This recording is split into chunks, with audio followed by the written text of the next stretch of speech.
presents the unabridged recording of Wicked, written by Amo Jones, narrated by Michelle Sparks and Grayson Owens.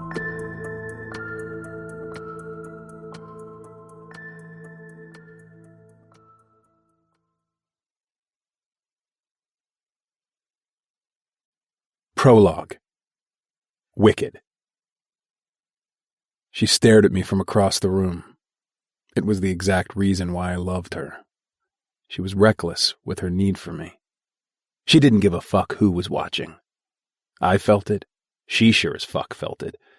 And I'm 1000% everyone in this goddamn room felt it. My glass was half full. Whiskey. The kind that resembles love. Burns you right down to the core of your guts, all while discreetly destroying other bodily organs in the process. Love was a distraction to destruction. Nothing more and nothing less. My knee wouldn't stop jiggling, and my palms started to sweat. I simply wanted to fucking kill someone. The room was too loud, the music too fucking messy. Even the band playing looked like they were 3 seconds away from ODing on coke. This wasn't what I expected at all from Ruby LaRosa. Do I even still know her? I don't have to know her to still love her. I was fucked the second she sank her poisonous fangs right into my jugular. Look, if it's any consolation, she looks happy, right? Poppy leaned into me, resting her head on my shoulder. Lights pulsed rapidly to the music, and I watched as her hand slowly lowered down his arm, resting in the palm of his hand. My thumb twitched. I rolled my heavy steel ring around and around like a dial that controlled my temper, and it was about to conflagrate. Happy? I turned to face Poppy, ignoring everyone else around the table, including the owner of the hand that's resting on my upper thigh beside me.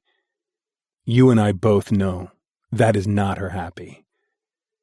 That is her... I paused, reclining against my chair and resting my arm on the one beside me. That is revenge. Jade interrupted across the table. The centerpiece was excessive, so I could only see the outline of her face. That is no choice. Whacking away the grabby hands from below, I stood up from my chair, finishing my whiskey. Where are you going? Chaos whined from beside Royce. I ignored all of them. Moving to the other side of the room, I strolled past Victor. The closer she got, the more I needed to fucking obliterate something. Preferably her. 1 step. 2. 3. I brushed past her, just as her back was about to rub against my chest, our eyes colliding. Seconds passed before I finally dragged them away from her and headed through the back of the room, where an exit sign flashed above the door. Instantly, the cold air wrapped its frosty fingers around my throat as I shoved the door open. The fucking suffocation of everyone in that room. Of her in any room. What is it? Is something wrong? Her voice was like a flame that continued to burn too close, no matter how much I tried to blow it out. I reached around her little body and forced the emergency door closed behind her. Wicked! She spun around, pushing on the door again before turning back to me. You did that on purpose. A glare flashed across her fiery, honey-colored eyes. Why? Why do you fucking do this and make it harder on both of us? My hand slid down the wooden door, bringing our bodies closer. She sucked in a breath, her eyes falling to my lips. You're making this worse than it needs to be. Shaking my head, I brought the base of my finger to the side of her head, running it down her cheek and over her swollen lips. Nah, but I'm about to. She parted her lips, and I slid my thumb between them, watching as they wrapped around the base. I retracted, lowering my lips down onto hers while grabbing her from her thighs and shoving her wedding dress up over her hips. Gripping onto the lace garter around her thigh, I tore it off and forced her against the door with my hips. Her legs wrapped around my waist as I sucked on her tongue, swallowing her cries like poison, one I was willing to rot for. I slid my hands up the backs of her thighs, up to her ass, and spread her cheeks wide as she fumbled with my zipper, her hands working frantically between us. "You wanted this," she breathed into my mouth between tiny nibbles. "To fuck me in my wedding dress, knowing I was marrying him." My hand found her throat, and I forced her head back so hard it bounced off the wood. I glared down at her, just as she took out my cock and wrapped her tiny hand around the base, slowly stroking me between each breath. My hips bucked forward, riding her palm like I had her pussy. "You can marry whoever the fuck you want, Ruby. You're always going to be mine." I tensed around her throat. "Say you're mine." She didn't answer, her tongue sliding over her lip, hiding a wicked grin. Ruby was everything but easy. She'd work you up until you're curled in a fucking corner, weeping your eyes out. But she wasn't always like that. The hand that feeds you soon becomes the very same that takes you. I reached into my pocket and grabbed the little metal object, pulling it out and pushing the tiny button on the side. The blade flicked out, and I brought it to her throat, watching as the purple vein beneath her thin skin bounced beneath my touch. "Say it, Ruby." I hovered my lips over hers, groaning when my cock throbbed in the palm of her familiar hand. "You can be his wife, but you'll always be my little slut." I traced the outline of her vein with a steady hand, watching as blood pooled over the small incision. Her legs tightened around my waist as I adjusted her body, whacking her hand out of the way and spitting on mine. I reached down between us, covering her smooth pussy with my hand and dipping my fingers deep inside of her. Her hips hitched forward, and I squeezed her waist, forcing her down over my cock. Her pussy tightened around my girth as I leaned forward and ran the tip of my tongue over the drop of blood gliding down her tanned neck, stopping at the curve of her delicate collarbone. Pulling out, my eyes drifted closed as I felt her clench around me, fucking her harder until her body was jerking up the door. Her fingers found their way into my hair, forcing my face down onto hers. Our eyes collided as she rode over my length, holding me in place and paralyzing me with a simple fucking stare. "You don't fucking matter," I growled over her lips, sinking my teeth into the bottom one before resting my head against hers. "I'm fucking you for me, not you. You're gonna just fuck me until I say stop, because that's all you're good for. A tight fucking pussy with big-ass tits." I slammed into her so hard I could feel the curve of her cervix. "You're just a dirty little whore that will always belong on my dick." I slowed my pace, but kept the thrusts forceful. "This how he fucks you? I asked, pulling back just enough to search her hazel eyes. They're damp from unshed tears, her cheeks pink, and her hair wild around her face. "Show me how he fucks you so I can fuck you harder." Her mouth parted slightly, her fingers wrapping around the back of my neck. "Please." "No," I snapped, my finger digging into the cut on the side of her neck. "You're fucking mine, Ruby," I whispered into her mouth as her wet pussy tightened around me. "You're my fucking toy. Only mine." My balls tensed before exploding inside of her as her small body jerked around me. Hot cum shot out of my cock, but before it finished, I dropped her to the floor and finished on her wedding dress. Silence between us both, catching our breath. "Was that my wedding gift?" Her chest rose and fell as she took in deep breaths, pushing her tits up to her chin. Shots rang out from inside the building, and her eyes flew up to mine in panic, her face paling. "No." My mouth curved up in a smirk. "That is." Chapter 1. Wicked. 17 years old. Plates crash against the wall downstairs as Poppy snuggles deeper beneath my arms, tucking her face against my forearm. Yelling, screaming, more plates smashing. I hate it here. Poppy deserves better, and I want to give it to her. I will one day. I'm only 17 right now, but I swear I will drag her out of this family if it's the last thing I do. Out of every family. Long silence stretches out, and I let my hands fall from Poppy's ears. Wait here. I throw my blanket off me, just as Poppy's hand comes to mine.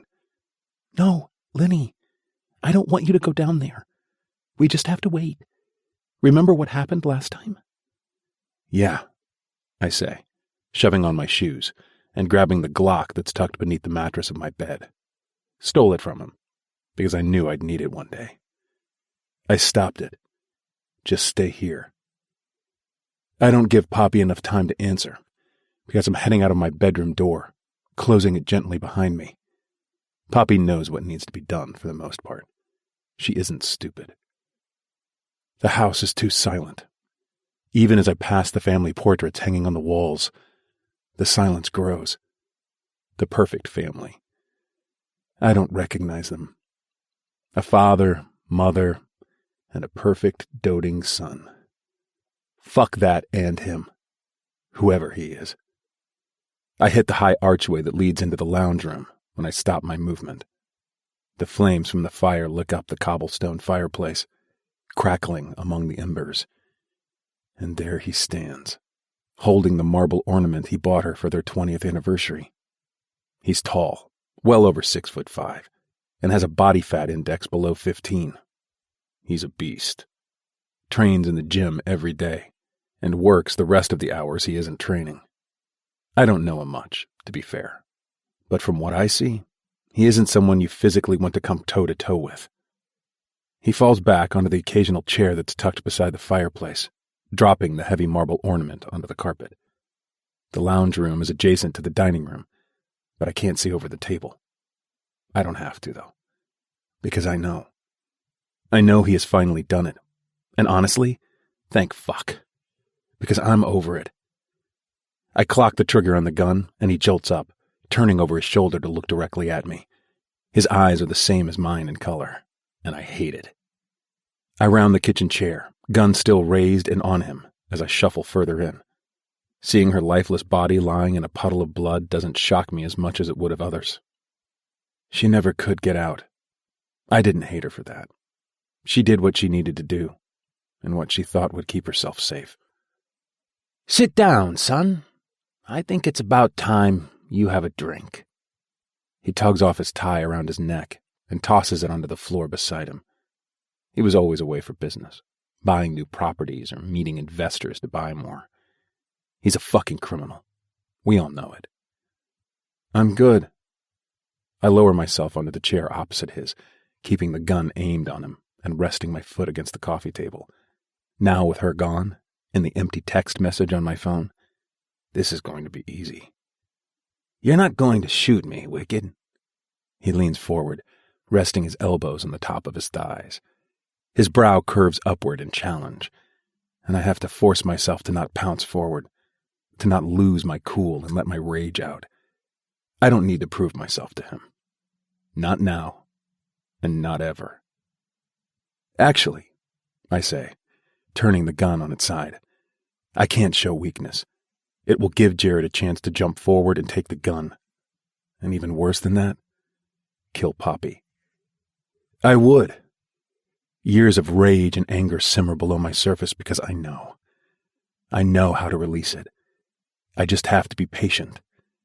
The downfall of a killer is the loss of patience. And I have plenty. Clearly. What are you going to do, Wicked? Shoot me?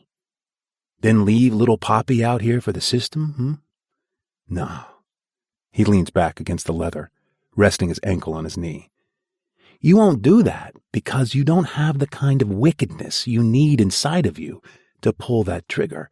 So I'll tell you what. He pauses, reaching into the inside of his suit jacket and pulling out a packet of smokes.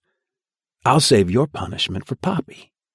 The corner of his mouth curves around his white teeth, and I snap. My finger squeezes the trigger, and I watch, as if in slow motion, as the center of his forehead explodes from the impact of the bullet. Blood splatters over the back wall, onto the hot coals in the fireplace, and sprays over my face. I knew what I had to do. To protect her. I will always do what I need to do to protect Poppy. And even though I failed this time, I'm not ever going to with Poppy. A branch snaps from outside the window, and I slide down onto the carpet beside her, brushing her blonde hair away from her face. Strands are matted with dark red goo, sticking to her cheek. She still wears the red lipstick she wore every day, bruises on her cheek fading from last week. Overall, she didn't deserve the shit she put up with. She was a good woman. I'm sorry. Tears build in my throat, but never roll. I stand back to my feet, running my hand through my hair. I'm 17, and about to be thrown down a spiral life. My eyes rest on him. I see nothing when I look back through him. I step over my mother, the blood-sodden carpet smushing as I get closer to Jared. The bullet hole weeps with blood and snotty brain matter. Fuck you. I'm wicked enough. I don't know how long I've been sitting here. It may have been hours, days, minutes. I watch as the flames in the open fire turn to burning hot coals, until the air gets cold enough to snake up my spine. There's a knock on the door. I ignore it. They'll go away. They knock again. Police! Open up! Tossing the gun into the middle of the room, I push myself up from the sofa and take the steps to the front door. I squeeze the handle and open it to 2 officers and a man hanging back, dressed in a suit. He wears a long trench coat and has a cigar hanging out his mouth, like he just walked off the set of some mafia movie. I stare back at him. They're in the lounge. Widening the door to allow them in, I slide down the wall near the hallway table, drawing my knees up to my chest. I don't know what they're doing in the other room, but I know I'm going to jail. I know that what I thought would happen obviously hasn't, and that everything has turned to shit. The man in the suit kneels down beside me. Son, there were reports of gunshots. I was in the area, so I thought I'd tag along. You want to tell me what happened here tonight? Has Poppy come down and I haven't known?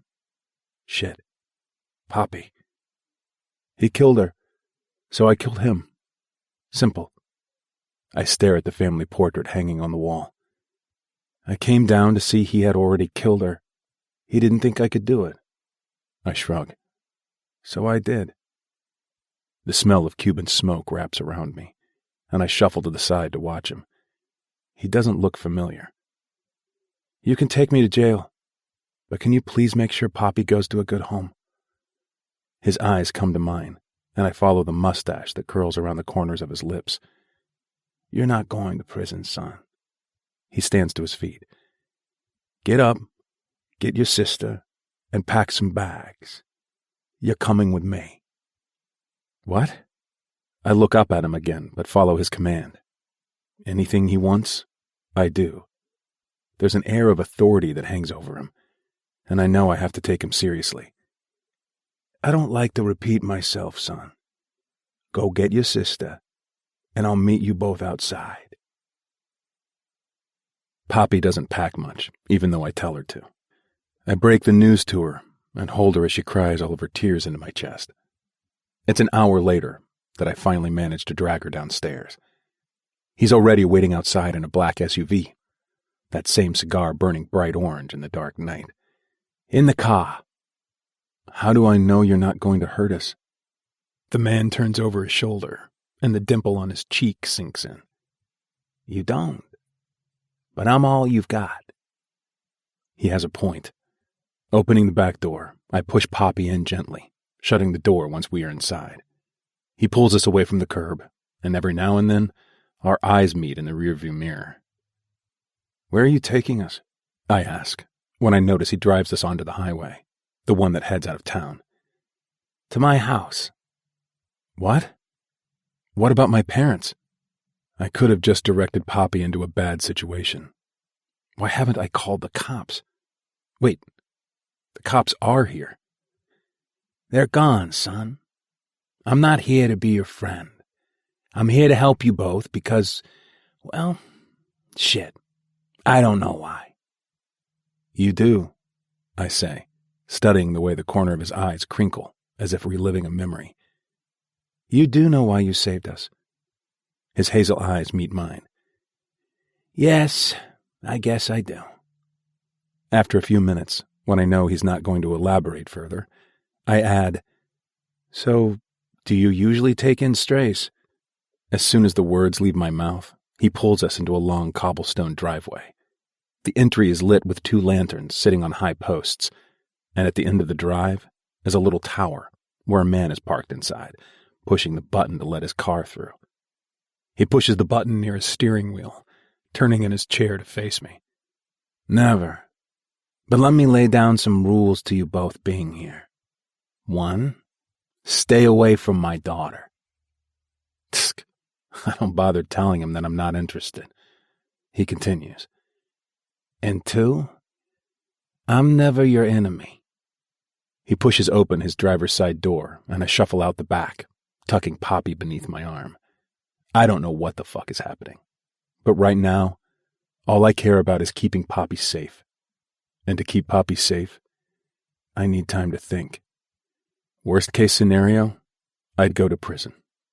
I could live with that, knowing that piece of shit can't touch her. Stairs lead to twin doors, and little lantern lights leading the way give a warm entrance into what I'm guessing is probably an equally warm home. I can already hear laughter flowing from the kitchen. I don't know what I expected when he said he was taking us to his home, but this isn't it. The front door opens, and a woman stands on the other side, holding a spatula in one hand. Her blonde hair is up in a tight knot on the top of her head, where a white bandana ties to the front. She's in loose jeans and a blouse slightly unbuttoned to the front. And fuck, but she's beautiful. Her skin glows against the setting sun behind us, and when her wide hazel eyes meet mine, I feel it in my gut. "Where's your mother?" the cop asks, tucking her beneath his arm and kissing her on her head. She looks between her, I'm guessing, father and me. She's in the kitchen." "Papa, what?" I realize I still don't even know his name, but he looks down at me and smiles. "Don't you worry about that. How about you go and show them the guest rooms so I can handle your mother, and then you can all come down for dinner." The girl's cheeks blush when she gives her dad the spatula, closing the door behind us. "Sure." She flashes him a wide grin as he disappears through the foyer. I squeeze Poppy tighter beneath my arm. We must look a fucking mess. Blood still clings to my clothes, and I know that if I look down at Pop, she'll be wearing a blank expression. "I'm Ruby." The girl waves her hand in front of herself awkwardly. When I ignore her, she turns slightly. "Okay, anyway, follow me and I'll show you where you're both staying." The house smells like caramel-salted popcorn. Music floats through the space as we follow her up the wooden stairs. Family portraits hang on the walls, but nothing like where we just came from. Where the mother we were used to seeing had sadness in her eyes, Ruby's sparkle with love as she looks up at... "What's your dad's name?" I ask as we hit the top. She cusses under her breath, as if she isn't surprised her father left out an important detail. "Victor LaRosa." I continue to follow her down the long hallway, passing multiple doors that are closed. An opened one catches my eye and I pause, glancing inside briefly. Walls painted yellow with white cornices and posters hanging on the walls. More music pours out of her room. Something unfamiliar. Never heard it. Her little face fills the space instantly, the door shutting off my view to her room. I look down at her, watching as her pouty lips disappear when she curls them beneath her teeth. Shit. Why does she have to be so cute? "How old are you?" I tilt my head to the side. It isn't intentional, but when her cheeks flush and she ducks out of my space, I'm thinking she maybe thought it was. She's shy.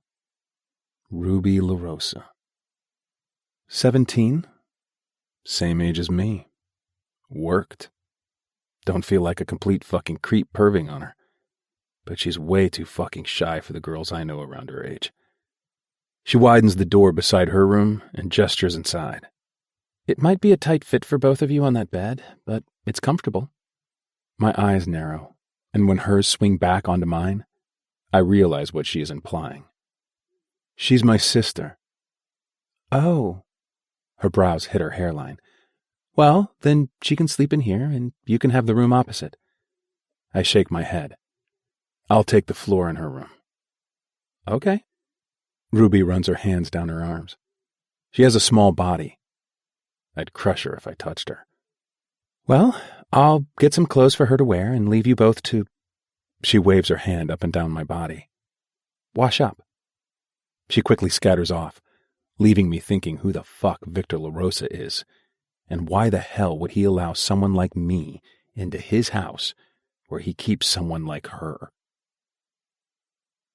The room is larger than mine at our house and has its own bathroom. We aren't this kind of rich, but we have money. Shit. I fall on top of the mattress as Poppy curls beneath the sheets in the bed without taking a shower. Blood and brain matter cling to me like a bad stench, but I can't seem to care. What the fuck am I going to do? Pop and I don't have any other family. It's just us. But that doesn't mean that people won't be asking questions. We know other people. Fuck, even the parents know people. There's a knock on the door, and I shuffle around to see Victor leaning against the frame. Victor, huh? He chuckles, widening the door. I guess she filled you in. There's a pause, until he finally nudges his head to the hallway behind him. We need to have a chat, son, and I'd rather that happen out here than in front of Poppy. Shuffling out of the sheets, I follow him down the stairs and out through the entry to the sitting room. Their house, or mansion, is the kind that slaps dollar bills in front of your face as soon as you see it. I'm pretty sure I even saw guards at their entry gates. The furnishings and architecture hold an obvious opulence, but there is more to it than that. It feels like a home. The kind you watch on TV where the mother is always cooking or baking, and the child is a straight-A student. It upsets me in a way that I can't explain, because not only is it unfamiliar, but it is mundane. So why the fuck did this man invite me into this perfect family and life without so much as knowing who I am? In his eyes, I just killed my father. What would make him think I wouldn't do the same to him? Victor spreads the sliding doors wide, opening onto a sparse area of flush greenery, growing delicately through the cracks of the aged concrete and vibrant plants flowering among the shrubs. There's a small pool house that's up against the backyard, overlooking the pool and the patio of the main house, with a built-in wooden patio and plants that hang off hooks, with lights switched on inside. Victor stops walking, his hands on the railing of the frame that wraps around his patio. You and Poppy can both stay in there starting tomorrow. Pearl, my wife, is setting it up for you both. The sun has long since set, and I don't care much about the fact that I still haven't washed off the blood on my skin. The words I want to ask choke me. Why the fuck has this man just taken in two strangers? But two strangers where one just killed his father. Why did you bring me here? To your family? I ask, stepping beside him until we're shoulder to shoulder. There's a large barbecue area with tables, chairs, and a standing bar. I can imagine countless nights of their friends coming over for a cookout, laughing, drinking, doing all that shit that happy homes do when they aren't confined by the restraints of abuse. I could picture it, but I could never understand it. I was once in your shoes.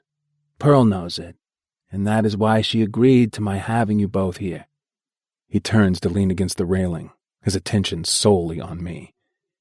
When I look at you, I see me, a scared boy with no one to turn to and a sister he needs to protect. You don't know me, though.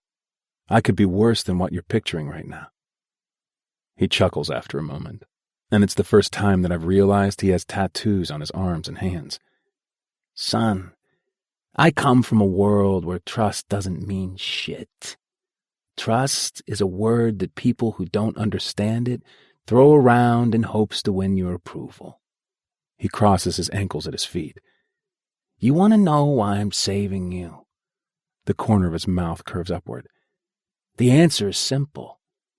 I think you can be trusted, because unlike the people I know, you have a moral compass, loyalty, compassion. He reaches into the inside of his jacket, pulling out the packet of cigarettes that are tucked in his pocket. Banging the bottom onto his palm, he bites a trunk into his mouth and uses his other hand to light the end. Blowing out a cloud of smoke, he points to me with his fingers. I was in your shoes when I was around your age. As much as I try to seek the truth behind his words, I know that there's no hidden agenda to them. There's something trusting about the way he speaks. The confidence. He takes another inhale of his smoke. My only rule is don't touch my kid unless I say you can. Your kid? I raise a brow at his choice of words. The girl is hardly a kid, but I'll play. The corner of his mouth curves. And a favor. Then I will make all this bullshit disappear. What? I ask, cocking my head to the side. Come to work with me next week. Last 74 hours. If you last that long, I will offer you and your sister a safe home here. Your charges? Gone. Your troubles? His dark brows fly to his hairline, and it's the first time I feel like I might be making a deal with the devil. Definitely gone. I leave the space open for a few seconds before scoffing. Sorry, but being a cop really isn't in my vision, if you know what I mean. Oh. He pauses, and when his hand comes to my arm, his shirt lifting up from his wrist, I see a cross on the top. My eyes travel back up his arms to his face. I'm no cop. Chapter 2. Ruby.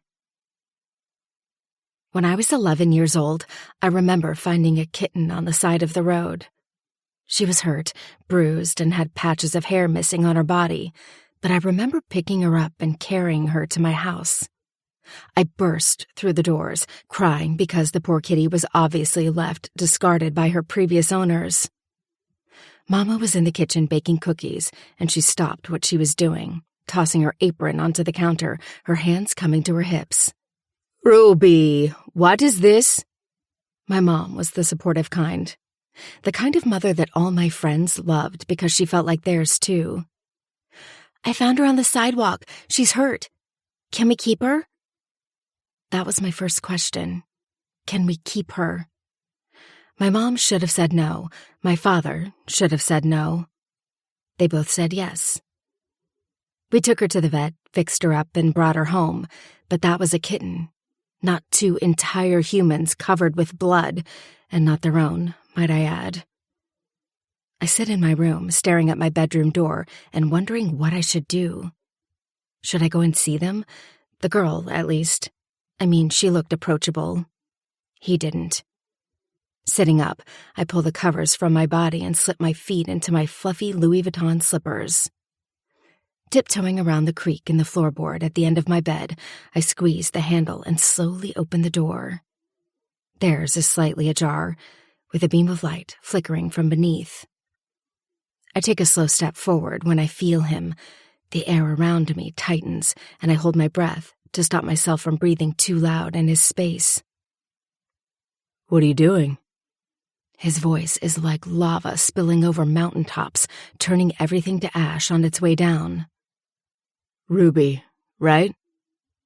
I spin around, slowly, in hopes that I can think of something to say when our eyes meet, only there's nothing that can help. He stands tall right beside me, his body lean and shoulders wide. His dark hair is shaved close on the sides, slightly thicker on the top, and his cheekbones are like perfectly shaved ice cubes, cut to perfection before leading to an equally shaved jawline. His eyes are weak, as if he had just smoked a few too many blunts. His soft lips curve up in a smirk. Shit. No. I was going to see if she wanted to come choose some clothes. Dumbest excuse ever, and why am I so afraid to talk to this guy? He's in my house. What's the worst he could do? Sorry. Don't apologize. His teeth flash, and I see a smidge of how white and straight they are. I bet when he smiles, it's beautiful. though I get the feeling he doesn't do it often. He moves forward, grabbing the handle of the door and clicking it closed. Your dad brings strays in often? I shake my head slowly, tucking my blonde hair behind my ear. No, never. He studies me closely, but I look away. The longer I maintain eye contact with him, the hotter my skin burns. I step back until I collide with the wall. School? Private? The corner of his lip twitches. Private as in you don't want to tell me, or private as in the organization? I chew on the inside of my cheek. Why would I not want to tell him? He's basically staying in my house. No, private school. Are you starting? He snickers, sidestepping me to open the bedroom door. Nah, I'm going to work with your dad. My insides turn cold, and before I can say another word, his door's closed, and I'm staring back at the intricate carvings sculpted into the wood. It isn't that I hate my dad's work. It's not technically work. It's just that it has always taken memories we could have had and replaced them with money, power, respect. To some, that may be nice. To Mama and me, it's a nightmare. Making my way downstairs, I find Mama sitting in the living room with a book open on her lap. The open fire is cracking and lights dimmed just enough so she can read. Hey, baby, everything okay? Mama's first language wasn't English, although she learned it during her school years in Cairo. I smile at her, lowering myself down onto the chaise directly opposite. Mama, we can still leave. Her eyes narrow on me, and she closes her book silently while looking over her shoulder. She leans in closer, her bright blue eyes a contrast to her dark hair. Habibti, I love him. I told you not to worry about it. My father met my mother while he was in Cairo for a business trip when she was fresh out of college. They fell in love, but as hard as he loved her was as hard as he controlled her. He never hurt her, or me, ever, but last month I caught her packing her bags with tears strolling down her face. I told her I would leave with her, but she swiped the tears away and shook her head, telling me I had misunderstood. I knew I hadn't. Papa may love us, but he has no problem entertaining other women. I'm guessing that's what it's about. Mama, we can go back to Kai. There's my two queens. Papa enters the sitting room, and I sit back a little straighter, smiling up at him while swallowing the rock that's formed in my throat. Did he hear me? Papa, what is happening? Why are they here? That's what I wanted to come down to talk with you both about. He replaces my mother on the chair and gently directs her down onto his lap. I used to admire their love because it was one you could feel when you were around them. But after seeing the tears of Mama, the hero badge Papa once wore on his expensive suits has now since rusted. Maybe it was gold-plated, not solid. Are they living with us now? Papa was anything but conventional, and he never played by the rules. You could never see what he was cooking until it had already been baked. See, they are. I stare at him blankly, but he gives me the same look back. I'm no daddy's princess, I'm Papa's nightmare, and since I share the same fiery Sicilian blood that pulses through his veins, he damn well knows it. And what is he going to do for the outfit? His eyes snap back to me. Cara, you don't get to question anything right now, he mutters beneath his breath in Sicilian as my mother strokes his thigh affectionately. He takes a small sip of his whiskey, his honey eyes resting back on mine. At times, I think it's where I got my eyes from. When I'm in the sun, they're green. In the dark, they're honey gold. The strangest thing. I probably would have got bullied for my eyes had people not known who my father was. They will be living with us, and you will befriend them both. But Cara, if you get too close to Wicked, I'll act as I see fit. He leans back against the chair as my mother glides her finger down his jaw. I know she's doing it to calm him down, but it still annoys me. Don't forget your obligations to the family. May I be dismissed? He nods. Night, princess. So, let me get this all the way straight. Betty, my best friend since kindergarten, shuffles in closer as I unload my books into my locker. Poppy moved in 2 new kids, like random-ass kids, who have probably killed their parents or some weird shit like that, and told you to play nice, but not too nice? I slam my locker closed and hold my books close to my chest. Yes, I don't know, but this is my dad we're talking about. Betty follows me down the long corridor and up the stairs to our first class. Right, I get that. You're Poppy, the capo of the sick... I glare at her, and her mouth slams shut. It's not that I ever told Betty about my father. It was that she grew up around me, so she came to learn it, with weird men walking in and out of our home, and all of our money and cars, fancy holiday homes and private jet. She figured it out. Hey, Ruby! A girl walks past, waving. I smile at her. Morning, Rubes! Jake Bishop smirks at me, twirling a basketball on his finger. I flash him a smile. I know, I say to Betty. So that's what makes me nervous about the whole damn thing. I follow her through the science lab, dropping my books onto the table toward the back of the class. Okay, so how about a distraction? Betty folds her long leg over the other, brushing her straight blonde hair over one slender shoulder. How about we go to a party tonight, since it is Friday, and you invite your orphan lamb? I don't know. I ignore her insensitive comment about Poppy. I don't know if that's her scene, and her brother seems really overprotective of her. And... Betty leans onto her empty desk, ignoring the fact that the rest of us already have our books and laptops out. You're like the most protected girl I've ever known, and even you have a life. Mr. Windsor rushes in like a wind of chaos.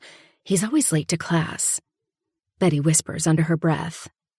Just ask. Seriously. Parking my Tesla at the side entrance of our house, I stare up to where 2 soldiers stand with AKs strapped across their suit-covered chests. I don't have a lot to do with them. Mainly because both of my parents drilled it into my head that they work for us. It came naturally after a while. Pushing through the double wooden doors, I drop my bag near the side table, pausing when I notice Papa and Wicked chatting near the stairwell. He looks different to what he did last night, and I don't just mean the fact that he's no longer wearing bloody clothes. Principessa, how was school? Papa pulls me beneath his arm, and I sigh, resting my head against his chest, as he places a gentle kiss on my head. Papa would always be my comfort, but just because I need him as my father does not mean my mother should tolerate his lifestyle as a husband. I can love them both equally without needing them to be together. I peek up at Wicked from behind hooded eyes, finding his already on me. I would give almost anything to see him smile, just to see what it looks like. Betty is coming over soon, I say up to my father. We're going out tonight. Take Oscar. Papa releases me from beneath his arm, tucking his hands into his suit pockets. Well, I was hoping that since I'm 17 now that I don't need to take anyone. Ruby, you are the daughter of the Cosa Nostra and the blood daughter of the Capo dei Capi. There will never be a day that you do not have someone with you. He takes out his cigar tube and removes the fat trunk of his favorite. You should know that by now. I do, I whine, making my way near the stairs. The hairs on my arms prickle when I brush past Wicked. He's wearing suit pants and a white shirt, with the sleeves rolled up, a completely different look to what he was wearing last night. And it looks, well, I'm not going to touch that right now. When my eyes connect with his, I swear the corner of his mouth curves in a half smirk. What the hell could he be so happy about? I mean it, Ruby. Don't you go trying to run them off either. Oscar will be on your ass faster than any of those kids at that school drop to their knees in your presence. I roll my eyes as I make my way down the hallway. Should I have asked Wicked if I could take Poppy out tonight, or would it be cool to just ask her directly? I guess I'll find out. Bringing my knuckles to the wooden door to their room, I knock on the wood 3 times before it opens onto Poppy. She's wearing some of the clothes I left outside their room last night, and by the looks of her damp hair, she's had a shower, but her blue eyes are rimmed red, and her cheeks are swollen. "Hi." I smile at her, not knowing which way this could go. "I'm Ruby." "I know." She gestures into the room, widening the door farther so I can step inside. She closes it behind me. "Lenny told me." "Lenny?" I make my way to her bed.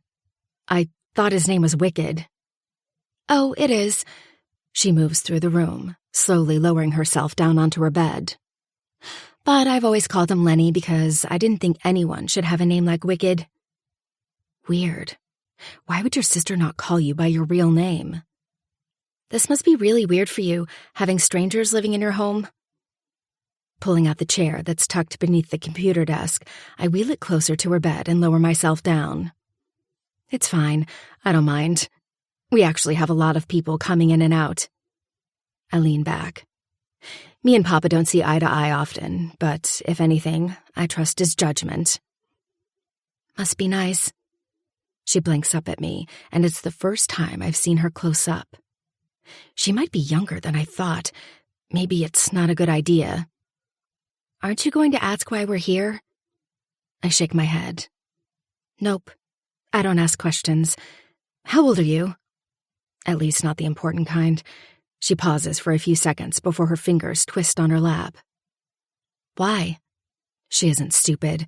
Whatever her and Wicked's story is, I'm sure it's a sad one. "I'm going to a party tonight, and was going to see if you wanted to join, but I totally get—" "Please." "Yes." She rubs her nose with the back of her hand. "Sorry, I didn't mean to sound too thirsty, but yes, I would love to go. Honestly, just to get out." I reach for her hand and pull her to her feet. "Then, let's go and get ready. I'll introduce you to my best friend who is coming over too. Oh, and I have to have a soldier on my ass constantly, but you'll get used to it." Opening her door, we slide to the one opposite theirs, pushing mine open and enter my room. "Wow," she whispers as soon as we're in my bedroom. She looks over the corkboard wall filled with thousands of photos, tickets to concerts, flight tickets, and any other thing I've wanted to keep over the years. Memories are a reminder that you've lived a life. I don't want to ever lose that feeling. "Your room is messy." I toss my jacket onto the chair beside my desk. "I would say lived in."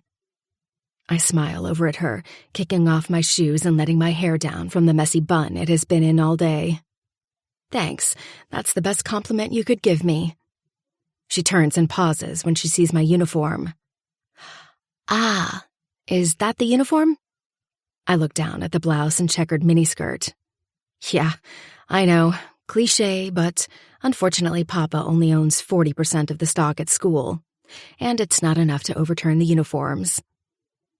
"Is that what he does?" she asks, slowly making her way around my bedroom and pausing every few seconds to study an area on the corkboard. I chuckle. "No, not exactly. I mean, it's one of his hobbies. He has multiple hobbies, but his main job is, well, more complicated than that." Pulling out my phone, I swipe through Instagram and see posts from Harvey's house. He throws parties every single time his parents are out of town, and since his mom travels a lot for her book tours, we're there often. "He has Lenny doing something. Should I be worried?" When she looks directly at me with her wide doe eyes, I want to say no. I want to say that whatever he is doing, you won't lose him. But I don't want to lie to her. "Knock, knock, bitches!" Betty shoves my door open, carrying a box filled with what I'm guessing is alcohol. "The party is here!" Poppy blinks up at the door, and just when I think she's going to get scared and crawl into a hole, away from my extremely extroverted bestie, Her face beams with a smile, and she stands to her feet. I'm Poppy. Betty pauses, slowly lowering the carton of alcohol onto the desk while side-eyeing Poppy. You are cute. Damaged, but cute. Poppy seems unfazed by Betty's judgment. The damage is here to stay. I'm hoping one of these days she will open up and tell me what happened, but I'm not counting on it. Betty tosses a bottle at her. Drink, and then we leave. I take one out of her hands. We've got Oscar on our ass. Betty whines, flopping down onto the chair and crossing her legs. Papa doesn't want to let up? Nope. I scoop up what I'm wearing tonight, a simple tight black dress that hugs my pinched waist and splayed-out hips. The thin spaghetti straps over ample cleavage spill out the top, and the bottom comes just over my knee. Not too short, but tight and revealing where it counts. It's also easy to cover up with a big jacket to get out of the house. After scrubbing up in the shower while sipping on my mixer, I squeeze the dress on and head back out to my room, smiling when I see Betty making more effort with Poppy. Poppy hides her pain in a way that is obvious. If Papa raised her, she'd be better at it. You wearing the boots? Betty calls out from my bedroom as I shuffle through my walk-in closet. I skip past all the designer shit and pull out my vintage boots I scored on Etsy. They're black leather, military style, but have a thick platform on the soles. They tie up to mid-calf, and bonus points because they're worn into comfort. I walk out, brushing my hair to the side when both Poppy and Betty stare back at me. Poppy's smile is wide enough to show that she and her brother either both got braces or they're truly just graced with great genetics. You have to be the most beautiful girl I've ever seen. Now, I would take offense to that. Betty pushes up from the bed and hooks her arm around the back of my neck. But everyone knows this girl is deadly.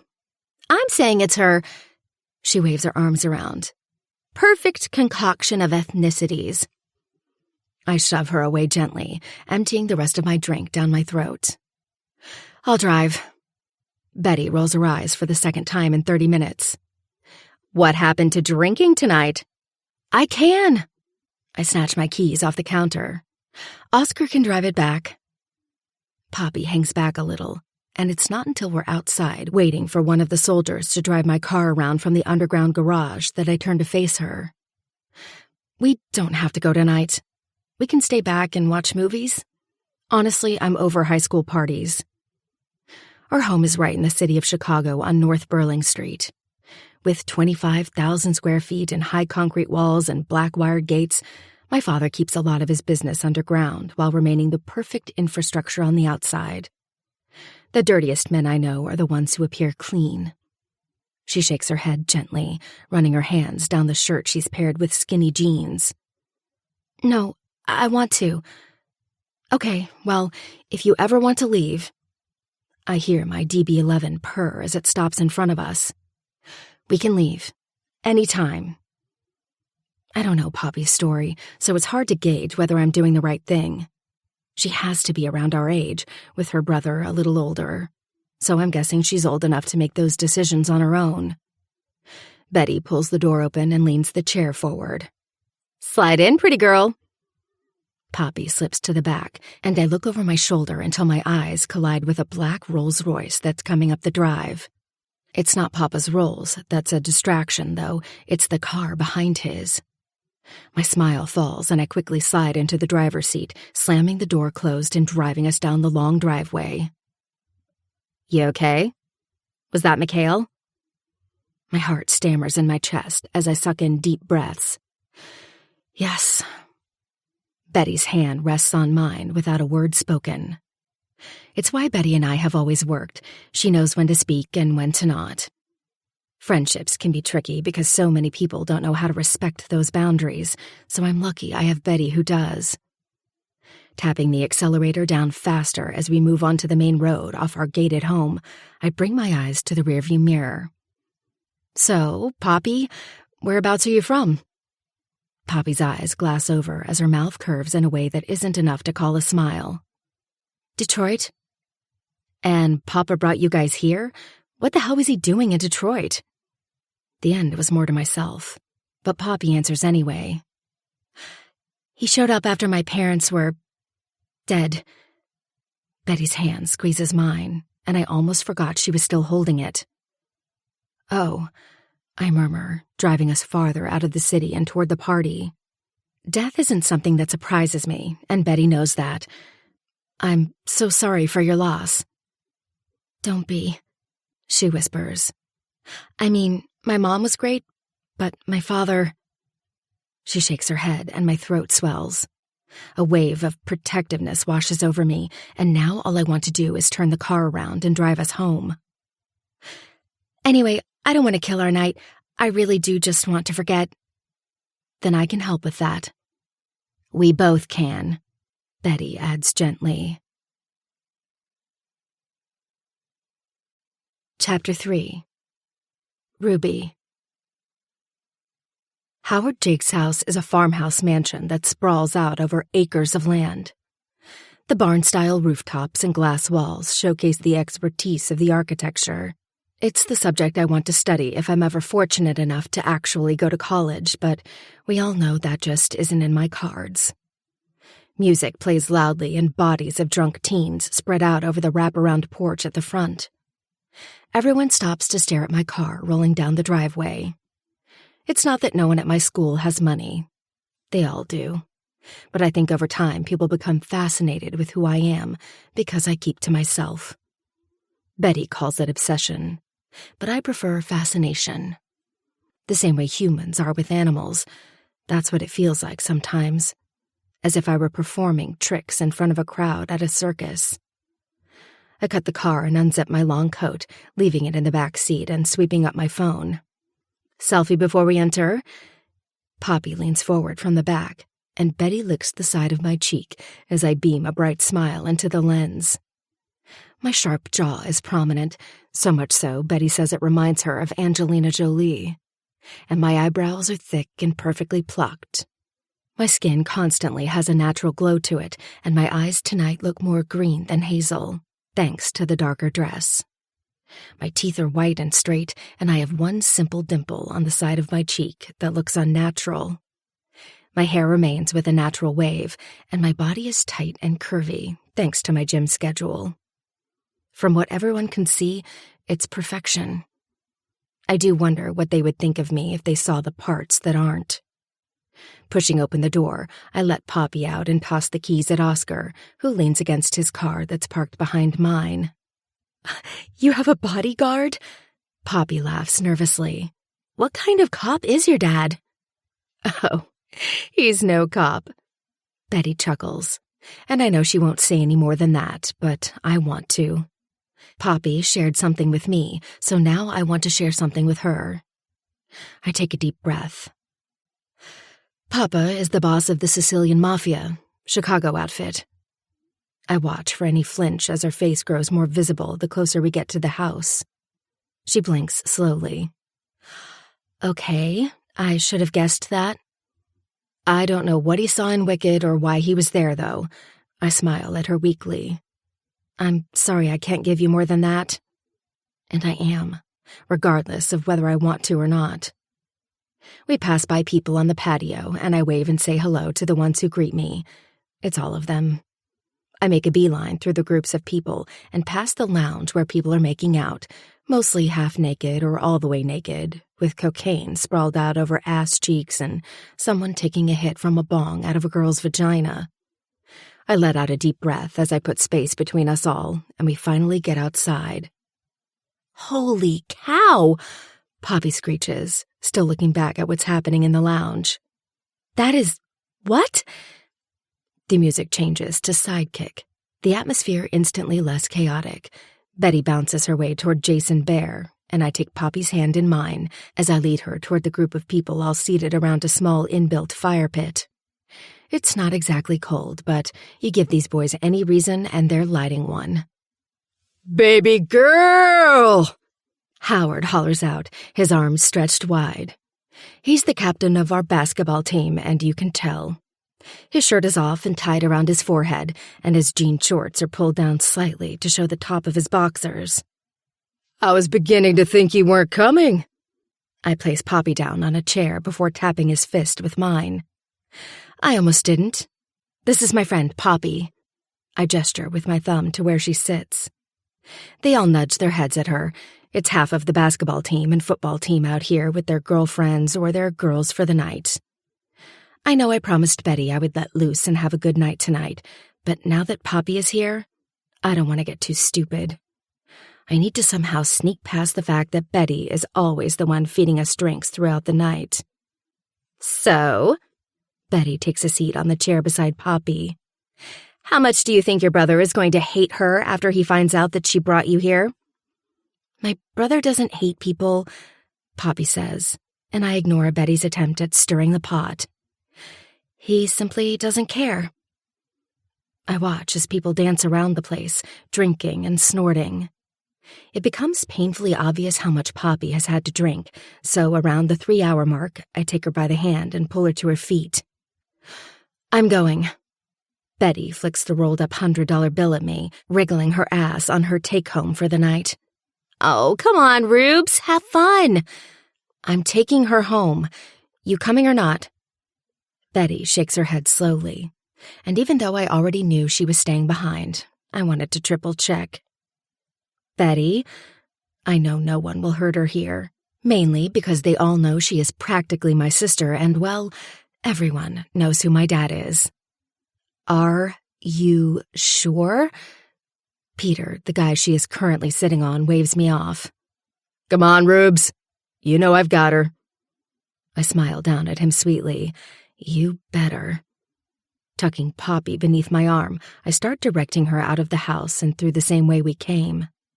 Finding Oscar near my car, I rub my finger and thumb together to gesture my keys, and he tosses them at me just as a loud Harley guns it down the street, slowing to a stop behind Oscar's car. When his long body rolls off the bike, I unlock my car and push the button to open the doors. Hey. Wicked looks straight past me and brings his hands to his sister's face, forcing her to look up at him. How much has she had to drink? A bit, I admit, tossing my keys into the car. And you? When he turns around to face me, I feel my heart speed up in my chest. None since being here. Once I realized how much she had, I stopped. He drags his eyes away from me and carefully puts her into the back seat of the car, pushing the button for my door. Oscar looks between Wicked and me before backing up slowly and slipping back into his car. Now it's just he and I expect his anger. First, she's 14, so I don't know what kind of shit she has told you. My mouth falls open as I'm sure shock sprawls over my face. Second, he slams my door closed so she can't hear. Why the fuck didn't you run this past me before taking her? His chest is a whisper from mine, and the goosebumps that prickle on my arms have nothing to do with the temperature of the air. I'm sorry. I didn't know she was young. I thought she was my age. I fold my arms in front of me, and his eyes fall down to the movement before following down past my thighs and back up to my face. I feel his eyes move over my exposed flesh like hot laser beams. His head tilts to the side, and the moonlight bounces off his sharp jaw. Did she tell you anything? I run my tongue over my bottom lip, tucking my hair behind my ear. Doing all of the things I do when I'm trying to distract myself, or, well, it has never happened yet, find someone attractive. Which I do. I think Wicked is the hottest guy I've ever seen. A little bit. And have you told her anything? My eyes come to his, and the way he looks at me is as though he can see right through my soul. A little bit. Yo! I quickly spin around and fall back slightly against Wicked's chest. He doesn't shift his weight. What's up? I yell out to Jackson Paul as he trots his way down to my car. He flings his shirt over his shoulder, his eyes drifting over mine and landing on Wicked. His smile disappears. You good? I'm fine, Jackson. Jackson has had a crush on me all his life, but he's respectful in a way that he's allowed us to maintain a friendship. Who's this? He flicks his finger toward Wicked. He coming in, or is he the reason little Miss Ruby La Rosa is leaving the party early? Jackson hooks his arm around my neck to pull me into his chest, only Wicked catches my dress and yanks me back carefully. I remove Jackson's arm. He's a friend of my father's, Jackson. His face instantly falls. His eyes widen before he flashes Wicked a wide smile. Oh, hey, man. You want to come in? Wicked grabs me by the hand and turns me back to face him. Everywhere he touches burns like a memory I've tried to forget. I tilt my head up to look at him, only my eyes fall to his lips. The corner twitches. We'll finish this at home. Then he backs away, stopping at Oscar's door and leaning down to look at me over his shoulder slightly before going back to his bike. He fires up the Harley, and as the deep engine growls through the night, a sinking feeling drops to the base of my gut. Why does he remind me of Papa already, and how is he already so comfortable bossing me around? You sure you're okay? Jackson asks, opening my door as I slide in. Yes, just take care of Betty tonight.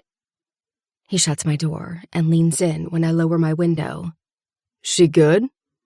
He gestures to the back seat, and I look over my shoulder to see Poppy lying on her back. I've just got to get her home. All right, Skippy. I'll see you later. I start my car and pull away, looking in my rearview mirror to see Oscar's headlights beam as he follows. That space is replaced with Poppy's head. Interesting, she murmurs, catching my eyes in the rearview mirror. I go back to the road, squeezing the steering wheel with my hand to try to erase the feeling of Wicked on me. What is? My brother is going to change, isn't he? This is just the beginning. I don't know how to answer that. I don't want to lie to her, but I don't want to scare her. Let's hope not. He is. He likes you, I think, Poppy adds. And now I wish I had Betty in here to burn the conversation. Why do you say that? I take the roads that lead to the city. He touched you. She looks out the side window, and I turn the music on to drown out both of our voices. She's drunk, and I don't want her to say anything to me that she might regret in the morning. The high black wired gates part when it senses my car coming, and I pull into the side of the house right behind Wicked's bike. I turn off my car and open the door, letting Poppy out of the back. I'm so hungry. Well, we will go make you something to eat. She lets me pick her up out of the car and lead her to the front door. The house is quiet. Even when my parents are home, it's like this. Dead inside. I was basically raised by the soldiers more than my parents. I was never upset about it, but now I guess I'd have to get used to having Wicked and Poppy here too. Pushing open the front door, I lead her through the white and black marble foyer, where the grand staircase leads to upstairs and through to the kitchen. My mom designed this home, and it was built before I was born, but along the way, they managed to keep things updated. It was the first thing she got to do as her hobby when she and Papa got together. I pull out a bar stool and place her down before flicking on the heating throughout the house. Okay, I say, coming back in. What do you feel like? We can order Uber Eats, or I can cook you something. But I have to admit, I'm not good at it. Poppy leans her face on the palm of her hand, staring at me from weak eyelids. At this rate, she won't even last long enough to wait for either. Uber it is. I pull my phone out and open up the app, clicking through the orders. I choose Shake Shack because, honestly, is there anywhere better? Before placing my phone back onto the counter. You made it. His voice drifts through the archway that leads to the dining room, and my shoulders stand back a little as I look up at him. He's wearing loose gray sweatpants and nothing else. I force myself to not gawk at his body before nodding. Yep, I just ordered takeout. I push off the counter and make my way to the fridge, pulling out a bottle of water. When I close it, I realize how close I am to him. He steps closer, the distance between us painfully tight. Closing my eyes, I slowly blow out my breath between my lips while raising the bottle to my mouth. When my eyes open again, he's standing in front of me. You want to know anything about us? You ask me, not her. I turn my head to the side to check on Poppy when I see her lying on her arm, her mouth slightly open and her eyes shut. She fell asleep. I'm not surprised. Warm fingers are around my chin, forcing my face back to his. You hear me? My veins fill with lava when our eyes connect once again. Can you tell me? It comes out as a whisper, but he's so close, I know that I don't have to repeat myself. He lets out a little grunt that has a direct line to every single thing that feels good inside of me. Yeah, I just might. His lips look soft, like a perfect bow that dips at the top before slightly swelling out. The sharp edges of his jaw tease me, and I have to force my hands down to not run my finger over them. Why do I feel like I've known you both all of my life? Wicked shakes his head slightly, stepping even further into my space. His bare chest brushes my cleavage, and my heart slams against my ribcage. Maybe because we have. As soon as he releases my chin, the trance that we were both locked in explodes around us, and I'm back in the now. An ache forms deep in my belly, and I rest my hand around my chin, as if to replace his. It's not quite the same. Pulling Poppy up with one hand, he moves across to the archway. Night, Ruby. I wait until they've both disappeared up the stairs before I can finally breathe again. Pulling out a bar stool, I sink down and run my fingers through my hair. When I was old enough to understand what my father did and who my family was, I swore to myself that I wouldn't willingly get with anyone in the mafia. I saw what it did to my mother, my aunts, and knew I never wanted that life, but I also knew what it felt like. I have been living with it all of my life, and if I could get out, I would. But even with that, I have been around attractive people all of my life. And I don't just mean appearance. I swore I wouldn't dabble within the business, or even at school. I pictured myself getting into Harvard and graduating with a bachelor's in art and architecture. I wanted to open my own studio and paint and draw and listen to music all day while designing homes.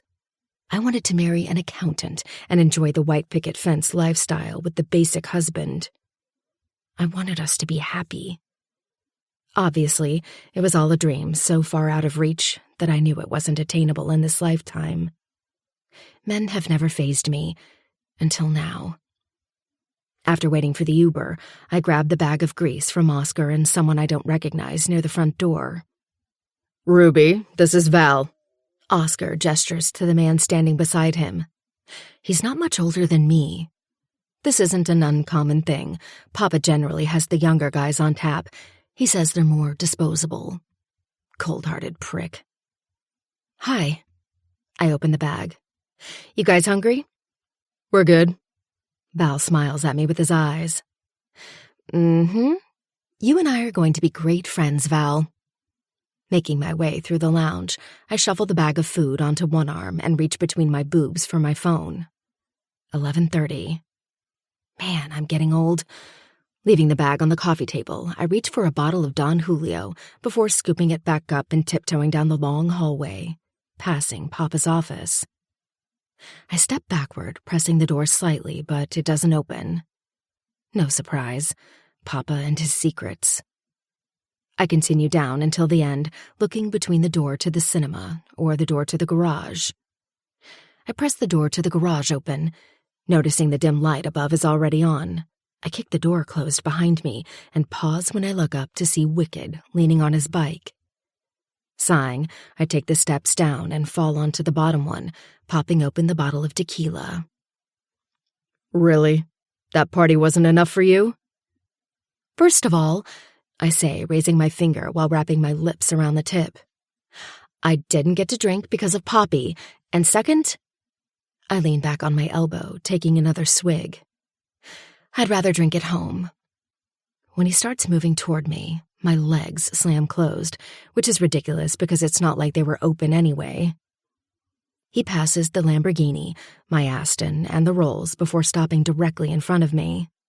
My eyes travel up from his boots, past his bare chest and strong abs, and up past the veins on his neck, before resting on his eyes. He swipes the bottom of his thumb against the curve of his lip. "There a reason why you're in the garage?" I slowly lift the bottle to my lips, flashing my lashes up at him from below. "No. You?" "Jesus fuck." He leans down, snatching the bottle out of my hand. I think he's about to toss a just-opened bottle of Dawn to the side when he stares down at me while tipping his head back slightly to take a drink. I shuffle to the side for him and he falls down beside me, but a step up. "Do you know why Papa wants you yet?" He shuffles his legs, and one comes painfully close to mine. I hold my breath before turning slightly to grab the bottle from him. Our eyes collide, and everything around me fades to the back of my mind. "No, I don't." His tongue slides over his bottom lip. "Do you?" Shaking my head, I whisper, "No." "The guy from tonight, he your boyfriend?" I chuckle, finally snatching the bottle back and bringing it to my lips. Sounds stupid, but sharing a bottle with him makes my brain short-circuit. I wonder what he feels like, tastes like. Jesus Christ, Ruby, the tequila is working. Before I realize I've left too big of a gap between questions, I quickly say, "No, God no, why?" I turn around. This time my knee collides with his thigh, and both of our eyes fly to the connection. I wince before he wraps his fingers around my chin, forcing my face up to his. "Daddy told me not to touch you. And lucky for him, I do think I owe him some kind of loyalty since I whacked off my old man and he did save Poppy. But hear me out." He presses his thumb against my lower lip, forcing my mouth slightly open. His mouth kicks up in a smirk. "You ever look at me the way you are right now, and I'll fuck you on his office desk and leave my marks all over your body. I don't give a fuck." My eyes stay on his mouth. I want to lean forward and kiss him, but I know he'll pull back. "Not if you agree." My head moves up and down, and he releases my lip, leaning back on his elbow like he didn't just ignite a wick that has never been lit. I squeeze my eyes closed and take another drink. Then another. "Papa really told you to stay away from me?" His arm wraps around my body, his long fingers tightening around the glass bottle. "Yup." "Huh. He's never had to do that before." Reaching for the paper bag, I take out the French fries and give him the rest. I suck the salt off my thumb, my eyes moving between his lips and eyes. "Well, if you're not going to kiss me, then you can tell me your story." His dark brows pull in. "What?" The muscles on the side of his jaw tense. A chuckle escapes me as I reach into the fry bucket. Never mind, I think I'm drunk. When he doesn't answer me, I look up at him, trying to hide my smile. "Are you blackmailing me to kiss you?" "What?" My face scrunches. "Excuse me, but I don't need to blackmail a man if I want to be kissed." I toss a fry at his annoying face and can't help but laugh when it hits the tip of his pierced nose. "Oh, yeah?" he teases. "Pretty sure you are." I roll my tongue over my teeth, pushing up from the ground. "Okay, then. Let's test that theory." "What are you doing?" He turns his head over his shoulder slightly, and his dimple sinks into his cheek when he laughs. "Sit your ass down." I reach for the door handle, opening it wide. "Oh, Val!" I call out in my most fairy tale princess voice. The door slams closed and I'm staring at an arm rippling of muscle and veins. I smirk, slowly turning back to face Wicked when his hand is on my throat, shoving me up against the door. My organs melt to the tips of my toes when his chest pushes against mine. "Do that shit again and see what happens." I aimlessly reach for the door handle, my eyes going between his lips and eyes.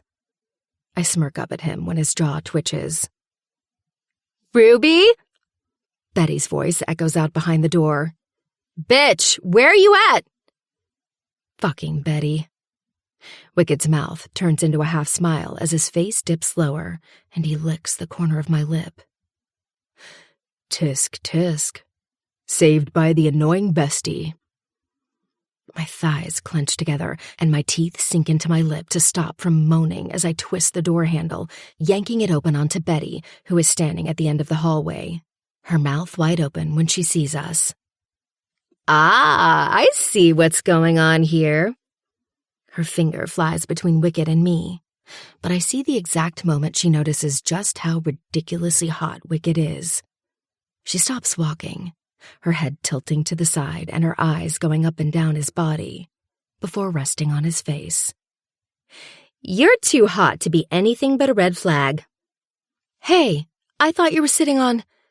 His hand touches the back of my thigh and goosebumps break out over my skin. Ice slides over the base of my spine. I lean against the door. I thought you were getting... She waves me off. I know. Reaching for my bottle of tequila, she eyes both of us before swiping her mouth with the back of her hand. Has our little Ruby Rose finally met someone who perks her attention enough? Okay. I step forward and out of Wicked's embrace, instantly feeling the emptiness of not having him near. Hooking my arm into Betty's, I look over my shoulder slightly, just in time for Wicked to blow a kiss. Not the kind I wanted, asshole. Chapter 4. Wicked. Death burns the back of my mind, but as time goes on, I notice the flames simmer. I know I have a job to do, and I would do it well. We have been in the La Rosa home for 3 days, and I have already rubbed my shit all over his daughter. I don't know if she's worth losing my dick over just yet. I don't know how the mafia works, but I've figured out Victor is old school. He shifts between being a caring father and husband to drug meetings and whatever else he's doing. Again, still not really fucking sure how I ended up here. My head hurts. Poppy rolls onto her side, and I turn to face her up on the bed. I told Victor I didn't want to move into the pool house. It didn't make a lot of sense since I didn't want to be here long. Good. Then maybe you've learned your lesson. I jump up off the mattress on the floor, gesturing to the end of the bed. You're going to school with Ruby on Monday. Think you can handle that and not be a fucking idiot? Lenny! Poppy scolds, shoving her blankets off her body and swinging her legs over the edge. Yes, I can. And speaking of... She swipes a towel on the computer table, glaring at me in passing. You think you and Ruby can simmer down the attraction? Anytime anyone is in the same room as you both, it's awkward. And I've never seen you with a girl before. I hear the shower turn on, but the door is slightly ajar, which only means one thing. Poppy wants to try to talk about girl shit. I grab a hoodie and slide it over my head, quickly dashing out of the bedroom before she can start, but end up crashing into someone. My hands fly out to catch Ruby before she collides with the hallway. You good? Shit! She pulls the earbuds out of her ears, and I have to force my hands off her body to stop from shoving her up against the wall and doing all the bad shit I've pictured doing to her since I first saw her.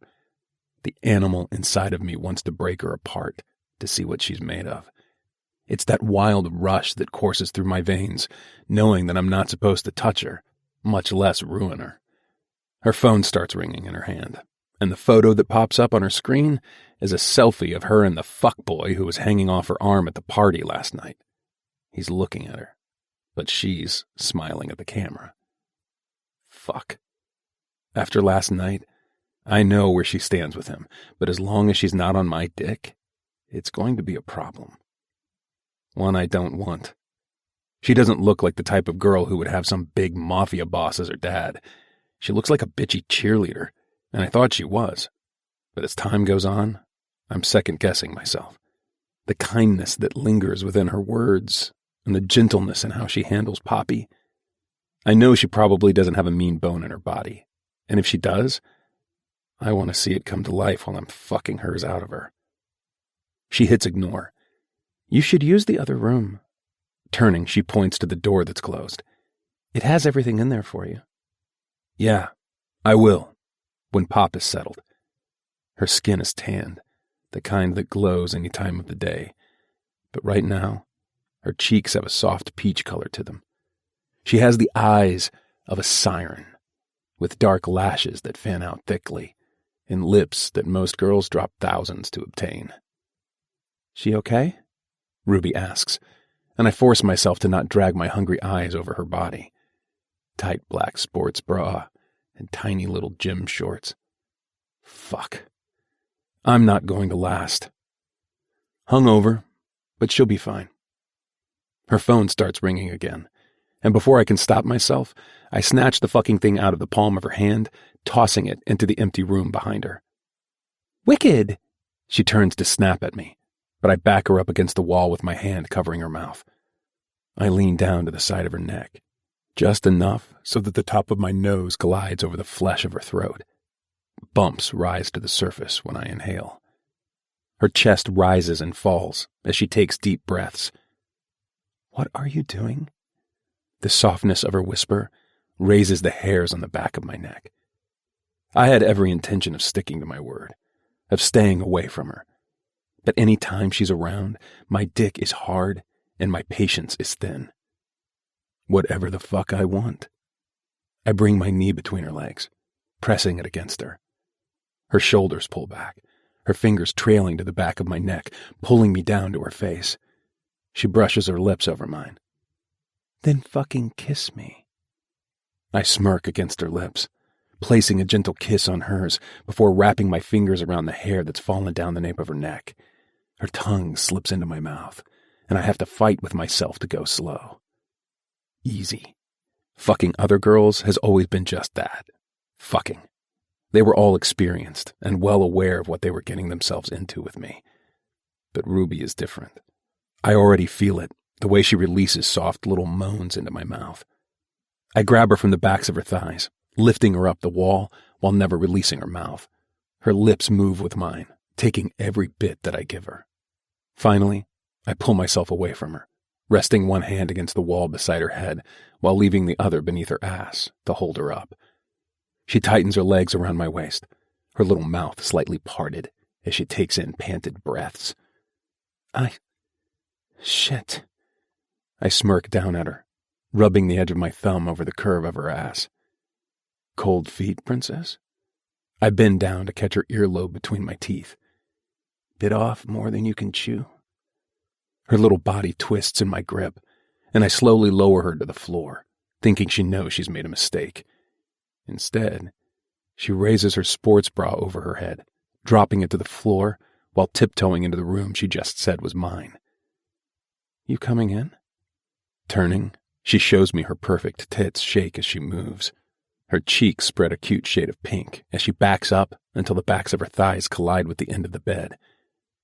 I have two options here. I could ignore the little mafia princess and not wake up every morning fearing that her psycho daddy has figured out what I've done to his precious little principessa. Or I could stop complaining like a bitch. I kick the door closed, grinning at her. Take off your pants and make it look fucking cute. She sucks her finger into her mouth before dipping it between her thighs, spreading her panties to the side and sinking her finger inside her. Like this? Sluttier. My knees hit the end of the bed, and I wrap my fingers around her chin, forcing her face up to mine. Her eyes lower to my zipper, her little hand coming to the swell, rubbing it in circles. Heat rushes to my balls when she slowly pulls the zipper down and yanks the rest down until I'm standing in only my briefs. I massage her head. Why'd I think you were a virgin? She bats her lashes up at me, running a single finger down the base of my cotton-covered cock.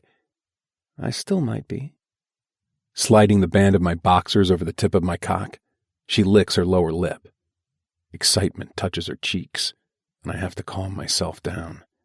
She's way too innocent for this shit. She's just playing games. Or maybe she isn't, and that little act she has on for everyone is just for her papa.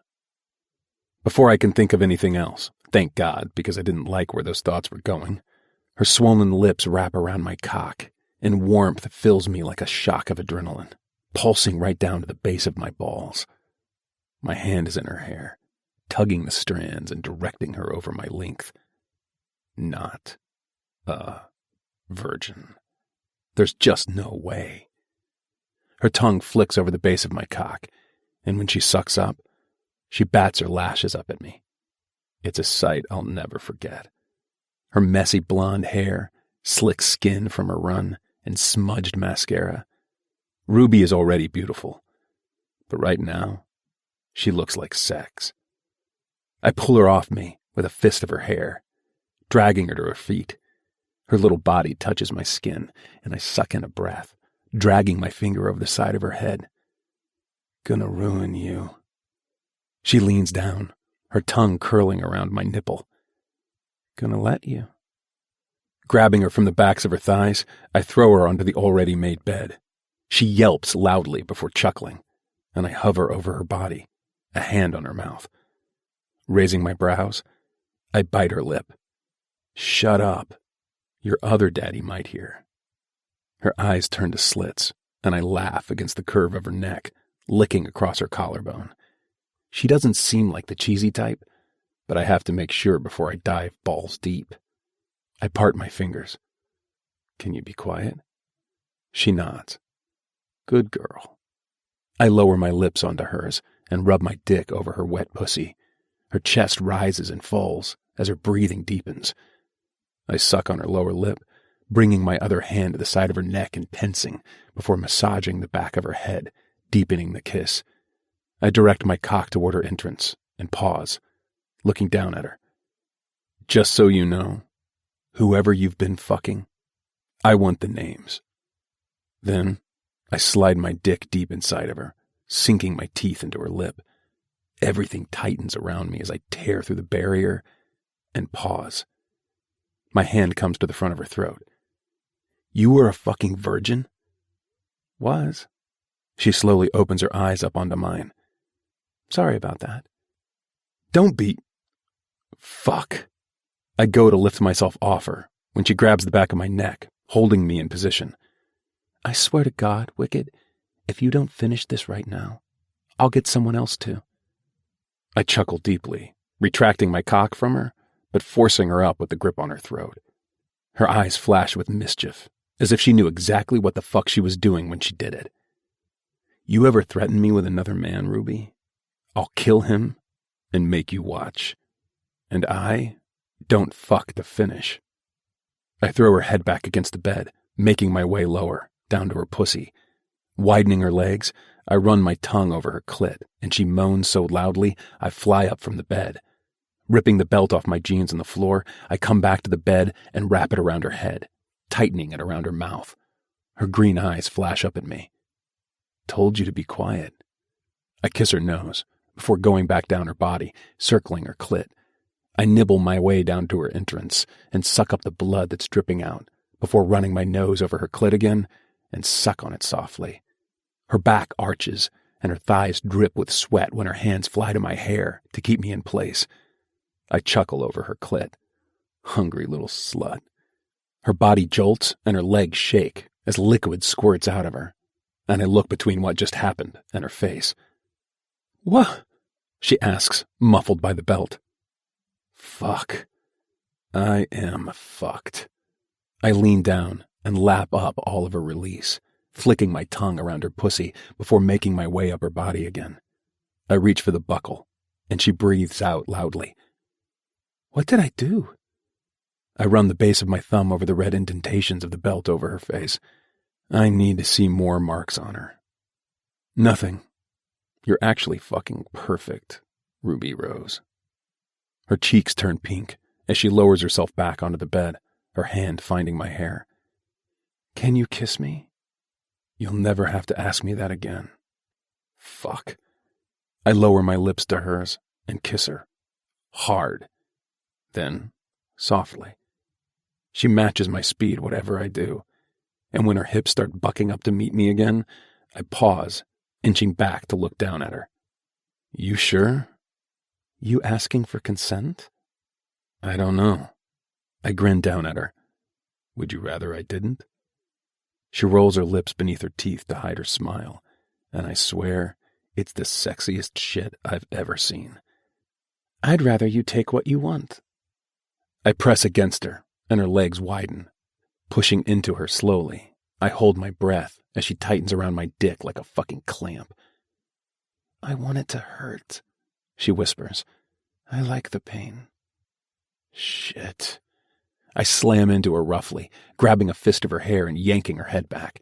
When her face scrunches in pain, I slam my hand over her mouth and draw out before diving into her again, this time so hard her body moves up the bed. I watch as every thrust, her eyes start to weaken and her body turns limp. Moving my hand from her mouth, I kiss her roughly. As I fuck her so hard, I feel the insides of her like a map I already know the path to. She leans up to catch my lip between her teeth when I shove her back onto the bed. Don't fucking move. She moans, and I lean back onto my knees, lifting her from her ass and directing her on top of me. Fuck me until you come. I bring my other hand behind her neck, pulling her down as she slowly lifts her hips up and rides over my thick cock. I want to feel you drip down my dick. Her body shakes, and she rides harder, her tits brushing against my chest. When her breath speeds up, I bite her nipple into my mouth and reach for the front of her throat. Her pussy clenches and pulses around my cock as my balls tighten and blood turns hot. When I know she is finished, I lift her off my body with a hand around her throat and direct her onto her knees on the floor. Before I can grab my cock and shoot onto her face, she swallows my length whole, and as soon as my tip hits the back of her throat, I lose it. My knees shake and the hairs on my body stand to life as I release. I drop to the floor beside her, resting my head against the mattress. Silence falls between us both as we try to catch our breath. And fuck. I wish I could say I feel bad, but I don't. And I thought just having one taste of her would be enough. It isn't going to be. I turn my head toward her, brushing her hair away from her face. Come, I'll clean you up. She peers up at me with glassy eyes. You don't have to do that. I scoop her up from the backs of her legs, carrying her to the bathroom that's adjacent to the bedroom. She laughs against my chest, but wraps her arm around my neck. Lowering her into the shower, I turn on the tap and wait for it to heat up. There are already soaps and shampoos in here, so I pull her under the water and squeeze some shampoo onto my hand. She stands beneath the hot water, running her hand over her hair to plaster it down. You're an expert at this. I pause before rubbing the soap over her tight little belly, leaving a trail of soap suds on the way down between her thighs. She sucks in a breath. Actually, I don't fuck with anyone after I've fucked them. Charming, she teases, but lifts her hips when I circle her pussy. Not even close. But let's be honest, princess. I bite her lip again, even though it's swollen from earlier. You wouldn't be on my dick if I was. Her head tosses back as she laughs, and I back her up against the glass, closing the distance between us. Good thing you like pain.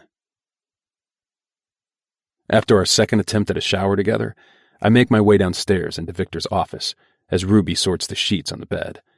I told her to leave them and that I'd do them later, but she insisted. Something about reading a romance book where the guy fucked her for a bet and showed the bloody sheets to his friends to prove he did it. Sounds like a book I'd read. I need you today, Victor says from his office chair, bringing the glass he's holding to his lips and swirling the deep amber liquid around. I've given up on trying to get answers. I know it's all dead ends. When he wants me to know, he'll tell me why he chose me. But right now, I need to make the decision to comply to keep Poppy safe. And to keep Poppy safe, I need to be away from prison. Done. I lower myself onto the armchair tucked on the opposite side of his desk. His office is painted mahogany, with tarnished wood as a desk and high bookshelves. Their house reminds me of something you'd find on some uptight magazine about architecture and design. All white and black marble, grand staircase and crystal chandeliers. No doubt the artwork hanging on their walls costs as much as the houses down the street we lived on. They drip money. Victor moves from the chair to the open fireplace on the other side of the room. He kicks out his leg, keeping his eyes on me as one of his foot soldiers enters behind me. I think his name is Tony, different from the one who usually drives Ruby around. "They're ready and waiting." Victor leans forward, flicking his fingers over his shoulder, but keeps his focus on me. "If you're in, I need you all the way in." His tongue runs over his lip. "I'm not Italian. I have nothing to offer you as far as the outfit is concerned." Victor keeps his eyes on me. Ruby gets her green eyes from him, since her mother's are blue. "That doesn't matter." "Really?" I ask, kicking my foot out. I find that hard to believe, since all of this, I wave my hand around the room, feels a lot like old-school mafia-type shit. Not that new age bullshit. A beat of silence stretches between us before he stubs out his cigar and nudges his head out the door. "Guess we'll find out." An old church stands at the top of a hill, where thick green grass grows against it. It's all withered white wood and cracked paint. But I know why he's taking me here. Well, I have my guesses. I've come to realize Victor is about as consistent and reliable as mob bosses go. I push my door open and stand from the back seat, closing it behind me and watching as another car pulls up beside ours. Victor points to the city limo with the fingers that hold a cigar. "You don't know who I am, son." He pauses right at the front of the car before nudging his head toward the church. "But I'm about to show you, if you'll accept my initiation." I know who he is to an extent. I've watched how they've walked around each other, and I've seen the phoenix on the back of his hand. I know exactly who he is without knowing who he is. I don't ask questions because he doesn't. When you step through those church doors, everything you think you know about your life, about my life, is going to unravel. I'm going to show you things you're not going to want to share. But let me tell you something. He steps closer to me, his chest almost brushing against mine. I bring my eyes to his. You won't be walking back out of those doors alive if you don't agree once you step through. So I'm giving you your chance right now, son. He pauses, puffing on his cigar, before turning his head. Do you agree? I've made some pretty shit decisions in my past. Got Poppy and me into a heap of trouble, among other dark shit. This is different. I nod. Yeah, take me through. Following Victor up the stairs to the Gothic-style building, I pause when he widens the door, displaying a long, dark corridor. 2 men stand on either side of the door, both dressed in dark suits with shiny loafers on their feet. Victor must sense my hesitation, because he turns to face me, shoving his hands into his pockets. Ask me a question, and I'll answer honestly. But after you've asked your 3 questions, you step through these doors, Wicked, or you get carried out in a body bag. And I'm not talking about the kind the pigs carry you out in. Victor LaRosa is mafia. His family is suits, guns, and high-end security. And his thick Italian accent is one you can't ignore. Was it by accident you picked Poppy and me up? He rolls his lit cigar around his mouth, the wrinkle lines in his skin crinkling every time he does it. No doubt he was a good-looking man in his younger years, but time has not been kind to him. Money has, though, judging by his expensive suits, cologne, and the Cuban cigars he always has hanging off his fingers. That's obviously leaving out the expensive mansion and cars, too. Yes. His eyes meet the young fuck from earlier, Ruby's new soldier, Val. He comes back to me. Next question. He leans back slightly, and the withered door creaks under his weight. You're in the mafia. He studies me closely, and for the first time since he collected Poppy and me, I feel a wave of darkness hover over him and touch me. I'm from Palermo, Sicily, son. Do you know what that means? I don't shake my head.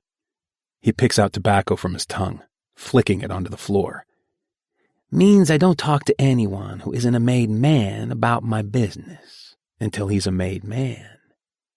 I know he's not going to continue, so I say the first thing that comes to my head. I'm not Italian.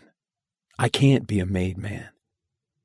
His mouth curves upward as he presses the door farther open with one hand, gesturing inside with his other. Actually, son, you are. Chapter 5. Ruby. It has been 2 weeks since I've seen my father, or Wicked for that matter. It's like he fucked me, licked me better, made me feel some type of way about him, and then left. I don't want to ask my mom where he is because I never have before, and I don't want to make it obvious that I'm mainly asking for Wicked. I could use Poppy, but, well, everyone with a set of eyes can see she's having the best time of her life without her brother hovering over her. Sometimes Dad would be gone for weeks on end, even months. And like Poppy, it never bothered me because I had freedom when he wasn't here. But this is different. I'm afraid. Afraid because I know that when Wicked comes back, he won't be the same boy who left. Because the dirty claws of my father will be well deep in his skin. So, Poppy says, pushing herself off the edge of the pool and floating toward where I'm sitting on a floating bed. How are you a virgin? You literally have hot guys around you all the time, at school and at home. I know she isn't talking about her brother, but I still flinch. Is it the whole Dad being a mafia boss thing? I smile tensely at her. Sun rays burn my skin, so I cup water from the pool and spill it over my tanned belly. I've just never been interested, and trust me, the guys around the house are not hot. She turns her head to the side, pushing the glasses down the rim of her nose. The day Wicked and my dad left, my mom told me to take Poppy shopping. She had good taste, different to mine with all her quirky, hippie-type patterns, but good. What about him? Revio. I choke on a cough, reaching for my margarita that's probably melted from the sun before leaning back in my sunbed. No, definitely not. But he is who you are going to be with. I swallow the strong tequila. Not if I have something to say about it. Just as I finish the sentence, Revio saunters toward us, shoving his hand into his pocket and using his other to remove his glasses. He gets close enough to the pool to not get his loafers wet before he kneels down and scoops up a cup of water playfully. Rubes, we have an event tonight. Papa's orders.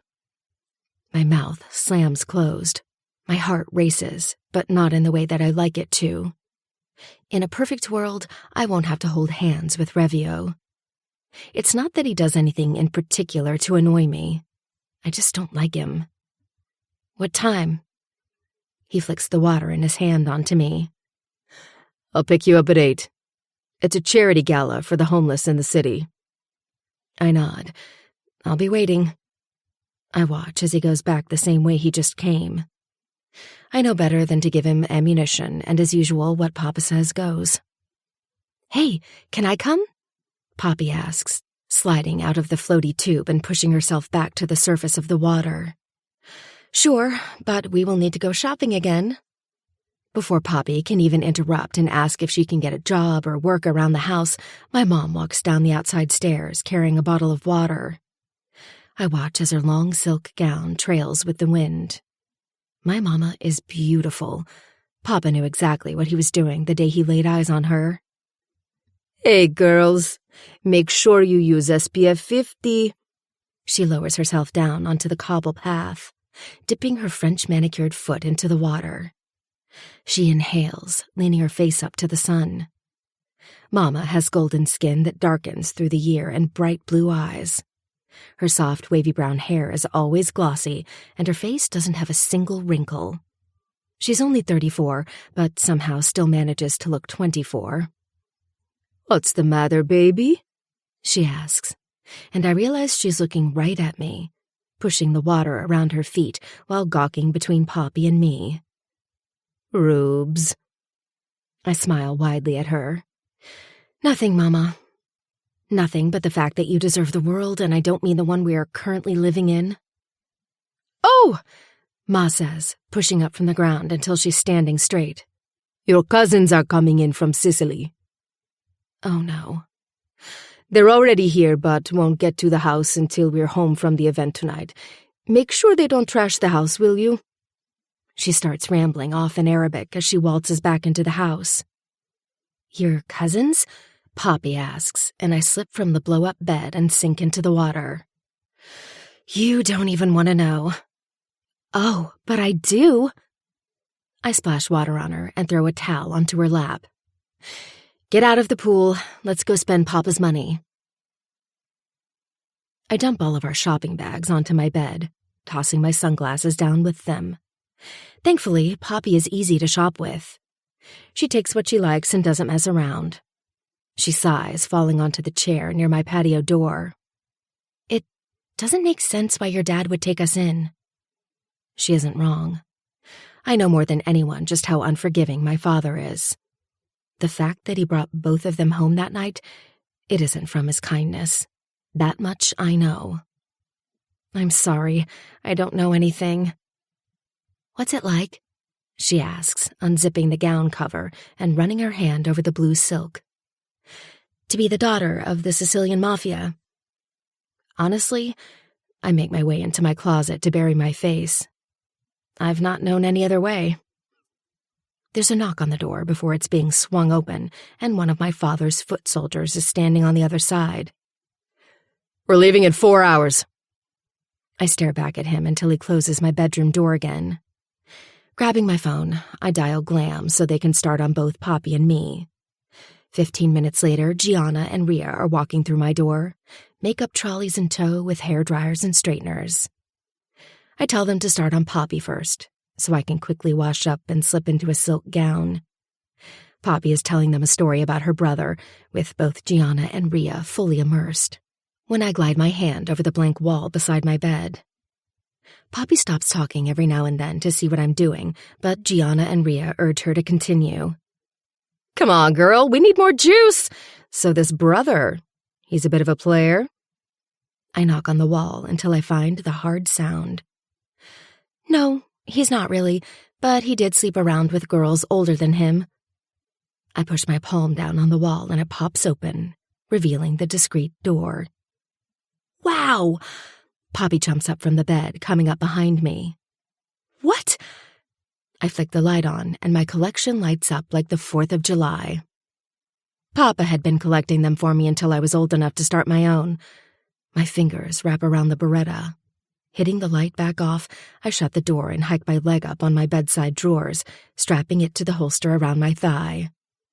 Poppy's eyes widen. Why would you need that at a charity gala? My eyes shift to Gianna, who pats her on the shoulder. Come on, girl, you are done. I sit still as they work on me. I go for straight hair and dark makeup. My plan was to offset the sunshine yellow of my gown. But now I'm thinking it probably just looks like I chose the wrong dress. Gianna and Rhea are quiet as they prep me. They always are.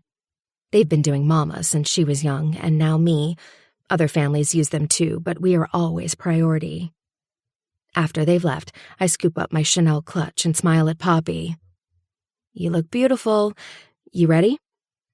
She nods, but I can see it in her eyes that she's figuring out who I am, or at the very least, guessing.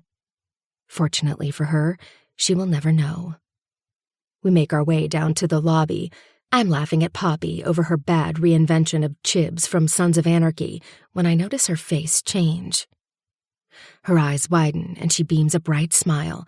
I follow her vision to the front door, where Papa and Wicked stand. Papa smiles up at me so tightly the wrinkles in his cheeks fold in. Principessa!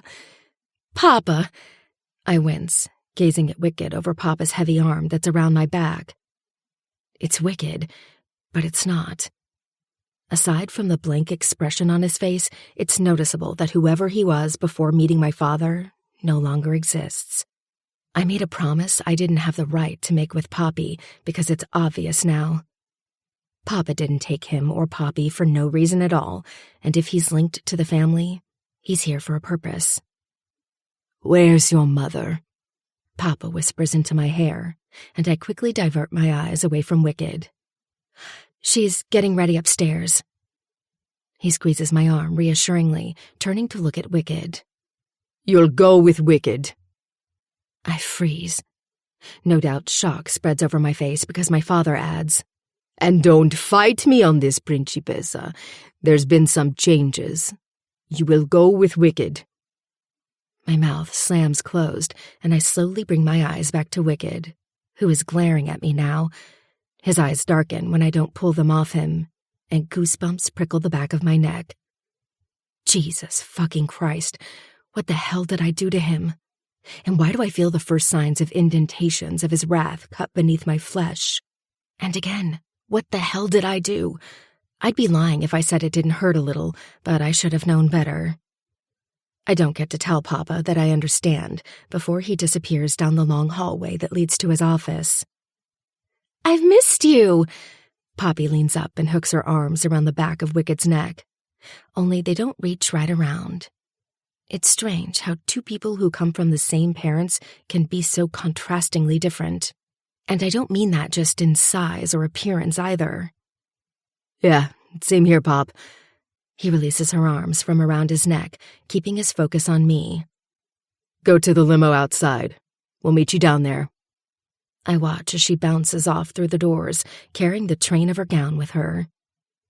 As each second passes that she's gone, it becomes harder and harder to breathe. When she shuts the car door, Wicked takes a slow step toward me, closing the distance.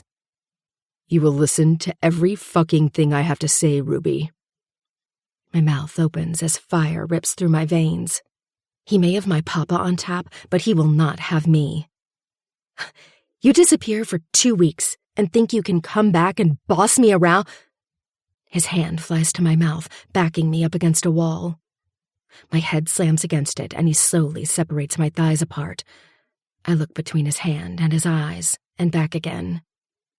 His skin smells of cigars and whiskey mixed with clean linen, and his body holds against mine like a brick wall, with no escaping. I didn't disappear. So let me tell you, Principessa, you will listen to every word I say. Because if you don't... His brows lift, and I watch as a cloud moves over his dark eyes and the corner of his mouth curves in a slow grin. I once thought I wanted to know what his smile looked like. When he first came, I thought about what it may look like or how it would make me feel. I often thought that seeing his smile would soften the features that were already so tough, but I was wrong. It only makes him seem wicked. Gone is the man who fucked me in a way I thought dreams were made of. I shove my face out of his grip, pushing him away. I didn't expect him to move, but he does. Flipping open my clutch, I take out my compact mirror and fix my lipstick. When I find him in the reflection, I snap it closed. Something has changed since he's been gone. I know that he isn't the same broken boy who my father brought home with blood all over his hands, if he ever was that person. The boy who didn't speak often, but when he did, he made me feel alive beneath him. The boy who showed me what it was like to die while being touched. He is no longer the boy who kind of stole my heart with his bloody hands. He is the boy who tore it from me without my permission. I'll listen, only because I know my role within this family. He rounds my body and is standing directly opposite me. But I jab a finger into his chest. Don't ever manhandle me like that again. When I shove past him to get to the front door, he calls out, Pretty sure you didn't mind being thrown around a couple weeks ago. I pause in my steps before shoving through the doors and huffing out so loudly I'm sure it looks dramatic enough for the soldiers waiting outside. I slide into the back seat, slamming the door loud enough for Poppy to jump in her seat. What happened? She asks, her eyes wide on me. You remember how I told you that my father wouldn't change him? She takes a champagne flute from the center of the side console. Yes? Well, I glare at her, ignoring the fact that the door swings open. I was mistaken. The door slams closed, and I'm painfully aware of how close he is to me when his thigh brushes against mine. Poppy looks between the both of us. She clears her throat. Is there something I should know? No. I flash her a smile, shuffling away from Wicked. Nothing at all. Wicked's hand comes to my knee, squeezing it tightly.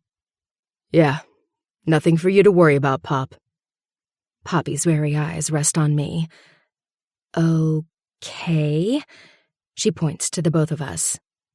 Then why is Revio not taking Ruby? Wicked's grip tenses on my knee, a warning or a promise. I'm not sure which yet. I shake my head, my mouth splitting into a wide smile. It's complicated. It isn't. Something has clearly happened between the two families, and it makes me nervous. The La Rosa and Gambino families have had a close relationship for a long time, since before Papa and Grandpapa snuck over on the boat years and years ago. Papa is old school, though, where Joe Gambino is new school. Both deadly but different styles. No doubt if there is some tension between us, the cupola will have to interfere, and no one wants that. Not even Papa. My phone buzzes in my clutch, and I unlock the hatch, opening to a text from Revio. You skipped out on marrying me. You should probably ask your new guard why. My blood turns to ice as the words replay in my mind before I quickly shut it off and shove it back into my clutch. Who was that? His voice coats over my skin like it belongs there, and for the 6th time since I met Wicked, I wish I didn't have him so close and near. I like old Wicked, the one who at least smirked when he put his hands down my pants. I don't like this one, the one who doesn't even want to put his hands down my pants. I huff on a breath and stare out the back window, ignoring his question. He chuckles, but instead of it being his easygoing tone that he used to use with me, it grazes over me like sandpaper. And now I'm worried how I'm going to cleanse myself from it. You can play that game for a bit. I'll allow that. Okay, I'm going to ask. Poppy leans forward, narrowing her eyes on her brother. What is with the suit, and why the fuck are you both fighting like you've had... She slams her mouth closed as her eyes widen in shock. Oh my God! You've been together! Poppy! I snap at her lowly, careful not to make it a big deal. No. Yeah, so? Wicked raises dark brows at her. Sit back down, Pop. We travel the rest of the way in silence, and I swear by the time the limo is pulling up to the curb of the hotel, my skin is on fire and my fingers are itching to get me the hell out of this car. At this point, I'd take Revio's easy drama over Wicked's realism. I swing the door open as soon as the limo stops and rush down the rolled-out red carpet. I don't care to take in the details of the designs, because I have one place to get to and one only, and that's as far away from Wicked as possible. I speed up my steps when I see the opening doors to the conference room, shoving through the entry, pausing when everyone stops chatting. Heads turn toward me. It's like I'm 5 years old again and busting into Papa's office during important meetings. I don't know who all is here, but I'm guessing it's the usual. The Cosa Nostra families, the ones we're not currently beefing with, and their wives. A hand comes to my hip, forcing me backward, and everyone goes back to their conversations. It's as though the music starts playing again and the chatter gets louder. You're to stay beside me, Ruby, he whispers from behind, and I hate the way my knees turn to jelly in response. I bite down on the inside of my cheeks to stop from shoving his hands off me. Or what? Wicked moves around my body, leaning so close into my face, he almost kisses me. Go fuck around and find out. I shove out of his way and make my way to our table that's near the front stage. I read over the little gold cards with our names and see the dragon written in cursive that's seated right beside me. My finger glides over the little piece of paper just as Wicked takes it from my hand and flips it downward onto the table. You don't need that. You know, you're really starting to annoy me. Really? Finally, I bring my eyes up past the angry veins pulsing in his neck and to his sharp jaw and pouty lips. Yes. I settle on his dark eyes. Really? I wasn't sure how tonight was going to play out with Giove and Marku. They've, if anything, been protective over me my whole life. The thought brings a smile to my face.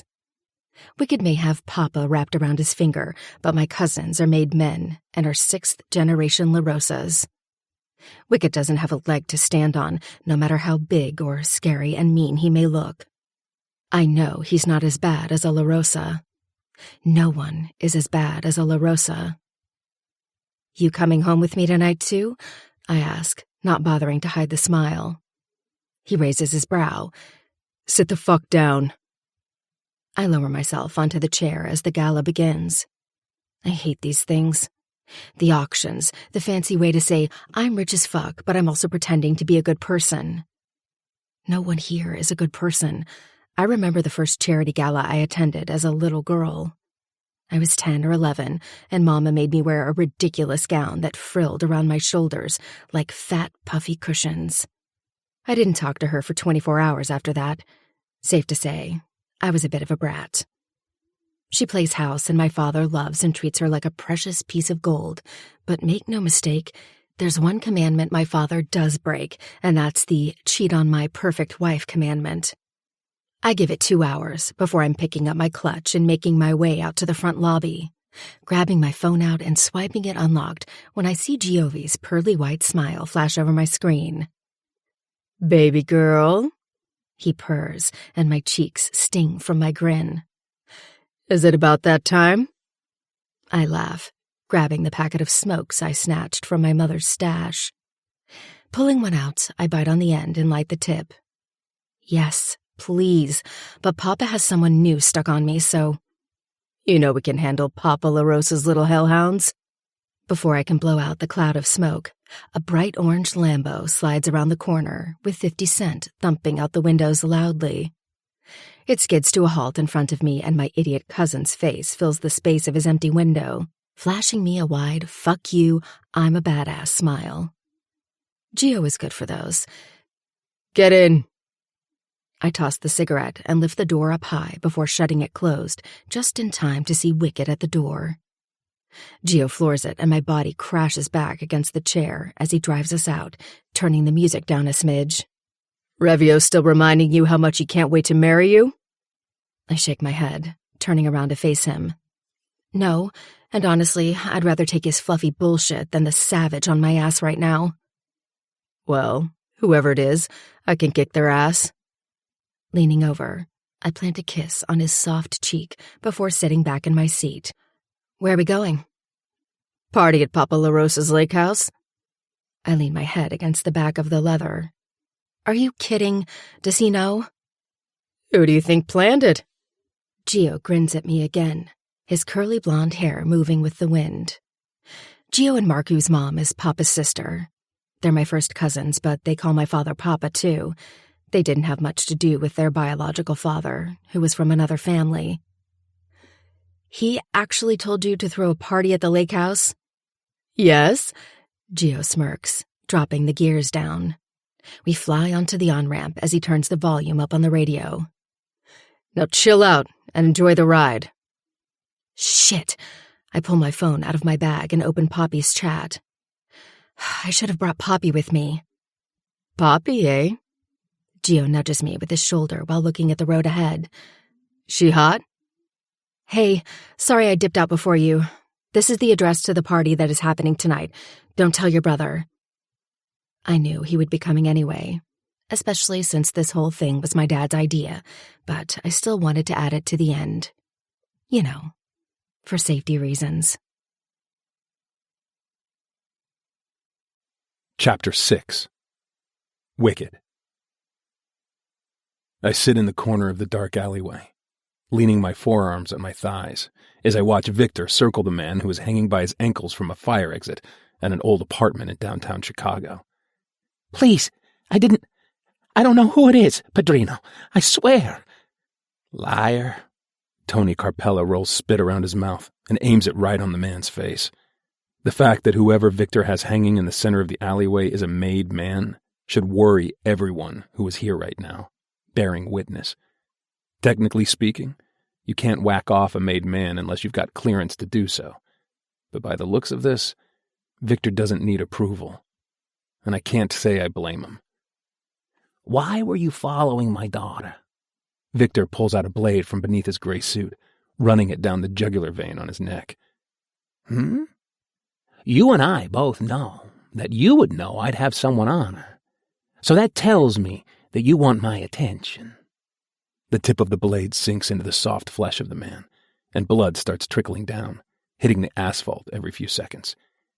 You got my attention now? There's more muffling before Carpello rolls toward me, his hands in his pockets, and his suit somewhat disgruntled. You know he's going to kill him, right? I lean back slightly, kicking out my foot. Yeah, I'm just trying to figure out a reason why he shouldn't.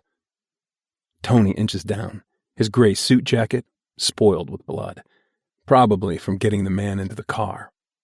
Since we were making our way out to whatever bullshit party the La Rosas were throwing before we ran into this motherfucker following their car, we're all still dressed for a damn gala, and less for murder. I swear, the man calls out. Look, there's a man.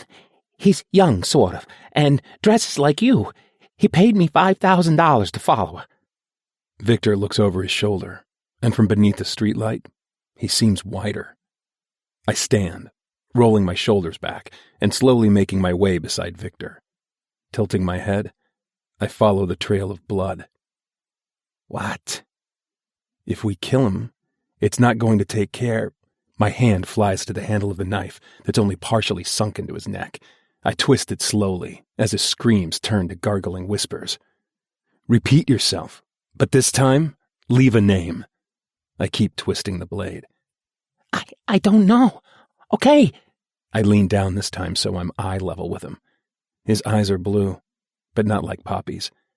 They're more like the color of the bottom of an old pool floor after it has been left all winter. Do I look like the kind of man who doesn't know how to make your final minutes in this world feel like hours? I lean in closer. I can think of 42 ways that I could kill you, and none of them are quick. My thumb flies to the inside of his right eye, and I sink it into the socket, watching as blood spills over my hand. Now, tell me a name, and I'll make sure I won't pay your family a visit. We don't touch family, Tony whispers from behind. You're going to tell him we don't touch family? Victor doesn't miss. He seems busy. Are you? Shit, man, Tony mutters, stepping back. Okay, shit. His bottom lip trembles. I don't know a name. He had a tattoo on his face, a cross. He drove an expensive car. I swear, that's all I know. I shove him away, pulling out my gun from my holster and unloading 3 rounds into his skull, then wiping the tip of my gun against my suit. We need to figure out who the fuck these motherfuckers are, right after I go babysit your kid. I turn, waiting for both Victor and Tony to follow me to the waiting black SUV. What? Nope. Tony, who is apparently Ruby's favorite uncle, shakes his head, rubbing his slightly overweight belly. You are a real fucking problem. Victor laughs, patting him on the back while making his way to me. He reaches into his jacket pocket and pulls out a tiny tin, popping it open and offering me a cigar. Proud of you, son. I didn't do it for his pride. I didn't think. Tony gets into the car that's parked behind the Range Rover, just as Victor leans in, handing me the keys. I want you at the lake house tonight. Watch our girl. I wrap my fingers around them, watching as he heads to his parked Maserati. Rounding the SUV, I put the car into reverse and do just that. Go watch my girl. But not because it's for him. Or even me. I slow the SUV to a stop, pulling up the emergency brake when it won't stop rolling down the deep-set driveway.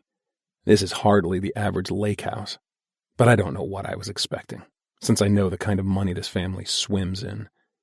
I take the keys out of my pocket and cut the headlights, sitting there in silence. I needed the silence between all the noise that I'd walked. Even thinking back to my initiation, I should have known better. Known that there was more to why Victor took Poppy and me in. That kind of charity just doesn't exist in our world. Everything is a transaction. The worst of it all is that I can't tell fucking anyone what was said to me that night. The night I walked through the chapel's doors before cutting myself open and bleeding over an angel card. I don't think I'll ever be able to tell anyone. No one except for those who were present, that is. I shoved the door open, my shoes hitting the soft blades of grass. There's a large tree planted in the center of a wraparound driveway that directs you around a lake house constructed of glass walls and deep stained wood. There are 3 floor-to-ceiling windows that overlook the front, with a ceilingless porch that hugs around the entire box-style building. I walk straight past one of the soldiers who is standing at the front door. He bows his head, and I offer him a tight smile. I don't recognize him, but then that's not uncommon. His hand reaches for the gold handle, but I shake my head. No, I'll go around. It's a full moon, so it wasn't as dark as it otherwise usually would be. A bright glow bounces off the glass walls, which I quickly realize aren't glass, but mirrors. The music becomes louder as I take a left turn to the side of the house. There's a large area of grass, but behind that is an abundance of trees. When I hit the final corner, I pause in my footsteps, taking in the scene. Fuck me. It's nothing like the parties I went to back home in Detroit.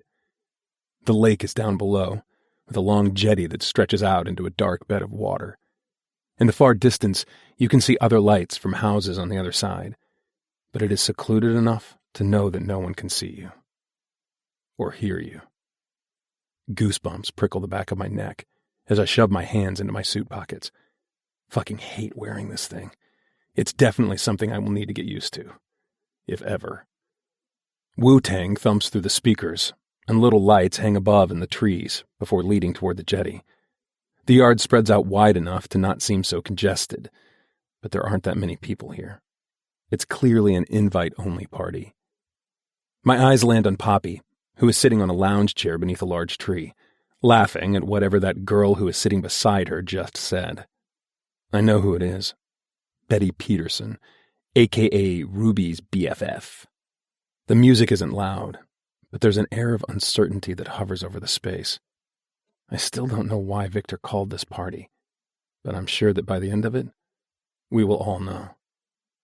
You know, you're painfully obvious, she says from behind me. Clearly she's drunk, her voice slow and dripping with liquor. She must come closer because I can feel the heat of her body on my back. I keep my eyes on Poppy. Sure, I'd jump in front of a bullet for the brat behind me, but my sister is still my priority. How does it feel to not have control of me here? She's drunk. Too drunk. I follow her slow movements as she rounds the front of me, taking the step down and looking up at me from a bent head.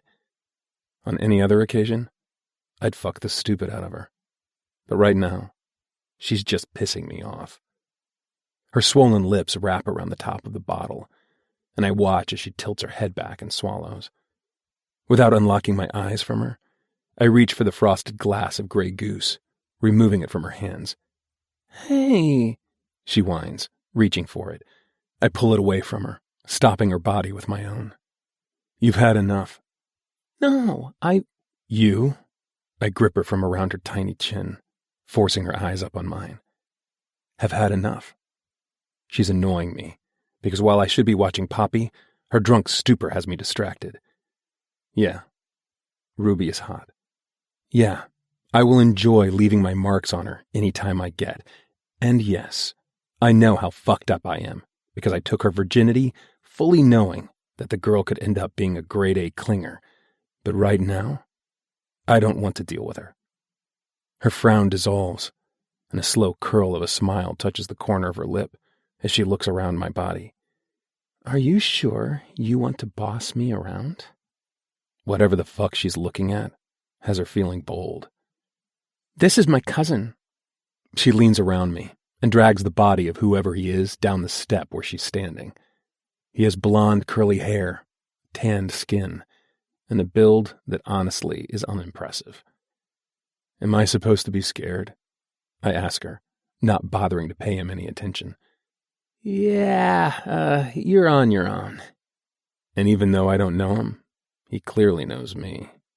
The boy leans in, kissing her on the cheek and disappearing through the sea of people. I can see out of the corner of my eye the times he looks back to me, but carries on doing what he's doing. What the fuck? Ruby spins around, following her cousin. He's usually so protective over me. I shove her out of the way. Just so you know. I cock my head to the side and trace my eyes all over her body, from her face, down to her tits, past her semi-exposed belly, and down her legs, before coming back up and meeting her at eye level. I'm not here for you. Her smile falls slightly, and I carry on through the bed of people, needing to get to Poppy. When I look back to the spot I saw Poppy moments ago, she's gone, and Betty has her tongue down some idiot's throat. I take heavy steps toward the tree, grabbing the guy's shirt from his collar and shoving him backward and off Betty. What the fuck, man? He runs his hand over his hair. Betty's eyes come to mine. Oh, hey. Where's Poppy? Her eyes dart over my shoulder as she uncrosses her legs while shoving her skirt back down. I don't care for Betty much, but she and Ruby are basically sisters, so Victor did tell me that I was to watch out for her too. Not to the extent that I go out of my way, but at least if she looks distressed. Hard pass and probably won't do it, but whatever. She was right here. She turns toward the now empty spot, her brows curving in, confused. Pushing up from her chair, she stands and starts twisting and turning, scanning the area. She was just here. I turn back around, my eyes landing on Ruby, who's following my footsteps down. Did you see where she went? She rolls her eyes, and I have to fight with myself not to wrap my hands around her throat and pin her up against the tree. She's probably pashing someone in the house, Wicked. Stop being so fucking dramatic. She's safe here. Or have you forgotten where we are? I haven't. But where we are is precisely the issue. She doesn't know that, though, of course. The naive little brat would never know. I move around her, circling the smaller groups of people talking and drinking, before going back to the side of the house and to the front, where the guard stands near the front door, exactly where I left him. I point to the house. You seen Poppy? He looks from left to right, taking the steps down to meet me. No one has come around the front. I leave him behind and push through the front door. I don't see anything. My vision caves in around me in a single circle, as if I have tunnel vision just for her. Pulling out my phone, I hit the second floor while tapping her name on my contacts list. Her phone rings 3 times. If I haven't answered my phone, it's because you've called me off a number not in my contacts. Rude. I feel violated. Don't call me unless you know me. Okay? Thanks. Bye. I want to pin her right beside Ruby on that tree, but I shove through every bedroom, clearing each one before realizing she's not in here either. Jogging down the stairs, I exit through the back doors, hitting her name again. Only this time, it goes straight to voicemail. Dread fills my veins when I realize something isn't right. Poppy may be a head case and the equivalent to a stray cat when it comes to keeping track of her, but she'd never purposely ignore me. She knows how much I stress and how controlling I am. She knows it'll just be easier to answer the phone, tell me she's fine, and to stop being a dickhead, and then hang up on me. She'd never do this. Call it brother intuition or whatever, but when I push through the back doors that open back onto the same area I was just talking with Ruby, it's as though I see the party in a different light. The groups of people who are here seem older, not the age group I would expect for Ruby to be around. The alcohol isn't sprawled out, and no one is being messy and stupid. Aside from the small group near Betty, who is the same that Ruby always hangs with, the other people are almost out of place. I jog down the steps, stopping right beside Ruby and Betty and the other boys they have around. I notice one of them from the party earlier. Who the fuck are all these people? I gesture out to the people behind us. The energy in the air shifts when Ruby turns to follow my sight. I watch her face as her mouth twists into a confused line. I actually don't know. Jesus fuck. I whacked the bottle of vodka out of her hand. How fucking much have you had to drink to not notice any of these people until just now? I know. I ignore her, turning back to face the side of the house where the freshly cut lawn merges into the forest. What's behind these trees? Ruby dials someone on her phone, bringing it to her ear before hanging up. I don't know. I've never been back there. I'm guessing trees? I glare at her. You're not funny. I wasn't trying to be. Her eyes fall to the ground, but I don't have time to coax her bruised and drunk ego. I point to the people who are here. Call your daddy and tell him there's been a compromise, and if I don't find my sister, when I get back, people are dying. Wait! Ruby jogs after me. I'm coming with you. I ignore her as she continues to dial Victor. It's not until we hit the entrance to the forest that I turn and see they all fucking followed. Boys in tow. Climbing over the fence, I land on the ground in a thud and turn on the flashlight on my phone. The light beams, and I scan across the fence line, looking for any movement of ground. It's obvious that people haven't been on this side. Not a single footprint or shoe print. Yo! One of the boys calls out. There's a boot print.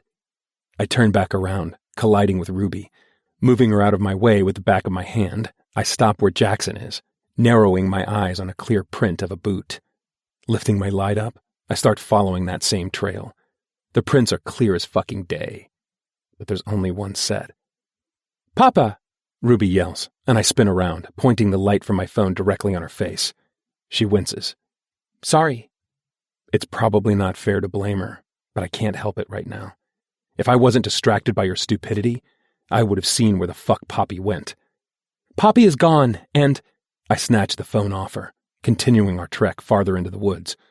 You there? What's happening? Talk to me. Something's not right. There are people here who Ruby doesn't know. Wesley on the front door? He asks calmly. Yeah, but the kid is dumb as fuck. Poppy is missing. The silence between us stretches wide enough to make my fucking skin crawl with anticipation. And he claims she didn't skip from the front. All right, keep going. I'll be there soon. I hang up the phone, and just as I do, I see a new message on mine and click the unknown number to open it. She's not there. I stop walking, and everyone around me does the same. Typing off a new reply, I don't even hit send before another comes in. If you want to see her alive again, we need to make a deal. I finally punch the final letters and hit send. Who is this? Another message comes through. Not important. What is that you need to make the deal to see your precious sister again, Wicked. You need to go back to the party, tell everyone you know where she is, and bring little Ruby LaRosa with you. I read over the words, and then read them again. What? What is it? Ruby asks from ahead, and I raise my eyes up to hers. If this has something to do with her papa, then I'm getting to the bottom of it. I type out my reply, shoving my phone into my pocket. That was Poppy. She's fine, but wants us to go and get her. I point to Ruby and me. Oh, thank God. Ruby's hand comes to her chest. She shoves through the grass as everyone starts making their way back to the party. No offense, but I'm going to kick her ass for stressing us out. Slipping into the SUV, I open my phone to another text as Ruby says goodbye to all her little partygoers. We're going to play some games. Do you still remember how? I stop typing. Darkness clouds over my vision. Who the fuck is this? I didn't need to ask. The problem with trauma is it leaves its scars behind, so it knows exactly where to find them again when it comes back. And it does. It always comes back. I think you know. I squeeze the phone in my hand, slamming my palm over the push-to-start button just as Ruby slides into the passenger seat, slowly lowering her purse onto the ground in front of her while looking at me as if one would a rabid dog. What's wrong? I slam the gear into reverse, not wanting to tell Ruby because that would mean this is right. That would mean he has come back to deliver his promise like I knew he would. And now I know all of our lives are about to change. Wicked. 6 years old. I knew some things more than others. I knew pain. I knew that if I cut myself deep enough, I could feel all of my pain release. But the problem was that all I knew was pain. And to release it all, well, I would simply need to die. I watched anyway, though. I sat in the corner, and I watched, because I knew it was my time soon. Everyone knew it was my time.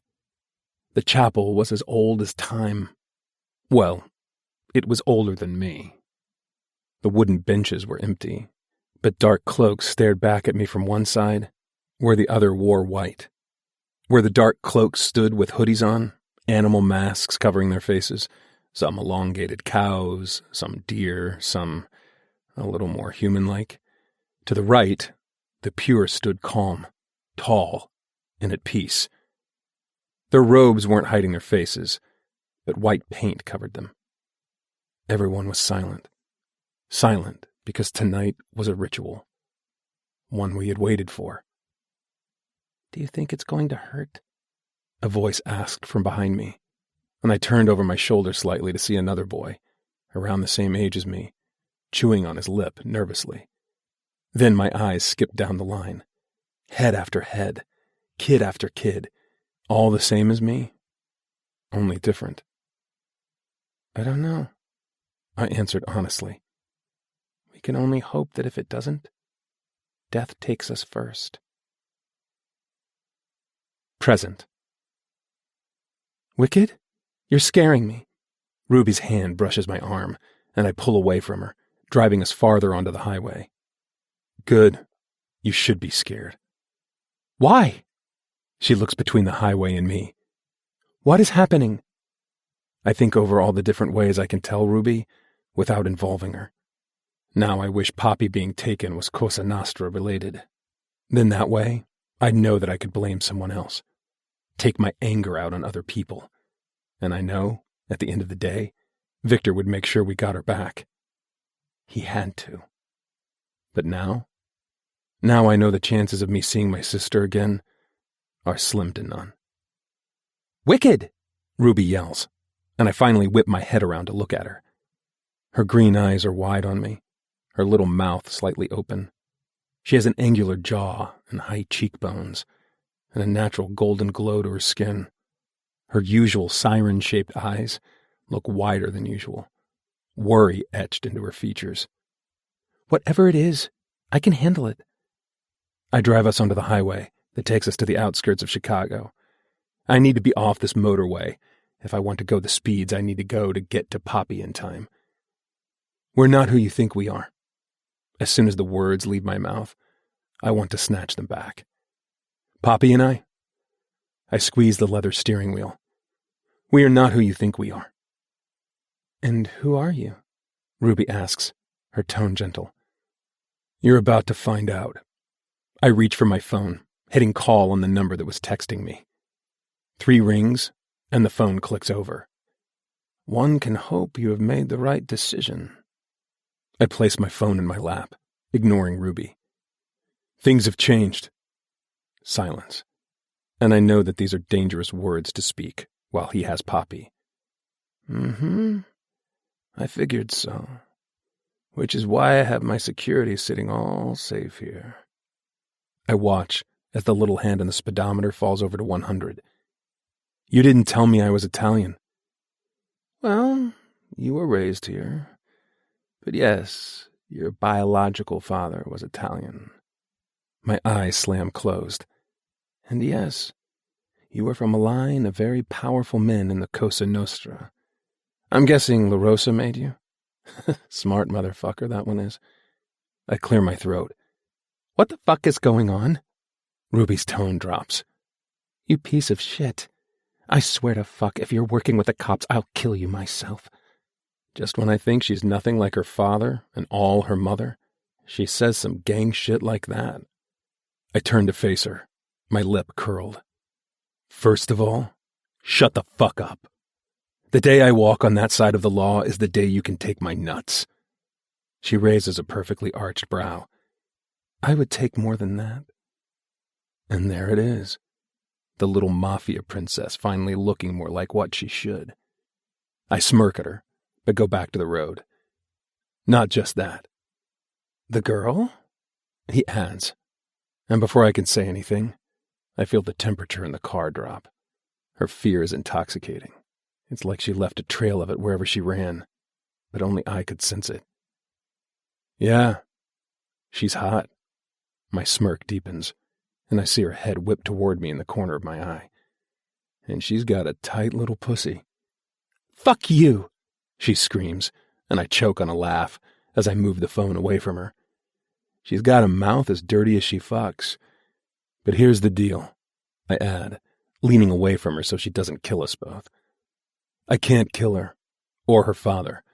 As much as I promised this transaction, there are things you left out telling me too, like who I am, and the fact that I have the affiliations that I do. You promised our freedom for her. You didn't say anything about Victor. Where are you taking me?"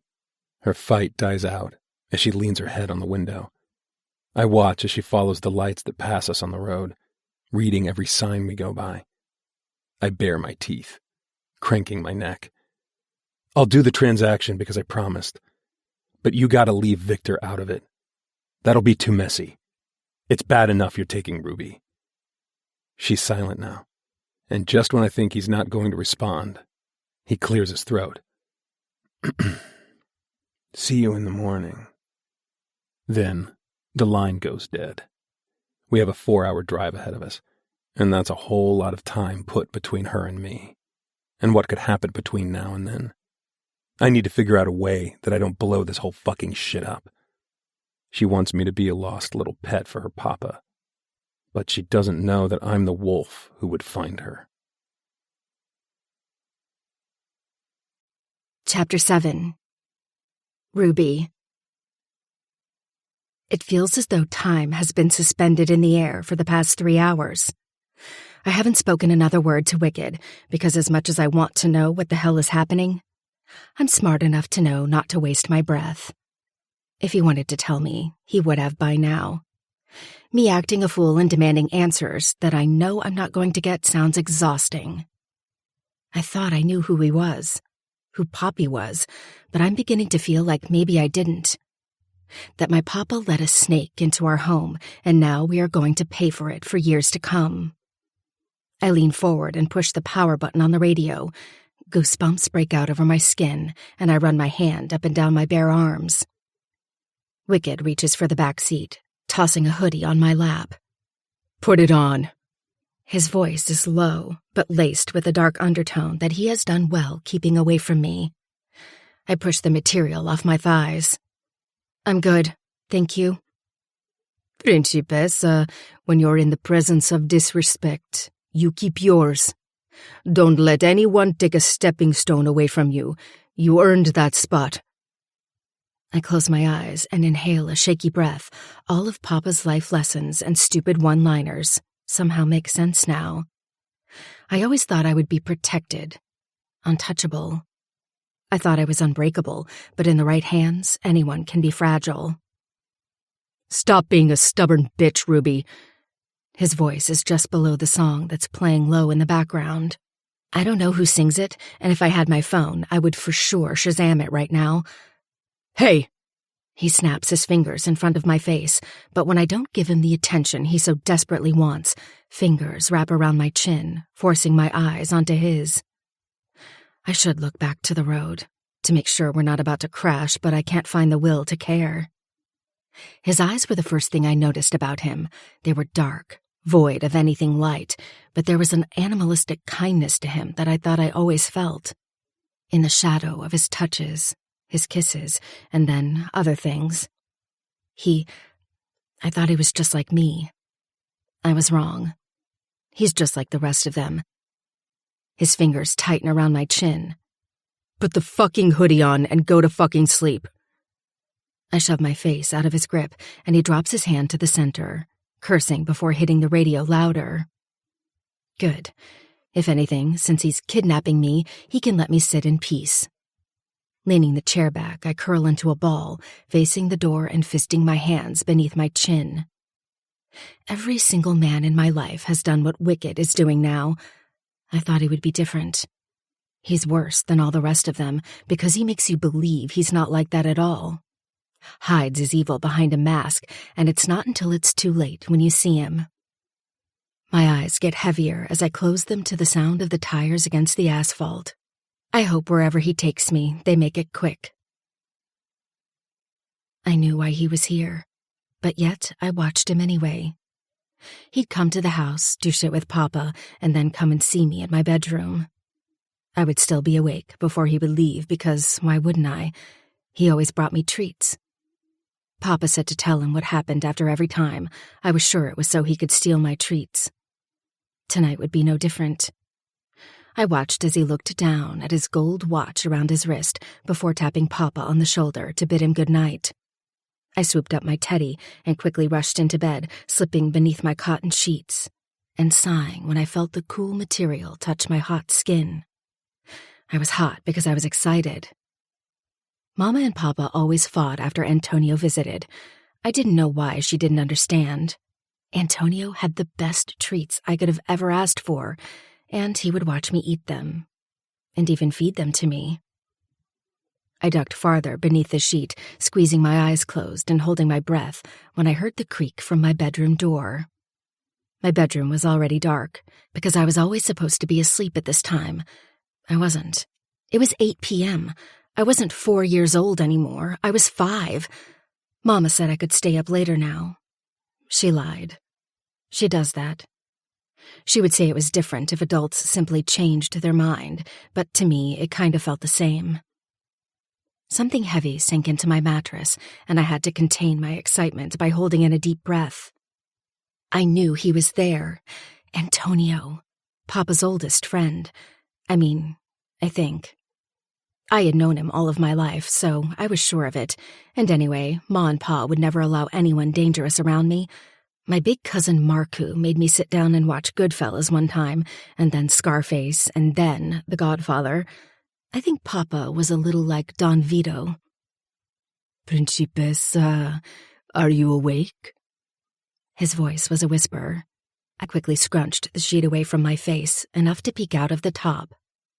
He wore a suit like Papa, only no jacket.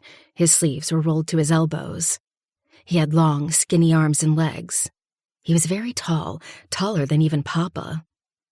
His fingers came to the edge of my sheet, pulling it down gently away from my face. There's my pretty girl. My cheeks stung when my smile beamed. I always loved seeing Antonio. He made me feel safe, like I mattered and wasn't only important because of who my Papa was. His hand disappeared into his pocket before he laid it out in front of me, downside. His hair was slicked back, his eyes a light brown, kinda the same color as my teddy bear, and his skin was slightly paler. I think he met Papa through Mama because they were also friends. He smiled, the dark hair around his face grazing his collar. I got you something. I rested my little hand in his, picking up the piece of candy he held in his hand. My heart fluttered in my chest, and my blood rushed through my ears so fast I could hear it. I took the small piece of candy, pinching it between my 2 fingers and rolling it between. It was a tiny hard-shell candy. They were small, but so tasty. It tasted of fresh raspberries just picked from the garden. My thumbnail glided over the tiny indentation on the outside, a tiny ballerina just for me. Go on, my little princess. Taste it. It's a new flavor. A new flavor? He only gave me new flavors for my birthdays. This was exciting. But it's not my birthday. My eyes widened.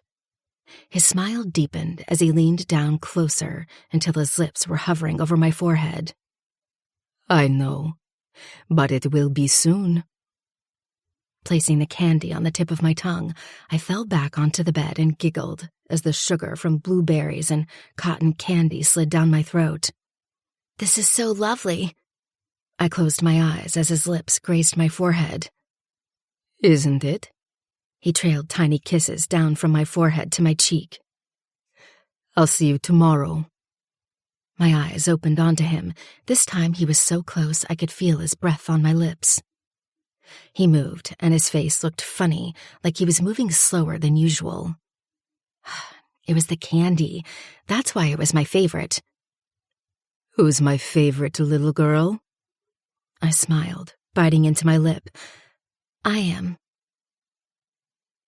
My body jolts and I hit my head on the side of the door. Opening my eyes, I stare at the smooth leather of the upholstery. That's right. I'm still here, stuck in a realm of where I was tricked into thinking someone was good. Good enough to sleep with, anyway. Good enough to be the kind of big brother I thought every girl needed. I was tricked. You awake? His voice is drenched in sleep. I find myself aching from the familiarity of his tone.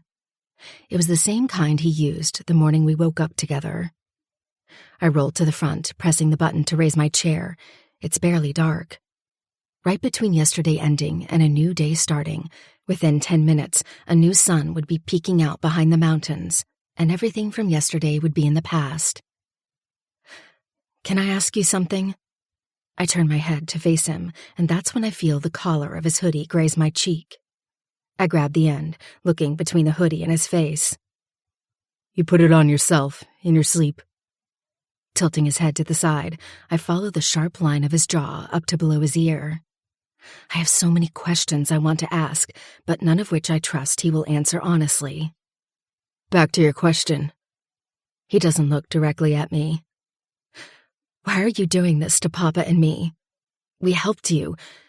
He chuckles breathlessly, the kind that only comes from his chest.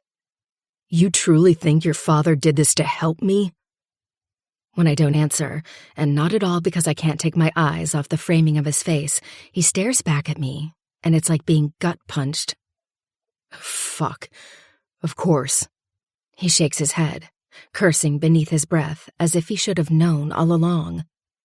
The sun rises behind him, and now all of his features are somehow accentuated. His soft dark hair that's messy from lack of sleep, and his perfectly symmetrical face that again, somehow, even though is quite clearly perfect, still has a roughness around the edges. His beauty isn't subtle. It's a slap in the face to the human race. It's a warning that some men were handcrafted by evil just to get your attention long enough to steal you. I don't know! My hands fly up, and I'm annoyed at myself for showing interest. Interest in my impending death. I know Papa. He is a hard man, and at times an evil man when needed, but wicked. He's also a family man. The Cosa Nostra, although in everyday lives, yes, they live above the law. Deep down in their roots, they have good morals. They have commandments, rules. I take a deep breath, looking outside my window. The only one he always breaks is the one to keep his dick in his pants. The silence edges me closer to tipping point, so I hit the radio on again. This time I know the song that filters through the tight space. Late to the Party by Joyner Lucas. Your father isn't exactly who you think he is, Ruby. I don't bother turning around to look at him. It only makes it more difficult to be distracted by his ridiculously beautiful facial features. Honestly, it's not fair at all that someone with his extreme assholery is this hot. I think I know exactly who my father is, Wicked. You don't need to tell me. You don't need to say anything more. And anyway, I turn back in my chair, finally braving myself to look at him. I'm more worried about the kind of man you are. Where are you taking me, Wicked, and why? I didn't expect him to answer my questions. If being the daughter of the Mafia has taught me anything, it's that women don't know anything. I'm not important enough to be asking questions, and he doesn't need to answer them. Something I would die on a mountain to change. He licks the side of his lip, and I quickly divert my eyes back to the road in front of me. If I could tell you everything, I would. If I could tell you anything, I fucking would. I blink back the tears that build behind my eyes. I don't believe you. Yeah? Well, I don't fucking care. The sun is in full beam now, and I've lost track of so much time that I don't even notice when he turns the wheel off the road and enters a long, dusty path that leads to God knows where. I spin back around to watch as the road we were just on slowly disappears. Wrapping my arms around my belly, I close my eyes and retrace all of the memories I have of my family. Anything. Are they going to kill me? I ask without opening my eyes. I already know what he's going to say, but I need to ask anyway. Turning to face him one last time, I wait until his eyes connect with mine. Are you going to kill me? He doesn't answer, turning the radio off and continuing to drive us off-road. It must go on forever, because by the time we finally pull up to a long wired gate, my ass is numb. I haven't moved. He shuts off the car and we sit and wait. Aren't you going to get out and open my door? I ask sarcastically, looking out the window beside me. Or what? I follow the lines of the tall redwood trees in the distance. You afraid I'll run you over? Look at me, Ruby. I don't, and I have to fight back the large rock lodged in my throat to stop myself from crying, from exposing every single emotion that has been building inside of me since he took me. Ruby. That simple word said by lips that whisper lies. I hate him. His fingers come to the back of my neck, and I jolt as electricity shoots down the base of my spine from the connection. He forces me around until I'm looking directly at him. For what it's worth, I'm sorry. He says the words, but the corner of his lip curls upward. No, you're not, I say, sneering. You like this. His brows raise up slightly, and his smirk only deepens. You're right. He forces my head away, reaching for the handle and shoving it open. I do like it. I fall from the SUV and land on the dirt, where stones cut into the palms of my hands, and blood fills my mouth. I cough, sucking in deep breaths and rolling to my back. My chest tightens, and I look up at the sky from blurry eyes. The sun doesn't bother to hide behind a cloud. It beams down on me, laughing, like I got myself into whatever this situation is. A shadow clouds my face, and everything goes black. My wrists prickle with pain, and I slowly try to twist them around as spasms zap through my head. Wicked. Pushing me out of the car, stealing me. Oh my God. My eyes pop open, and I shoot to my feet. It's cold. So cold that goosebumps litter my exposed legs. There's a perfectly manicured bush in front of me, and I turn around to see an identical one opposite. Left and right, I'm boxed in by a cube of dense but flawlessly manicured hedges. Dirt mushes between my toes as I make my way to the other end, swiping the blood from the side of my face. I walk around the corner, to where it continues around like a maze. Running to the end, I hit another corner and spin back around to see where I came from. The sun that was rising this morning behind Wicked is now setting in the sky, and the pain around my wrists and head intensifies the farther I walk. Falling to the ground, I wrap my arms around my legs, forcing them to my chest and resting my cheek on my knees. Why? Why is this happening, and what did I do to him for him to do this? Closing my eyes, I rock silently back and forward, counting down from 100. 99. 98. 97. My eyes pop open when I hear a crack from somewhere deep in the maze. Shooting to my feet, I run through the way I came, passing hedge after hedge. I keep running, following an unknown path as my chest burns and my eyes sting with tears. My mind spins around and the hedges that were stationary start merging together to form colors around me. Warped together like a haze of smoke, I trip backward and lose my footing. Everything going black. Chapter 8. Wicked. I sit on the bench seat at the front of the chapel, my knee jiggling, and the familiar mask clasped in my hand. The half-human bone mask is littered with markings, and I trace the indentation of carvings over the years. Line after line cut into it. I lose count toward the end. 1, 2, 3, 4, strike. And repeat. Hangman. His voice is like a thread of warning. I knew that one day I'd drive my knife through his skull. It was just a matter of time and safety. I couldn't do it with so much to fucking lose all the time. Poppy was always my biggest concern. But now with Ruby, fuck if I know what I'm doing. My knee stops, and I keep my eyes locked on the Virgin Mary statue that stands at the altar of the chapel.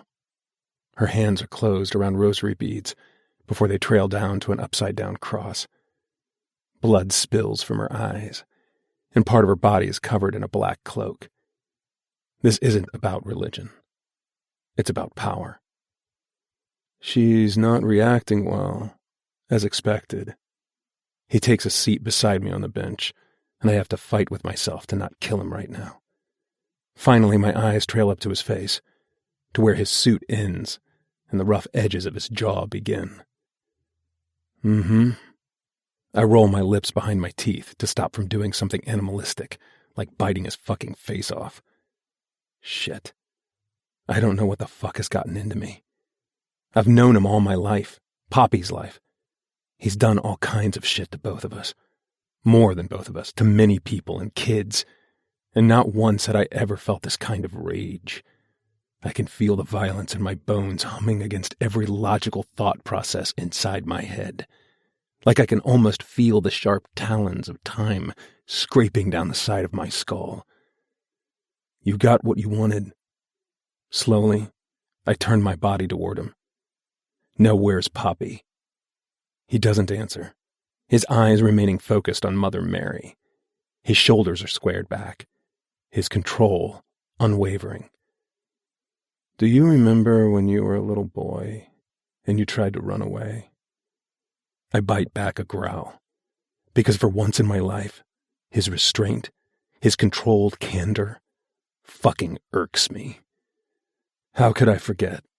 That was pretty much when you made me your favorite toy. He doesn't smile, but his cheek twitches, and a slight cackle escapes his mouth.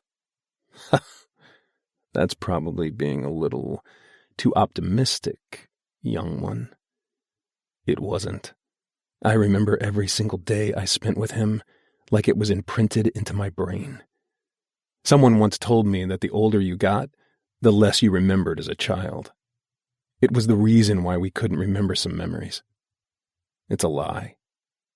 I remember fucking everything. What did you want with Ruby? Ruby LaRosa has been my subject for a lot longer than she's known. Both her and her father.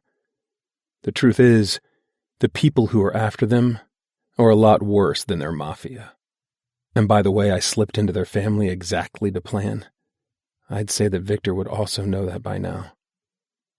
Ah. He touches the tip of his nose, finally shifting his body around to look at me. Scully is not someone you want to make an enemy out of. Everyone knows that. But he is only one of the worst people you could meet. There is another who is just as bad. One who makes my skin itch every time I think about him. Or the fact that he could very well be the reason why Scully wants Ruby. Would I have brought her here if I had known that? I don't know. The famous question.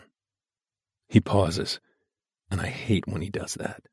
I've never seen him raise his voice, never seen even a flash of anger on his face. Scully is completely void of showing any source of emotion, and for so long I've known I wanted to be trained in the way he trained me. Taught how to weaponize my emotions by showing none. Humans hate that. People hate when they want to get under your skin, but no, they can't. Just a question. I edge closer, raising a brow at him. Scully has indented eye sockets so dark that he almost looks malnourished. It's how he got his name. Scully. People here are known by nicknames. No legal names allowed, except mine is my legal name. One you're not ready for the answer to. He claps his hands and stands from the bench, towering over me. I lean back, resting my arms on the edge of the chair. Ruby LaRosa isn't your concern anymore, Hangman. She is simply not your concern anymore. He pats my shoulder and smiles tensely at me before moving through the aisle. I spin back around to see where he is gone when Poppy emerges, her eyes wide as if she's searching for me. I shoot up from the bench. "Pop?" She jogs down the aisle, swiping tears from her eyes. Before I can ask what's wrong, she jumps into my arms, and I catch her small body, pulling her into me. "Lynn, we have to get Ruby out of there. This is a trap." I shake my head, pulling her back by her arms. "No, Poppy. No. For whatever reason she's here, it's important. Poppy doesn't know the extent of the familia. I mean, she knows, but from birth, I shaded her from a lot of evil that's happened here. So in a sense, she's been able to move through her life here without thinking twice." "Wicked. They will kill her." I've never seen her the way she is right now. Her cheeks are bright red, the same color as her eye sockets from all of the crying, and her lips are cracked and chapped, like tears have dried like lip balm. "They won't." I straighten my shoulders. "And how do you know that?" Poppy snaps, shoving out of my arms. "She's here because of me, Lynn. We have to get her out of here before they hurt her or worse." Her skin pales. "They won't, Poppy." I brush away her loose hair. "I know, because I'm going to be her dragon." Poppy stops breathing, her face falling blank. "You can't." "Yes, I can." "You—" Poppy shakes her head, stepping backward and away from me like I fucking hurt her. "You can't do that to her, Wicked." "Poppy!" I growl, taking a short tentative step toward her. "Me being her dragon means we know she doesn't die." "You're right." Poppy swipes her cheeks with the backs of her hands. "But it's going to make her wish that she did." Past. Wicked. I never thought much about birthdays. They were celebrated differently here to what I'd heard how they were out in the world. We celebrated them by the date we were burned into the institution, not the day we were born. So today was my 13th birthday by T.I. And yeah, I had been here a very fucking long time. Long enough to know that this was the only way I wanted to live. I was going to be the next Scully. I knew it. Everyone fucking knew it. It's why I was his favorite pet. But today was something different. It was 444, the day of the half-born dragon. Today was the day I was going to be forged into the next level of my life. I pulled the rim of my hoodie up over my head, shading half of my face. "Are you ready?" Poppy asked from behind me. I turned around to see her. Poppy and I were placed together when we first came in. She was a couple years younger than me, so I was already 3 or 4 when she came in, but I instantly felt protective of her, like she was my own sister. Our bond grew from there. She was the only one I really spoke to in T.I. who wasn't Scully, the only one I trusted. I didn't bother with the others, since half of them ended up buried in the pit.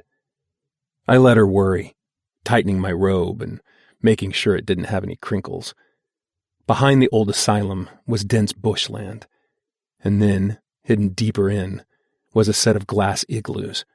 No one really knew what he did with them but me.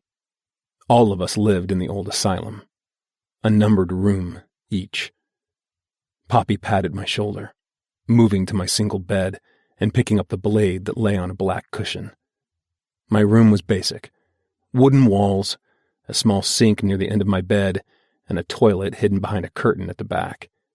Beside the bed was my standing closet, where dark robes hung, and other casual clothes remained folded at the bottom. I didn't wear other clothes. None of us did.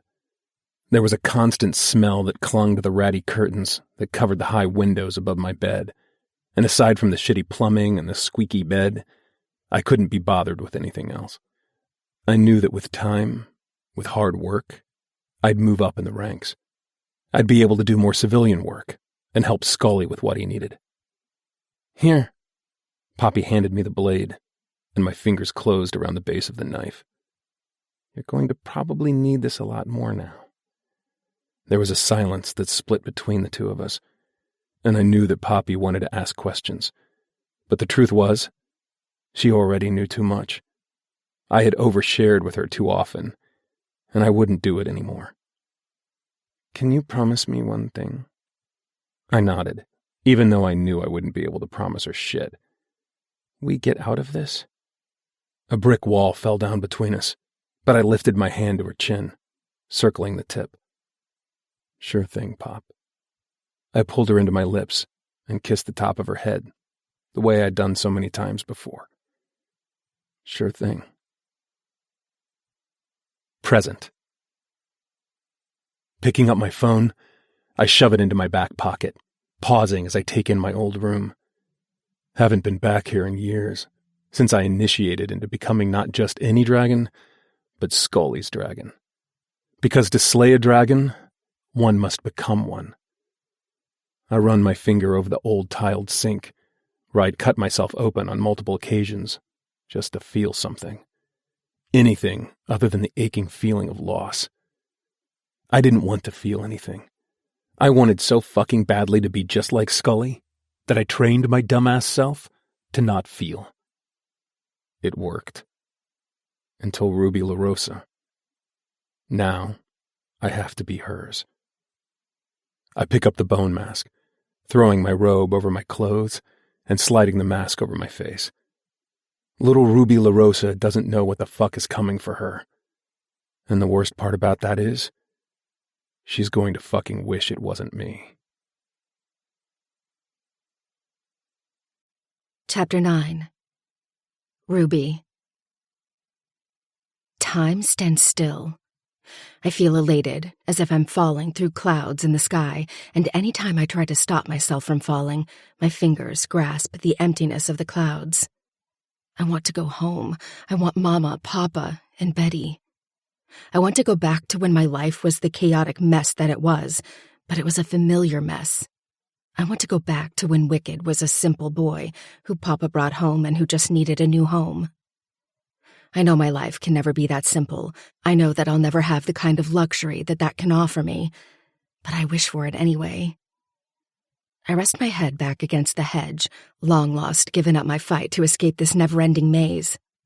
I'd die fighting as much as I'd die by sitting here. I'd rather die this way than give them the satisfaction of me trying to run.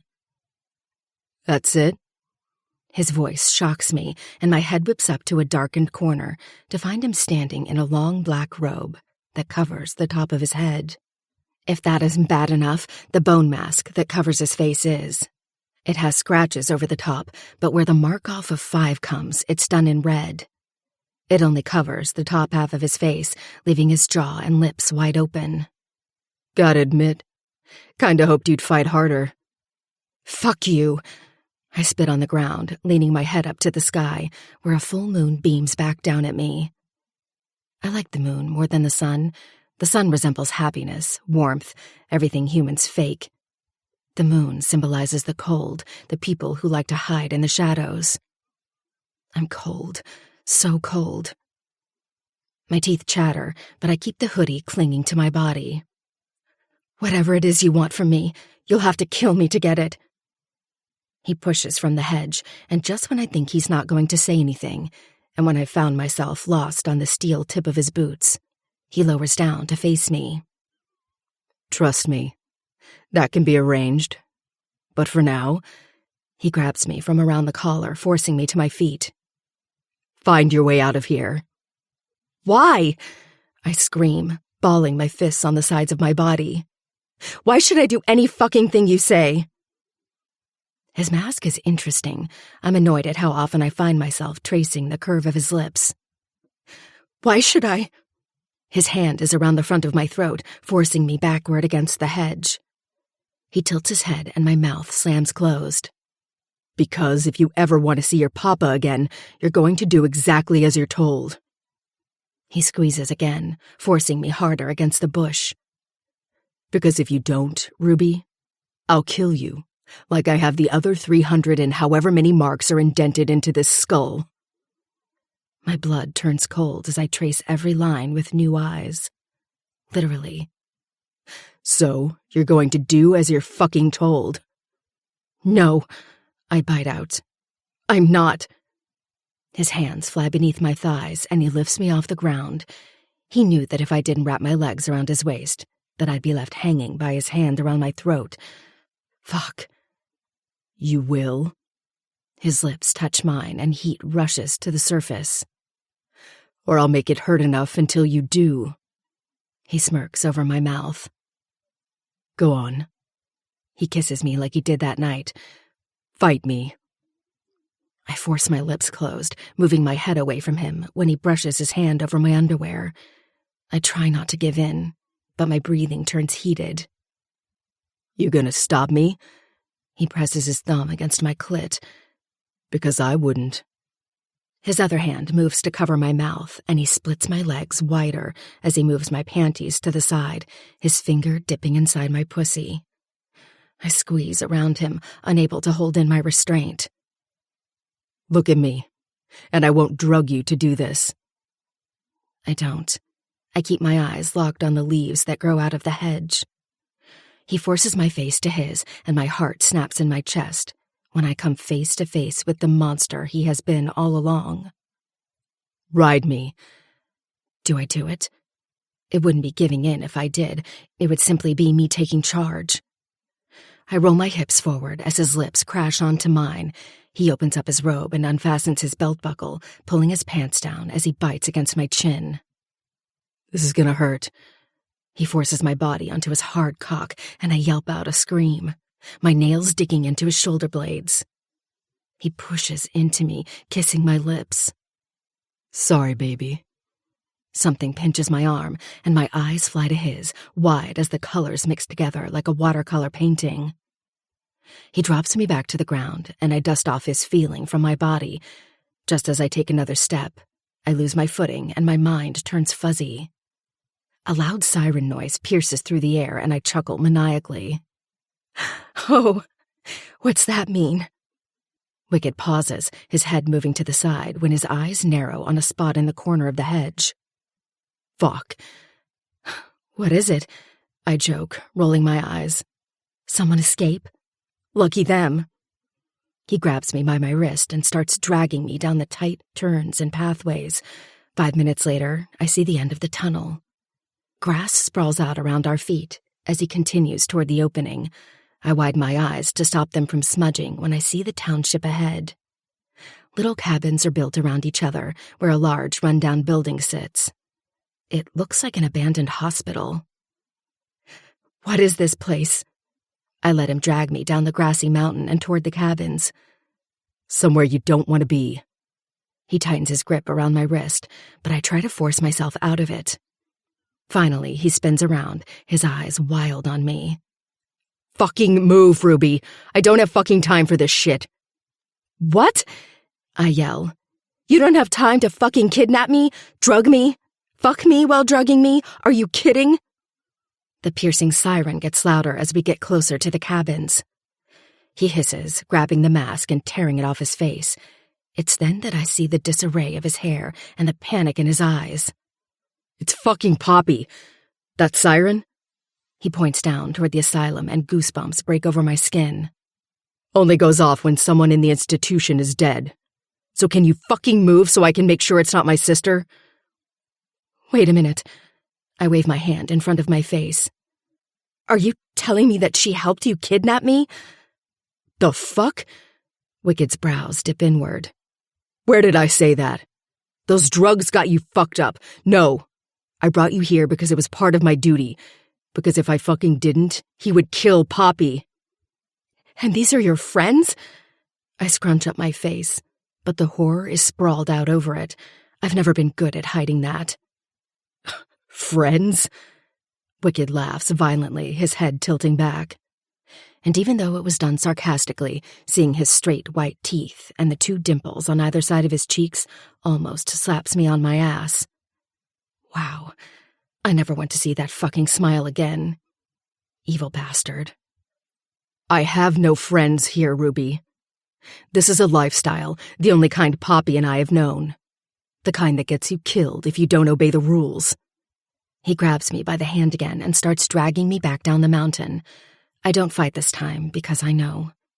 I know deep down, beneath all of that ugliness he's showing, that the Wicked I know is real. And this one is something else. I told her we couldn't save you. She lost her shit and took off crying. She's all over the place right now.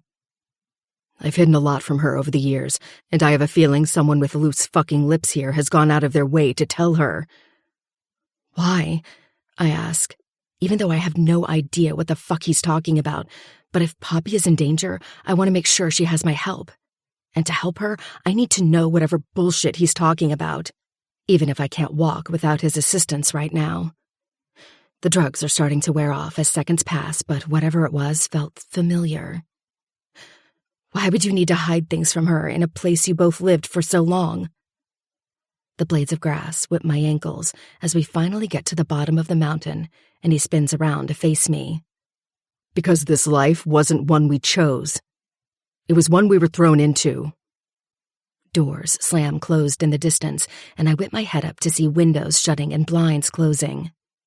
The wind whistles around me, and I shiver as I watch the tree branches behind the asylum bend with the wind. What's happening? I ask through chattering teeth, watching as door by door, window by window, close and cover. That isn't the warning sign, though. It is the silence. The mere silence. There's a built wooden playground to the back of the little cabins where sand castles are half made. A chicken coop behind that, and beside the coop is a wooden gate where goats stroll aimlessly around the little paddock. Wicked backs up on me, reaching for my hand. We've got to run. What? I ask, looking over his shoulder. What is it? Crows squawk from the trees behind the cabins as Wicked continues to back up on me. Only this time, instead of yanking me toward him by my wrist, his fingers intertwine with mine. We've got to run, he repeats. Fire breaks through the tree clearing and bright ember flecks dance up in the sky as the sun sets in the distance. Wicked. I tense his fingers with mine. I should be angry with him. I am angry with him. But right now, I know that whatever is happening is out of his control. Is he going to hurt me while I'm in the maze? Yes, most likely. My head pounds as I fall backward, and the trees in the distance start to bleed into the bright orange embers. Wick. I rest my hand on my forehead, closing my eyes. My brain turns to static as blood rushes to my head. Hey. Wicked catches me with his arm. Fuck. What's going on? Sweat pools down the side of my head. He scoops me up and carries me toward the back of one of the little houses. He comes in clearer now, but the piercing vibrations inside my head are almost too much to handle. Look at me. You're coming down from the drugs I gave you. Such a fucking gentleman. I push off him, swiping the dust off my clothes. Listen to me. His hand covers my mouth, his body towering over me. I brought you here because it was my job to do that. If I don't do my job, Poppy dies. Now. He peeks around the corner of the house, but keeps his hand covering my mouth. Wood scrapes against my back, but my breathing calms at the proximity of his body against mine. He comes back to me. Something is wrong with Poppy. Do I need to lock you away somewhere so I can find her, or are you good? I nod, and he slowly releases his hand from around my mouth. Good. Wait, my hand goes through his arm again. Why don't you just kill me? I still might. He growls, grabbing my hand and yanking me behind another cabin. Soft mumbles start drifting through the space, and Wicked's finger presses against my lips. I stare up at him. What? I mouth. Only my lips press against his fingers. He leans down, resting his forehead against mine, his eyes closed. They killed her. I pause. My blood turns cold as I bring my hand to his cheek. What? Who did? Who killed who? He grips me by the throat, forcing my eyes onto his. There's no anger, no sadness, no emotion. Void, empty pits of nothing stare back at me. You need to run. Now, and don't look back. Wicked. He tightens his grip around my throat. You need to run, because if I don't kill you, they sure as fuck will.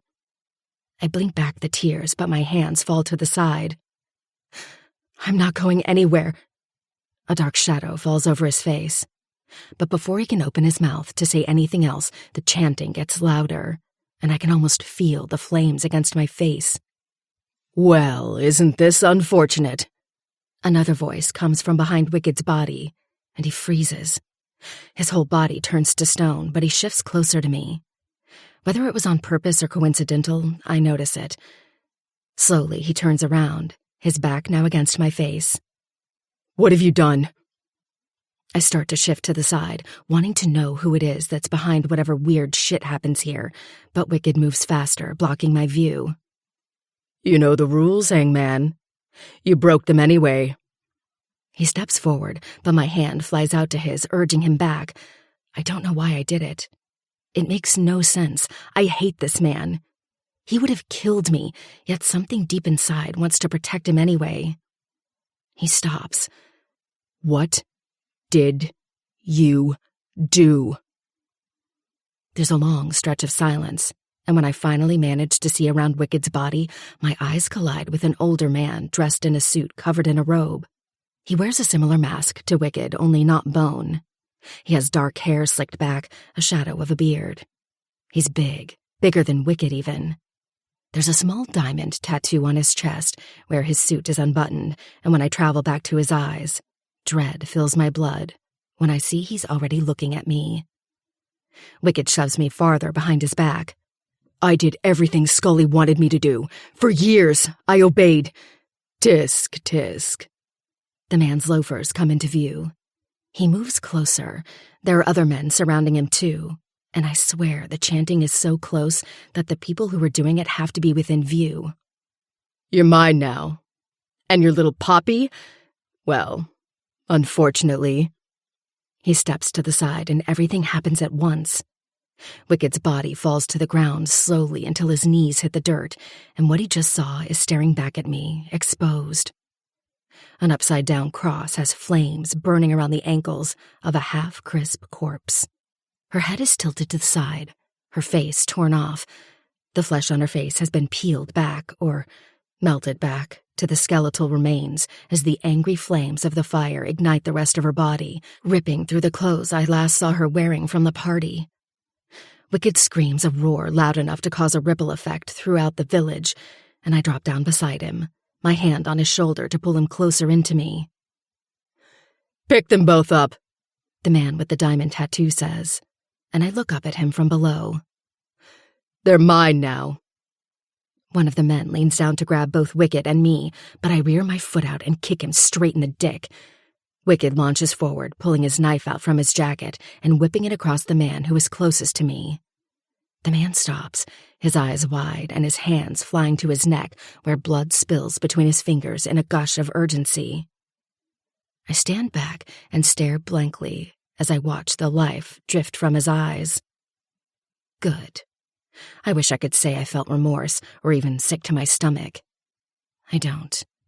They killed Poppy, and now they want us. Wicked! I yell, just as arms squeeze around my body. He spins around to find me just as someone comes in from behind him, and everything goes black.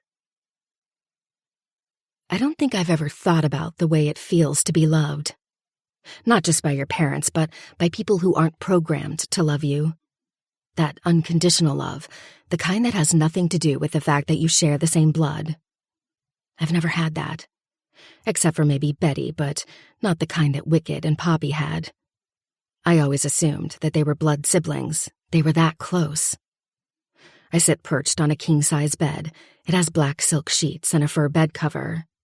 There's gold trimmings and architraves that are carved into small patterns on the ceiling, and if I squint my eyes tight enough, I can see the carvings that are cut into the light fixture hanging in the middle. The chandelier-style crystals dangle from above, and when I truly take in the room, the opulence of it all sneaks up on me.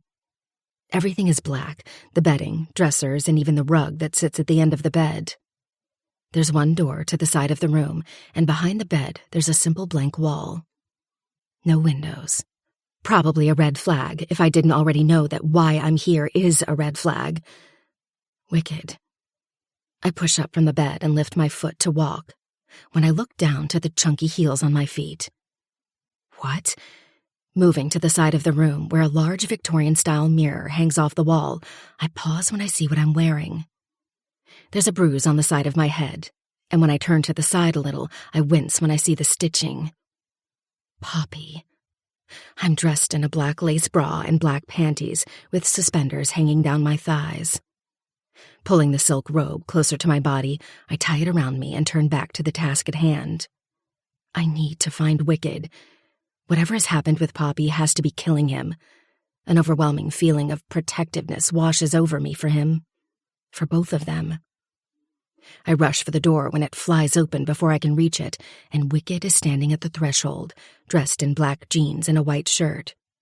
His lip is split and his face void of any emotion. What? His eyes trail down my body, and despite where we are right now, I blush when he settles back on my face. You're leaving. What is this place? Wicked. This. Your world. I whisper yell, and he steps in closer, kicking the door closed. It is crazy. What the fuck?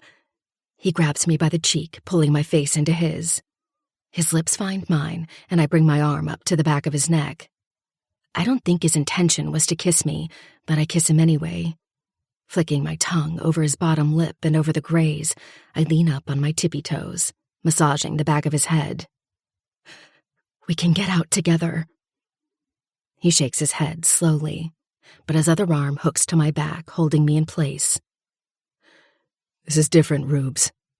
This is beyond me, and hell, even beyond Scully. Wherever the fuck he has disappeared to. This?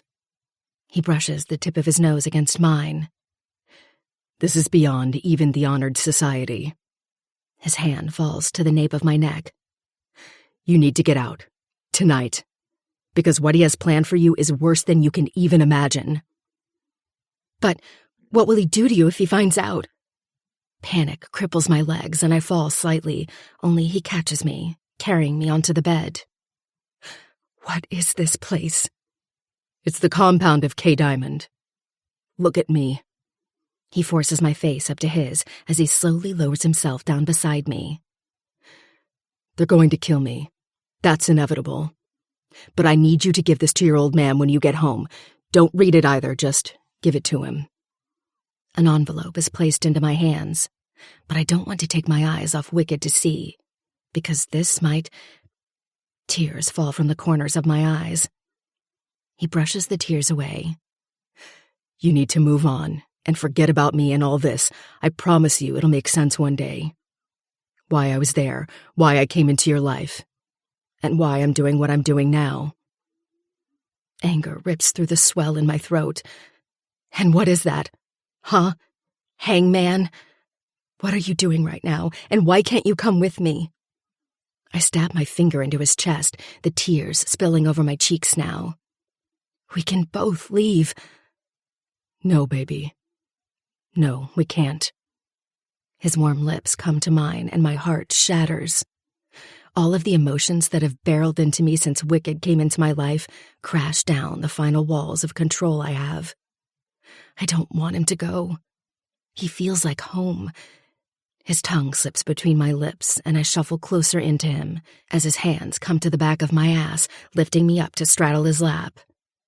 I grind over the thick bulge in his jeans as he wraps my washed hair around his wrist, forcing my face still. He kisses me down, over my jaw and across my collarbone. My fingers fumble with the tie around my waist as the silk robe drops to the floor near his dirty boots. He leans back onto his elbows, flicking the edge of his bottom lip with the tip of his thumb. Gonna make it look cute one last time? Even with tears rolling down my cheeks, I'll still be whatever he wants me to be. Leaning over, I unclasp my bra until my tits fall out of the cups. Dropping it to the ground, I stand up and slowly shuffle the lace panties down my thighs, lowering myself down on top of him. I bring the panties to his wrists, tying them around each one and shoving his arms over his head. He laughs, the first time I've seen a genuine smile on his face. I don't want to bring up Poppy, and maybe this is just how he copes with it. Everyone mourns differently, but I falter for a second, wondering if I should have asked if he was okay before stripping naked for him. Shuffling his jeans down, I ride myself over his girth until I feel the tip of his cock pulse against my entrance. I release a slight breath, leaning down and kissing his lips. "I'll stay with you." He shakes his head. "No, you won't." Then I slide him deep inside of me and watch as his eyes roll to the back of his head and his teeth sink into his bottom lip. I didn't ask where I was, if he was okay, or even why I was dressed in clothes that I wouldn't wear. I just stripped and dropped down onto his dick. Lifting my hips up, I slowly ride myself over his length, grinding against him when I feel him pulse against me. "Come here." He nudges his head, untwisting his wrists from my amateur tie around them before slipping my panties over his head like a necklace. He leans back, his hands resting on my ass cheeks and forcing me back down onto him until I stop just above his hips. He slowly raises his hips up. "Ride me." Moving to the other side of the room, his jeans unbuttoned and around his waist, he pulls open a drawer and takes out his hoodie that I was wearing. Tossing it onto my lap, he points. "Get changed. I'm taking you to the airport. Victor will have men waiting for you there." I slip my arms through, then force my head through. "What about you? And why do I get to leave and you don't?" "Because I just don't, Ruby." He steps closer to me, wrapping his fingers around my chin. "Sorry." I search his eyes. For what? Clapping sounds out behind Wicked, and I tilt my head to see who it is. The same man with the diamond tattoo enters, leaning on the dresser. "Bravo, you two. That will make a splendid video." I pause. "What?" Wicked steps backward, shaking his head. "Bye, baby girl." The man twirls his fingers, and two other men enter. He clicks his fingers. "Drop her off at the airport. I'll keep my end of the deal." Betrayal claws its ugly talons into my skin as I watch Wicked walk down the long corridor. Every step he takes, I feel my heart beat in my chest slower, heavier, angrier. When love grows where hate was planted, you don't get flowers, just thorns. I hate him. Chapter 10. Wicked. I don't stop walking until I'm out of his bullshit mansion and walking down the path that leads to the pens. It's where I deserve to be. That's a given. And I'd rather take myself there than stay inside and listen to Ruby scream and fight her way out. She'll no doubt hate me for the rest of her life. As she should. I can't find myself to care. I stop just as the forest clearing opens up to the igloo-shaped pods that are scattered around the forest, hidden behind trees and broken branches. 5 of them are spaced out around the ground, with each being completely transparent and open for anyone to see, watch, or do whatever it is they want to do. I rest against the glass of one nearest to the opening, banging my head against the wall. Losing her hasn't settled in yet. I don't think it ever will. But I know I don't have time to mourn, because now I have to figure out a way to kill every single person who played a part in Poppy's death. I hated fucking doing that video, but I know it's for her own good. He won't want her without it. I know it's not the civilians of the Institute. They're simply there because they have nowhere else to go. But little do they know the dark underbelly of the person they call God and what he does, or has his dragons do, to keep shit running afloat. That one is yours. Diamond points to the igloo I'm leaning on. You will stay here until I deem you worthy of leaving. Diamond and Scully are brothers, but not blood. They're like a ridiculous duo. I didn't have much to do with Diamond growing up, but I had heard stories of him through T.I. None of them great. He leads a normal life in the outside world, apparently. A life where his family and kids have no idea the kind of dirty shit he does over here, or in his compound. The robes represent him and Scully. The white robes are for Scully, the black for Diamond. No one but me knows that. It's Scully's way of trying to make him feel like he is a decent person beneath it all. I think he really thinks he is, but he is also delusional, so there is that. And when will that be? I keep my eyes locked on his as he moves around me, reaching into his pocket for a chain of keys. He pushes one into a keyhole and unlocks it. When I tell you, you're free. He widens the door, gesturing inside. You're not going to let me out of this fucking thing, are you? Crows clap their wings above, the wind whistling between the branches that hang ahead. He shakes his head slowly. No, but don't worry. He leans down, entering into the pod and gesturing to the space. You have everything you need in here. I follow his footsteps, ducking beneath the space and standing straight once I'm inside. There's a double bed pushed up against the side, a small rug on the floor, and a bathroom to the other side. Everything somehow screams, I have money, yet this is what he chooses to do with it. I swallow past the anger of having him inside such a small space, fighting the urge to not wrap my fingers around his neck and watch as his life bleeds from his eyes. His mouth twitches. If it's any consolation, I had nothing to do with dear Poppy's death. Liar. He had everything to do with her. I wince at the mention of her name, and before I can gather my thoughts again, he slammed the door closed and locked me inside. Silence. Nothing but silence. He dangles the keys in front of him, and I launch forward, banging on the glass, only it echoes with silence. A Cheshire Cat's smile spreads over his face as he wiggles his fingers in front of me. No, don't worry. He tilts his head. I'm going to bring some friends in here for you by the end of the week. I watch as he disappears the same way I came through. I know that he won't hurt Ruby, and he'll keep his word. Not because of the promise he made me, but because he always has an ulterior motive. As much as he will try to deny it. Both of the brothers like to think they're above everything and everyone. Even the fucking mafia. I fall onto the bed and look around the room. Beside the toilet and basin, there's a low-lying dresser. Running my hand through my hair, I pull my phone out of my pocket and see its battery is at 1%. The last percent. I open a text to Ruby. Chapter 11. Wicked. I trace the red indented cuts on my wrist, feeling nothing but numbness as I drag my thumbnail across the sharp edges of each cut. A slice for every day I have been here. I count. 1, 2, 3. Lost track at 12. It has been weeks since I have last seen her. Since I have last seen or spoken with anyone. Clothes come in daily, with some bullshit excuse for food. I press the edge of the razor into a bare spot on my wrist, watching as blood spills over my skin.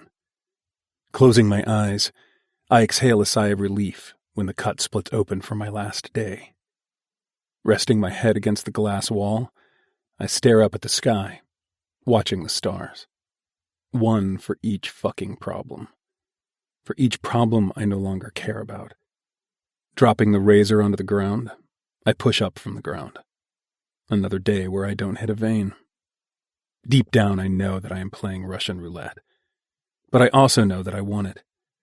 I want to feel the coolness of death take over my body as I slowly bleed out onto the floor. I slam the cupboard closed above the kitchen sink, just as I hear clicking of keys. Spinning around, I pause when I see K. Diamond in front, guards on either side and behind him. But it is what is behind K. Diamond that makes me stop. 3 guys, blindfolded and bleeding, stand. They look confused from where I am standing, but not one of them seems to be crying or showing any form of emotion. I shuffle to the side and watch carefully as K. Diamond steps aside, yanking the boys into my den. He pushes a little device that's up near his mouth, his eyes on mine. "Wicked?" You will have new housemates. Be nice. Or not. He shuffles behind the three of them, and before I can find the will to fight my way out, he's gone. Disappeared back through the way he came. I snatch the razor from the sink and move to the first one I see, cutting the ties that are around his wrists. He tears off his blindfold, uncovering his face. He's got to be around the same age as me. What the fuck is happening? Not sure where to begin. I finish cutting the rest of the guys loose, tossing the razor into the sink. He nudges his head down to mine, where blood drips to the ground. You good? No. I grab a roll of tissue paper from the bench, wrapping it around my wrist. What the fuck, man? Another one says, looking around the already small space. Now with all of them in here, it's even worse. And something tells me that K. Diamond is going to do everything in his power to fucking break all of us. That what he's done up to this point is nothing. He is about to remove my training wheels. You taken too? The first guy asks, and I get the feeling he's the leader of the pack. Yeah. I lean against the counter. How did you three end up here? Whatever K. Diamond did, he did it for a reason. And deep down, I know that his beef isn't with me, and me being here has more to do with Scully than it does him. Scully is just hiding behind his uglier brother in hopes that I never get out and tear his fucking throat out. K. Diamond is keeping me for his own selfish needs, and probably to use as a weapon against Scully if he needs. Needed to save my foster sister. This motherfucker was going to hurt her. We did what he asked, but I should have fucking known better. I won't write him too hard about what he's done. I did the same fucking thing for Ruby. What about you? One of the other guys asks. He's big, darker-colored skin, bright eyes, and talks with enough confidence that you probably wouldn't cross him. Probably. I still would. Long story similar. Before the other nerdy one can talk, a cackle sounds out, and my eyes fly up to the little red dot flashing in the corner. I make sure to flip it off every fucking day. I jerk my middle finger up at it again. Always such a pleasure, Wicked. Now. Interesting that he's using some weird-as-fuck device to hide his identity now. Which means one of these fuckers knows him personally. Which one is it, I wonder? I darken my eyes on the camera lens, a smirk teasing my lips. I fucking know you've got a secret, you bald-headed fuck. A long pause stretches out, as if he's watching my reaction and is understanding what I'm saying. Do I want to get out of here?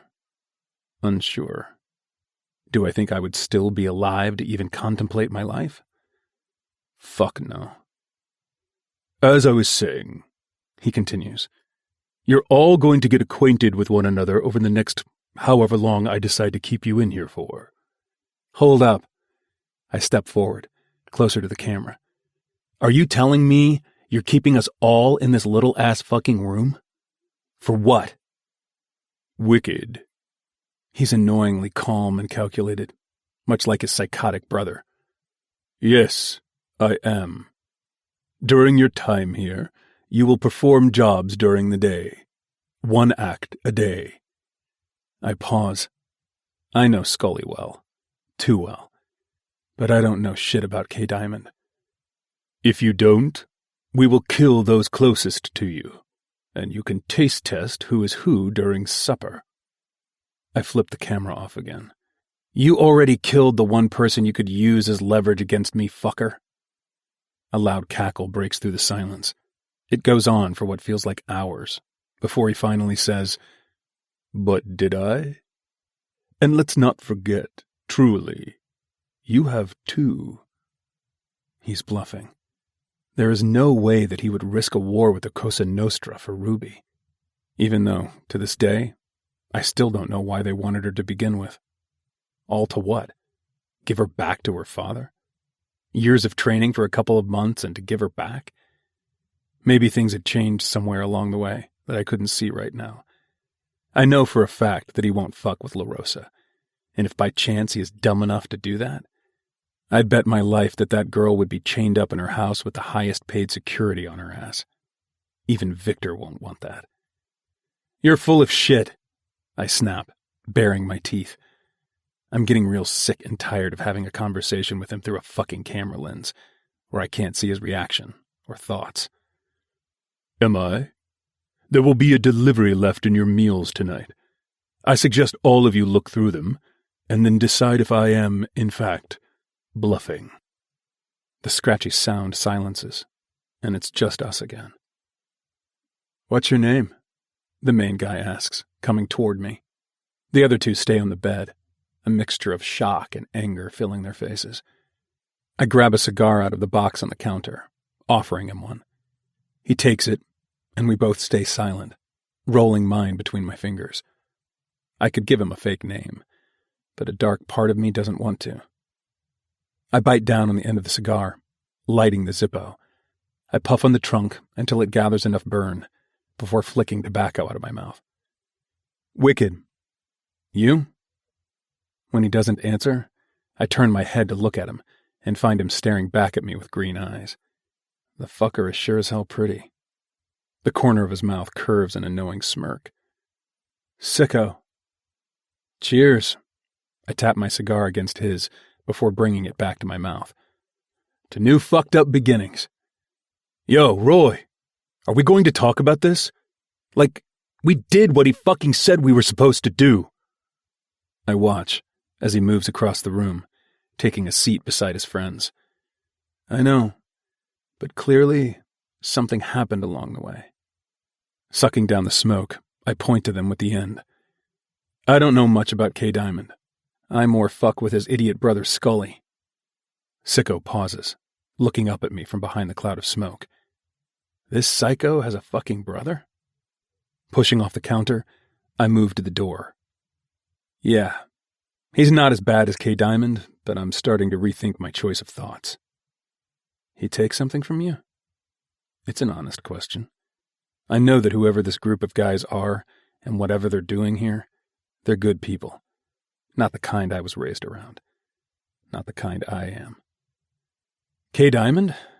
I shake my head. Nah. But Scully? Fucking definitely. K. Diamond had nothing to do with Poppy. I know that deep down. But was he bluffing about her being alive? A big part of me wanted to believe he was telling the truth, but I gave up 50 days ago. I haven't really given a fuck about much else since. You want to get out, brother? Sicko asks, and I slowly shift my head over my shoulder, my eyes resting on his. Nah, but I'll help you lot get out. You don't want to get out of here? The nerdy one sitting on the edge of the bed asks, staring at me with wide eyes. Probably not a fair assessment. He may not be that nerdy at all. And once upon a time, I called Ruby nerdy, and that little freak crawled her way onto my lap naked the first chance she got. I'm a shit judge of character, clearly. I don't care enough to do it. It's not about want. I don't know what I want. His brows cross together, but the guy beside him, I think Sicko called him Orson, shakes his head. Before any of us can say anything else, someone emerges from the forest, wearing a dark robe. The hairs on the back of my head stand straight. She's small. I can tell she's a girl from the short space of her shoulders. Everything dies out behind me, and when she finally comes close enough for me to see the outline of her face, I stop breathing. Poppy? She keeps the robe over her head, and I bang on the glass with my fist.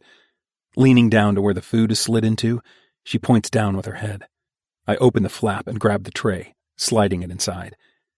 Lenny, he's going to kill me. You have to get us out. I will, Pop. Stay strong. I slide the tray in, tossing it to the back where Sicko is, and watch as she runs her way back through the clearing. Fuck! I bang my fist against the glass. Fuck! Fuck! Fuck! She's been alive this whole time, and I am in this fucking hellhole rotting. Storm hasn't moved from his area on the bed, and Orson has started walking back and forward in the small space, constantly. It has been 3 days since K. Diamond threw them in here with me, and none of us have been fed. It is a warfare of epic proportions. Only we don't know what weapons we need to use. I don't get it. Royce runs his hand over his face. I did what he asked me to do. And what the fuck even is this place? None of this shit makes sense. He stares off blankly, and I watch as emotions fall over his face, from confusion to anger to sadness, and repeat. He wants me away? Then I'll do it. We've got to get out of here. How? Orson asks, finally stopping his walking and staring blankly back at me. How the fuck do we do that when we don't even know what he wants? That's the problem, though. I do know what he wants, I murmur, sinking the sharp corner of the razor into my wrist. None of them have said a word when I do it, as though they let me have this moment. I respect that. He wants our compliance. With Scully, it was always about compliance. They're brothers. They have to want the same. So you're not here because of K. Diamond? You're here for his brother? I toss the razor up and into the sink, watching as the blood drips from my wrist. Correct. My eyes shift to the camera, and I raise my brows. Then come on. Let's play. Before any of them can say anything, the speaker breaks in, as if he's been sitting behind the computer, watching us for days on end. He probably has. Your task for today, and if you skip, your first day will reset, and you will be here longer. How long are we in here for? Royce asks, stepping closer to the camera. He jerks his finger up at it. How many days? Silence. A deep chuckle rips through. That's not for you to know right now. Royce sinks into the bed as the final emotion washes over his face. Defeat. I want a show. His voice is laden with a fake sense of power, something he thinks he has, but doesn't. I want all four of you to give me that. Let's see how much you can all follow instructions, and just maybe I'll let you eat tonight. I swallow back the chuckle that threatens up my throat. There were whispers around T.I. about how Scully's brother was worse than him, how he was the darker of the duo, who bared nothing but evil. Scully is fucked up in himself, so the thought that there's an even worse twin is almost too depressing to think about. Wicked, I want you and Royce together. Our eyes collide. Together? Royce steps backward until his back hits the glass wall. Together? Hold up! Storm stands from the bed, his hands high. What the fuck is this? You can't do this! My eyes weaken as the room starts to tip sideways. I try to open them wider, desperate to gain clarity, but the colors of the room all mix together. Sweat drips down my forehead and my throat tightens. I reach for it, needing to rip it open to get oxygen in again. I can't breathe. I can't see. What was that, Storm? I can't do what, exactly? K. Diamond says, and I fall sideways to the ground, my hand holding my throat as it closes in around me. Because I can do whatever I want. Slowly, I feel my throat open up and see the trees above the igloo, gaining clarity again. The skies open up and the sun stares down at me, pelting against my hot skin. Now, Royce and Wicked, I want to see you both. I crawl up the wall, pushing off the floor by the palms of my hands and wiping away the sweat that has fallen down the crack of my back. Royce stumbles closer to me as I lift myself from the ground. For the record, I say, flicking his forehead, I'm not gay, but my dick is gonna like what it's gonna like. Ditto. Royce swipes his mouth with the back of his hand. I can hear Kate Diamond yap off more commands in the background, but I don't care. I just want all this bullshit over with so I can get the fuck out. Get out of this hell and get back to Poppy. Ah, I see you're all going to be difficult. The voice cuts out, and my eyes shift at the door. I should know better than to question any of them, but I do anyway. I want to push back against someone who has taken so much from me already, even if he's not here to take ownership of what he has done. 4 figures emerge from the forest up ahead, and I lean against the door and watch as they get closer and closer. One is holding a bag, the other, a long weapon. I'm just going to go ahead and say that I probably should have told you earlier. These men are not like the men you are used to. They're not wired the way most people are. What the fuck does that mean? Storm snaps, turning back to face me. It's amusing that even though he has been taken and shoved into a weird little fucking cube with a guy who cuts himself to keep track of how many days he has been there, isn't enough for his bratty behavior to simmer the fuck down. Well, I reach for my cigar box, taking out a fat trunk and clipping the end. I roll it between my lips, resting my tongue against the harsh tobacco and watching as they finally reach the door. Don't say I didn't warn you all. Royce shifts, his shoulders arching back. He's a fighter. Picked it the second he was put in here, but that doesn't change shit. What K. Diamond wants, he gets. And right now, he's the one holding all the power. I'm all about fighting back, but I'm not a dumb motherfucker. I can see when that just isn't going to happen. The door unlocks, and the first man in line enters, swirling the whip around his body. He's wearing a black ski mask and a black jacket and pants. I don't know who the fuck he is, and I couldn't give a fuck neither. Down! He yells, and when Storm tries to defy him, the man slashes the whip across his face, smacking him to the ground. I said down! Storm clutches his cheek, but slowly lowers himself to the floor in front of him, as Orson follows suit. I blow out a puff of smoke. You don't have to tell me twice. I grab Royce from around the belt hinges of his jeans, tugging him backward until his ass hits my cock. I know they won't physically touch me. Scully knows that pain doesn't affect me the same way it does normal people. It's hurting the people I care about that leaves marks on my skin. The kind I don't love to feel. I've used pain as a way to feel for as long as I can remember. And when you're hurting a fucker like me, that is only foreplay. Royce's arm twitches, but he slowly removes his shirt from behind his neck, tossing it into the corner. He still hasn't turned around to face me, probably worried one of his buddies is going to get whacked. Which they will. Within 5 seconds of the three of them being in here, I knew this was about Royce and not about the other two. They're merely collateral damage. Ah, wicked. How you never seem to disappoint me, K. Diamond says from the group. Well, go on then. Continue. It is the 16th day since all three of them have been in here with me. We've gone through every day like fucking robots, doing whatever he wants. After that first time, everything else has followed suit. We do what he wants, play the games he wants to play. But I know the shit we are doing in here isn't for K. Diamond. He is simply the enforcer. With me, anyway. Over the past 16 days, I feel like whatever bullshit is going on between him and Royce is personal. The jabs toward him and the punishments that sometimes only apply to him are obvious.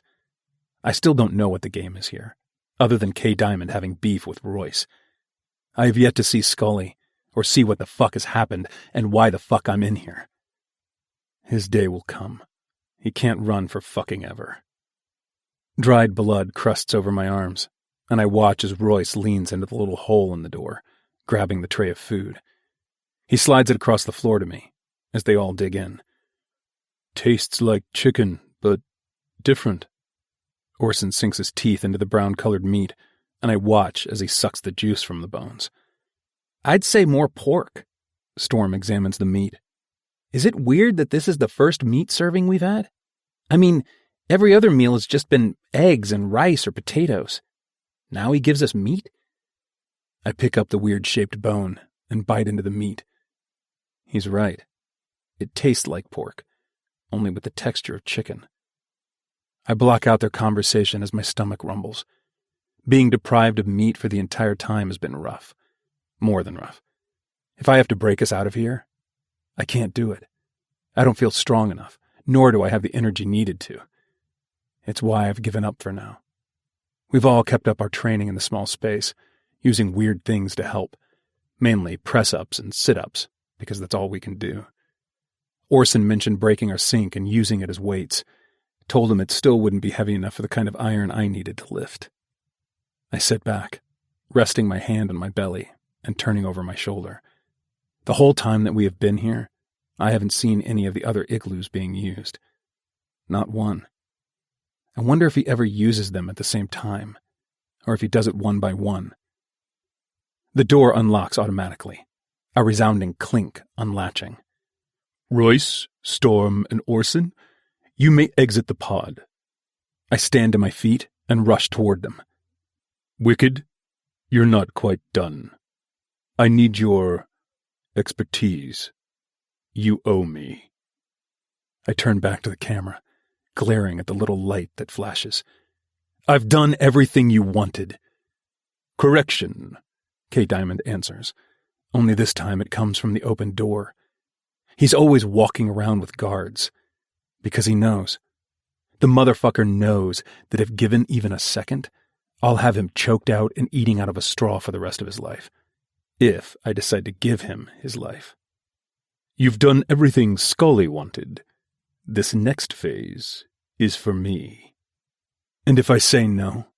I ask, taking careful steps closer to the door. I push through Orson and Storm, fighting the twitching of my fingers. Let me guess. You'll hurt Poppy. I roll my eyes, because I'm sick. Sick of knowing that so long as she's here, they will always have something on me. I hate having a weakness. I'll never have one again after Poppy. The silence is deafening, in a way that I can hear the trees brush together. Royce takes deep breaths to calm his anger. Well, no, I don't need to use her anymore, K. Diamond says, and I find him in front of me, wearing a silver face covering and black contacts in his eyes. He looks demonic. But that is the intention. That, and to hide his identity, because I know without a shadow of a doubt that this man knows Royce, and Royce knows him. Well. And why is that? I snap, raising my brows. He takes a long, bated breath, as if he knows the next words that are coming out of his mouth are going to change me forever. I did what you wanted, Kay. Now where is my sister? Well, unfortunately, she's dead. The words punch me directly in the gut, and I stumble backward. This time it's different. Because I know. Why would he tell me she's dead if he could continue using her being alive against me if she was? What? My lip curls upward, and I feel my blood rush through my veins. I want to kill him. No. I would kill him. Just for fun. But my prized kill will be going to Scully. Where the fuck is your brother? Unfortunately, you were too late, Wicked. He steps into my space, and I launch forward, my hand flying to his throat. Two of the guards that are standing beside him shove me backward. On a normal day, I'd be able to fight them all off. But I'm weak. He knew what he was doing putting us in here. He knew not to feed us so that we stayed this way. Dormant. And useless. Too late for what? I roar, and K. Diamond flicks his finger over my shoulder, waving the others out. One of the guards has his hands around one side, and the other around my other. Your test was to get out, but you didn't do that. You gave up. Weak. The guards push me back into the igloo, slamming the glass door closed and locking it again. Royce's eyes come to mine, and his fingers go to both of his eyes and then to me. I've got you, is what they say. I shake my head, defeat racking through my body. Anger vibrates through me. But I can't find the energy to fight back. When they're all turned and making their way out of the clearing, I pick up the razor beside me, falling to the ground. Tearing off my shirt, I toss it to the ground and bring the razor to my chest. Sinking it into my skin, I carve the words, "The last petal fell." My hands fall to the side, my eyes closing as my chest tightens and my throat closes. Whatever gas he's releasing into the den this time, I hope it takes me. I don't want to wake up. Not now. Not ever.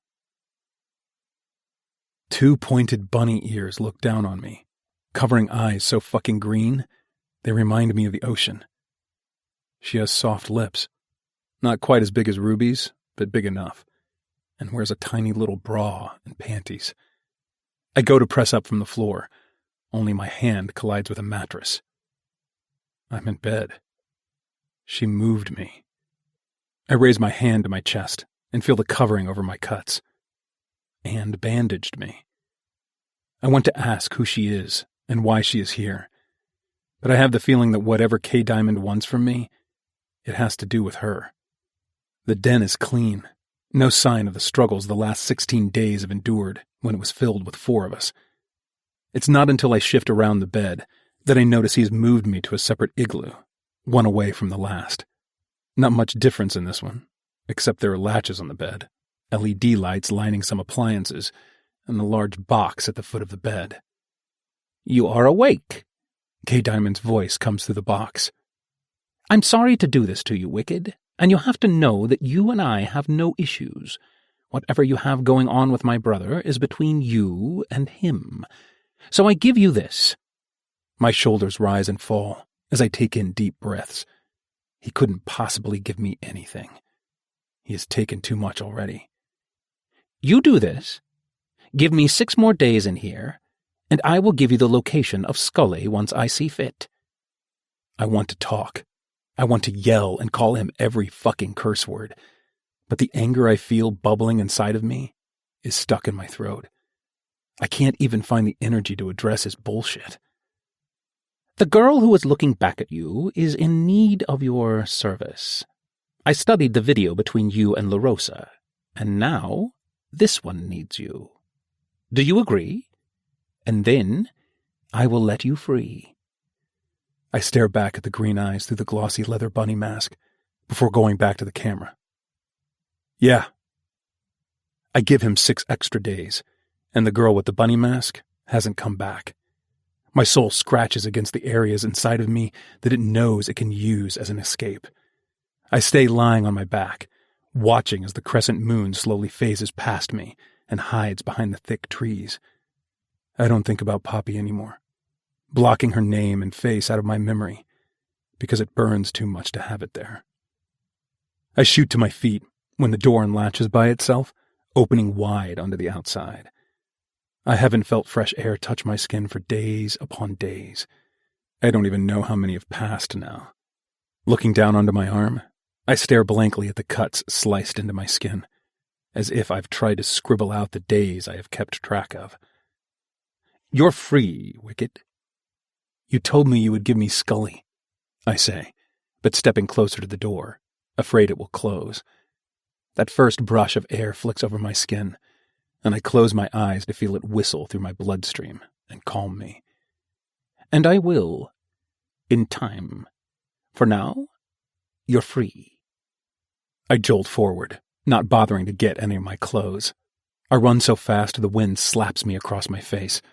I continue running through the dirty tracks until I come to a grass opening and field. I don't want to go toward the asylum where he is. I want it out this way. I needed it.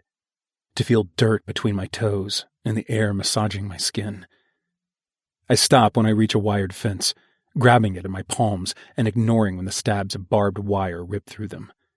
I keep running, to feel blood finally rushing through my body as if it has been vacant all along. Headlights flash past up ahead, and I know that I'm close to a road. A busy road. I keep running, shoving through fallen branches and dodging tree trunks. I tear through a clearing and pause when I see a car idling on the curbside. Blacked-out windows on a BMW isn't what has me stopping. It's when the door opens and the man who comes out stares back at me.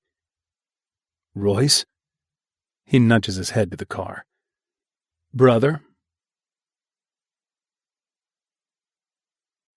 Chapter 12. Ruby. Time stands still when you're waiting for death. The words replay in my mind like a bad song that won't get out, a song with no tune, no melody, no lyricism. Death is God's way of regaining control, as if he needed a reminder because he knew that for years it was Papa that held all of the control. It is Papa who owns all of the control. It has been 1 whole year since I gave Papa that envelope, and I still don't know what was inside of it. Principessa? Mama's voice filters through the room, and I turn slightly to face her. She stops at the threshold of the door as if she knows how much they've taken from me, but do it anyway. Mama straightens her shoulders and continues all the way into the bedroom in my penthouse apartment in the city. It is fitting for them to do this for me.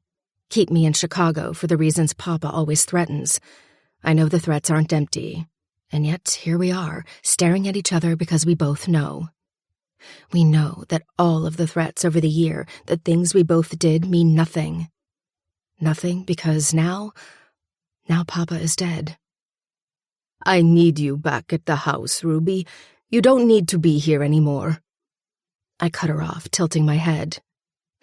Papa wouldn't want me there. I don't bother to wait for her to answer, shifting my weight around to look through the floor-to-ceiling glass windows that overlook the city below. He hated me toward the end. He didn't hate you, Ruby. Mama scolds, entering into my space. I can feel her anxiety shiver over me as she lowers herself down onto my bed. He didn't understand you, and that is different from hate. I can't do this. I whisper so harshly I almost choke on the words. I can't. Warm hands come to my cheeks, and it is then that I realize I'm crying. I turn my eyes back to hers. Mama, I can't do this. I am not him. I can't. Ruby. Her hard tone shakes me. A wake-up call, if you will. I knew my obligations and agreed to them a long time ago, but it doesn't mean that I'm not scared. I'm allowed to be scared around Mama, right? That's what she's here for. To allow me to be able to be scared. I'm not so sure anymore. Her blue eyes soften as her hands fall to either side of her. Pack what you both need and meet me downstairs. Before she reaches the door to my bedroom, I stop her. And what about Wolf? Your father wanted everything for that child, Ruby. It was you who took him away from us, so remember that as you move into your new position. The door slams closed and a single tear falls from my eyes. I can hear him rolling around in his crib, leaning over the edge. I smile down at him, picking his little body up from the mattress. Little wild one. I press a gentle kiss on his forehead. Sorry in advance for the family lineage you have, and for the things I'm going to have to do to keep us safe. I know as I whisper those words into his little bed of hair that I'm not talking about Papa. Part 2. Present. 4 years later. Chapter 13. Wicked. I watch the ice melt into the golden liquid in my glass. I don't often think about my life leading up to the point where I was patched into Wolfpack MC. Do I feel like a traitor? Fucking definitely. But my life before K Diamond doesn't mean shit going forward. That everything in my life needs to be superficial, because having anything of value only means people can take it. Wicked! Royce calls out from behind me. We need you down here, now. What? I turn in my seat at the bar. Me sitting bitch in a fucking submarine isn't enough? Royce and I have been inseparable since he picked me up that night. He's my brother. The only weakness I now have. And good fucking luck trying to take that big motherfucker away from me. He'd slit your throat before you even breathe near him.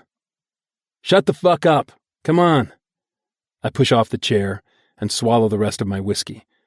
All the fucking drama with him and his old lady, who just happened to be the fucking bunny girl in my den all those years ago. All for this moment right here. The moment they've all been waiting for with K Diamond.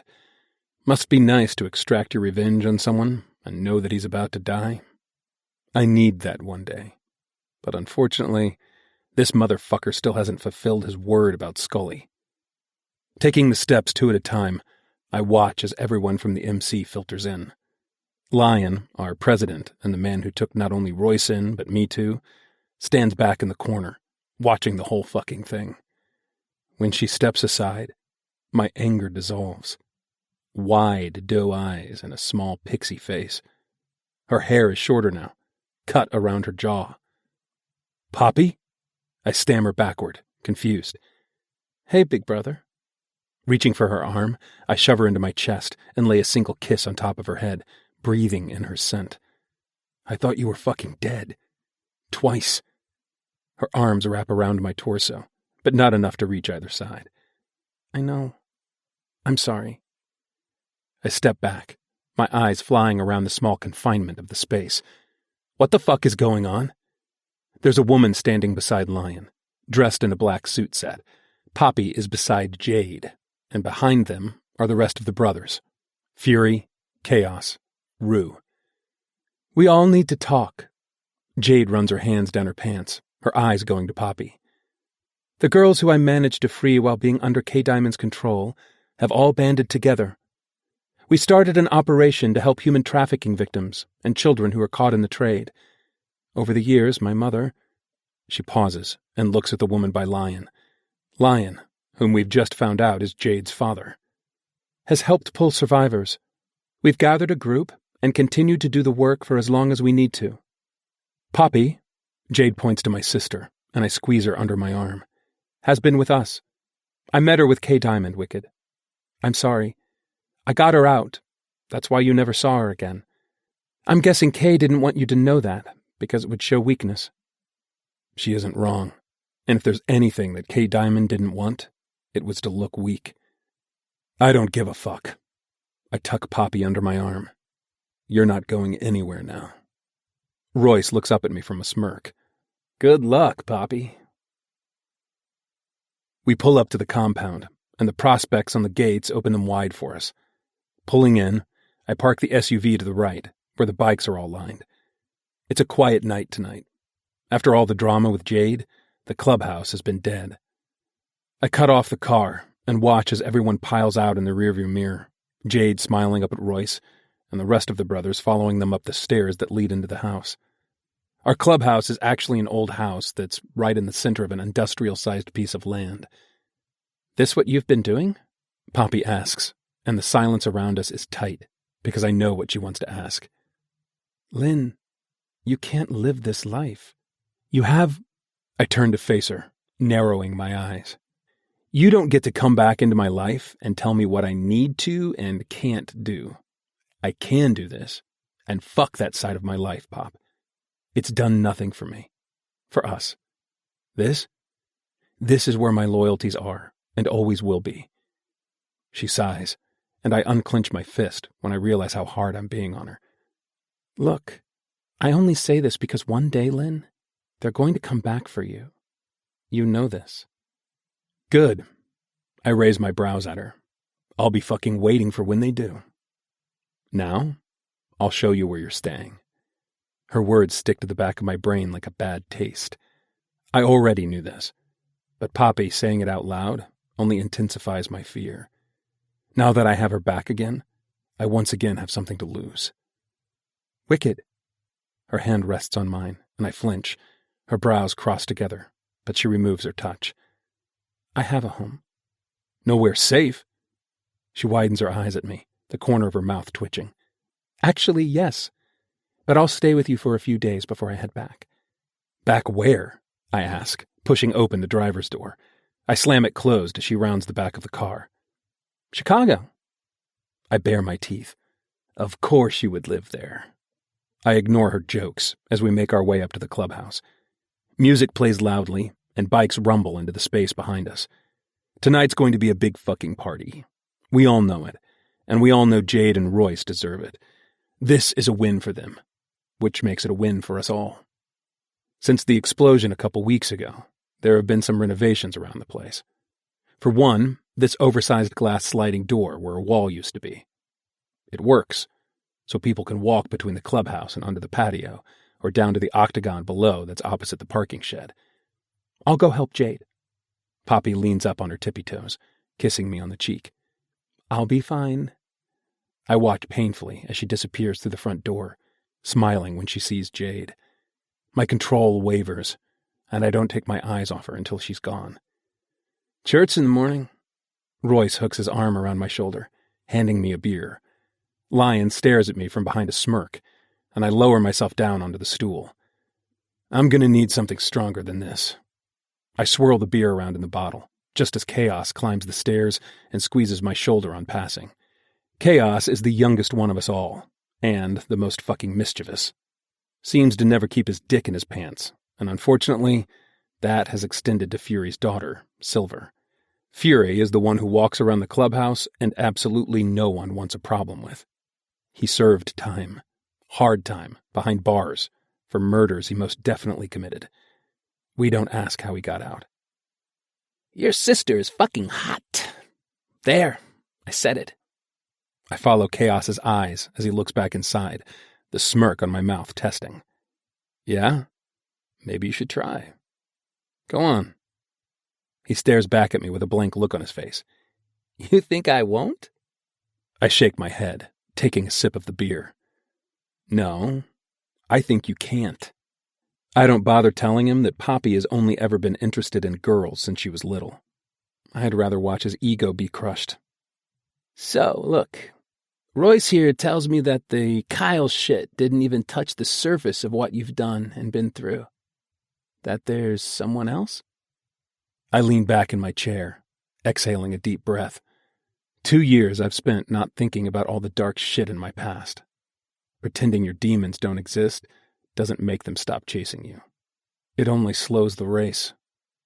That's right. But since K. Diamond is dead now, I'll never know shit about Scully. This Scully chap, Lion asks. He a big threat? I think over his words, watching as the girls laugh inside the house while preparing bread rolls and salad. I haven't seen Jade this happy since she's been here. Nah, I don't think so. If that motherfucker wanted me dead, I'd be dead. Good. Lion shifts back. Then tomorrow at church, I have a proposition for you. Weed and pussy are the general smells of the clubhouse, but with Jade and now Olivia spending more time around the place, they make sure the club girls are kicked out well before anything else. I move to the back, behind the kitchen, and through the space we hold church. I don't bother to say Royce said we were doing this tomorrow. Obviously, this proposition needs to be told now. I take the spot beside Royce. This chapter isn't large. Lion, Chaos, Royce, Rue, Fury, and a couple of prospects. It's manageable to Lion, and gives Royce and Jade that easygoing life they both want. Lion blazes a joint, blowing out smoke, and passing it around the table. I shake my head as Chaos takes it from Royce. We have an issue, in-house, and I hate to bring this to the table so soon after what happened, but since Royce's and my girls are safe, figured we'd hit this one straight away. We have a chapter that needs doing over. The president there is weak, can't take fucking shit, and needs to be stripped of his patch. He's been doing dodgy fucking dealings with the cartel for years now. Shit we never pulled him up on. Lion's eyes come straight to mine. It's the Illinois chapter. Or Chicago, to be precise. I keep my eyes level on his. Illinois? Didn't know we had one there. Even though he hasn't said it, I already know what he wants from me. Royce stiffens beside me, his thigh pressing against mine. Lion moves back against his chair as the silence eats up the space in the room. I'm offering for you to take it. You can take someone from here with you to be your right hand, but you can't take Royce. Royce hisses, and I exhale a deep breath. Look. Lion leans forward, and no one else speaks. I get it. You're brothers, and asking this of you both is shit. But I figure, with your background there, you would be the perfect person to have. I'm from Detroit, I warn, raising a brow. Detroit isn't the issue, though. And what we need from you doesn't involve anyone in Detroit. My mouth closes when I realize what he's saying, shifting back to Royce, a guilty fucking looking Royce. You motherfucker. I growl under my breath, ignoring him when he swirls his chair around to face me. I didn't tell him so that he could use it to get you there. Royce pins his glare on Lion. And he isn't going anywhere without me. Royce, Lion warns, you cannot take my daughter with you. I just got her back. I watch as guilt washes over Royce's face. his hand running over his hair. Fuck. I'll do it. I place a toothpick between my lips, clenching my jaw. But I can't promise you she won't kill me when she sees me. What the fuck are we talking about? Chaos asks, looking around the group. Who won't kill you? Ruby LaRosa. Lion smirks as he says her name. And fuck if I haven't heard it in some time. Holy shit! As in LaRosa? As in the fucking Cosa Nostra? As in the fucking Princess of Death? What? I turn my chair to face Chaos. What the fuck do you know about the LaRosas? I know that bitch is crazy, and that when her papa died and she took his place as the capo, things only got worse. My blood turns cold. What the fuck are you talking about? Shit. Victor fucking died? I don't know her personally, but I've heard about her. How? I glare at him, scrunching up my face. How the fuck have you heard of her? My fists clench over my thighs, and Royce chuckles beside me when he notices. I mean, because she's the hottest and youngest mafia capo in our fucking generation? Everyone knows who she is. Oh my God. I take my eyes off Chaos, the pretty little fucker, and look to Lion. Do not say I'm taking him. You're taking him. Lion grins at me. I flick my toothpick in his lap. Fuck you. Royce is the first to interrupt. And what about L'Artisan? I shrug, turning toward him slightly. L'Artisan is the club we all opened. There are 4 levels for every kink, and the higher you get, the worse it becomes. It serves different purposes. One being anonymous is able to find their greasy men who like to steal little girls. But it is mainly for us. We can open there too. Give me something else to fuck with that isn't her. Everyone bursts into laughter. Chapter 14. Ruby. Whispers around the underbelly of Chicago kind of remind me of a high school cafeteria. You wouldn't think that some of these scary-looking men had mouths that ran faster than a fucking Olympic medalist. Seriously fucking disappointing the more I think about it. Look, I didn't have anything to do with it. I swear, that wasn't us, baby. I lower myself down to his eye level, my Louboutin red bottom heels squishing over the puddle of blood that weeps out of his forehead. Tilting my head, I run the tip of my stiletto fingernail over the knife wound on his chest, watching as the pigment of his skin drains of any color, his eyes glazing over. I swear, Ruby, I didn't. I wouldn't do that to you, baby. You know me. I stand straight, snatching the dishcloth that's hanging on the edge of the kitchen island and swiping my hands with it. Correction, I say, raising one perfectly manicured finger. I know your cock, not you. Tossing the cloth onto his face, I wander around his lounge, looking at happy couple photos framed near the fireplace. And you're married? I turn over my shoulder, a raised brow on him. I whistle. Wow. Just when I think you can't go lower, you do. Look, whatever you want, take it. You want money? Is that it? Who are these people? Dude, who the fuck even are you? He must be looking at Tony now, my head of security, or Val, my other right hand. At any second, either of them could snap his tiny baby neck. Picking up a photograph, I look between the downtown city lights and back to the photo. No kids? Roger splutters. Fuck you, Ruby. I'm all into your creepy sex games, but this is too far. Placing the photo frame back onto the mantel, I slowly turn back to face him. I take that as a no? Fuck you. I giggle, my eyes darkening on him. Oh, honey. My smile widens. You wish that was what I was doing. I close the distance between us and Roger's face falls. His anger diminishes. Lala, I hate to interrupt your... Val gazes down at Roger. Playtime, but we have a meeting with the New York outfit and we're already late. Wait. Roger's hand comes to my arm. You're Lala? As in LaRosa? As in Ruby LaRosa? He bangs his head against the back of the kitchen counter. Fuck! I should have known. Mm-hmm, I say, dragging the tip of my knife up the curve of his jaw. You should have known. You definitely should have known. I sink the tip into his jugular vein as blood spills over my hand. I step back, grabbing the towel again and wiping my hands.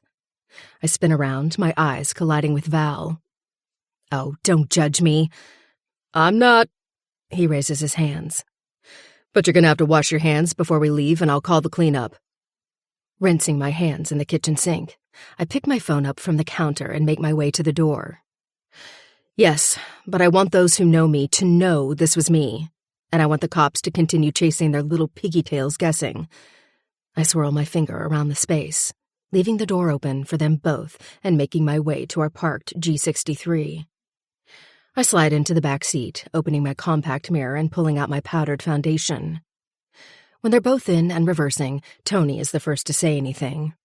He usually is. Tony is for my logic, where Val is for my chaos. He fuels it.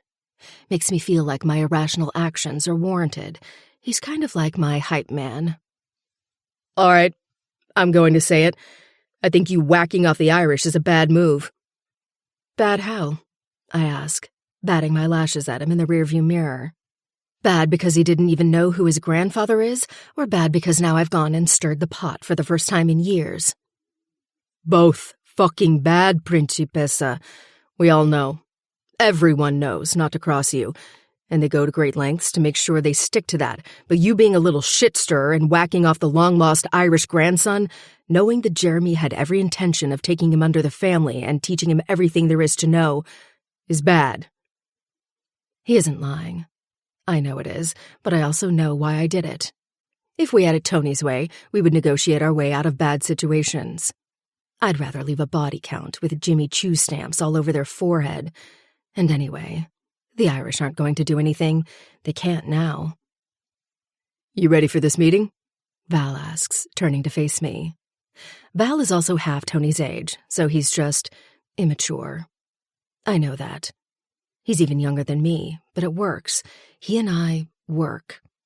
As long as I don't accidentally fuck his pretty face, which I have tampered with in her thoughts daily. As ready as I'll ever be. Val continues to drive us to the other side of town, and I open my phone and click a new message to Mama.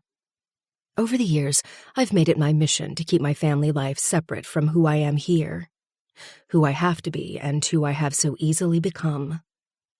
It's as though Papa saw the monster inside me a long time ago and continued to feed it until it was ready to be unleashed. Mama, I say when she answers almost instantly. Bedtime? It is. He's all brushed teeth and ready for bed. Are you going to be back late tonight? I think Betty is staying over again. I take a deep breath and count to 10.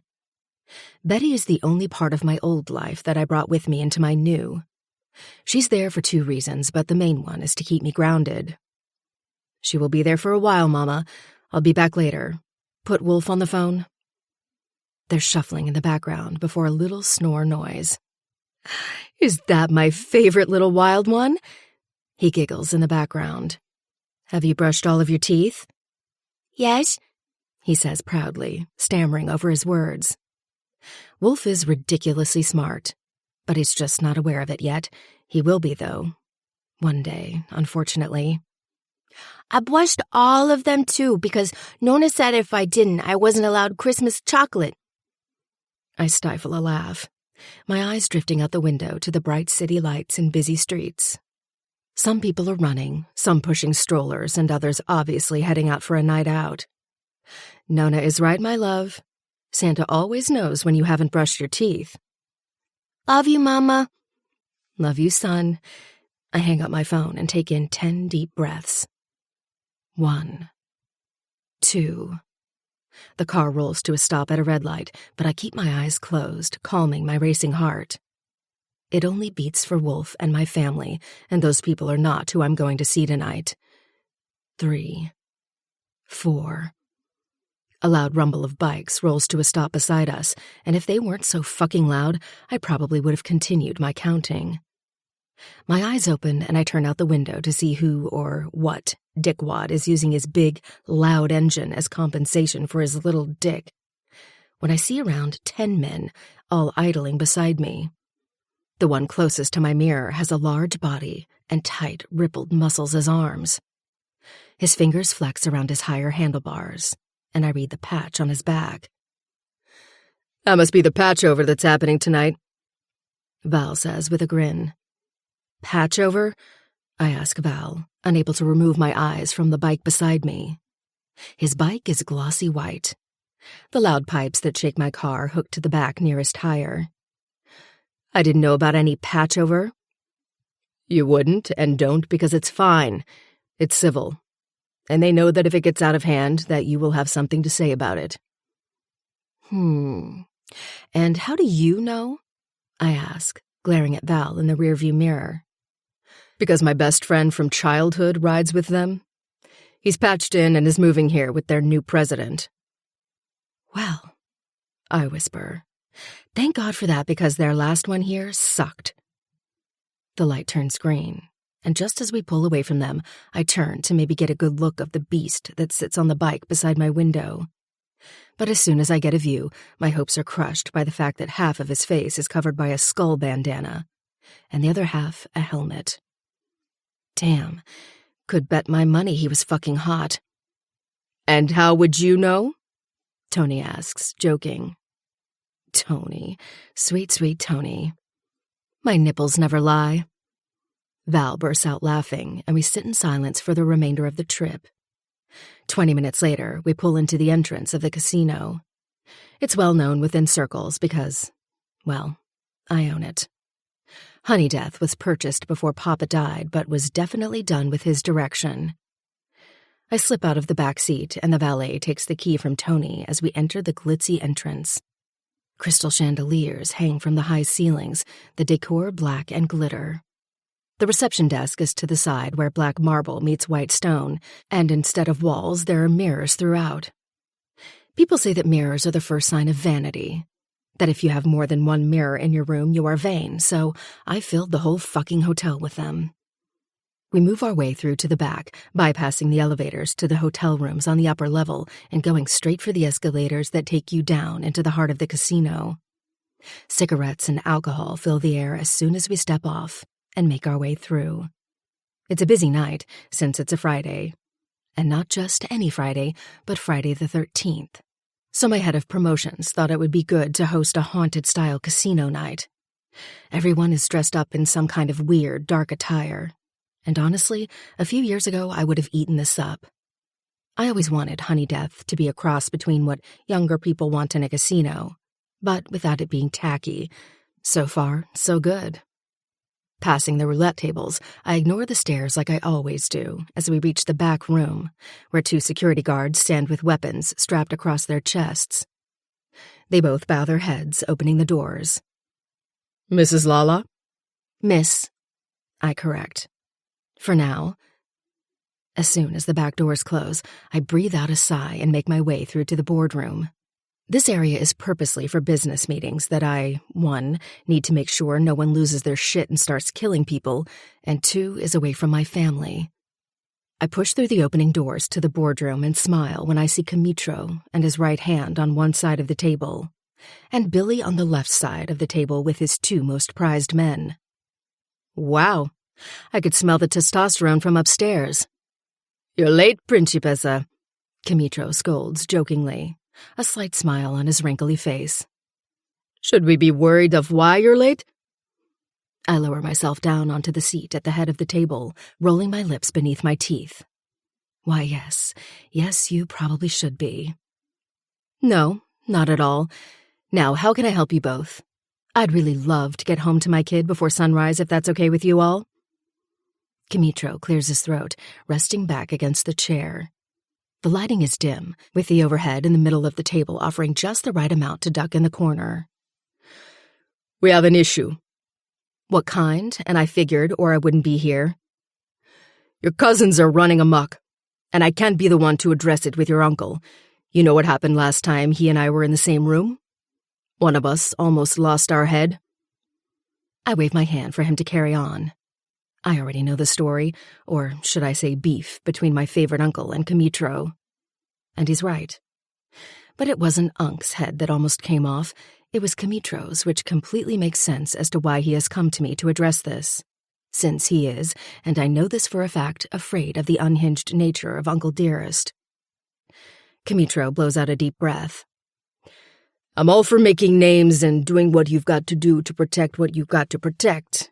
But Gio is snorting more cocaine than he's selling, and then there's the issue of his activities. They need to be brought to the commission. I chuckle, leaning back in my chair and crossing my leg over the other. No one likes a snitch, Kamitro. I'm not snitching, Lala. But there has to come a time where people have to be made accountable, and your papa knew that Giovi was going to be a problem. And this is why he disagreed with a lot of what your uncle does. He's a loose end, Ruby. You need to see that. I cut him off. I'm Lala to you, not Ruby. Lala, he corrects. I turn my chair to where Billy sits quietly, running his hands through his long blonde beard. And why are you here? You got issues with this too? Nope, Billy murmurs. I'm here for a different reason. And what is that? The letter that your father got from someone 5 years ago. You still got that? My heart drops to my feet at the instant onslaught of memories that crash into me. I blink, keeping my face void of any emotion. No? Why is that? I need to check over something, and I was hoping you had it on you. I keep my eyes locked on his. You could have asked through a phone call.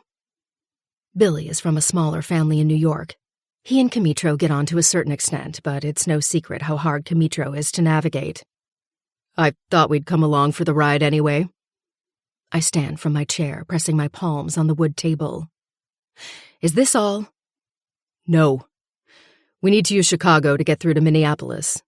You think you could give us leeway to transport our next shipment? I wave my hand.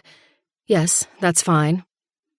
Another thing, Billy says, just as I reach the doors. I need a drink, a cigarette, and a fucking cheeseburger after this conversation. But I knew it was coming. I knew that whatever Billy wanted from me had been nothing more than what he's implying. He wants information on what Wicked wrote to Papa. Something I will never share with anyone. I need you to rough someone up for me.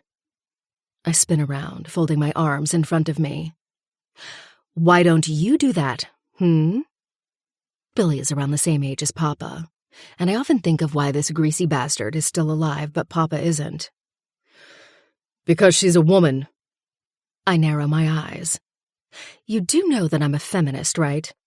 I jolt my finger into him, have more of a chance getting me to rough up a man than a woman.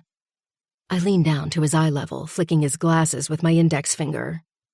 What's the matter, Someone turn you down? Lala, stop being a smartass, Kamitro murmurs, and I snap, straightening my back. No. Because when any of you fucks want something from me, it's shit like this, because you can't handle it yourself.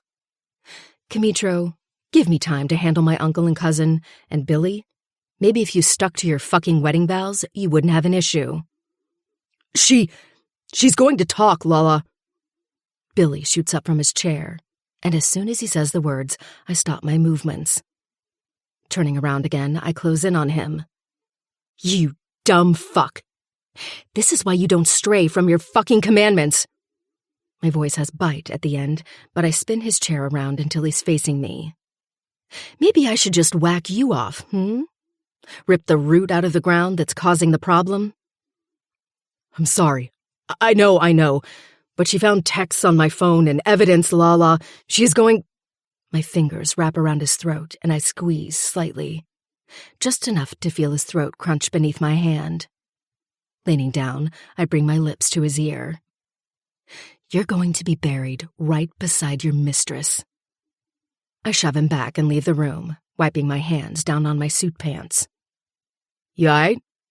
Val asks from behind, handing me my packet of cigarettes. Eyes all shift to us as we make our way back through the casino, no doubt with Billy looking disgruntled not far behind us. No, I snatch the packet off him and continue until we're back at the lobby and outside waiting for my car. You want me to take you somewhere? I blow out a cloud of smoke, watching as it thickens against the cool air. Not tonight. Tonight, I need a fucking drink, a cheeseburger, and my best friend to calm me down before Wolf wakes in the morning. Nothing to do with Dick. I walk into the house, dropping my keys into the stone bowl near the front door and removing my jacket. Slipping off my shoes, I carry the brown paper bag into the sitting room where Betty is relaxing, reading a book. You know, if half of these characters actually just sat down and spoke to one another, there would be no mystery to crime. I drop the bag onto the coffee table as she squeezes her book between the couch and grabs a bottle of tequila from the bar cart near the bookshelf. It's cold outside since we're moving into Christmas, but the house is always warm because of the multiple fires and heat systems. I need it. I'd cry if not. Betty places 2 glasses on the coffee table beside an ice bucket and a bottle of tequila. Want to talk about it? I dig into the bag, taking out the fries and popping one into my mouth. I don't know. I don't think so. It was just a weird day. She pours us both a drink and hands me mine before digging into her food. Well, you know that I'm here if you ever want to. Which, by the way, I need to tell you something. Mm-hmm. I smirk up at her, my cheeks burning. I figured as much. I'm leaving him. She sucks down her drink before pouring another. Betty goes through this once a month. Her husband is a piece of shit, sure, and I will always be here for her when she does decide to leave him. But from last I checked, and that was when I threatened his balls, he wasn't going to cheat again. Why anyone would cheat on Betty is beyond me. She is beautiful, charismatic, and has a way of making people feel better than how they were before her. Okay, well, you can take the rooms here. She smiles, biting into her burger. I love you. I don't want to involve the parents yet. I love you. I chew on my cheeseburger. There's a new bar open in town.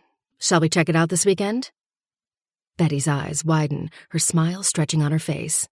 Like you have to ask. What's it called? L'Artisignon. We both finish up our burgers and I tidy up the room before slugging my ass upstairs. Cracking open the door to Wolf's room, I smile when my heart warms in my chest at his little body wrapped in blankets. Closing the door, I quickly head down to my bedroom, scrub through a shower, and toss my clothes into the dirty hamper before slipping into some PJs.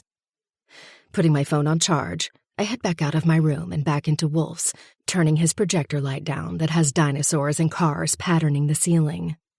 Pulling back the covers, I slide in behind him and pull his little body into my chest. I love you. Chapter 15. Ruby. There were 2 kinds of people in the world. I learned this very early on in my life, and I think the more that I really thought about it, the more obvious it became. There were people like my papa and people like Mama. Somehow I got stuck between the 2 of them. Mama always wanted to do what was right. Her moral compass never faltered, but Papa, well, Papa had none. He did what he needed to do at all times, regardless of what that looked like to other people. He did what he needed to protect the family, and not just ours, but our extended and others in different outfits, too. I wanted to be just like him. I knew that, he knew that. My mother, unfortunately, knew that. My phone hasn't stopped ringing since 6 a.m. Fucking 6 a.m. And if it's Billy or Kimitro, I might actually end up killing the both of them. Cutting up the piece of toast into squares and moving watermelon and grapes around his plate, I place it on the table, kissing Wolf on the top of his little head. He reminds me so much of him. The eyes, smile, and dimple. Be right back, baby. Mom's got a call with Santa.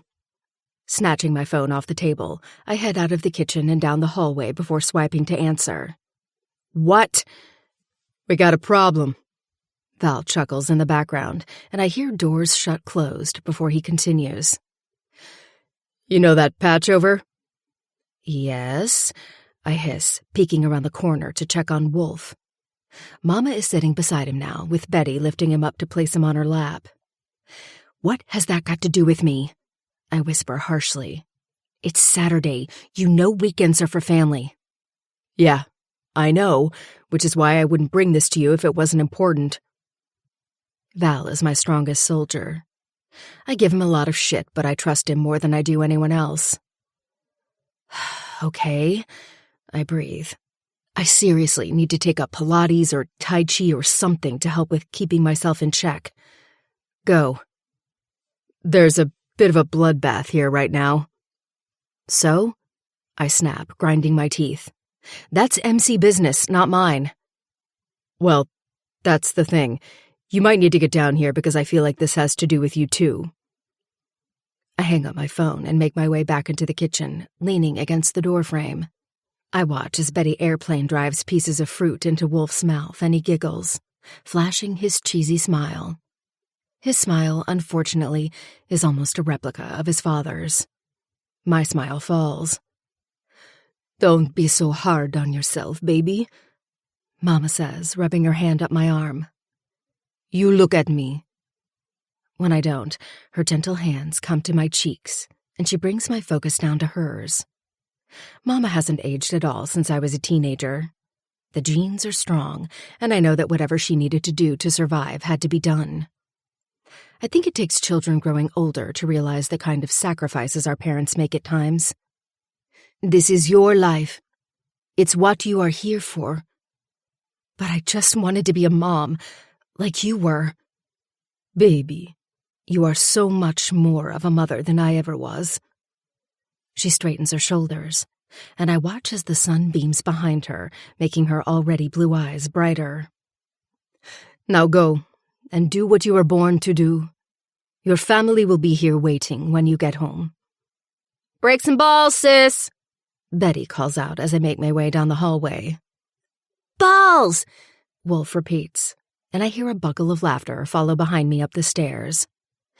It's not that I hate what I do. I enjoy it. I can't imagine not doing it now, and although I thank Papa every day for giving me this, I also want to bring him back to life so I can just have the first few years with Wolf. Losing myself in my closet, I pull out a black blazer, a white crop top, and tight black leather pants. Pairing it with a pair of white pointy Jimmy Choo boots and a white handbag, I shuffle through my makeup. Whatever the bunch of idiots has done can wait. I don't leave the house looking less than nowadays. Brushing out my dark hair, I pause when I look at myself in the mirror, blinking back a memory, only it takes me with an iron fist. I couldn't fucking believe Betty dragged me here, to this damn place, to a party. After last week happened, the week I didn't talk about, I thought Betty was trying to get my head back into the game with a distraction. And I didn't even tell her the full story of what happened between Wicked and me. Fucking asshole. I expected Papa to be mad when I gave him the parcel. So fucking mad. When he gave me a blank expression and read whatever it was that was in the envelope, I was so mad that I ended up blurting out what Wicked had done. How he had basically kidnapped me, and that when whatever his little plan he had with me didn't work, he needed to backtrack. Of course, Papa gave me nothing after that, too. But things changed. I felt the distance in the house. Where it was once warm, it now felt empty, cold, like a distance that could never be filled. I hated it. You are getting into your head again. Betty shoved the bottle of cheap vodka into my chest, even though I told her I was more of a tequila person. Come on, doesn't it get boring being the good little angel girl who does everything everyone wants? I raised the lip of the bottle to my mouth and took large enough gulps. It does, but that's not what this is. I swiped my mouth with the back of my hand when laughing caught me off guard. Oh my God! My hand came to my mouth and I slowly lowered the bottle to the floor. Betty, I'm late. I blinked through the memories, my fingernails scratching down my chest. I don't want to think of the cryptic letter he wrote Papa. Scrubbing my face clean of the tears, I massage on moisturizer before starting on my makeup. Makeup is the ultimate concealer for life. If only they gave something similar for the bruises people leave on your battered soul. I'm just finishing up my lips and moving my hair to one side when my phone chimes from a text message. This weekend. I need you. My blood boils, but I swing off a text anyway. Sure, I will be there. Because I have no other fucking choice, and he knows that. Sweeping up my bag and phone, I make my way out of the house where my G63 is parked, with Tony on one side and another soldier on the other. You ready? Tony asks, opening the back door. As I'll ever be. He drives us over to central Chicago. I have never been to the Wolfpack MC headquarters, or whatever it is they called it before, and I never thought I actually would be. Why the hell else would I need to be at some washed-up fucking biker bar where crusty old men lie? No thanks. Catch me at a bar downtown before you'd catch me here. We pull to a tall, wired gate. It doesn't look run down or even neglected. Immediately, not what I expected, but it does look private. You can't see in or out of that thing. A young guy dressed in a black vest with no patches comes to the driver's side window. They're in the back. Drive straight through to the left, past the clubhouse. You'll see a small dirt road which will lead you farther down and into a barn. A barn. Great. No problem. The gate opens and Tony drives us in. The closer I get, the more my breathing feels labored, as if I'm wearing a shirt too tight and I can't get in enough oxygen. Fuck, I should have taken a Valium.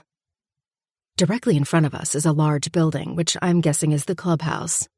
There's an iron sign on the front that has the words Wolfpack embossed into the metal, ahead of a porch with chairs scattered around it. A sliding door opens up to the inside, to what I'm guessing is a really fucking big space, and in front are where bikes line up perfectly. To the left is what looks like a fighting ring or cage, and to the right is parking for cars. Tony directs us to the left and around the corner of the clubhouse. Jesus fucking Christ, Tony says, and I shuffle in front to see what he's saying. A barn is hidden behind thick shrubs of trees, and cars are parked haphazardly at the front. Limo, black, sleek, and European. This isn't good. What is happening? I don't like going in blind.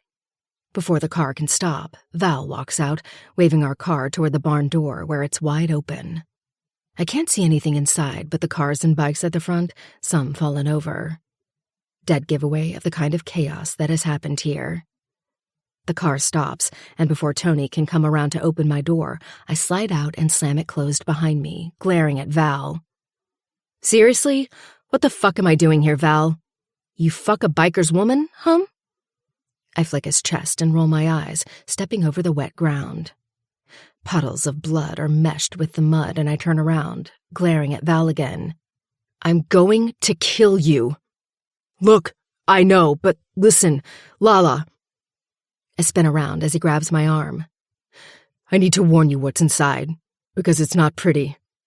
Really? I snap. Well, neither am I. Val rolls his eyes. Girl, shut up. No, but seriously. His hands are on my arm, and I search his eyes, looking for a sign. Anything. This is bad. It's Gio. He got your... I don't let him finish the sentence before I push away from him and head into the barn, my heart racing in my chest. What the fuck have you done, Gio? I enter through the doors and pause when I see the pile of bodies lying in the middle on top of each other. Okay, someone needs to tell me what the fuck is going on. I turn to the side where I see a group of men, all bikers. One older, one slightly younger and attractive. He grins at me and I narrow my eyes. Okay, more than attractive, and then an even younger one beside him. Anyone? Why the fuck am I here? Because of me, Principessa. Chapter 16. Ruby. At the sound of his voice, I spin around. It can't be. There have been times during my life where I have thought that maybe it was wrong, something was wrong. Papa? I freeze when I see him standing on the other side, his suit soiled with blood and his cheek cut. I run toward him, my arms flying around the back of his neck to pull him into me. Even now, as a grown woman in 4-inch heels, I whimper in my father's embrace. What is happening? Ah, my girl, you have been so good these years. Papa, what the fuck is happening? I gesture to the bodies piled up in the middle of the room, 10 at least. How? And why? A lot of reasons, none of which we have any time to discuss right now, Principessa. We can continue back at the clubhouse. Wait, I hold up my hand. Why here? What has this MC got to do with us? Me. A voice echoes from behind me, and even though it sounds familiar, even just a little, it doesn't. Rolling my eyes, I turn around to ask who the fuck they are when my stomach drops to the ground. There, staring back at me, is both the reason for my pain and my solace. The only man who ever had any power to both break me and put me back together again. He was my own personal nightmare, the kind that gave you butterflies. His eyes are void, even more so than I remember, but he's bigger, as if he's grown into the kind of monster he always was. His features are harder, but somehow still beautiful. But his eyes aren't the kind I have in my memories. They're darker now. My heart stammers in my chest and my throat closes in. It's as though something so simple like breathing is almost impossible. All of the years I spent building up my character, my cred, it all crumbles to the ground at his presence. My mouth opens and I say the first thing I can think of. I thought you were dead. Wicked steps forward, pushing off the wood that he was leaning on. You fucking wish. I clench my jaw tight, holding my breath. Yeah, I do. Then I turn back to Papa, searching his eyes. Wrinkles curve into the middle of his forehead, a silent question I'm hounding him an answer for. He shakes his head softly. No, I didn't tell him. Blowing out a steady breath, I take Papa's arm and direct him out the entry. This better be good. Why would you lie to Mama and me? Why? He opens the back door to my Mercedes, gesturing me to slide in first.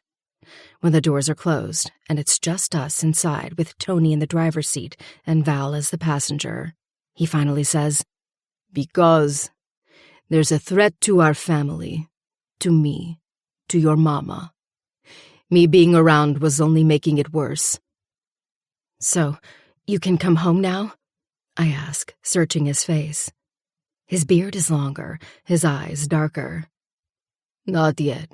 Soon. He pats my thigh. I'll explain more at the clubhouse where it's secure. I sigh, looking out the window and catching the horses in the far end of the paddock. The grass is thick and manicured, the trees and shrubs perfectly kept. It's bizarre how beauty can exist around death. Tony stops the car outside the clubhouse, and I slide out behind Papa as we make our way up the steps that lead to the patio. Roasted meat and garlic drifts out of the open doors, and before I've reached the entry, I can hear laughter. The laughter stops when I pause. 3 women are standing in what looks to be the kitchen that hangs off the patio. It's higher than the entrance to the actual clubhouse below, as if they wanted the kitchen to be separate from whatever goes on underneath. Tony and Val stand behind me, Papa right beside. I can see movement from the side, as I'm guessing all of the bikers who were in the barn walked down. "Oh, hi," one girl says. She has black hair, bright green eyes, and a smile that's way too bright for this time of day. "You must be Victor's daughter, right?" One of the other girls comes up beside her. Blonde hair, blue eyes, and the complete opposite of her friend. "I'm Jade. This is Sloane and Silver." They all look at me with a mixture of emotions on their faces. Jade seems genuinely happy to meet me. Sloane is curious, and Silver, I can see, is just happy to be here. Girls, yes, this is my daughter. Papa enters, and I step backward, betrayal wrapping itself around my body and unwilling to let go. For years, I stepped into his shoes and took on everything he left me. I sacrificed my family, my life, to take Capo and handle the family business, as I was supposed to upon his death. But all along, he's been alive? What? Living with his favorite fucking son. I bang into a hard wall, my foot faltering, and I spin around to say sorry when I see it's Wicked's, staring down at me with hard eyes. Get in the fucking house, Ruby. The bite of my name makes me flinch. I don't bother to look at Tony or Val, who have never really seen me around Wicked. I mean, they don't count. At least for Tony. He was too busy with Papa to watch my dumb teen angst. You were hiding him? I straighten my shoulders and bend my neck to look up at him anyway. And after all this time, it's still only him who can force my power to its knees. So what if I was? Wicked murmurs, brushing closer to me. What the fuck you gonna do about it, My eyes narrow as he sidesteps and makes his way into the kitchen, scooping up a bottle of beer. He lowers himself down onto the bar stool, his arms hooking around the blonde girl's belly as he pulls her between his legs, taking a swig of his beer while his eyes remain on mine. You just gonna let that shit slide? Val mumbles beneath his breath, a half smirk on his face, just as one of the other bikers from earlier climbs the steps, jumping on Val's back like a toddler. He's the younger one with a pretty smile. I missed you. You miss me? The other biker, older, hot one, shakes his head from behind them both. Go play with each other in the clubhouse. Girls don't want to see that. Well, Jade wiggles her brows. Watch it, he warns, and Jade laughs as he scoops her up. I stand still, unable to wrap my mind around what the fuck is happening. Lion, a growly voice says from beside me. He's older but no less good-looking than the rest of them. His gray hair is slicked back, his tattoos all on display. He's big, too. Not as big as Wicked, but still big. He gestures to the bar chairs on the patio that are attached to little round tables. Want to take a seat, sweetheart, so we can talk? Oh, I chuckle under my breath while pulling out the stool opposite him. I can't tell you how much I am not a sweetheart. Something we agree on. I ignore Wicked's jab, grabbing the packet of smokes on the middle of the table and biting one into my mouth. Lighting the end with my black Zippo, I place it on the table and cross my legs, removing my blazer and allowing it to hang off the chair behind me.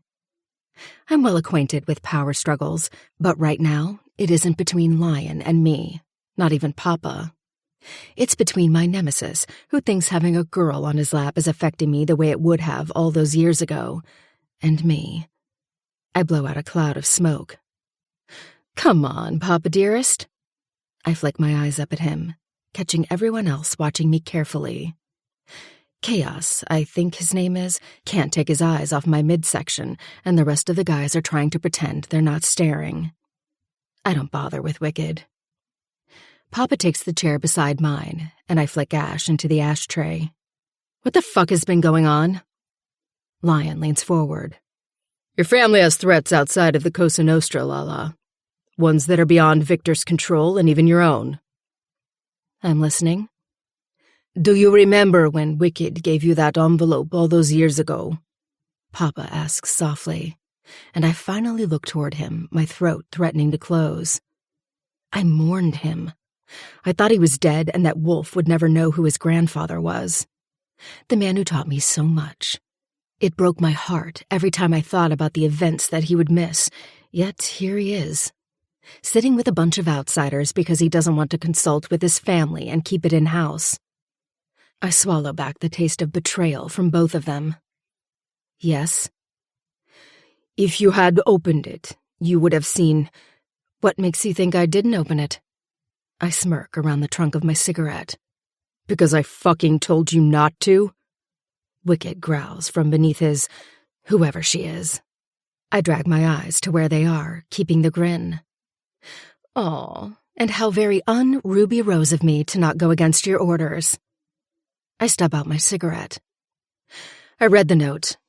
Victor, it's out. They know about me and what I did. She needs to marry Mikhail.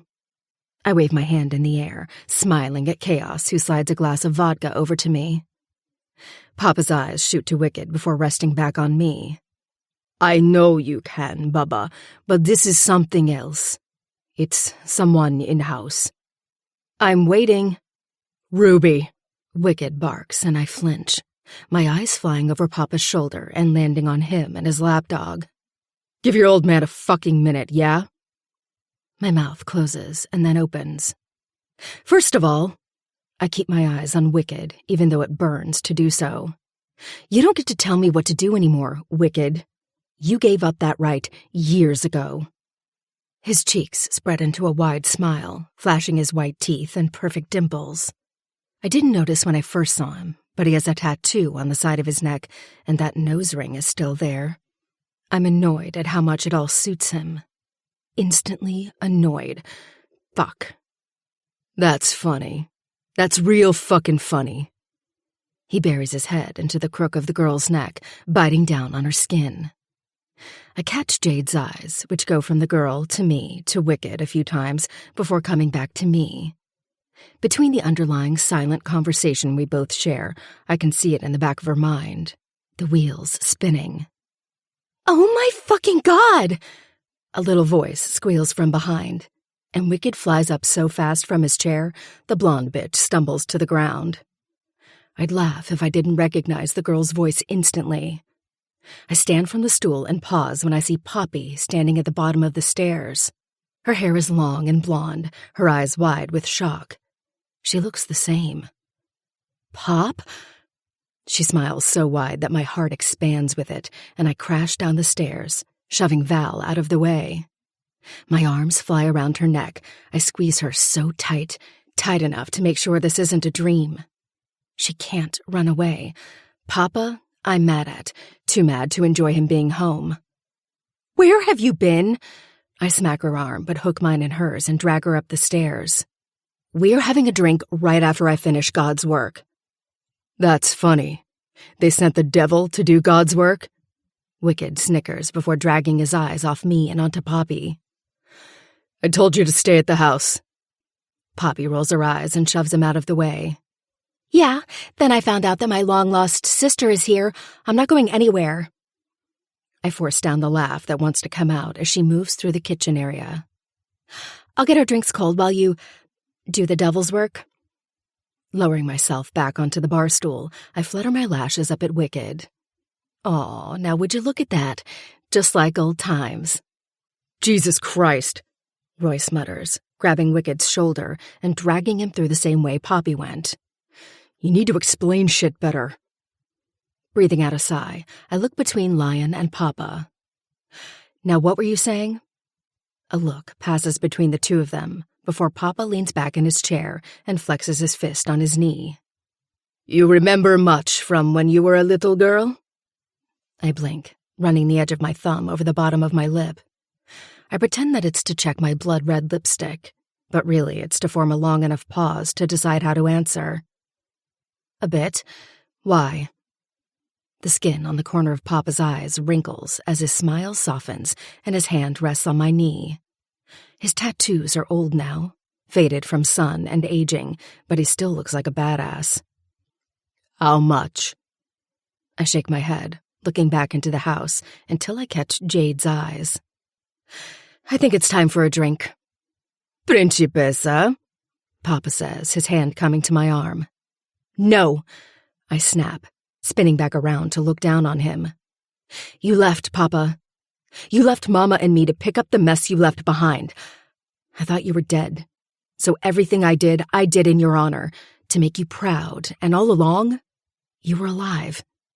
And now you want to talk about my childhood? About some vague note that was inside a parcel that fucking Wicked gave me after he goddamn kidnapped me and traumatized me inside a maze, with a bunch of hillbilly fucking weirdos that sit around campfires and burn people on upside-down crosses? Fuck you. I yank my arm out of his grip. Fuck both of you. I'm having a drink, and then maybe, I won't accidentally kill you both for the shit you've put me throughout the years. I continue toward where Jade stands, holding a bottle of tequila in one hand and 2 glasses in the other. Her green eyes are wide. I get the feeling you're a tequila girl. I take the glass from her and trail behind as she takes us down steps that lead to the area downstairs. You guessed right. This is a clubhouse I definitely expected. There's a bar at the back with a flag hanging above the liquor cabinets. Couches are against one side of the room, where a billiards table is in the middle. A stripper pole opposite the other side, and more lazy seating. The main door is rolled open, so you can see directly out the front to where the parking is and where bikes are lined, separating the entry to the front area. And around the back of the bar, there's an identical door that's open with more tables and seating, and where the bar wraps around to be mirrored. That side is widened out to see the mountains in the back and greenery.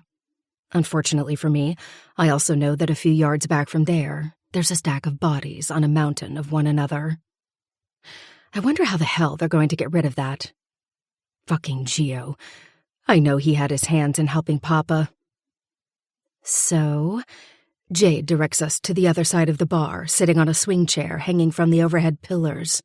She pats the spot beside her. This is my favorite spot since being here.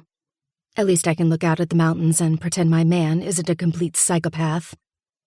I snicker, rolling my lips behind my teeth to stop my laugh. I don't know what the fuck is happening. You don't know me, Jade says, turning her body to face me. Music is blaring off behind us, and I can hear more bikes rumbling into the entrance. But I think I have a feeling of what is going on between you and Wicked. I take the first sip, hissing when the tequila burns its way down my throat, before settling in my belly. You and he? It's a question, and one I don't mind answering because it's too obvious to ignore even if I wanted to. It has happened. Continues to happen. Really? Jade smiles proudly. He's so secretive and annoying, I add, and we both laugh. For the first time in years, with the exception of Betty, I feel my age. Like the world and life I was thrust into can fucking wait. Also, knowing Papa is still alive has taken a load off my shoulders, even just for a few moments. Jade's laughter dies out, and she looks out into the far distance. I knew Wicked when he was younger, too. I heard your little spew to your dad inside, and I feel like it may be the same place I met him. I shift around to face her while running my fingers through my hair. It's dark, but not as dark as Jade's. Her black strands offset her light eyes, though, a little similar to mine. Maybe he has a fucking type. You knew him? I flex my fingers, watching as the sun hits the diamond rock on my finger. It was a gift from me to me. Well, I knew him to an extent. I guess you could put it that way. I leave the words between us. I'm familiar with old skeletons and not wanting to resurrect them. What's happening? Poppy comes in with the other girl in tow. She has silver blonde hair and tattoos all over her skin. They both drop down on the sofa opposite us. My cheeks sting as my smile widens on Poppy, watching as the sun sets in the background behind her. I can't believe you are alive. Ditto. I thought for sure you and Wicked would have killed each other. Oh, I chuckle, taking a sip of my drink and moving my hair to the side. Trust me, we almost did. Poppy's smile widens. You look amazing. I loved you as a blonde, but I'm digging the brunette vixen. Sighing, I swirl the drink around in my glass. That bad, huh? Poppy adds, and my eyes slowly meet hers. It's the first time I feel sadness creep into my bones and chill me to the core. I spent years keeping a wall in front of my emotions whenever I left my house. It was a ritual. I nod slowly. Yeah. Poppy shuffles her body forward, resting her hand on my knee. We can talk about this later. She leans back on her elbows, wiggling her brows. But update me. You married? I drift off into the distance, tracing the outlines of the high-peaked mountains behind the trees where the barn is. Little do they know the kind of ugliness that lies deep inside. No, I whisper. Not married. Ah, but she does other things. Val kneels down beside me. You're interrupting the first kind of girl talk I have had in years. I search his eyes. This better be important. He leans into my ear. It's Wolf. I look down at the gold Rolex strapped around my wrist, pushing up from my chair. I'll be back. You better, Poppy calls out as I follow Val back through the front of the bar and passing the sea of leather and cigarettes. I feel eyes move with me as I find my way out through the main door. The outside air slaps me across the face like a bucket of water, and I pull my phone out of my handbag. The light from the phone burns my retinas as I push call on Mama's phone and look over my shoulder carefully to make sure no one is following me. Val, keep an eye out. Val nods but looks down. I guess within 3 seconds of seeing Wicked, he knew who Wolf's father was. And I can't go into the irony of his father now being a member of Wolfpack MC. Mama! Wolf's little voice echoes through my phone, and I smile widely, slowly putting distance between the chaos happening in the clubhouse and me.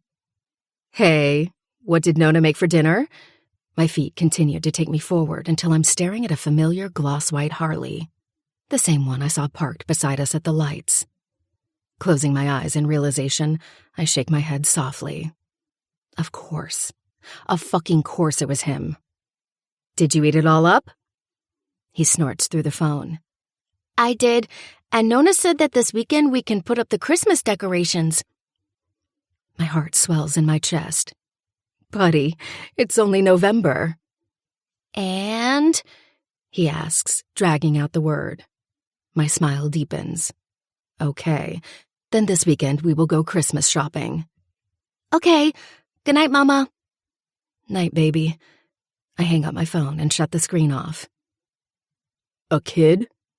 Wicked's voice punches me right in the gut, and I jump in shock, spinning around. Shadowed in the darkness of the carport, his outline becomes painfully obvious the harder I blink. A hoodie covering half of his face, he leans against a car, feet crossed at ankles and hands buried in pockets. Never would have pegged you for the mothering type. My heart claws at my ribcage as my blood beats through my ears. I guess others would think otherwise. Turning my head over my shoulder, I find the girl he was with earlier near the bar, her arm around Jade. Married? He doesn't answer, so I slowly bring my eyes back to his. I can't see anything above his nose, and from here, the shadow and outline of his sharp cheekbones and pillowy lips is almost too annoying to see. If I said yes, what would you do? He asks, and I don't miss the dip in the corner of his mouth where he wants to smirk. I take a step forward, running my hand over my shoulders, the adrenaline slowly wearing off. I'd say that you're braver than me. Ruby.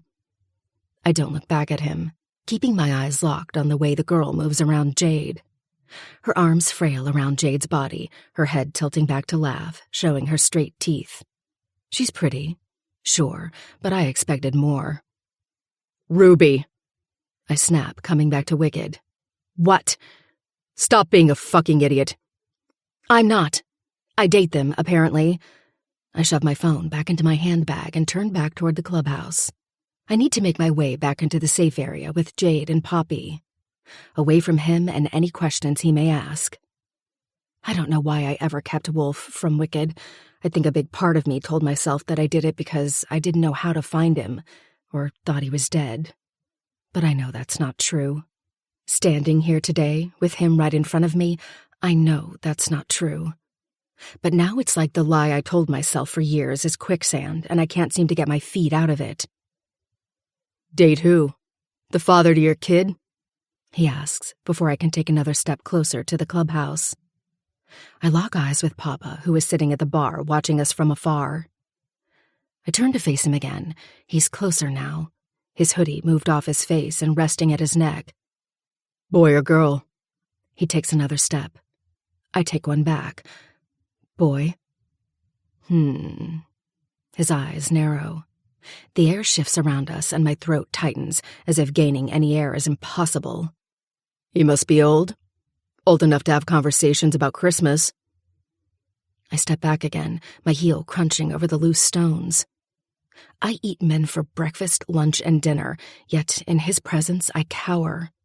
Every time. It's as though even after all of these years, it's still him. Just him who has enough masculinity to soften me.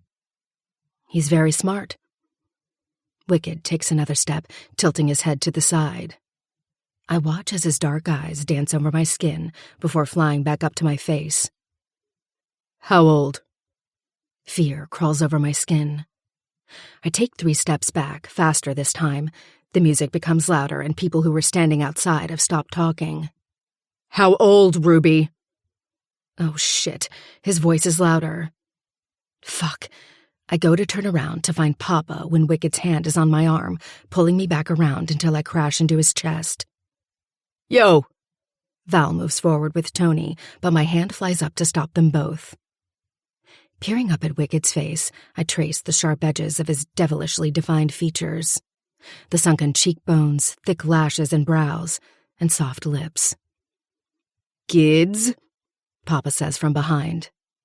You want to do this here? We both ignore him, just like we did when we were kids. My eyes blaze onto his. 4. His face falls, as if all of the anger and suspicion he had evaporates from his features. I fucking hate you. He shoves me away roughly, taking heavy steps toward his bike. Wicked! I snap, but he ignores me, picking up his helmet and firing up his bike. The loud engine rips through the air as he guns it out the driveway. Fuck! Turning back around, I find Papa. He's going to the home. Shit! Papa runs his hand through his hair, opening a phone that is in his pocket. Val, get the car now. Rushing back through the entry, I find Jade and Poppy, with the blonde now beside Jade. Poppy, you might want to come.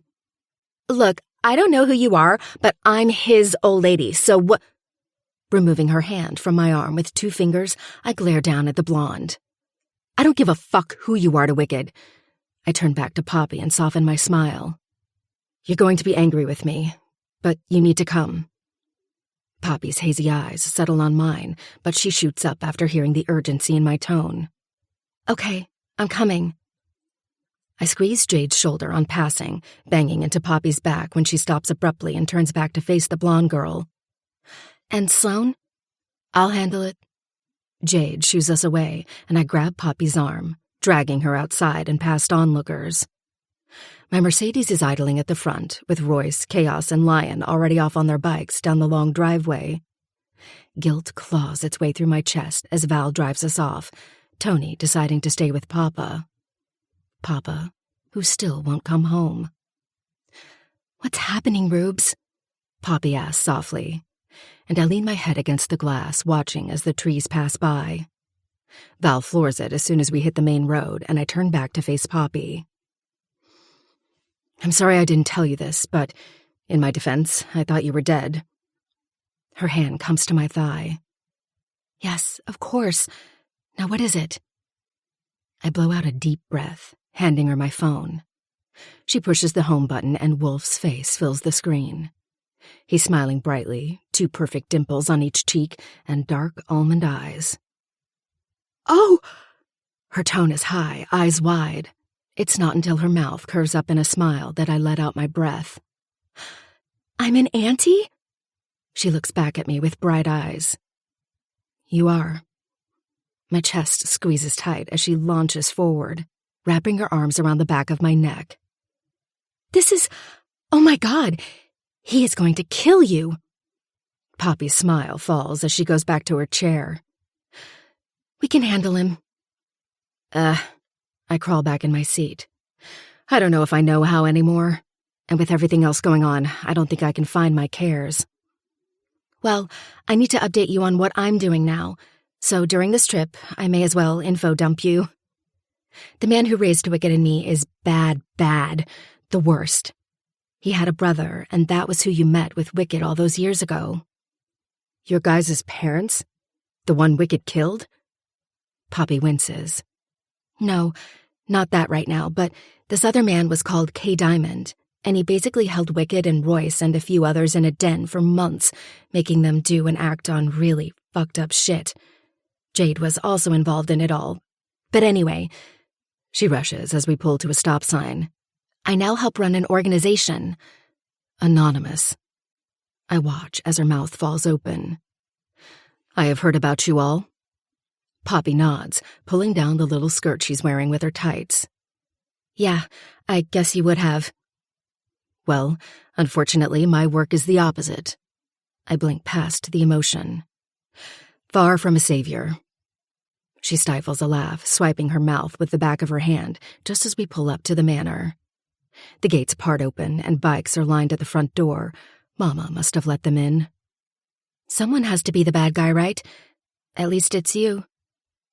I push open the door and wait for her to round my side before taking her hand in mine. Yes, at least it's me. Chapter 17. Ruby.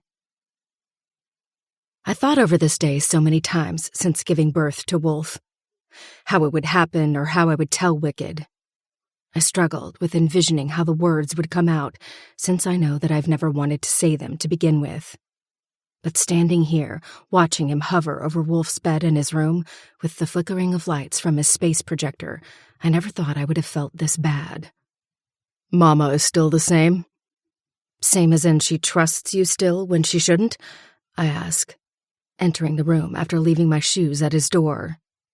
Then yes, I hiss. She's the same. Wicked's jaw clenches as he stares down at Wolf. You fucking kept him from me, Ruby. Shh, I snap, grabbing his arm and wincing when his warmth collides with my cold palm. Dragging him out of the bedroom, I wait until I've closed the door until I look up at him. That guilt comes through tenfold when I see the pain in his eyes. A man who has never so much as explored the probability of emotions, yet I've just stolen them from him. I'm sorry. I didn't mean to. I didn't know where you were or what I would say to you. You and I both know that is bullshit, he snaps, his fists clenching at his sides as he paces down the long hallway. He stops outside the door that leads to where his bedroom used to be, right across from mine, the room where we slept together for the first time ever. I follow him as Poppy slips behind me, and before I can tell her not to wake Wolf, his door is closed. Sighing, I continue to where Wicked stands, his back to me and his arm resting on the doorframe of his old bedroom. I agree, I didn't handle it the best I could, but I didn't know how else to do it. Papa died. I quote the word died with an eye roll. And I had to quickly step into his shoes. I didn't know where you were, or if you even got out. Wicked, the last fucking time I saw you, you kidnapped me and let people drug me in a fucking maze. He snaps, his hand is on my throat, and I'm being shoved against the wall. He peers down at me, and I watch as his eyes harden. Gone is the pain I saw moments ago, and hello, wrath. You could have told me as soon as you saw me tonight. I level my eyes on him, unwilling to give him the pleasure of showing pain. Who's to say I wasn't going to? Oh, I don't know. He squeezes further, and I feel my cheeks inflate. Maybe the fact that you tried to run? He shoves me backward, pointing at me with his finger. He is mine as much as he is yours, and from now on, Ruby, that's exactly how this is going to play out. He storms down the grand stairs as I massage my throat, leaning back against the wall and breathing through the will to bite back. My eyes rest on the bedroom in front of me, seeing it exactly as it was all those years ago. The familiar bed he fucked me on, the desk, sheets even. I growl out and grab the door handle, slamming it closed, shutting off not just those memories, but the pain that comes from them. I didn't know how I was going to break it to Wolf when he grew up anyway. Oh, hey, buddy, so your father is too fucked up to know. I knew that wasn't going to work, because I'm just as fucked up as Wicked. My phone blares off in my pocket as I make my way back downstairs where I hear men talking, no doubt with Wicked. What? I snap down the phone. I know it's late, and I know that you don't work weekends, but you need to come back to the clubhouse. Victor needs to finish his conversation, and there has been a new development. Sighing, I end the call when I see Ma standing near Wicked, her arms crossed. They look deep in conversation. Ma is even doing that thing where her eyes are watering and the wrinkle between them is prominent. Wicked softens for Ma, he always has. I have to go, I say to both of them. They need me back at the clubhouse. Ruby! Wicked barks, and I stop just short of the front door, my feet cemented to the floor. You are not going back to my fucking clubhouse, flashing your ass around a bunch of horny fucking bikers. I turn slowly, my arms crossing in front of my chest. I don't take orders from you, Wicked. I'm not one of your little club sluts. Snatching my jacket hanging on the hooks near the front door, I shove it over my shoulders and take the steps 2 at a time. Come on, Menace. Val opens the driver's door to the G-Wagon. I pause, tilting my head to the side before sidestepping and walking down the side toward the garage. Oh, come on. Please don't make my job hard. Jogging down the steps, I ignore the creeping feeling of someone chasing me trickling down my spine as I beep the garage door with the keys in my pocket and slide beneath the glass before it's completely open. Grabbing the keys to my pastel orange Aston Martin DB11, a rush of adrenaline rushes through me, and I squeal as I lift the door up and slam it closed, locking it just as Wicked slams his palms onto the passenger window. He points. Open this fucking door, Ruby.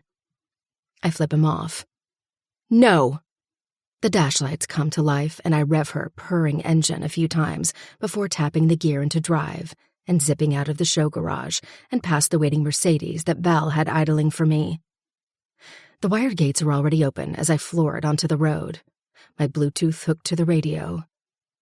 Letting out a sigh of relief as my heartbeat levels out in my chest, I look into the rearview mirror to see not just the Mercedes, but single headlights not far from behind him. I don't know what I expected with Wicked coming back into my life. Did I think it would be hard? Sure. He is a hard man to be around, and I'm not an easy woman, but not like this. The little green phone starts dancing across my LED dash, and I hit the phone button on the steering wheel. I don't want a lecture. I know, but damn, are you both going to be this toxic the entire time? Val, you didn't know us back then. You don't know what he has done to me. Me keeping Wolf from him for 4 years is nothing. Lala, Val warns. You know we've got to keep these things in-house. We don't want it getting out that you have a loose end. He's not just a loose end, Val. These men, this club, they're anything but, and aside from that, Wicked. I pause, wondering how I should say the next words or even say them at all. Because did Val know? Does anyone know about Wicked being a made man? I find myself closing in around the secret, not wanting anyone to know. It doesn't matter, I say instead. Just enjoy the ride. I press the red phone button and pick up speed. 20 minutes later, I'm pulling down the familiar street and stopping outside the wired gates. It's not as busy as it was the last time I was here, as if after we left, the party emptied out. Honestly, what the fuck were they thinking throwing a party with a pile of bodies in their backyard anyway? The gates part open for me instantly, and I floor it faster through the gate, parking right at the front of the clubhouse. Jade, Silver, and the blonde who really needs a name, I think Jade called her Sloane, are all inside.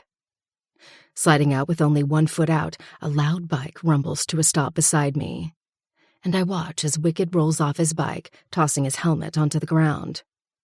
The fuck did I say to you, Ruby? Rolling my eyes, I climb out of the car and slam the door down. Leave me alone, Wicked.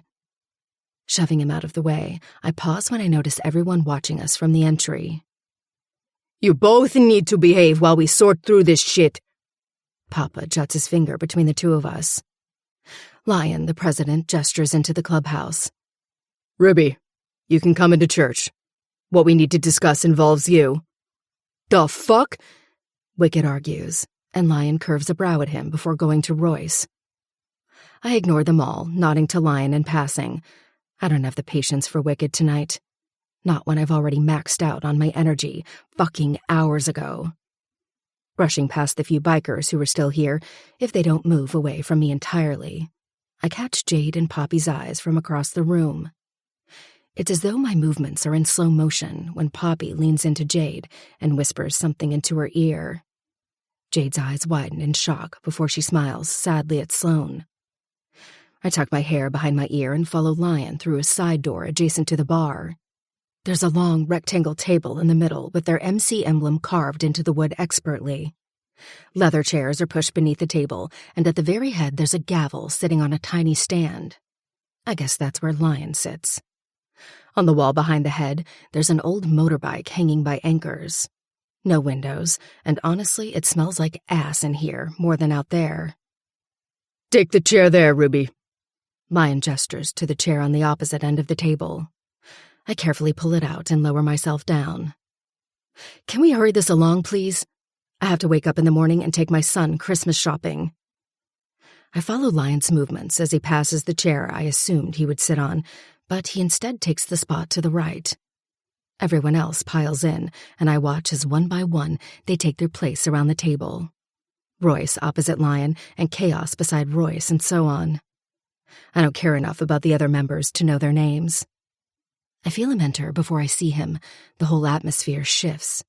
And I don't know if that's because of the tension between us or because I genuinely hate him. But the second he's in the room, it's as though his shadow has me in a chokehold. He's the dark cloud that hovers over me any time I'm around him. The first thing I notice is that there are no extra seats. The second thing is that he takes the one at the head of the table. He lowers himself slowly, and just as he's about to sit, his head tilts up slightly and the corner of his mouth curls into a hateful smirk.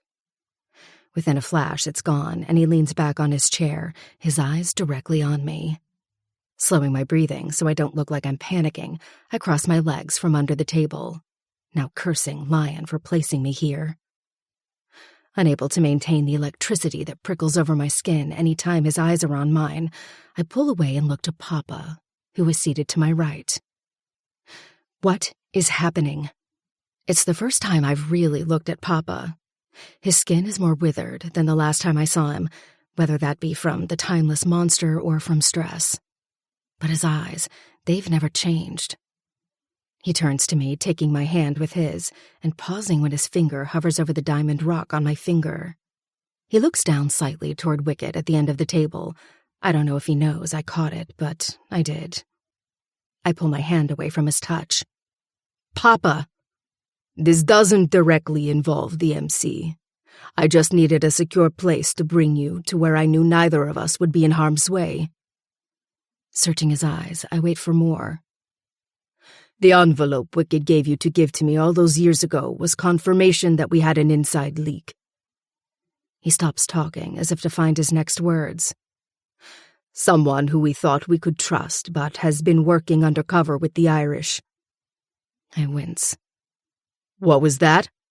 Wicket interrupts from the head of the table, and all heads turn to him. What was what? I bite, wishing I had a cigarette or anything to keep my fingers busy enough to not want to fly across this table and claw my way into his eyeballs. That twitch you just did when Victor mentioned the Irish. He leans forward, resting his arms on the table. I've been trying to ignore his obvious tattoo at the side of his throat, the only one I can see, though, and I know it won't be his only one. A rose, but instead of a flower at the top, it's a diamond. What was it? Chaos chuckles, sliding a cigarette between his lips. I tilt forward and snatch it from him between my fingers, ignoring his fallen smile. Biting it into my mouth, I lower myself back onto the chair. I don't know, Wicked. You seem to know more about me than me. Flicking the ash off the tip, I smirk as I bring it to my lips. Why don't you tell me what it meant? His eyes fly between my mouth and the cigarette in my hand before I ignore him and turn back to Papa. Who? A soldier. Young. Hence the 10 body count in the shed. My brows pull together before I can conceal my thoughts with my poker face. I clear my throat and inhale another dose of nicotine. Oops. What the fuck do you mean, oops? Wicked growls from the other side of the room. Well, I shuffle in my chair, wishing I had alcohol for the next words I'm going to say. I was fucking Jeremy's long-lost grandson. He had plans to take him under, but I kind of killed him. He was a pig and tried to steal from me. Jesus Christ! Papa pushes back on the table, his chair rolling backwards slightly. Well, that makes sense why they tried blowing up this spot. Jeremy and we will fix this. Ruby, what else have you been doing since? Yeah, Ruby. Wicked's muscles on the side of his jaw tense. Who else? Russians too? I smile cruelly at him. And how did Wicked know this? You literally only just met him when he was young, after he offed his daddy dearest, if that was even real. Wicked chuckles from his spot, and the hairs on the back of my neck stand. I don't pay him any attention. How? How could he know? Papa's cheeks widen, the corners of his eyes crinkling in a way that I know the next thing he says is not going to be something I like. Baba, Wicked is the Cosa Nostra. Turning my head to face Wicked again, I ignore the silence that vibrates around the table. There's a shadow of doubt that hovers over the room. Maybe it's because I just found out Papa has been lying to us, so now I don't trust him. Or maybe it's something else. But right now, I feel it in my gut. They're hiding information from me. Want to tell me why? Wicked smirks, flashing his perfect dimple that reminds me of Wolf. Victor picking up Poppy and me that night wasn't a rescue, Ruby. His fingers wrap around a cigar that's lying in front of him. It was a retrieval. I turn back to Papa. What family?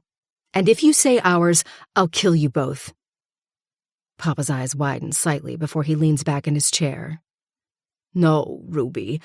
My grandson isn't the product of incest. Jesus fucking Christ. He breathes out. The Amante family. I pale, fear grazing its sharp talons down the base of my heart. Amante? Everyone knows about the Amante family. A tragic tale of love being in the wrong hands. The lost family? Papa nods his head slowly. Aye, Baba. He turns and I follow his eyes to Wicked. I didn't know they had a kid. Wicked grins so wide he flashes his straight white teeth. It's the first time that I've noticed the mafia in him. It never made sense why Papa would make him a made man. It went against all of the rules and commandments. So why are you here? Playing biker? I ask, running my palms down my thighs. Does he remember what happened to his family? Probably not. I read one time that trauma tends to drown out memories. Because they're my family, and I don't give a fuck how it looks like on the outside. The Irish knew that, and that's why they came here. They knew about Wolf before I fucking knew about Wolf, Ruby, and they knew I was his father. You getting your pussy wet almost cost lives. I hate you. Lion interrupts. I know this is a family affair, but this MC isn't exactly conventional and doesn't stick to the norm. Having Wicked as a member, we always thought was going to be a short-term thing, but I've decided to keep the patch. This is my family now, not the Cosa Nostra. I ain't interested in it. But you're a made man, I sneer. Blood in, blood out. I can do both. He stubs out his cigar. When needed, anyway. And why did Papa have to fake his own death? Papa stands from his chair and makes his way to the corner of the room. He's agitated. I can see it in his eyes. Because the family that killed his knows about my involvement with him as a boy. It's complicated, Principessa. I'll handle all the details. Of course. He's Sergio Amante's son. I chuckle, shaking my head and running my fingers through my hair, shifting it to the side. Sergio was an elder, the capo dei capi of the commission, which... I rest my elbow on the table, massaging my forehead. Makes sense why Gio and Marku were scared of him. It also makes sense now how close you and Papa are. Can't believe I didn't see it before. I gulp past the swell in my throat. It tastes a lot like betrayal and cigarettes. So Papa faked his death because the family who took yours out now wants his blood because they found out that you're alive. I shoot up from the table. Do they know you have a son? Wicked bares his teeth. I barely knew I had a son. Sit your ass down. My body instantly lowers. So who was it? Who is it that killed your family? We can take them out. Wicked shifts his head over his shoulder slightly to look at Papa behind him. There's information they're both keeping from me. That's obvious and not a surprise. Both of them have been joined at the hip since the beginning. I don't know why I was surprised to hear that Papa wasn't really dead. No body, no other explanation but that there was a shooting and he was the fatality. How dumb and naive, so wrapped up in my grief to ask questions. I am coming home tonight, Bubba. You can step down. The corners of his eyes wrinkle. Good luck taking that from her. From what I hear, she's been having far too good of a time out there, leaving a blood trail behind her. Wicked's eyes are on mine, darkening. Jealous, lover? Fuck you, he whispers, winking at me. Jesus, Royce mutters, looking between the two of us. Well, we need to handle this impending war. Agreed. I find Lion. And thank you all for taking this on. We are forever in your debt. They know that, Ruby. I ignore the child at the head of the table. So, who is the family that is about to be the new lost family? There's silence before Papa murmurs. Volkov. All of the blood leaves my veins, but I keep my eyes locked on him. Okay. What was that? Wicked bites again, and I've had enough. I push up from the chair I'm sitting on. Ruby! Papa's silence is loud enough because he knows what this means to me. Because he has known all along. I play with the ring on my finger. My fiancé. You're fucking what?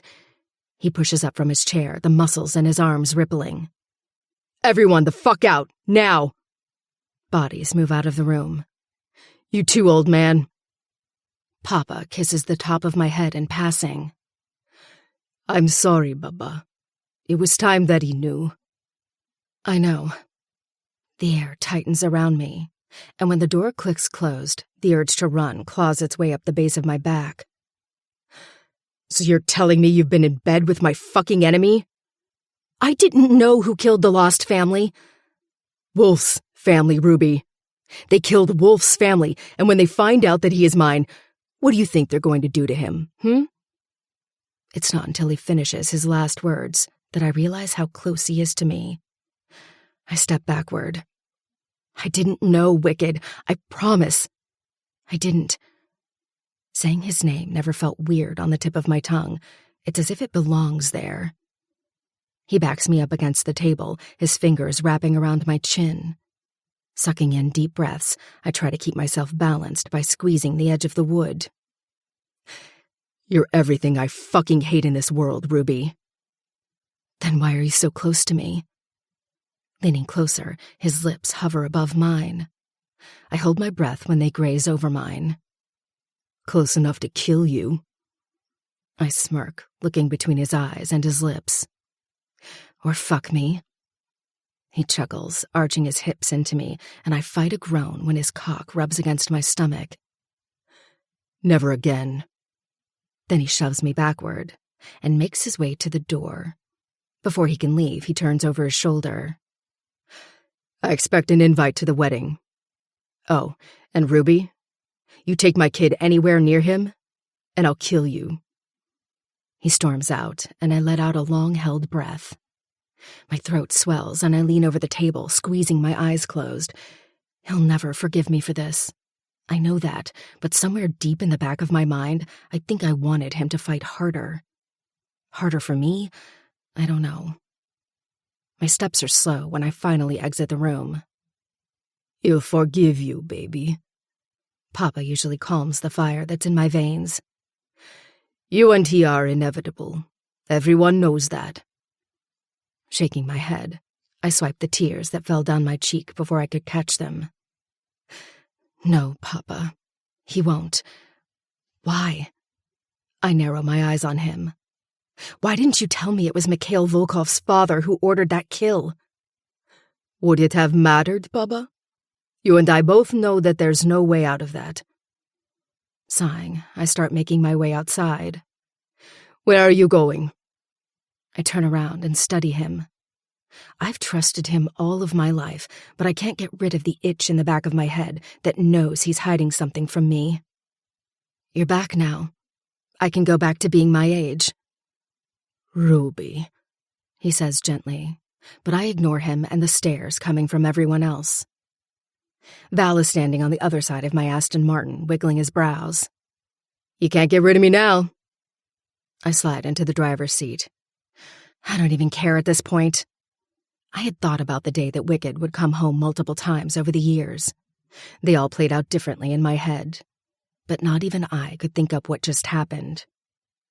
I start up the car, looking out the window to catch him with Sloane on his lap, her legs wrapped around his waist and their mouths on each other. I wince. I'm sorry, Principessa. Val murmurs softly as I put the car into drive and floor it forward. Don't be. I've got my life back now that Papa is back. Partly. Val interferes. Since you are engaged to be married in a month? I swallow, the bile rising in my throat. Yeah, I guess. Chapter 18. Wicked. Sloane rubs her ass into my crotch, and I pull back, staring up at her. Go with Jade and Poppy. But am I staying with you tonight? She whines, running her finger down my neck and over the tattoo on the side. I move away from her slightly. Nah, you can stay with Roy. I tap her away, and she follows Jade through to the back of the clubhouse. I'm trying to keep it right, since it's Jade's friend, and I'd be lying if I said Sloane wasn't helpful when it came to pissing off Ruby. But my dick is bored. Now that I have my son to think about, too, everything has changed. We all staying at your hotel? Royce asks, dropping down onto the chair beside mine. Everyone's at the barn, helping burn it to the ground. I can smell the burning flesh and metal from here. He didn't have to say a fucking word. You all right? No, I answer honestly, reaching over the bar and grabbing the first bottle my fingers land on. I think I'm fucking cursed. Royce chuckles deeply, taking the bottle of some cheap whiskey off me and wrapping his lips around the tip. Nah, man. You've just found your curse. There's a difference. Fuck. I can't be a dad, Royce. The fuck, me? When he doesn't answer, I shift my seat to face him. The shit I've done? No offense. Royce wipes his mouth with the back of his hand. But I'm going to go right ahead and say that his mother has done worse. I ignore the cut through my chest at the mention of Ruby. Fuck. If she isn't everything I despise. The only problem is that I don't. It has been years since I had seen her, bro. And every bitch I fucked after her didn't exist in my head. I say low, under my breath. I knew the second I was inside her that there would be no one walking this earth powerful enough to replace the way she felt around my dick. Roy sparks out a laugh, smacking me on my back. Well, shit. You know, you've scared the shit out of the brothers and girls with how you've acted since she's been around. Seen a whole new side to you. One I don't think any of us expected. I kick out my feet, bringing my eyes to his. I want to throw her on a level. Royce pauses, the bottle an inch from his mouth. She's fucking hot, I get that. And if you tell Jade I said so, I'll deny it. But I can't be in on that game, brother. You know I'm dicked down. I raise my brows at him, my mouth curving into a smirk. I wasn't asking you to be joining. Don't get jealous. Royce scratches the bridge of his nose. Chaos? Flicking the lid to the bottle, I nod. Yeah. You sure? Royce asks carefully. I mean, he's young and has already spoken about her on numerous occasions. He'd be like a dog in heat with all that. I stifle a laugh. She's getting married, and I've just got to make sure it's my dick she's thinking about when he's inside her. Damn, would really love to be a part of this. I spend the next 2 days with Royce, casing out the new L'Artisan in Chicago. I think deep down, Royce just doesn't want to leave. I flat out don't want him to. Having another L'Artisan isn't hard to open or operate. We have been in this business for a long time, and have people lining up to be employed here. Some come from home, others we gauge from here. Having it on the upper level of my hotel helps. The hotel my parents left, along with the trust fund. The trust fund I couldn't touch until everything came out. Pushing open the doors that lead into the club, I stop at the threshold, seeing the dark marble walls and mirrored ceiling. "Looks good," Royce says from beside me, and we both make our way to the bar where Orson and Storm are. Storm is now some hotshot coding genius, and Orson plays professional basketball. "This might be better than the one in San Fran." Orson looks at me from over his glass, staring down the girl behind the bar. Agreed. The theme of L'Artesian isn't for the weak-hearted. Every level, the kink intensifies. Level 1 is usually where people hover. Level 3 is where Royce stays. But then, he has a limit. They all know I've never been lower than 4. "Opening tonight." Storm sinks the rest of his drink, his eyes shifting between Royce and me. "What's happened?" "Nothing," I answer before Royce can interfere. "But I need your help with something. I'll send you over his name, and I want to know everything there is to know." "He has a kid." Royce smirks from behind his glass. I glare at him. "Asshole." "What?" He raises his hands up. "It hasn't opened yet. We can still talk about our lives for," he looks down at his watch, "about 40 minutes." "Damn," Storm answers, shaking his head. "I don't wish I was you." "Yeah, you do," Royce chuckles under his breath. "Both of you shut the fuck up." Pushing up from the chair, I head to the escalators behind the bar that take you up to the second level. Each side of the escalator is encased by glass display rooms. In every room, people will be inside, performing, fucking, whatever. I bring the glass to my mouth, moving through level 2. A direct replica of level 1, only flipped so the bar is toward the back. Booths line parts of the large area, with cages floating up ahead. The walls are deep red, the furnishings all chrome. Staff are moving around, prepping for opening.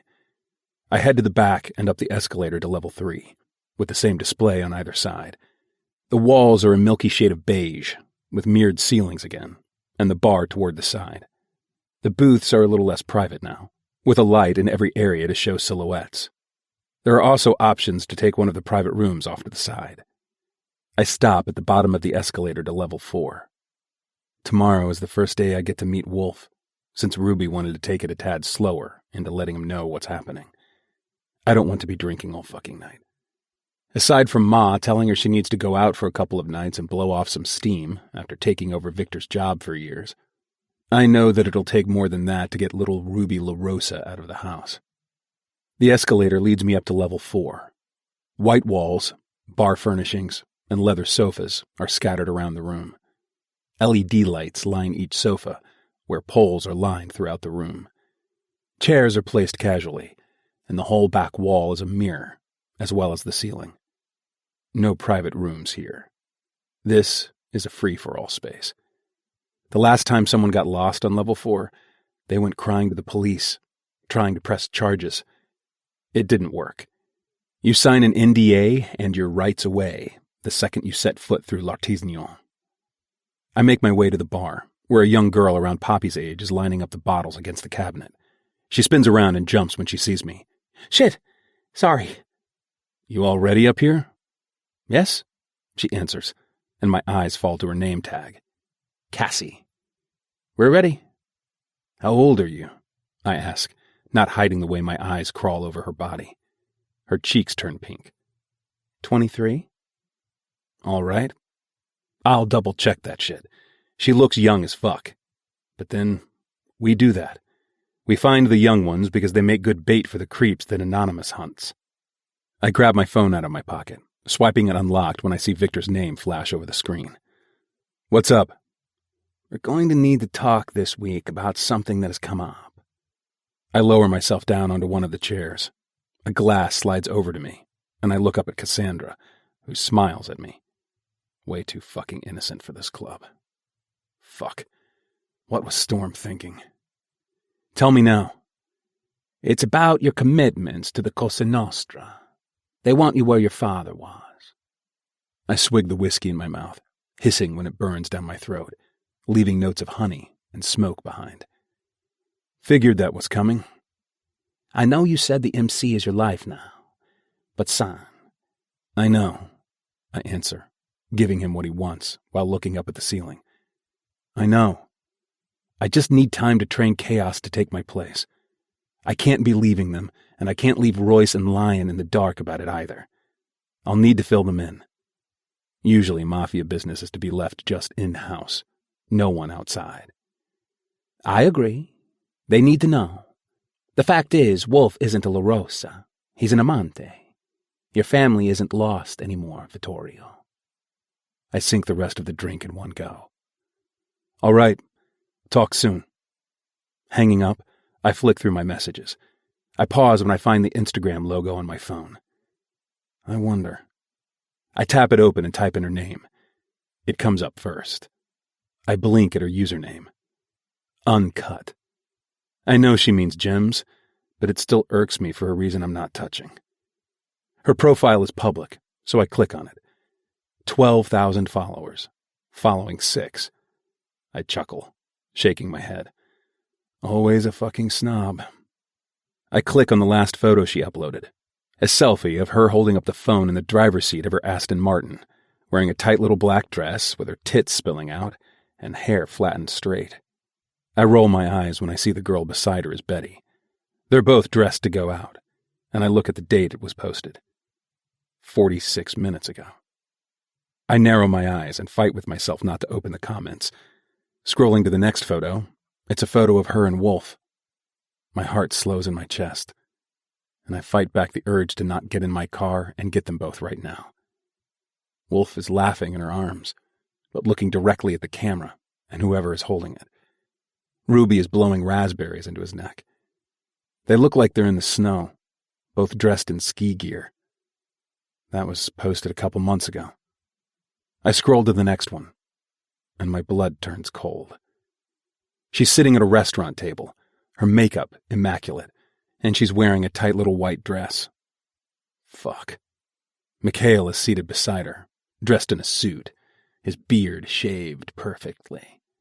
His hand is on her thigh, his eyes on the camera. I study the photo obsessively.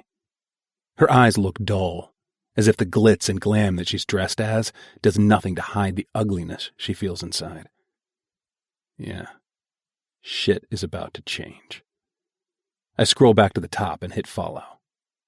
Game on. Chapter 19. Ruby. I came to the conclusion years ago that I wasn't the kind of girl who liked going out and running amok, so becoming a mother worked for me. Until it didn't when Papa died. Since he came back 2 days ago, things around the house have been tense. I can feel Mama's betrayal.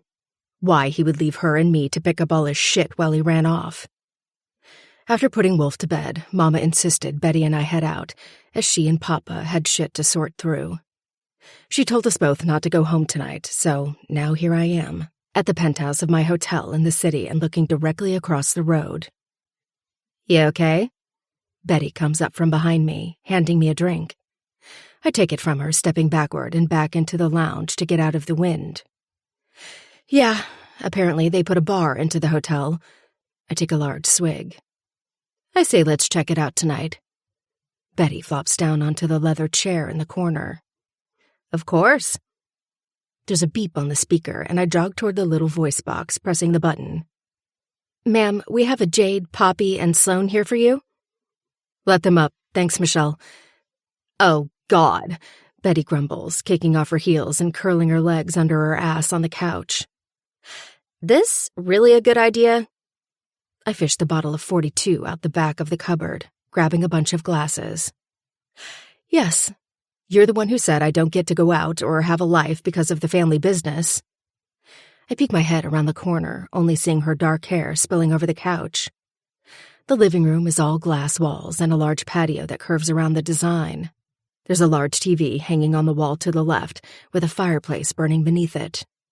3 bedrooms downstairs and the master upstairs, loft style. I've always loved this apartment. I loved living here before Papa passed away. I feel so stupid saying that now. Men are liars. All of them. True, Betty calls out. Well, we may as well since you're also childless until tomorrow, too. The elevator doors part open and Jade steps out, wearing a little red dress and black heels. Behind her is Poppy, who has her hair pulled up into a tight pony. And behind her, Sloane. Her blonde hair is left wild over her shoulders, her blue eyes bright. I went big with my makeup tonight. Smoked-out eyes with sharp wings, beige lips, and deep bronzer and foundation. I am out for a good time. Not a long time, so may as well look good doing it. Jade wraps her arms around me. You look hot. Poppy squeezes my waist. Are you okay? I heard Wicked lost his utter shit at you the other day. I shrug, sliding the glasses over the black marble counter. Just like old times. Poppy giggles, swooping up the glass and sitting on one of the bar stools beside Sloane, who is still staring at me. Ah, I've heard so much about you two. Betty saunters in behind me, running up to Poppy to give her a hug. Hey, kid. Long time. Jade and Sloane say hello to Betty, who ignores Sloane. I know she's being a good friend, and part of her doing that is waiting for Sloane and me to talk. She's following my lead. Look, Sloane breathes out. Jade is my best friend, and I don't want this to be weird, so can we put everything out on the table? I take a small sip of 42. Sure. I've dealt with men 3 times her size and had guns pointed at my head, knives grazed over my skin. She doesn't scare me one bit, but bless her for thinking so. Sloane tucks her hair behind her ear. It's true. I am seeing Wicked. I blink slowly, the corner of my mouth curving in a small smirk. What's funny? She catches my smirk, her eyes narrowing. Jade grabs her by the arm. I shake my head at Jade before going back to Sloane. It's just amusing to me that you think you're seeing him. Why? Sloane whips her head back, clearly offended. I get you have the whole badass, sexy vixen mafia bitch thing going on, but I have been sleeping with him for years now. Poppy interferes, but I shake my head slightly at her. It's amusing, Sloane, because I'll tell you why. Oh, God, Poppy murmurs in tune with Betty. I lower my drink to the counter, resting my eyes on Sloane. I want to watch her squirm when the words leave my mouth. When you have his attention, and I mean all of it, you'll know. Because with Wicked, he needs to own you. All of you, every animalistic tendency that man has comes out to play when he's fucking you. He fucks you to own you, not to sleep with you. I pause when I notice her mouth slightly part. That's how I know. You may think you own him, honey, but he takes no ownership of you, and judging by the fact that you have not one single bruise on your body, or scar, or even marks around your throat, that tells me that not only does he not claim you, I feel a pang of guilt when her eyes fall to the counter, but neither does the monster that lives inside of him, the monster I know. Silence falls around us, and I look to Jade, whose lips are curled behind her teeth. Sloane grabs the glass that I filled for her, shooting it back. I wait for her to answer, and how she answers is going to tell me whether or not either of us can move on. I already knew. Jade sighs, her shoulders relaxing. God, I don't know. I got caught up. I am caught up. Her eyes catch mine. I'm not blind or stupid. I see what you both have, but make no mistake, I owe you no loyalty. If that man grabs me and wants to use me to get you jealous, I'll fall to him straight away. I hold her stare, my brows slightly raised. -2 points in my book for self-respect. And I need you to know that you admitting that to me just now means that I won't get jealous. Also, I'm sorry, but bitch, she is his only one. Betty pops off. You may not have known us back then, but there is no one else but her and Wicked. Wicked and Ruby. You're deluded. And also, Betty snaps as if just remembering, the mother of his fucking kid. The greatest kid. Sloane shrugs. Still doesn't change my mind. Sloane, Jade warns. But Sloane already has her hand in her pocket, grabbing a bag filled with white powder. Jade looks between the bag and me. I don't care, so long as it's away from my kid and it comes nowhere near my nose. Poppy takes the rolled-up bill from Sloane. What? Poppy glares at me. It's just Coke. No, Poppy. Poppy widens her eyes at me, a small smile on her little mouth. You just spoke about my brother's sex in front of me. This is for my trauma. Oh, God. I flick the lid off the bottle of 42, gazing up at Betty briefly. Her mouth is in a flat line, her brow arched high. I know that look. By the time this night is over, Betty's fist is going to be in Sloane's face. You want a bump? Sloane stares up at me with the rolled bill up her nose. No, thanks. I take in her outfit before resting back on her face. I know where it comes from. Show me your house, girl. Jade jumps up from the bar stool, her arm hooking in mine. I walk us through to the lounge before taking her straight for the stairs that lead up to the master.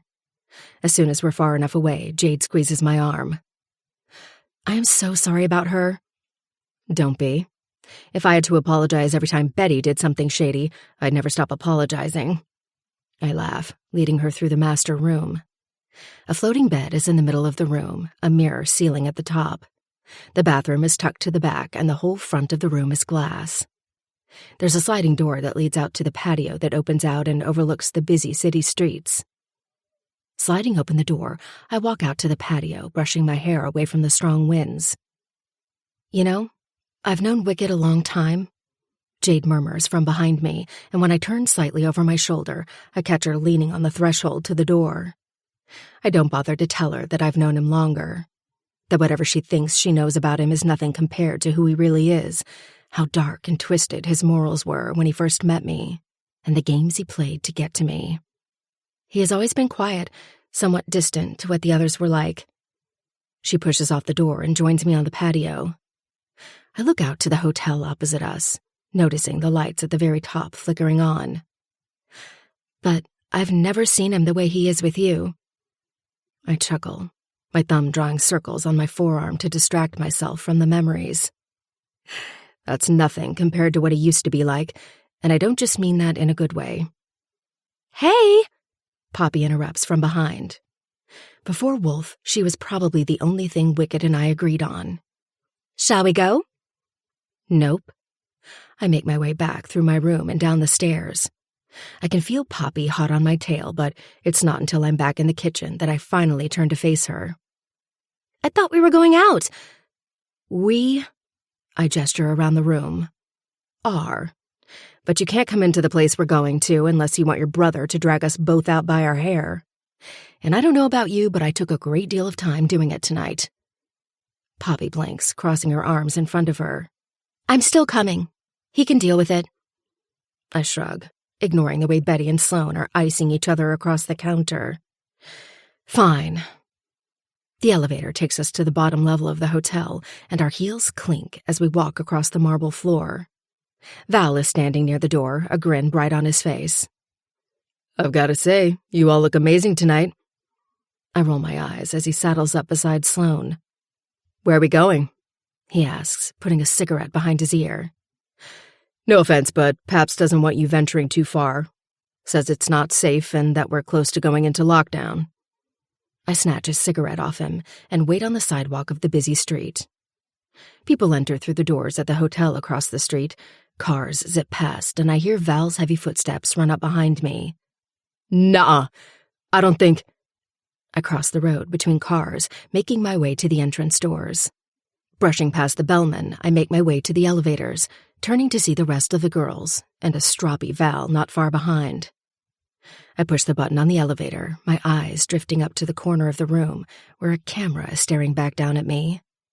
The doors open and we all pile into the small space. Once the doors close, Val turns to face me. Ruby, I'm serious. Right now is not the time to play, especially since Mikhail is on his way back from Russia. Why can't you just drink in the penthouse? I ignore his talking, especially when it comes to talking about Mick and Russia. Alcohol has warmed my blood, and all I can feel is the electricity in my veins. I've had to watch him dance around Sloane twice with his tongue down her throat. What is this place? Jade asks, the doors parting open. I make my way through to the main bar. People are scattered around the place, music playing softly. It has an intimate vibe to it. There are more lounges than I would have expected, with it being a bar, but whatever. Betty hooks her arm with mine, dragging me away from the group, just as Jade looks up at the signage, pausing. Her mouth drops open, all color leaving her face as she steps backward. "Jade!" I call out from over my shoulder, but it's too late. Betty's grip is unmatched. Chuckling into the side of Betty's neck. "I'm taking someone home tonight, since Mick is on his way home, and no doubt I won't be allowed out until the wedding." "We're going to talk about that wedding later, but yes, I agree. We're both taking someone home tonight, so can we please ditch the bitch?" We follow the path behind the bar until we see an escalator. Weird. We step on, catching the live sex show on either side. Holy fuck, it's a fucking sex club? Nothing happens in Chicago without me saying so the fact that this club managed to sneak undetected already annoys the shit out of me. "Okay, this is my vibe." Betty dances.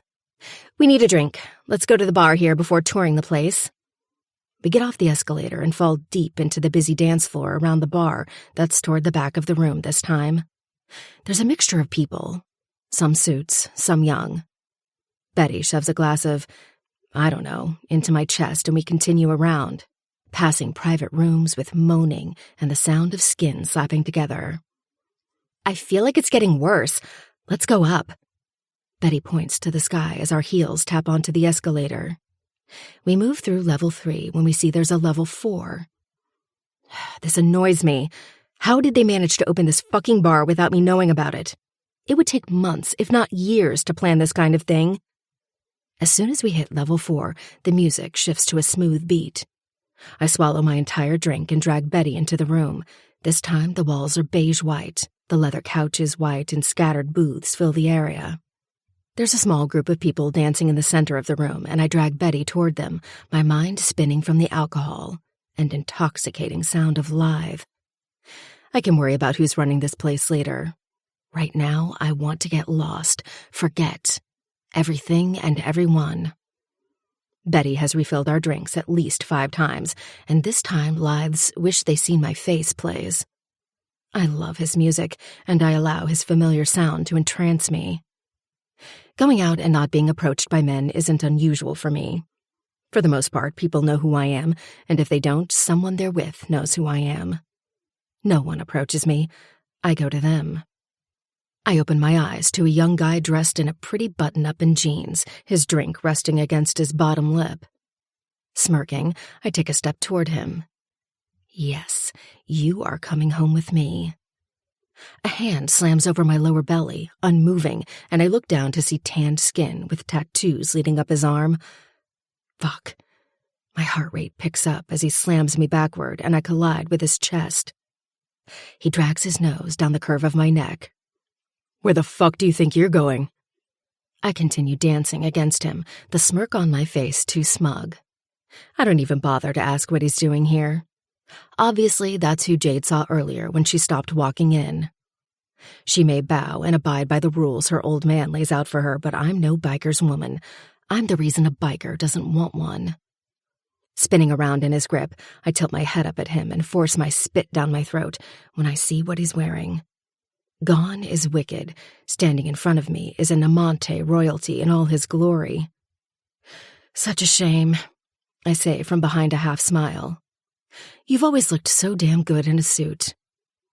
When my finger touches his cheek, his hand flies up and he stops it. His hair is done in a way that doesn't look done, his lips curling in a sneer. "What the fuck are you doing here, Ruby?" "Whatever I want," I answer, forcing my wrist out of his grip and stepping closer to him. Leaning up on my tippy toes, I bring my lips to his ear. "Sloan is downstairs, by the way." I shovel backward out of his space before turning back around and making my way to the young guy still watching me from the bar. Before my fingers can wrap around his collar, an arm is around my waist and I'm being dragged backward. It's not until we're inside a small booth at the back of the room when he finally puts me down. The lighting is darker back here, but little LED strips line the leather sofas. I think we can see other people more than they can see us. Wicked's arm is above my head, resting on the glass wall that separates the booths. My breathing hikes up a notch as he turns his head, and I see the outline of the diamond tattoo on the side of his neck. It's black and gray, the details lined to perfection. His cheekbones are sunken, his jaw sharper than scalpels used in surgery. He towers over me like he always has, and my knees weaken. Silence. The deep bass line of the song, the only sound between us both. I want to yell at him for dragging me out the way he did, but I can't seem to get the words out. Love You Like Me from William Synge plays, and my eyes catch Wicked's as they stop roaming my face and come to mine. What are you doing, Wicked? His hand, that's pressed against the glass behind me, slowly slides down until his chest is against mine. Whatever the fuck I want. He leans down, dragging his tongue across the curve of my bottom lip before standing straight. You want revenge? I do, I say, brow curved. It's the only thing that's distracting me since my heart has gone rogue. He pushes off the wall, turning his head over his shoulder. I finally peek around his large arms, seeing Chaos sitting on an identical white sofa directly opposite the one that's beside us. I look back to Wicked. That's hardly fair trade from all of the shit you've done to me over the years. Yeah? Wicked's brows shoot up. He leans in closer, his hand coming to my inner thigh. My head falls backward and I fight the groan at the back of my throat. Need I remind you that you're marrying someone else? Okay, he has a point. I look between him and Chaos. You really think you can do this? I know I can. Wicked pushes off the glass wall, finally giving me space to breathe. Sloane sits smugly on the sofa beside us. Let's see who breaks who first. I step slowly backward until I feel Chaos's hands come to the front of my upper thighs. Game on.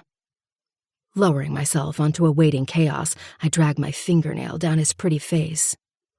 Chaos is cute. Too cute for someone wearing a cut. But he does have the road name Chaos, so I guess there is that. His baby blue eyes fall down my chest, and I reach to the back of my dress, unzipping until it falls away and my breasts are out. Thanks to my surgeon, they sit perfectly. God damn. Chaos's hand comes to one, his mouth to the other. I bury my fingers in his hair, my head falling back until my long hair grazes against the edge of my tailbone, and I lower myself down to straddle his hips. You're cute. I ruffle his hair, and he tilts his head up at me, flashing a bright smile. I step back out of his grip, staring over my shoulder at Wicked. Sloane is on her knees in front of him, his hand buried in her hair, but his focus is on me. I turn back to Chaos. But you're simply not going to work. Scooping up my dress, I quickly try to make my way out of the booth, only Wicked's arm flies out against the clear glass. I trace his tattoos with my eyes until they land on his. Fire courses through my veins at how he stares back at me. Where are you going? To find someone else to fuck. Casting a quick glance down to the floor. Enjoy. Slipping between the glass wall, I dance my way over to the bar, finding Betty and Jade already there ordering drinks. The music is louder now, the lighting even dimmer than it was when I left. Jade forces a smile, wincing. Did they do that thing to you too? I grab a shot glass and shoot it back. Betty orders more when she notices I'm going to need it. No, because I won't give him the satisfaction. Well, Jade turns, leaning her elbows on the bar. Look, there's plenty out here. No. I take another shot, wincing past the harsh sting. It's going to take more than a basic boy to piss off Wicked. I can't be bothered. My phone starts vibrating against my tits, and I reach in between, seeing Papa's name flashing over the screen. Hello? I block one ear and make my way through the crowd, ignoring the fact that no one has left the booth. Shoving through the swinging doors into the bathroom, I hear Papa's voice come through. Ruby. His voice sounds different, strained. He never calls me by my birth name. What happened? He breathes out loudly. You need to come home, both of you. My blood leaves my body, and I pull the door open, taking the steps back to the bar and around to where the booth is, shoving through naked bodies. My fingers are tingling, mind spinning. Something isn't right. I can feel it. Just as I reach the booth, Wicked slides out, a scowl on his face. When he sees me, it's gone. What's wrong? He catches me with his arm when my knees weaken.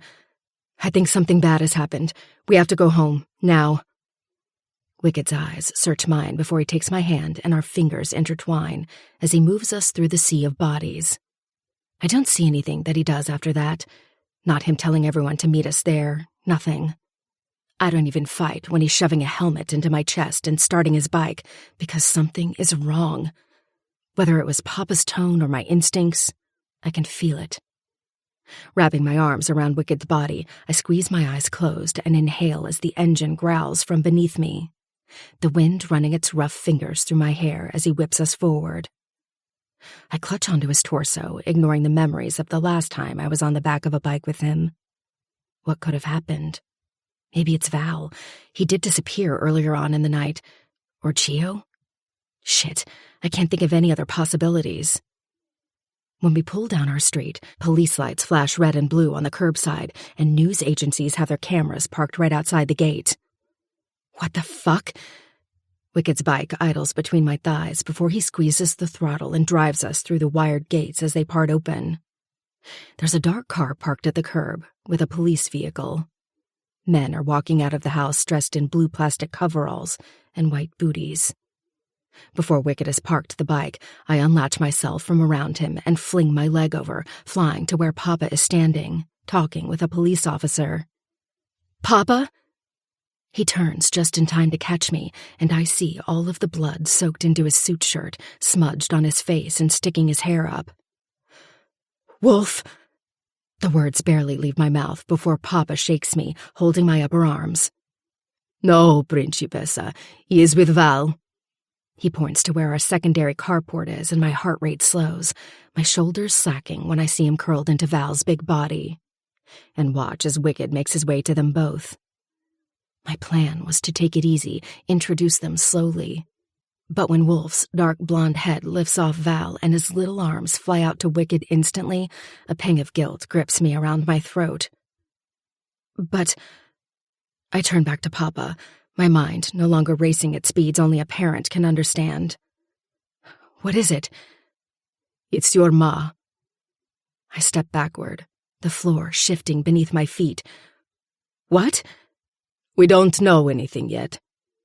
He cuts me off, and before I can fall backward, an arm is holding me up, and I can smell Wicked's cologne all around me. Mama? Wolf's hand rests on my cheek, swiping my tears away. I take his little chubby hand, pressing my lips to it and resting my forehead on his. Mom. I choke on the words. I'll be okay, baby. I turn back to my father, who is now talking with his 3 right-hand men, his hands buried in his pockets as the police officer he was talking with moves back inside the house. He notices me staring and makes his way back to us now that the cops are out of earshot. You 3 should head to the penthouse. Shaking my head, I look back to the front door of our home, the once immaculate pearl whitewashed door, now smudged with crimson. I flinch away. I want to see her. No, Ruby. Papa's voice hardens before his hand comes to my cheek, to gently bring my eyes up to his. Behind the hard exterior of Victor La Rosa, I see a broken husband. As if the years that he and Mama fought meant nothing, because now he has to walk this earth, soulless. Principessa, this wasn't only a targeted hit. It was done for this. Papa's eyes shift over my shoulder for a second, meaning the media outside the gate. This is the start of possibly the biggest war to ever come since the 70s. I need you all safe and away from here. Wicked's fingers find mine. I don't pull away from him, but I don't back down from Papa either. I held this fort down for years while you were gone. I can handle it. No. His tone hardens. Now leave. I will come and see you all tomorrow. I watch as his back retreats to Tony and Colin, his two main men. More suits arrive from the back of the house, made men, glaring at the police cars like they're scum. Rubes, come on. You still keep all the keys hanging up in your garage? Yeah. I swipe the tears from my cheeks, my heart squeezing in my chest. I look up at the only window with a light on, the one that is on the third level and overlooking the driveway down below. Kissing my two fingers, I blow gently toward it and cross myself. Chapter 20. Ruby. I feel lost, more than loss. There's an emptiness that throbs deep in my chest, and the more that time goes on, it only widens. I lost my mama. The one woman who was my constant, who I took for granted most of the time. Guilt wraps his ugly hand around my throat. As my knees weaken, I barely make it through the front door of the penthouse, when I fall to the floor and tears stream down my face, pain hammering against my ribcage. I reach for my dress's zipper, forcing it down and then kicking it off my body. I don't see anything. My eyes burn from searing hot pain as I squeeze them closed. Come on, buddy. You want a shower? I push up from the floor, forcing the tears off my cheeks and straightening myself just as Wicked's back is to me and he's heading upstairs. He pauses his steps, looking over his shoulder at me. Don't, Ruby. Let yourself do what you need to do. I've got him. I fall to the floor as soon as Wolf is out of sight and let the pain crawl over my skin. I don't know how long I stay there, rolled into a ball and sobbing into the marble tiles. My face is wet and my eyes are puffy. It's not until I feel my body shift off the floor and arms wrap around me that I feel the weight of time against my face. Curling into his warm chest, I rest my cheek against his neck, breathing in and out. A barrier of safety drops around me as he carries me up the stairs. The room is dim, the smell of eucalyptus misting in the air. I sigh against his skin, pressing my lips against his chest. He stops and slowly lowers me down until the mattress sinks beneath my weight. You remembered. My voice cracks through my sadness. About the diffuser oil? He doesn't answer at first, and when my eyes finally travel up to his face, my heart squeezes in my chest. His body is roped with tight muscles, his abs deeply cut and defined. Wicked was always solid, but this is something else. The tattoos that crawl up his arm are no distraction to the masterpiece beneath them. He lowers himself down slowly, resting his hand on his knee and turning toward me. Yeah, I did. He reaches toward me and my eyes close. As soon as his finger touches my temple, a shiver creeps down my spine and goosebumps rise on my flesh. I'm sorry about Mama, baby. My eyes crack open slowly and I stare blankly at the art piece hanging on my wall. They'll get what's coming to them. Hey. His voice hardens, but his tone remains soft, gentle. Look at me. My eyes shift to his. Wicked is painfully attractive, in a way that would be considered classically handsome, if not for the hardness in his eyes, the nose ring, tattoos, and, well, the scar I haven't touched yet that's carved into his chest. You don't have to be that person with me. You know that. He and I haven't been around each other long since reuniting, but I know. I've known since the first time I saw him again that I could trust him. It's as though all of our years apart don't exist. You're the only one who sees this side of me, I answer hoarsely, the tears now dried on my cheeks. Reaching for his hand, I suck in a deep breath when electricity zaps between us. Stay in here tonight. His hand stills. I'm not fucking you. I glare up at him. Did I fucking ask you to? No. He stands from the bed, moving across the room and flicking the light off before kicking his gray sweats off. Rude. But then, have I ever waited for your permission? No, I say into the darkness. Wolf crashed as soon as I put him down. This where you guys stayed? He asks as the mattress sinks behind me. We stayed at Papa's while he was gone, but I always kept a room here for him as a vault house. I get it. A vault house is what we basically call a safe house. It's a getaway house if you need one. We spent a lot of time here, though. Sometimes I'd pretend that I didn't have a whole mafioso to run. Here I'd be able to just be Ruby LaRosa, Wolf's mama. But out there, as soon as I left this house, his arm rests over my body and he pulls me into his chest. You were Lala LaRosa, the devil in black. Yes, I whisper, shuffling farther into him. I duck my mouth behind his arm just enough to breathe the smell of his skin. Soap, nicotine, and clean detergent. Can I ask you something? You're going to anyway. He growls into my hair. My eyelids turn to lead as my mouth opens. Why did you put me in that maze? Sleep takes hold and sweeps me up into the darkness. I roll onto the side to squeeze farther into Wicked, and my arm lands on a cool spot.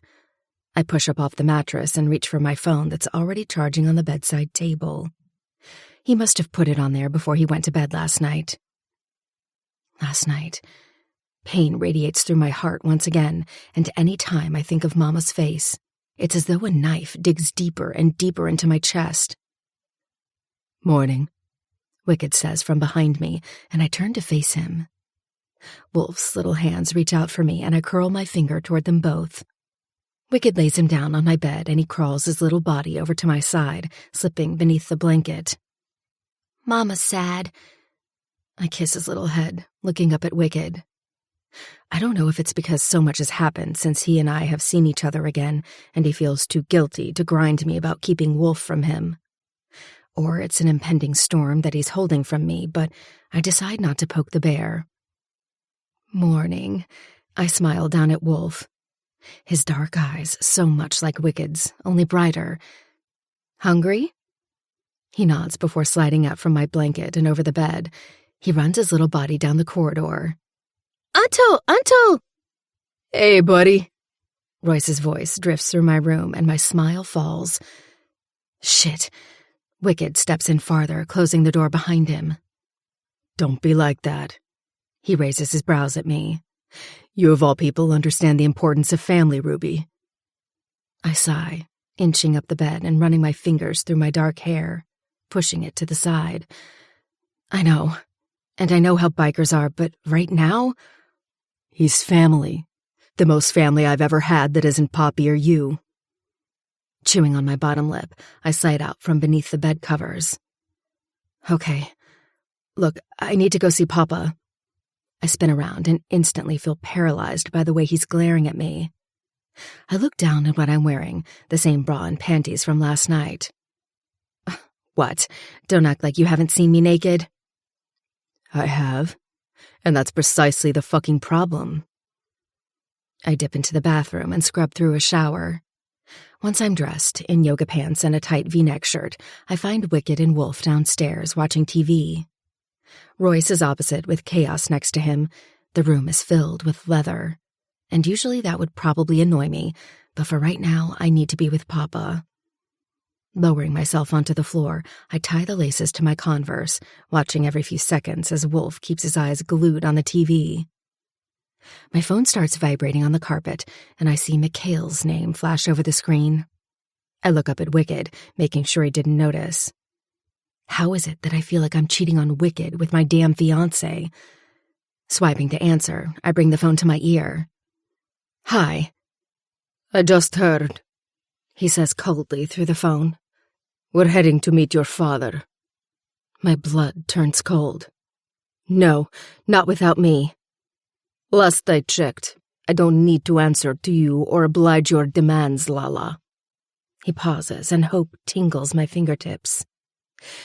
You're right. Maybe we should.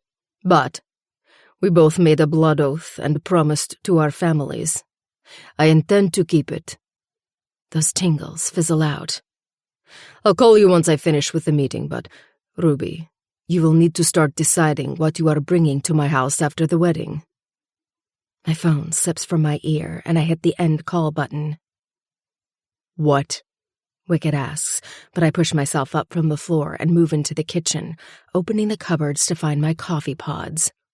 I need coffee, now. The elevator doors part open just as I'm closing the lid and pushing the button. Val enters, his hands shoved into his pockets and his eyes dipped in with concern. What is it? Wicked repeats, coming into the kitchen and ignoring Val. I look between the two of them. That was Mikhail. Wicked chuckles, leaning back against the fridge and crossing his ankles. He's still shirtless with nothing but a clean set of sweatpants. I'm guessing Royce or Chaos brought them for him. Fuck, Val sneers, entering the kitchen further. I'm sorry, Ruby. I don't think he's going to let you out of it.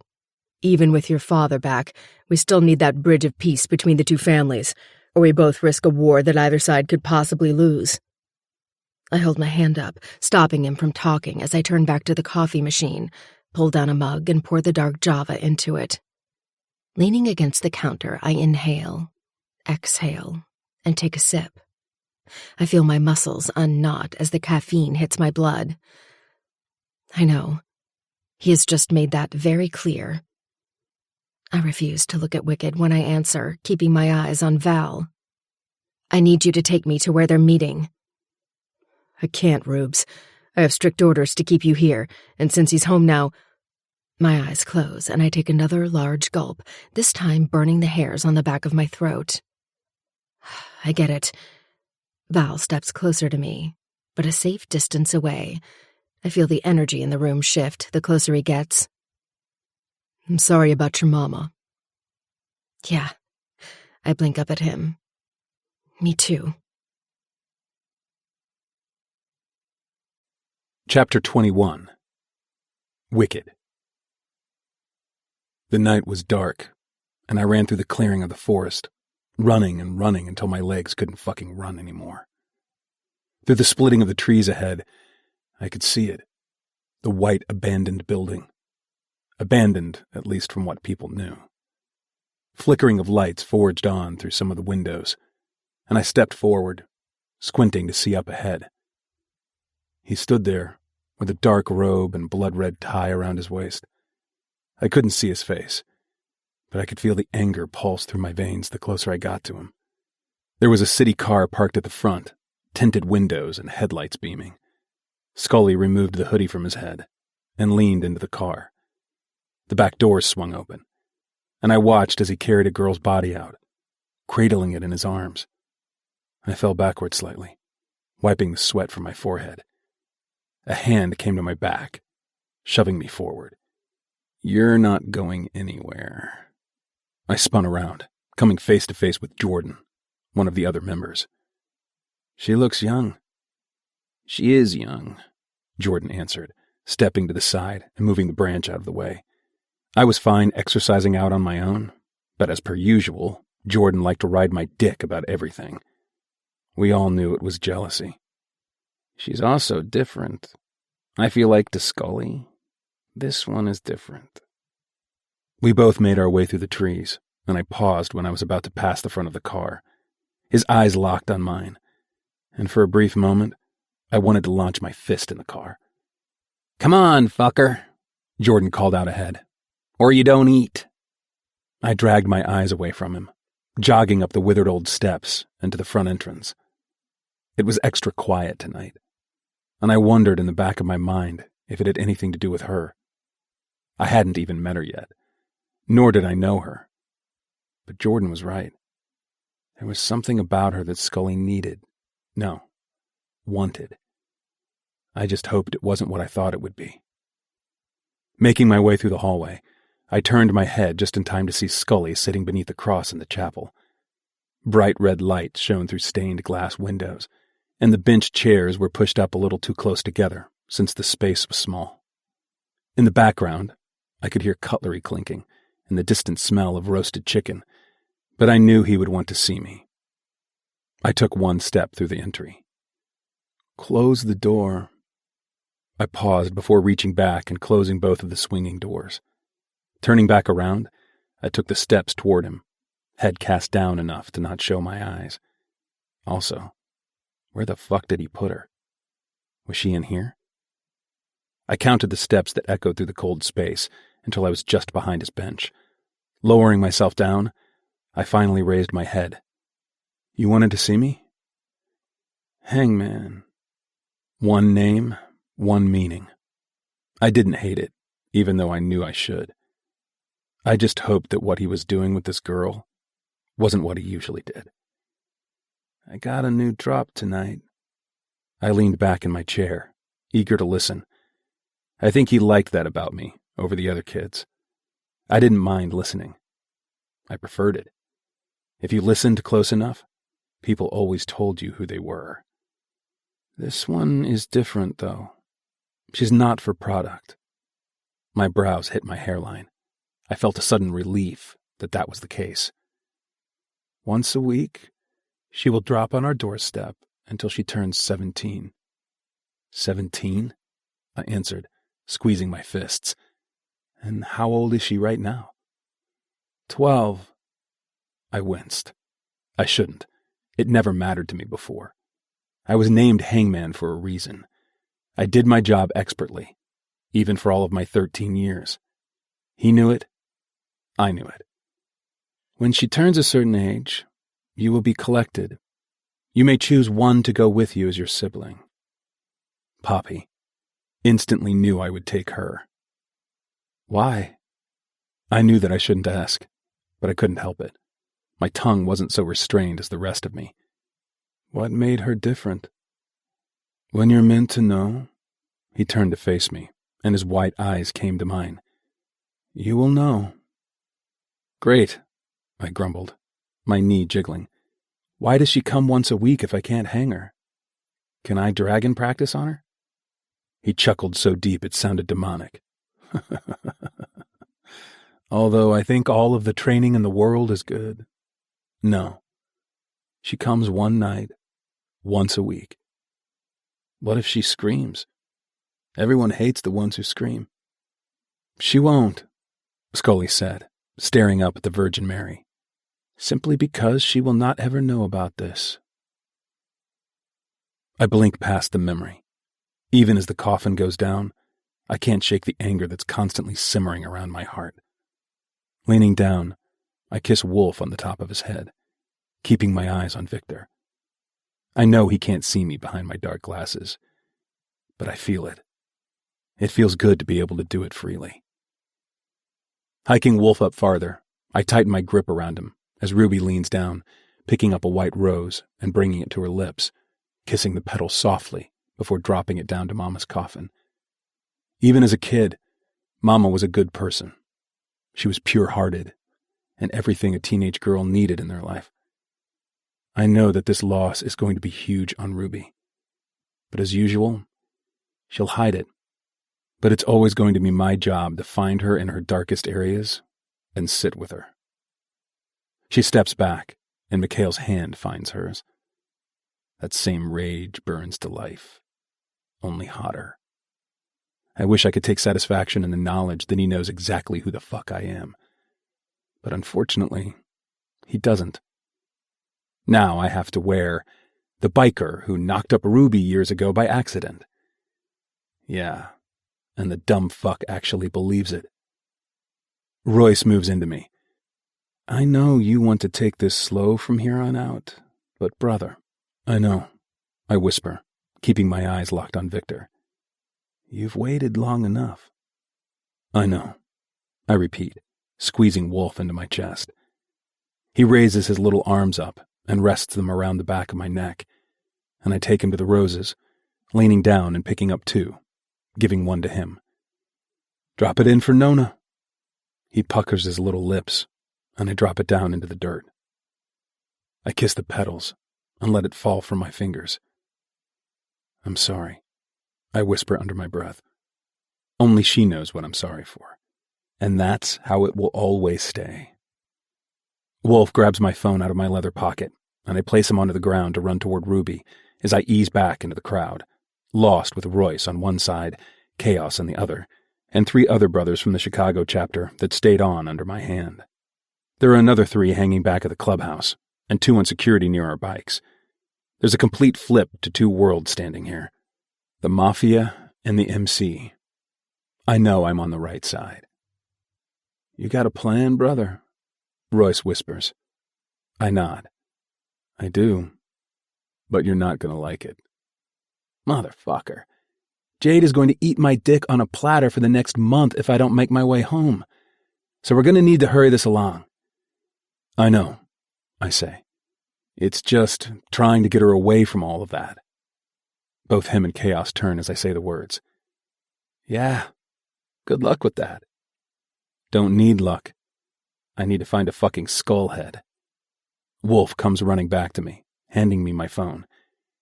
"And you need to give Lion a heads up. We might need more men." "Done." I have a plan, but I know that once it all unravels, I'll lose her forever. Possibly even my son. But it is worth it, because then those who deserve it can be punished. Chapter 22. Ruby. I skip the wake and let Mikhail drive us home. The silence is killing me, and part of me wants to know why he's still agreeing to marry me after all this time. Is his male pride really that fragile? Possibly. "You don't have to come in." He pulls up to the front of the hotel, rounding the valet area and putting the gear into park. "I know. Just so we're clear. The wedding is in 2 weeks. I reach for the handle, eager to get out of his car. "Yes, Mick. I just buried my mother, but sure." Pushing the door open, I slam it closed and flip him off when he drives away. I make my way through the foyer, seeing Val standing near the reception desk waiting for me. "I thought I told you not to flirt with the staff." I smile at the young girl behind the desk as he comes up beside me. We start making our way to the elevators. "She's hot. Sorry, can't help myself." "Leave the poor girl alone." The doors separate and we step through. Once they close again, Val breaks the silence. "Are you actually okay?" "I am." I adjust my handbag on my shoulder. Having Wicked back and co-parenting with him has made it easier, too. "Just co-parenting?" Val wiggles his brows at me, and before I can answer, the doors are opening onto my penthouse. Stepping through the kitchen, Wicked and Wolf are relaxed on the couch. Wicked stands and gestures to the kitchen. I leave my bag on the counter as he leans against the fridge. "Gonna need to spend some time at the clubhouse over the next few days. Was thinking you and him can come with?" I chew on my lip, my eye twitching. "Smart of you to invite us both." The corner of his lip curls. "Well, I sure as fuck know you won't be letting him come alone." I sigh, lowering myself onto a dining chair. "I guess we need to talk about all of that at some point, but you're right, it's too soon, and I don't want him to be away from me right now, even if he does know you're his father." Leaning forward, my fingers itch for a cigarette. Damn it. Quitting is hard. But I understand, so we will come. Honestly, I need to plan this fucking wedding, so Betty will be spending time there too. "Fine." Wicked rolls his eyes, going back into the lounge. "I'll pack his bag." "You know," Val interrupts when Wicked has disappeared. "Shut up, Val," I mutter, resting my head on the back of the chair. "Is that bitch Sloane there?" Betty asks loudly so Wicked can hear as I clip Wolf into his belts. I glare up at her as she slides into the passenger seat, flipping Wicked off. I'm positive he would have done it first, as he clips his helmet over his head and fires up his bike. I haven't asked. Shutting the back door, I shuffle into the driver's seat and push to start. Buying the G63 was a family car move, but I don't think I'll buy another one again. "Why not?" Betty asks as I drive out of the underground parking, gazing up at the rearview mirror to see Wicked following closely behind. "Because then it will sound like I care." "Because you do care." I turn the music up and ignore her the whole way to the other side of town.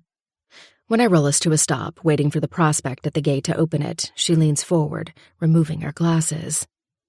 Holy shit! This is somehow both not what I expected, yet what I expected. It's not that bad, I say, pushing us forward and hooking a right under the carport. Wicked parks beside my car and Betty laughs. Did you both plan this? The white Harley and the white Merc? I don't even bother answering her. Somehow I have to plan a wedding in 2 weeks. And among it all, it's a wedding I don't even want. I've seen Papa once since Mama passed away, and he still won't tell me who killed her. He says that the cops don't know, but I don't buy it. Everyone knows that the Cosa Nostra doesn't deal with the cops. They'll know who it was, and no doubt Papa will be planning her revenge. I've dropped it for now. But after the wedding, I will be demanding answers. Answers I fucking deserve. My door opens and I jump, spinning around to face Wicked. Jesus, can you not? Rules. My shoulders straighten and my jaw tightens. Number 1. His brows raise slightly. You don't talk to anyone except Chaos or Royce. My mouth opens to answer back, but he curls his finger beneath my chin and flicks it closed. 2. In here, you're my property, so you do as I say. Now I know you're fucking... His fingers wrap around my cheeks, squeezing my lips closed. I glare at him. 3. His eyes sparkle when he sees the anger swirl inside me. Asshole. When the old ladies are around, you can talk with them. I shove my face out of his grip. How do I know which is which? Oh, you'll know, Betty mutters. The old ladies will be dressed normally, and the club's sluts dressed as hookers. Wicked's face scrunches up. The fuck kind of shit have you been watching? Nah, that's not how it is here. The old ladies wear what the fuck they want, and they are protected while doing it. And here, Wicked brings his eyes to Betty. They ain't called club sluts. They're handlebars. Betty matches his look. How is that any better? Wicked moves to the back of the car, opening Wolf's door and pulling him out. He stares at me from the back once Betty is out of the car. I mean it, Ruby. Don't fucking test me. I hold his stare, pouring gas onto the flame that burns between us. His eyes turn heavy. Or do, and see what the fuck I do. He steps back and slams the door closed. Sliding out of the SUV, I pop open the trunk and take out mine and Wolf's bag, but Wicked takes it from me instead. He stops when he notices that I'm not following him, turning over his shoulder. I blink between him holding Wolf and the clubhouse in the background. The parked bikes on the side and the UFC ring behind the bikes. You'll be fine, Rubes. I smile up at him, my Converse crunching over the loose gravel. We haven't made our way into the clubhouse when people are cheering, patting Wicked on the back, and touching Wolf on the cheeks. Chaos swaggers over to us, holding a little leather vest with the Wolfpack MC patch on the back, flashing me a dazzling smile. Mommy, will you allow it? First of all, I shake my head. Don't ever call me Mommy like that again, because it was kind of hot. Second of all, everyone silences. The cheers and happiness. Wicked stands, searching my eyes. He and I don't agree on a lot of things, but something I have always felt with him is that he respects me. Sometimes. Just not when I don't want him to. Of course. I pat Wolf's head before sidestepping away from them and pulling a stool up beside Betty, who was already talking to Poppy, making drinks behind the bar. Dropping my handbag onto the table, I exhale and lower to the chair. Please don't tell me you're living here. Poppy laughs, sliding over a glass filled with tequila. I actually love it here. They've turned into my family, and anyway, I'm working the field now with Anon. She rounds the end and sits beside me. Which is fine because I have years to catch up with as far as Wicked and Wolf go. I take a small sip. I feel you. Sighing, I sit back on the stool. I know what you mean about this place, though. It's not exactly... My eyes fly around the room. Unpleasant, which makes no sense. You're both on crack. I could never. Betty swirls her drink with a toothpick before spinning around to face the crowd. Or maybe. Her head tilts. Why are most of them good-looking? Poppy and I burst out laughing. It's the first time I've got to sit down with Poppy and really see how she has been. I told her about Wolf's birth, how I hemorrhaged and lost so much blood that they almost needed to put me under. I feel a little guilty that I haven't had the conversation with Wicked yet, but I figure we will have time. It's an hour later, and I have pulled out my phone, looking through photos. I flash my screen at Betty, Poppy long since taken off to play the doting auntie. I'll just wear this. Betty searches my eyes, her green depths falling in sadness. Babe, I don't think you should marry him. I pull my phone back and flick through more. I don't have a choice. I don't have the same choice as you do. I tap on another. This one? She doesn't even look at it. Fine, but I swear to God, if he does any shady shit, I'm killing him. Splashing hot water onto my face, I rub in my oils and wipe the condensation from the mirror. The room isn't as bad as I expected, and Wicked made sure there was a small bed in the room waiting for Wolf. He has been restless tonight, but I figure it has something to do with everything going on, since he wanted to stay downstairs with Wicked until 9. The bathroom door opens and I turn, leaning against the basin while moving my hair over my shoulder. Wicked! I reach for the silky robe that's hanging over the bathtub, but his hand catches my wrist, stopping me. Shit. Open your legs. What? I snap, shoving myself out of his grip, only it doesn't work. He picks me up from beneath my armpits, lifting me onto the basin. His hand comes to my upper thigh, and he spreads the other wide. Thank God I'm wearing basic cotton panties, or this would have been a direct show for him, more than it already is. His thumb grazes over the tattoo over my panty line. You fucking what? My face scrunches, squeezing my eyes closed. His fingers wrap around my chin, forcing me to open them. I was young, angry, and in my defense, you traumatized me. Silence stretches between us, his eyes searching mine. His mouth curves up in a slow smirk, before he's removing his leather cut and his white shirt. What are you doing? I shuffle up the basin more to get comfortable. Oh. He unbuckles his belt. I'm definitely fucking you for that. My hands go to his chest to push him back, but he grabs my wrists and slams them up against my head, cracking the mirror. Separating my legs, he hovers a whisper away from me. You think you can get wicked fucking lies tattooed on your skin above this? His finger grazes over me, and I suck in a breath, my fingers clenching the porcelain basin. Perfect fucking pussy, and I not fuck the stubborn out of it? His finger slips between my lips, and I rest my head back against the glass, arching my back. Remember how good this feels, yeah? He curls his finger inside me and massages gently before turning to my ear and biting my lobe. Because you're about to fucking hurt. I wrap my legs around his waist, forcing him closer into me. His hand flies up to the broken glass behind my head, and when he brings it back down between us, he holds it against my throat. The head of his cock presses against my opening as he groans. You have no idea how much I've wanted to fucking slit this perfect throat of yours over the years. My eyes drift closed, and my fingers dig into his shoulder blades when he finally forces himself inside of me. His thick cock rubs against my wet walls, and I sink my teeth into my bottom lip as my legs spasm around him. Then do it. The sharp edges of the glass pinch into my skin as he drives deeper inside of me, falling against my chest and licking up my neck, to my jaw and biting on my ear.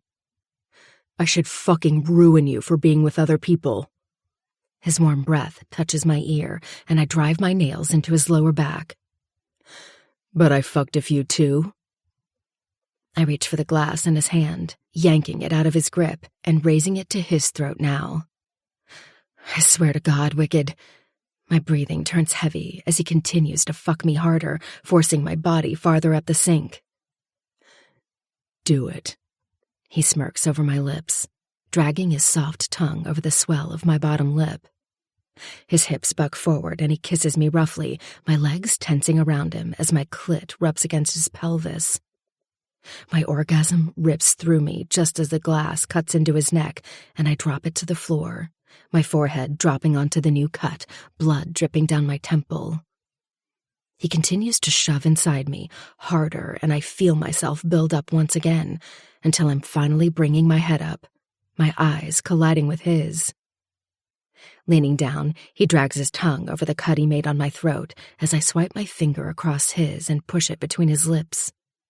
His eyes roll to the back of his head as he tilts his head back, and I swear to fucking God, it is the sexiest thing I've ever seen. He brings both hands to the back of my ass and yanks me closer into his body before picking me up and carrying me near the shower. Grabbing the shower curtain with one hand while keeping his other on my ass to hold me up, he wraps it around my neck and pulls it tight. My airway is instantly blocked. I suck in a deep, wheezing breath, and instead of him being worried, a dark grin spreads over his face. With the blood dripping from his neck and down the side of his lips, he looks like a damn maniac. Gonna enjoy this.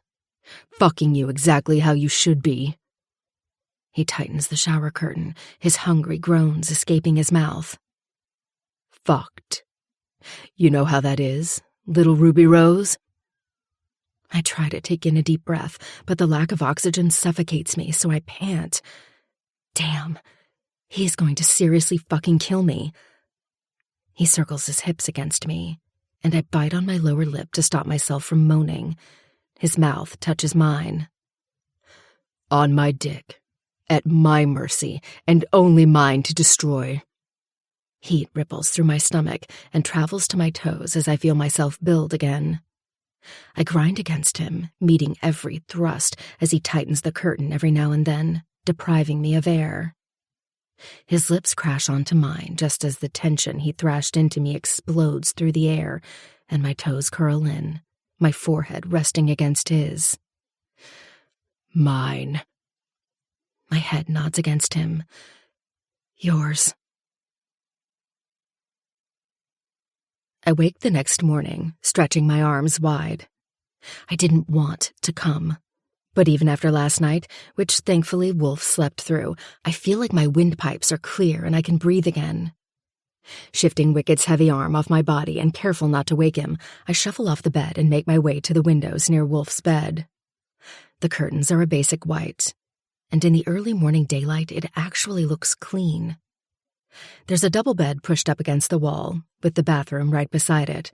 Wolf's bed is on Wicked's side, and I peek over to see him snoring, his little mouth parted open. Both of them as bad as each other, clearly. Partially swiping the curtains open, I look directly to the paddock near the shed, where not so long ago bodies were burning. Most of the shed has been burned to ash along with it, no doubt to kill any and all evidence. But it's the horses in the grass fields that catch my eye. Such a picturesque view, with rich green mountains and fat trees growing naturally. I feel a sense of calm wash over me the longer I'm here. Closing the curtain, I grab Wicked's discarded t-shirt off the floor and slip it over my head. It sits around my thighs and has the Wolfpack MC logo on the front, but it'll do. I know I've most likely got bruises around my throat, and the bandage on my neck is going to be questionable. I just hope no one actually questions it. I'm starving, and once Wolf is awake, he will be too. Running the brush through my hair, I shove on my pair of white fluffy socks and slowly turn the handle on the door. The clubhouse upstairs has multiple doors. The hallway leading down to the stairs is decorated with photographs. Members, families, old photos of men standing near their bikes, and mugshots. I chuckle when I see Wicked's, his face straight and unmoving. Let me tell you, big boy, this would have been your final mugshot had Papa not saved you that night. I jog down the stairs that lead to the bottom level, hearing the loud screeching of a vacuum and harsh rapping of M&M. They have good taste, whoever they are. Ah, no! That's not what I said. Bitch, are you deaf? I slow at the bottom of the stairs, seeing a woman vacuuming near the billiards table. She has her long black hair tied up into a messy pony, a casual Levi's shirt on, and skinny jeans. I'm just saying, Gracie, damn! The black-haired girl hollers over the vacuum. If you bite off more than you can chew, don't be fucking alarmed when you choke. She continues vacuuming furiously, and I look to the bar where a girl stands, staring at me with wide brown eyes. She has blonde curly hair that's wild around her face, and soft, tanned skin.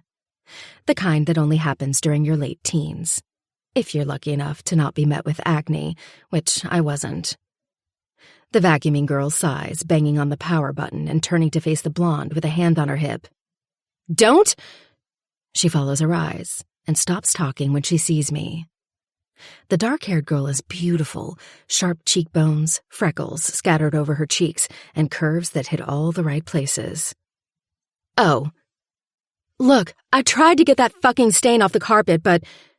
Another woman enters the room just as someone turns the music off. I'm guessing these are the old ladies. Hi.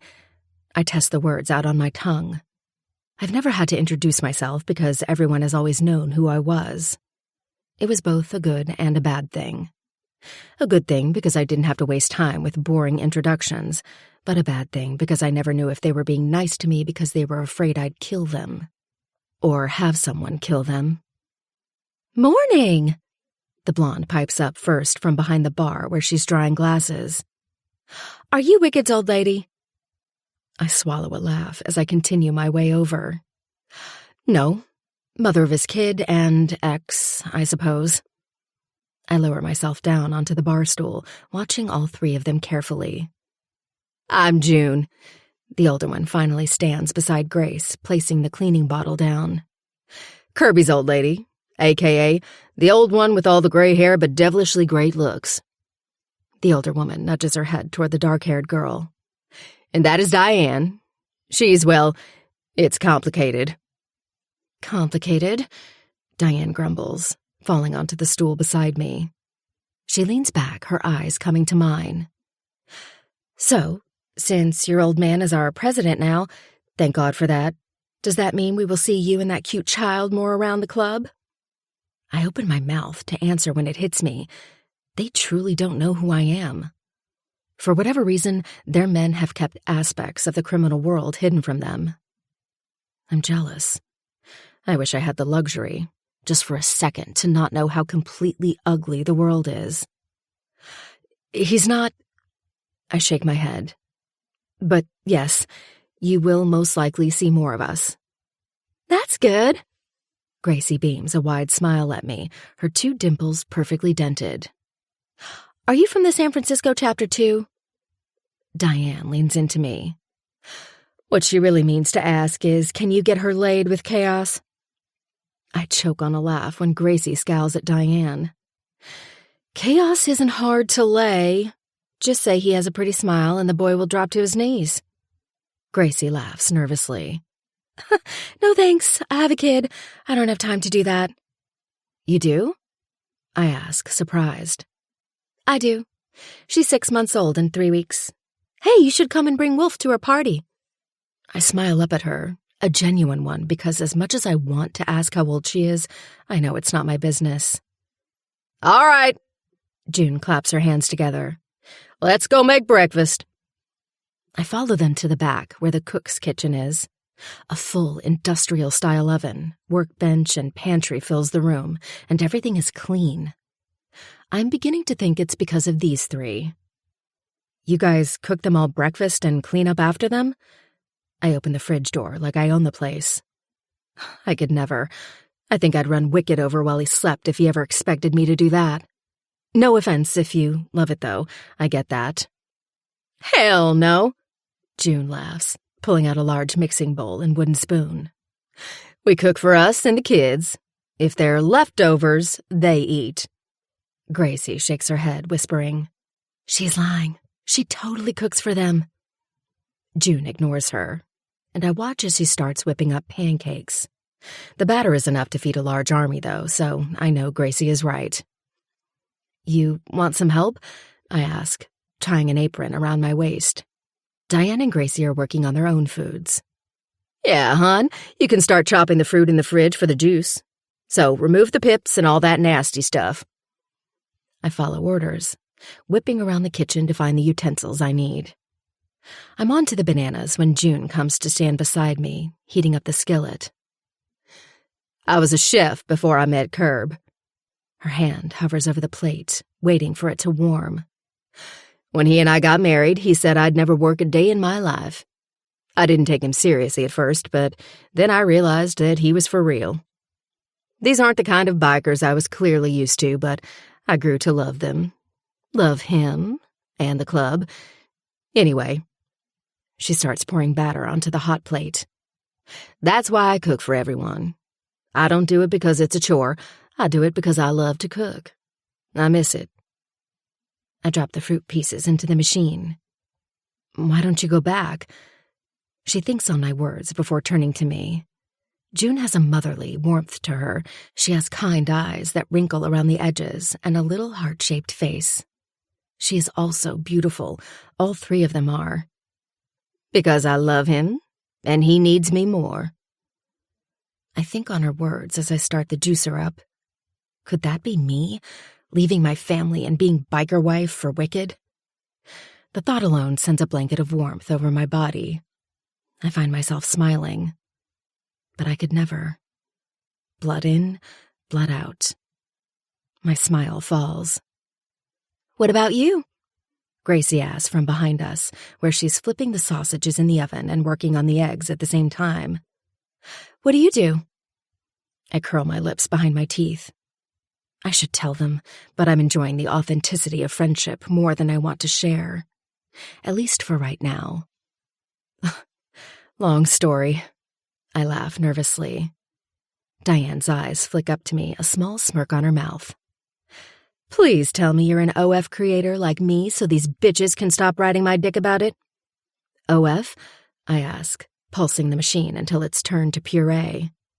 OnlyFans? Oh, I shake my head. No, but that's cool that you do that. I've thought about becoming a porn star more as an adult than ever. They all laugh. Look, I respect Wicked, and I'm sure as we all get to know him even further, we will love him, but he doesn't give me psycho vibes. I don't think he'll be into sharing. I tilt my head, ignoring the comment about Wicked. No one will ever know Wicked except Royce, Chaos, Wolf, and me. And Lion. And Papa. It was strange to me that as I chanted the list off in my head, the lonely boy who killed his father and came to my house traumatized had built such a beautiful family around him. He was healing from his trauma. If only we could all do that. Psycho is another member of the club and half of Diane's situationship. Ah, I too am in a situationship. I joke, pouring the juice into a larger pitcher. Not like this, Gracie snorts beneath her breath. Just because we are different and more open doesn't mean we won't last. Oh, no, that I believe. June giggles, scooping up the plates. Let's go serve. I carry the pitcher as Diane leads us through the back doors where the morning sun directly hits your face. There's a large rectangle outdoor table that stretches along the entire length of the building. Chairs are tucked beneath, with people sitting on each one, and there had to be over 20. Kids, old and young, leather patch members, and then there's Wicked at the head of the table, Wolf on his lap, and the sun behind his head. Everyone is still in their pajamas mostly, so I don't feel uncomfortable dressed how I am. And even if they weren't, I don't think it would bother me then either. I feel safe here, the kind of safe I always feel around Wicked. I'm paralyzed and I can't move. The whole time I've been here, I've felt like my old self. Free, loved, welcomed. It's being around the club that has made me realize how cold my home truly was. Unease stirs in my belly at that realization, but I make my way down to the side of the table, lowering myself to the right of Wicked. Hey, I take Wolf off him and watch as he runs toward an area to the far opposite side. There's a wooden playground built with a sand pit, a water play area, and fresh green trees and herbs. I can't take my eyes off Wolf as he laughs with another couple of kids as they play.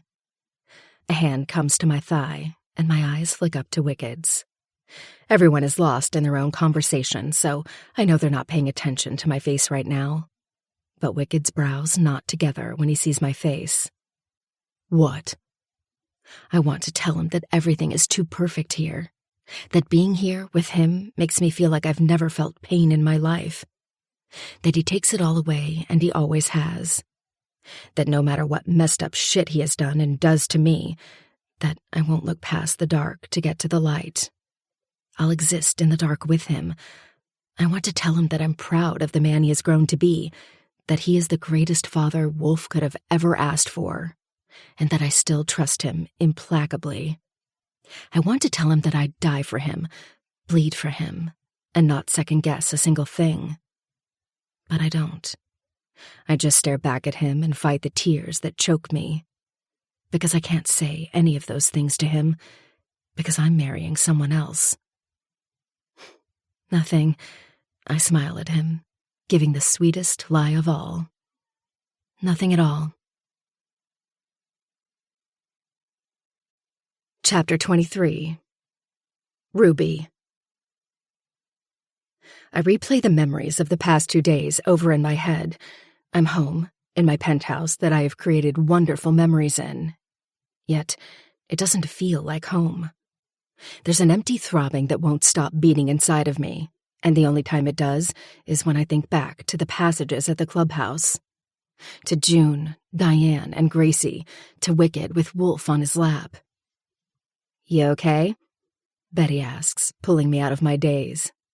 I mean, clearly Wicked hasn't changed, but you're going to need to cover it up over the wedding is all I'm saying. I take a sip of my coffee, blowing on it. I will, but Mick doesn't care. He doesn't want this any more than I do, clearly. That motherfucker is lucky to be marrying not just you, but Olarosa. We all know damn well their family has dropped ranks lately. Betty knows everything. She's my constant, and I don't care that she's not in-house. She's mine, so that's good enough.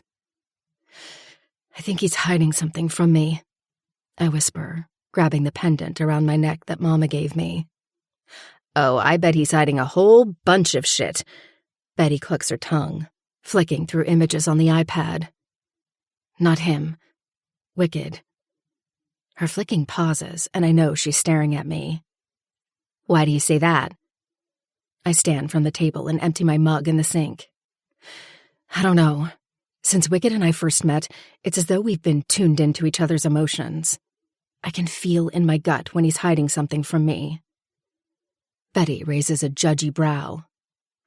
I'm just saying, you didn't say that when homeboy kidnapped you and chased you around a maze while trying to shove a needle in your arm while fucking you now, did you? Betty! I snap at her, moving back to my chair. I didn't tell you that shit so you could throw it back in my face years later. Her smile softens, and she reaches over and pats the top of my hand. You're right. I'm sorry. Tell me more. Betty is truly the best friend that I could ever ask for. Her mom and dad moving from Atlanta when she was 4 years old was the greatest gift to me, and to this day I still go around there for home-cooked meals. I don't know what else to say other than it just feels like he is. But it's not something small. It's big. You think it's about your ma? Betty asks softly, scooping her braids into a low pony. No, I shake my head. Wicked is a killer, but I know he wouldn't do that to Wolf. True. Betty flicks her hair over her shoulder. Then maybe ask him? I roll my eyes. Sure. Betty, the only time you ask someone like Wicked a question is when you want to be lied to. I stare off into the distance. We'll find out. The elevator doors slide open and Papa enters, unbuttoning his jacket. Principessa. Hi.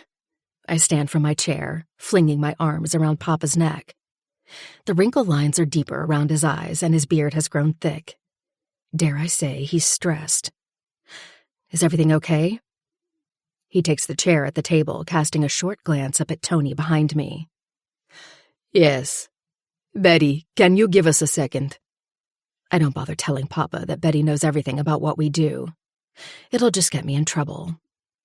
Once Betty is out and upstairs, Papa loosens the tie around his neck. We need to push the wedding forward. What?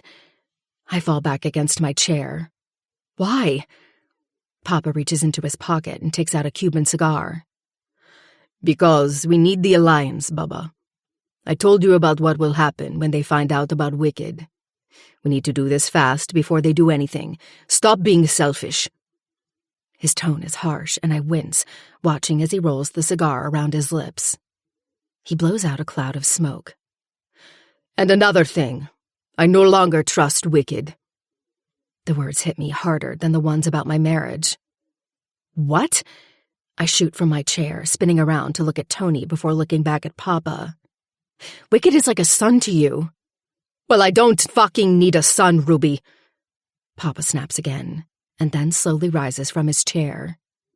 The silence is enough to be called tension.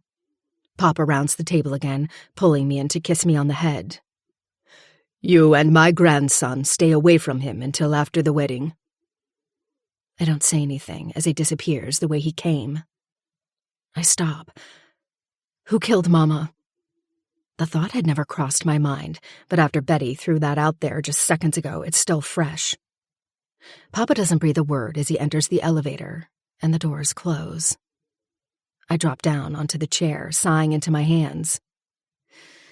Something doesn't add up. Betty appears in the kitchen. I don't think it's Wicked you should be worried about, Rubes. When my eyes meet hers, they're wide with fear.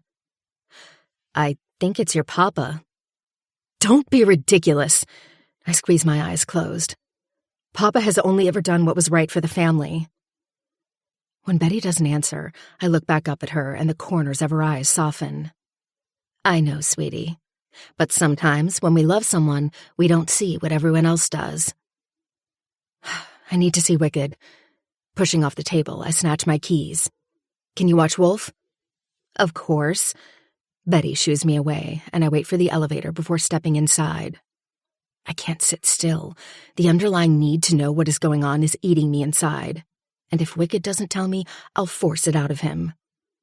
The elevator stops at the bottom parking lot level, and I beat my DB11, goosebumps racing down my spine. Spinning around, I look around the space, empty parking spots except for mine, that's parked in the penthouse section. Pushing the button again, I reach for the door handle just as a hand covers my mouth and I'm being dragged backward. I kick and scream, my arms flying behind me to reach for something, anything, when I'm being shoved forward, and a dark blindfold is forced over my head.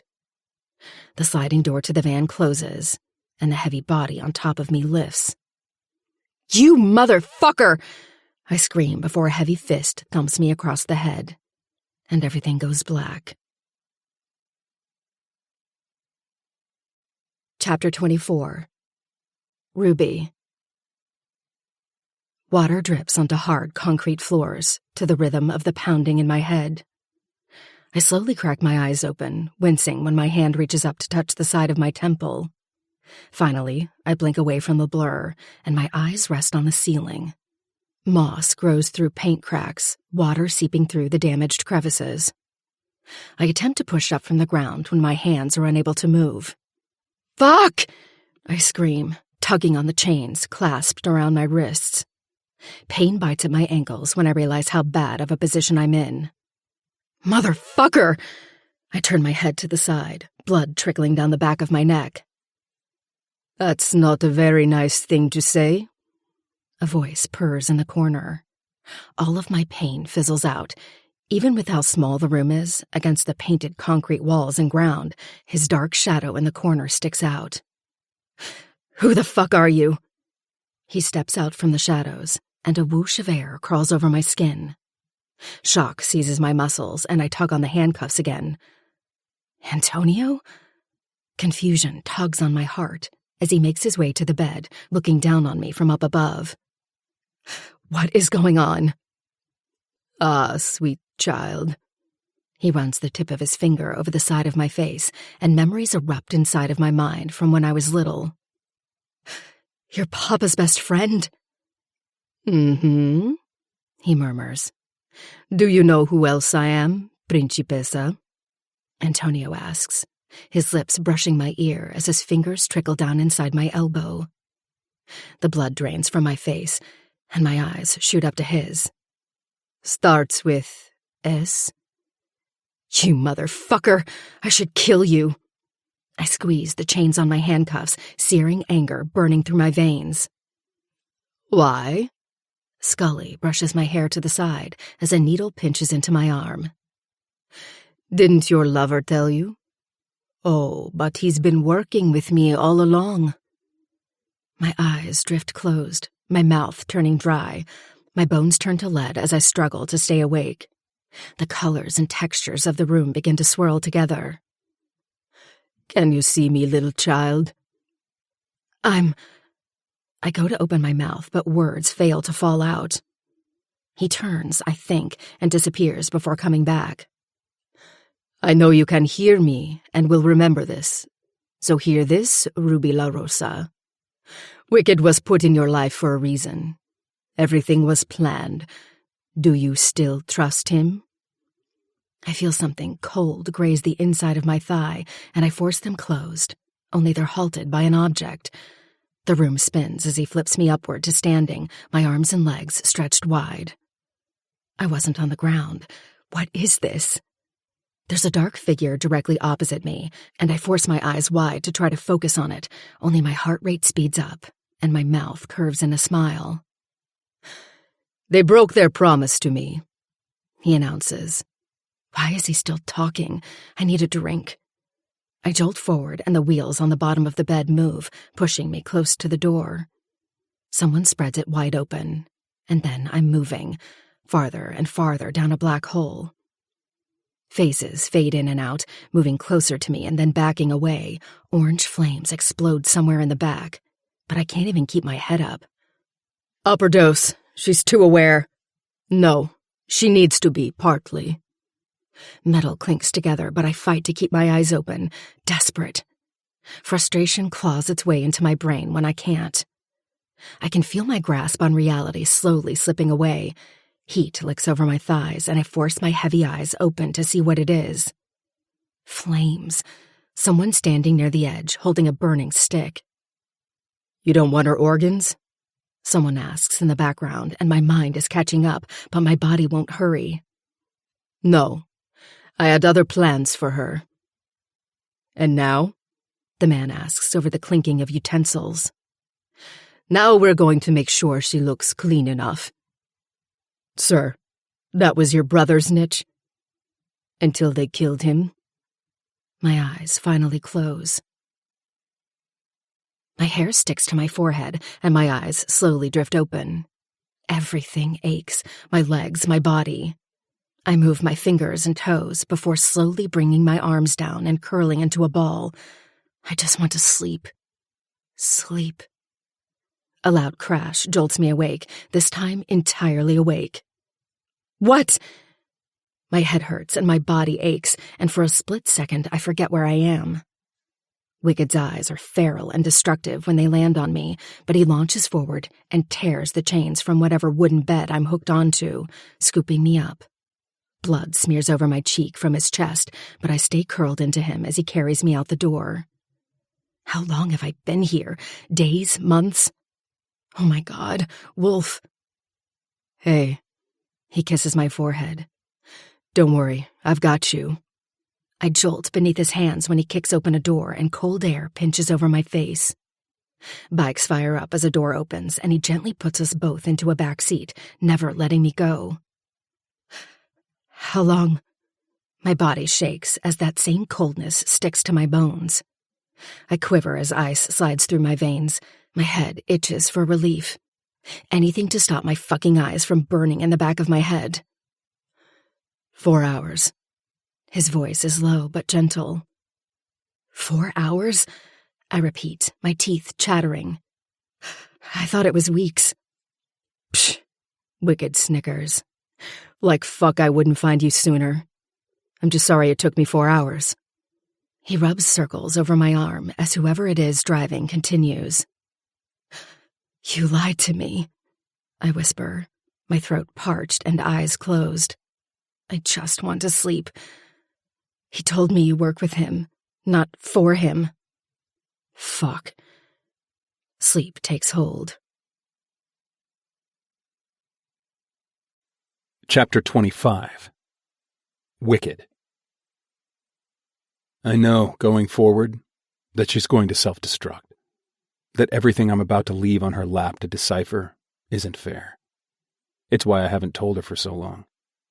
I still don't think I will. Because if there's any risk at all of losing her, this would guarantee it. Not just from me, but other people too. She won't be ready to wake yet, Wicked, Jade says, sliding over a glass of whiskey. You need to let her heal and recover. I flick my finger against the glass, just as Royce pulls out a chair beside me. You know you're fucking lucky I'm here, huh? I shake my head, shooting back the liquid. Because you won't get off my tit. Well, shit. Royce glares at me. It's a fucking good thing I haven't, because you need me sucking on them.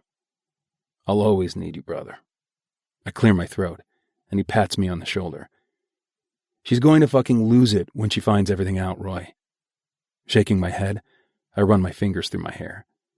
She's not like Jade. She doesn't forgive me for every stupid thing I do. That bitch holds a grudge tighter than her pussy does my dick. Jade disappears through the back with an eye roll, passing Chaos as he enters, rolling a cigarette between his fingers. I watch him carefully, needing an answer. He shakes his head. He got away. Swiping up a bottle, he takes the other chair beside mine. My jaw clenches so tight, I can hear my teeth fucking crunch. Fuck. You know, he was smart, too. He didn't fucking leave anything behind. He only used 5 people, all of which we killed, bar one, and everything that was set up there was to dump and leave. He used a burner building, per se. Chaos leans back in his chair. Should we check out the asylum anyway? I knew he wouldn't still be there. They cleared that shit out years ago when I went back to find him. Not one thing was dropped there. Yeah, maybe. So, are you going to tell her? Royce asks from beside me, and I don't turn to face him. The club here has been lenient with all the bullshit happening around us, all of which is tied to me. I've kept them all out for the most part. This is a war about me, not the club. And as much as a brother's problem is a club problem, I made the choice not to bring them into it all. They've got families. Families that the Cosa Nostra will happily take out. No, not yet. I'll wait. For what? Royce leans forward, resting his elbows in the bar. What could you possibly wait for? I clench my jaw. The wedding. And why the fuck would you do that? You know the girls are all wanting to be there. I turn in my seat to face him. They'll be safe. And why? I shake my head, staring off into the distance. Because she won't believe me unless she sees it with her own eyes. It's my only choice. There's something I need from you going forward, Wicked, and you may not like it because it is outside of this community. I watched as he picked up a box of matches and slowly lit every candle on the mantel. The girl I have in there, I need you to do something for me one day, and you may like it or not. I'm yet to figure that out. I widened my arms over the edge of the bench. Anytime Scully said that he needed me to do something, I knew it was going to be bad. But with him stalling, I was sure I wasn't going to like his next words. I'll be putting you and Poppy into a home. One night, when you receive a text message from me, you're going to kill your foster father. Now this is going to spark an avalanche of events. He turned to face me, crossing his arms in front of him. You will be collected by a family. Her family. I adjusted myself on the wood. His jobs were usually a little less committal than this, and I was still only 13. When was he hoping I'd do this? The rest will be told to you on a need-to-know basis. I don't want to overload you too much right now. He waved forward. Go to your room. Pushing up from the bench, I made my way down the aisle. When I hit the doors, I turned as he said, "You're the only one I can trust to get this done." I made my way down the hallway, passing the stairs that led up to the rooms. Taking the stairs two at a time, I passed all of the damaged photographs of the old nurses and doctors. It's not until I was back in my room that I fell onto the bed, staring up at the white padded walls. I pulled open my bedside drawer, grabbing the photo that I hadn't looked at much since Scully gave it to me when I was 8 years old. A man and a woman stood side by side. He wore a dark suit with a gray tie and had a cigar in his mouth. She had long black hair that was pulled up on the top of her head and a cigarette in her mouth. She stood partially in front of him, a possessive hand in front of him. I gathered it was my parents, even though Scully didn't tell me anything else. I wondered what happened to them, why they put me here. Why would any parent dump their child at an abandoned psych ward and just leave? I hated them. Scrunching up the photo, I tossed it back into the drawer and fell down onto my bed. There was a knock on the door, and I yelled to come in. It was most likely Poppy. She couldn't sleep usually and needed to sleep with me. Her parents dumped her here a year after I was. She didn't know anything about her parents. No one here did. I opened my door and paused when I saw Henry standing on the other side. Henry and I weren't friends, yet somehow he always managed to be the person delivering news to me. 902. I banged my head back on the door and watched as he moved back through the corridor. Henry was older than the rest of us, but he reminded me of a teacher's pet, always so fucking eager to do anything for Scully. But then, so was I. I reached behind the door and grabbed my machete, flipping my hoodie over my head. After closing my door, I made my way down, counting the numbers on each door in passing. 87. I let the sharp tip of the machete scratch the walls as I walked down, counting the numbers beneath my breath. 902. Shoving open the door, I saw the body tucked beneath the blankets, chest rising and falling. Perfect. I didn't have to look at this one. Stepping in, I directed the tip of my knife above the shoulder and cut the vein that pulsed on the side of the neck. Blood flowed out of the incision neatly, and I tilted my head. Henry spilled in behind me, yanking the blanket off and looking down at the blood-soaked body. It was a girl. Young. I didn't like doing the girls.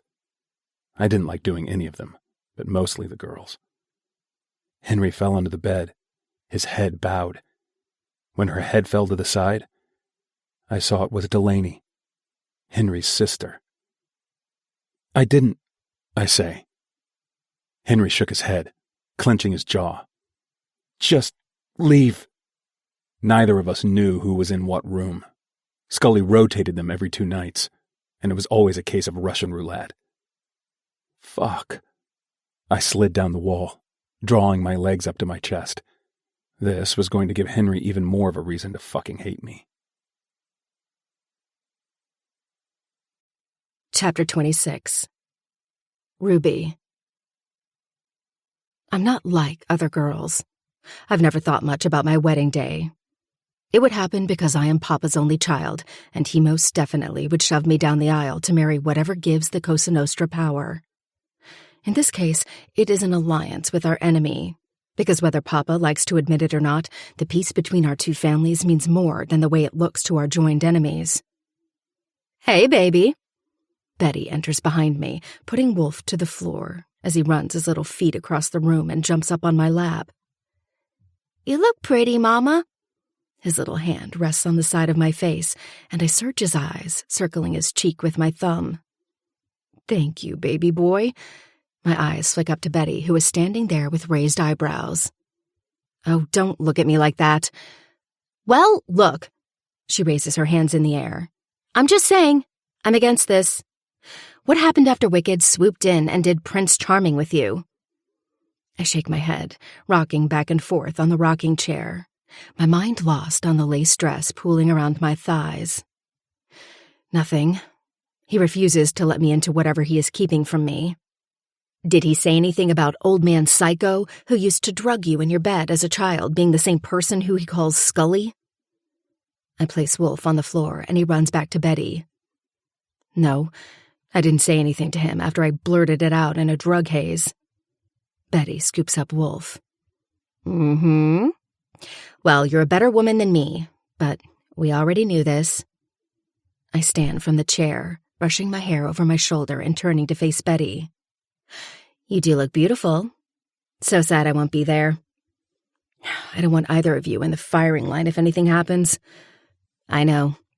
She closes the distance between us, bringing her hands to my shoulders. I just wish I was there, you know? I always figured I'd be your maid of honor. I squeeze her hand. Not this time. She breezes toward the door. I'll text you when we get to the clubhouse, and let's hope I don't kill any of these boys in leather. The door closes just as I yell out, Be nice! We all know that she won't.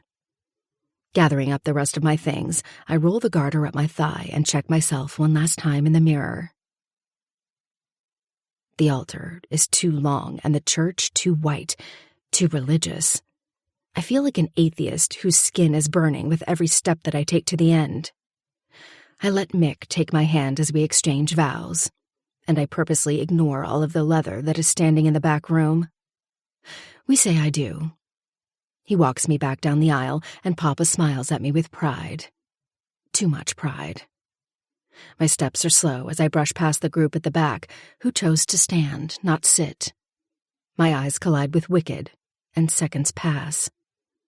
Sliding into the back seat, I slam the door closed as Mick sits beside me, opening his phone. An emptiness throbs in my gut as I think over everything that has led me to this point, marrying someone I would rather push under a bus. The car stops and he takes my hand, leading me out of the back seat. The more time goes on, the faster the wheels spin in my head. What war with the Irish? They've been quiet since. Why did I need to do this? The La Rosa family name is enough for people to fear. We didn't need to join alliances with the damn Bratva. I understand why as far as money, power, greed. But as an army? What if the Bratva decide to fucking kill me instead, or better yet, abuse me the entire time of my marriage? I don't have anything to hold my safety. Nothing but trust in Papa, which I have. The conference room at our hotel is dressed up in floral arrangements that release redolence that makes my nose pinch. I hate it, but I also don't care. Papa's hand rests on my lower back as he leans into my ear. You happy, Principessa? I smile against him, patting his withered hand. Sure. I feel his energy before I see him, like a flame raging more ardently as seconds pass by. He brushes past me as he heads out of the emergency exit. Maybe something is wrong. Betty and Wolf are at the clubhouse. Before I can stop myself, I excuse myself from the conversation, and Papa glares at me as I make my way through the same door Wicked went. I hadn't even set foot out the door when he pulls me out. What is it? I ask, searching his eyes. Is something wrong? He slams the door closed behind me, the muscles in his arms rippling. Wicked! I shift around and push the locked door. You did that on purpose. Why?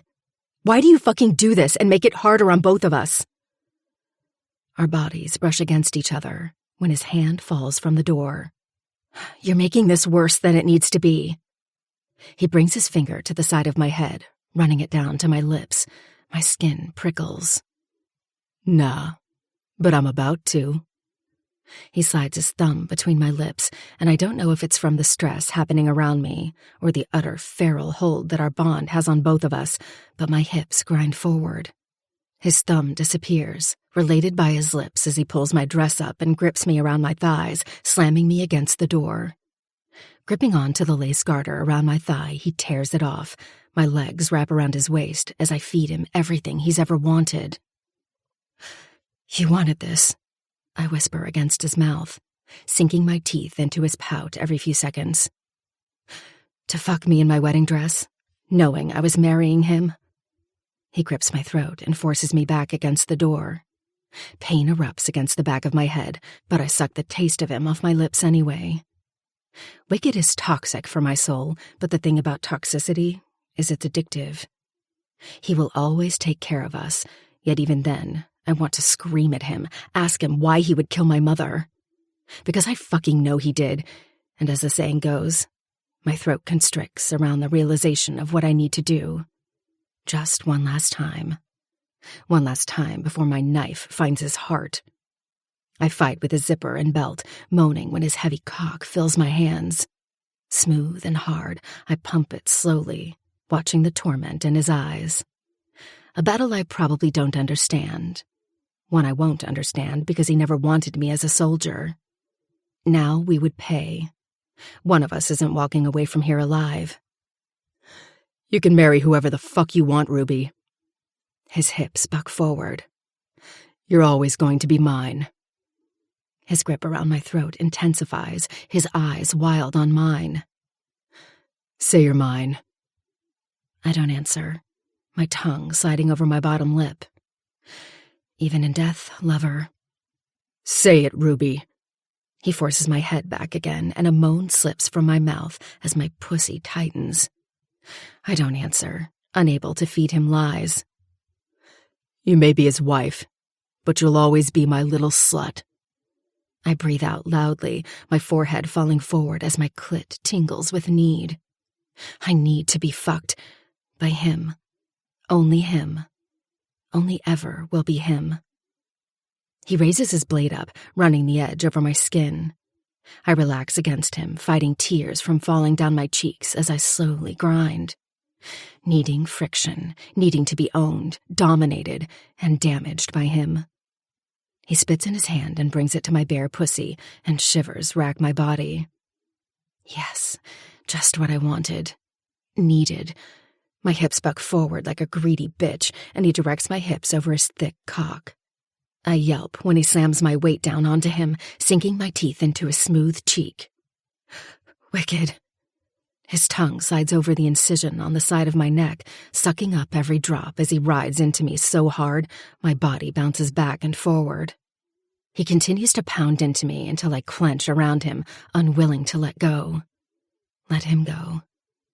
Slowly, my fingers find his, and I wrap them around the base of the knife as tears prick the corners of my eyes. His fingers tighten around the base. But even if he did, he would think it would just be my turn. He pulls away, and I lose my fingers in his hair. Sweat falling down my skin, glistening against the full moon that beams behind him. My wedding dress puffs around us both, blood dripping down from my neck and onto my bodice. Our eyes collide, and for a moment, I don't want this to end. You don't fucking matter. The words leave his mouth like a melody written just for me. He continues with his dirty, degrading talk, and every single word pushes me closer to the edge. This how he fucks you, huh? He pulls back just enough to search my eyes. Shit. No. He hasn't fucking touched me. Show me how he fucks you so I can destroy it. My cum drips from between my thighs. Please. No. He snaps, his finger digging into the incision on my neck. All train of thought is lost. All of my plans to kill the one person who I've trusted immensely, loved unconditionally. I squeeze him around his neck as I think of driving a knife into his skin, watching blood spill out of the cut. I explode around his cock, my orgasm ripping through me like a tidal wave of deceit. He pulls out and lowers me to the floor, finishing on my wedding dress. Was that my wedding gift? I ask him softly, adjusting my dress even though it's ruined. I don't know how I'm going to explain any of it, the cum included. Pop, pop, pop. Gunshots fire off inside, and my blood turns cold. My eyes find his. No. His mouth curves in an evil smirk. That is. I shove him in the chest, turning to yank the door open, but it doesn't work. Listen to me, Ruby. He forces me back around to face him, and my hand flies to his cheek. Fuck you, Wicked! What the fuck? He grabs me by the wrists, forcing them above my head. Blood oozes out of the cut slowly, but not enough to be worried about. And anyway, right now I can't think of me.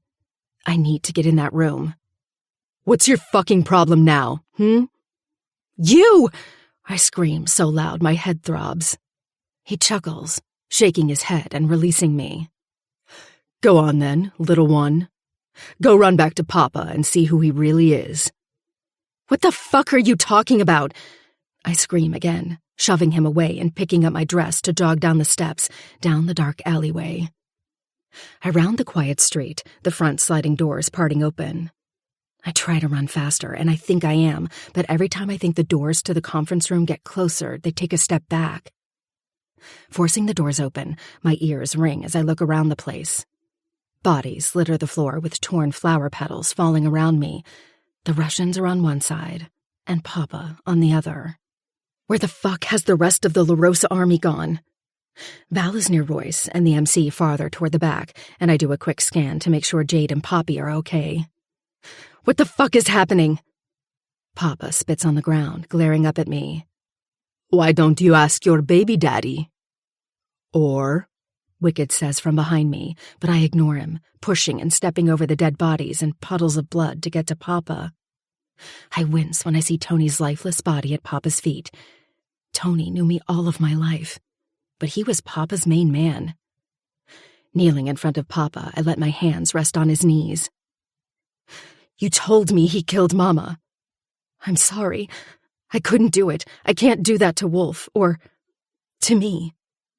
I love him, Papa. I've loved him since the day you brought him home. Papa whacks my hands off his knees and I fall to the ground near Tony. Shock grips me around my bleeding neck as Wicked launches forward, grabbing Papa from around the throat. Probably should stop doing shit to piss me off, old man. Wicked! I scream so loud my vocal cords tear from my throat. Put him down! I spin around to see Mikhail and the Bratva watching carefully. Leave this. It's family business. Clearly, Mick murmurs, leaning against one of the tables tucked in the corner. Tell me, Wicked, why haven't you told her about Scully? Shut the fuck up, he growls over his shoulder. Mick chuckles, wagging his finger. You and I both know she should know about that. Know what? I push myself up from the ground and grab Wicked from the shirt, tugging him back. He doesn't move. It's like shifting a brick wall. Wicked lowers Papa to the ground. You wouldn't believe me, so I needed to show you. Show me what? I snap, looking around the bodies on the ground, mainly Cosa Nostra. Mick chuckles, stepping forward and dodging the bodies spilled over the floor. You're right.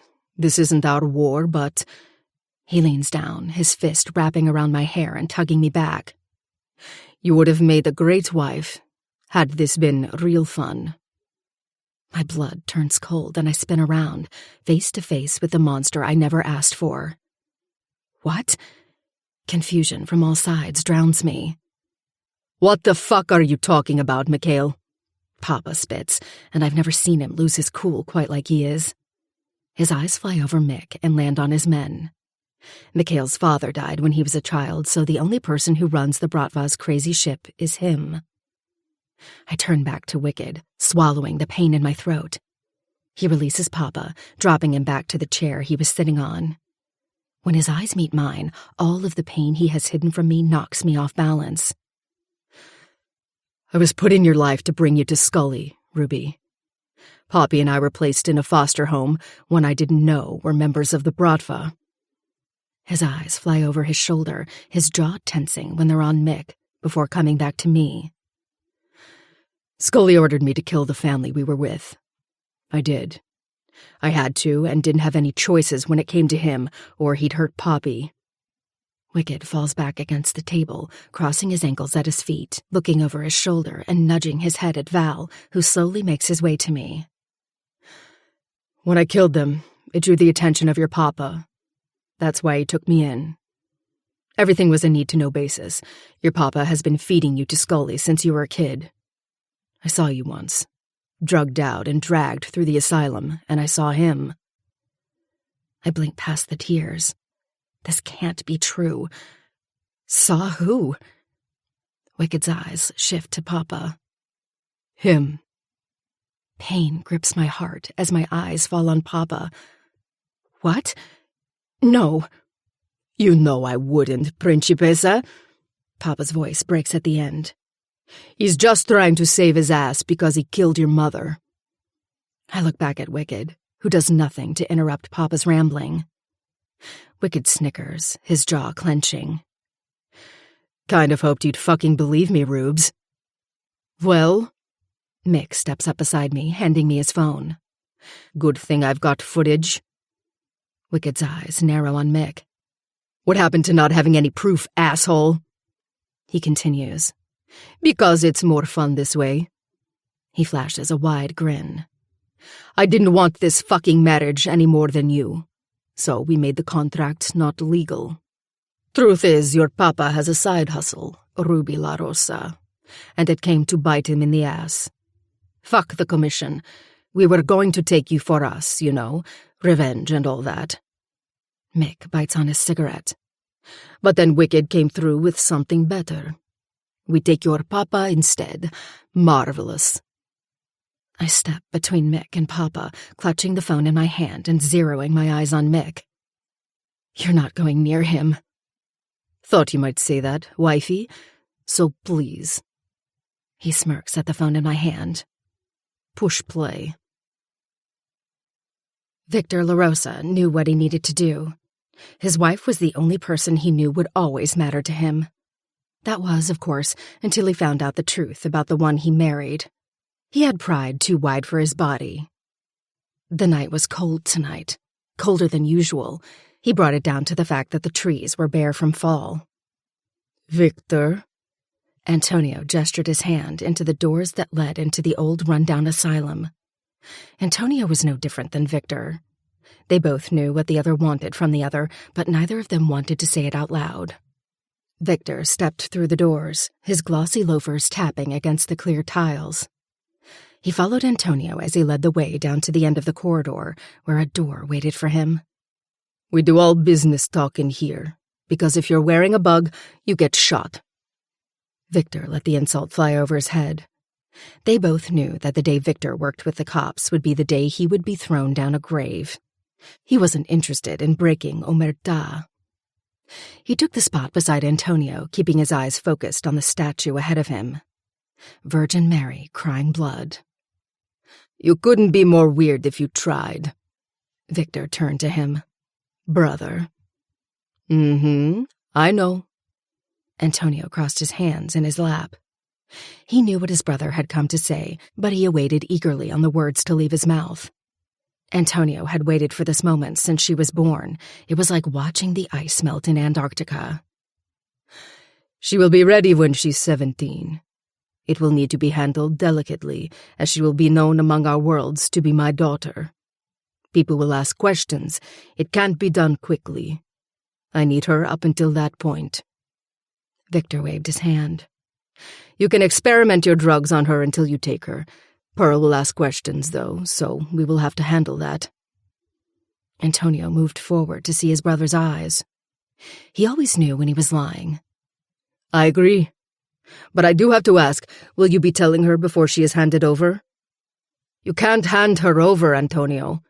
Victor snapped at his brother, once again annoyed at his lack of knowledge. It was why their parents exiled him from the family. He clearly made a new one with Kay Diamond. You need to plant someone in her life. Someone from outside our families.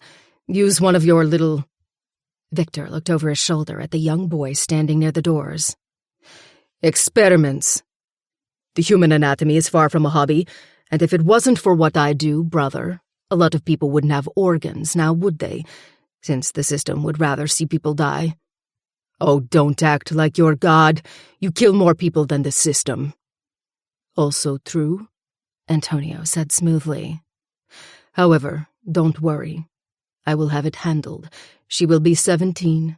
I will put someone into her life that their main mission will be to bring her to me. Get close to her. Victor's eyes fell on Antonio. He knew his brother. He was deceitful, but he trusted him with this because he knew he needed Ruby. Whoever it is cannot be linked to the Cosa Nostra or any mafia underground outlaw. He must be a simple person with a simple life, one I can pierce into. They're easily manipulated. Victor stood, wiping his hands down his suit and nodding at his brother. You will have your daughter back, even though I should kill both you and Pearl for doing what you did. I want her too, Antonio said just as Victor was about to leave the room. I want her dead. You know if I don't get these things, La Rosa, that I will entice a war so heinous not even you could escape. You can't run from me. Laughter cackled through the haunted building. The phone slips from my fingers as I turn back to Papa, unable to grasp the scene that played out in front of me. How could you? His face changes from trying to get me to believe him to complete and utter disgust. Because you are not my daughter. Because you are the product of your mother's deceit. Wicked clucks his tongue. I'd be really fucking careful with your next words, Papa La Rosa. But I squeeze my eyes closed. I don't understand anything. Mick pipes in from the back, and the smell of metallic and rotting flesh engulfs me. Your dear Papa, I mean the real one, was a lot smarter than your fake one gave him credit for, placing you in the home of my parents, ordering Wicked to kill them to gain the attention of Victor, and Victor thinking this poor innocent civilian could be led blindly. Then why haven't you killed all of us over it? I yell, spinning toward Mikhail with tears rolling down my cheeks. Because, little wife, your pet monster has protected you all along. Right, I murmur, unbelieving. He dragged me to a fucking maze and drugged me. Don't tell me that's protecting. Mick's brows raise. And then let you go. He lifts his shoulders in a shrug. Well, I can't answer for the way he went about it, but I can tell you why we didn't just kill you all instead. And that's simply because Wicked, the corners of his mouth curve up in a dark grin, gave a better ultimatum. I take La Rosa and Antonio. You go back to being the baddest mafia bitch everyone loves, with a forever alliance to us with no war, and Wicked, his eyes flash up to him before moving over his shoulder, will give my brother back unharmed. Brother? I follow his eyes. Val sidesteps out, flashing me a smile. No. Val's arms wrap around my body, pulling me in tight. He kisses my head. I'm sorry, baby girl. No, you're not. I grumble into his chest. He chuckles. No, I'm not. You were entirely too much fun. Can I keep you? He leans down until his lips are at my ear. You'll always have me. It makes sense now, why Wicked hated Val so much. Slowly, I turn back to Papa, tears long since dried. You know I've felt pain, Papa. I've been shot, hurt. I cast a side glance at Wicked, and manipulated most of my life. But you were my constant, you were my first love and my heart. Papa, Victor, says nothing. His mouth slams closed and his fists clench on either side of his thighs. I don't understand why I didn't know any of this or pick it up. Wicked moves closer to me, kneeling down when I drop onto a chair near Tony's body. You couldn't. Wicked stands again, turning to face Papa. Of course, we all found out who my parents were, and Victor had to change course when he found out I was Sicilian Cosa Nostra blood. He had to change course. Papa sneers, spitting on the ground. Your father was weak. I don't give a fuck. Wicked grins. I didn't know him to care. He wasn't. Mikhail steps on top of Tony's chest, coming closer. For one, he never shat on his family. I reach for Mick's arm. I get that you want your revenge, but I need to ask for one thing. Mikhail's face scrunches up, as though he doesn't want to give me what I want. He spews off in Russian beneath his breath, before waving his hand for me to continue. I want Scully. It's only fair he's mine, and Wicked's. Mick's eyes flick between the both of us. In the height of things, I don't think I'm asking too fucking much, considering the shit I've had to go through. If I do that, you owe me, little wife. A dark chuckle crawls its way down my spine. Call her that again, and you'll be eating through a straw. Mafia bosses aren't that scary when they've got no tongue.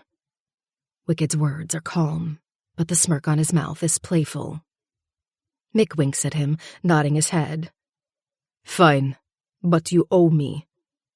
If it's any consolation, I loved your mother.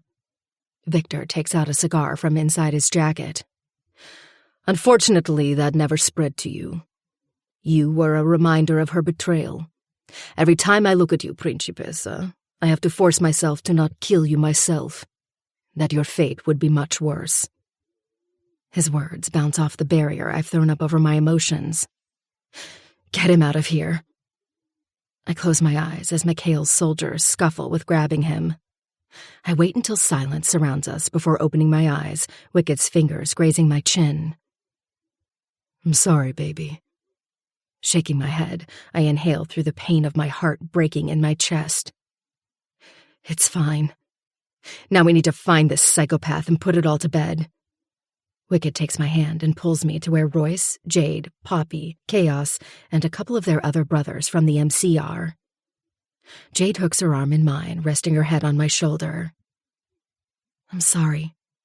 Let's take you home. I move fluidly, almost as though I don't know how to walk again. They put me into the back seat of my car and drive us out to the clubhouse. The bloodstains on my wedding dress are a constant reminder of everything that has happened. Will be a constant reminder of everything. I turn to face Wicked. That's why he faked his death? Because of Mick? Wicked's eyes soften around the sides. Yeah, babe. He knew it was about to break out about me being here and him helping. I had to get to Mikhail before he found out. That month we were gone, I managed to make contact with Mikhail and hashed it all out. I rest my head back against the chair, watching as the trees pass my window. All this time. He reaches over, unclips my belt, and pulls me in close under his arm. Until the end of time. I'm sorry, I couldn't save you earlier. I didn't know what the fuck to do. When did you change your plan of stealing me and using me as one of your victims? I ask softly, running the palm of my hand over his thigh. His muscles bounce against it. The day I let you go in the maze. I wasn't supposed to. His eyes squeeze closed. Wait. I push up from the car, searching his eyes. You were locked up in that den because you let me go? It was you or me. And because K. Diamond didn't have a beef or need for you, I knew I could negotiate so long as it happened before Scully came back. Only, he never came back. He frowns, looking out the window, as if lost in thought. I'm sorry. The tears fall down my cheeks, and the emotion that I've tried so hard to keep on track releases. It's as though the floodgates tear through me, and I can't do anything to stop them. I was such a brat, too. He chuckles, pressing my head against his chest. Just how I like you. We stay in silence all the way back to the clubhouse. I can feel the tension rolling off of him, and by the time we pull up, he's agitated to the point that I can see it. What's wrong? He takes my hand gently and slides me out the back of the car. Nothing. Come. Betty has Wolf asleep in her room so that he doesn't get to see any of this. I let him direct me through the clubhouse, upstairs and into our room. I don't waste time heading straight for the shower. Wicked turns it on for me before his fingers graze the edges of my spine. I step under the water, letting it turn red as it washes over my body. Over the last couple of months, I've lost my mother and who I thought was my father, and gained yet another, but this time I feel he's much worse. How could someone raise a child that long as their own and not share any compassion or care at all? Everything he told me, the act, a lie. I know I'll have to take this to the commission this coming week and tell them what has happened, which is going to leave the La Rosa family in a volatile position. The thing is, I don't want it. This was Victor's world. I don't want anything to do with it anymore.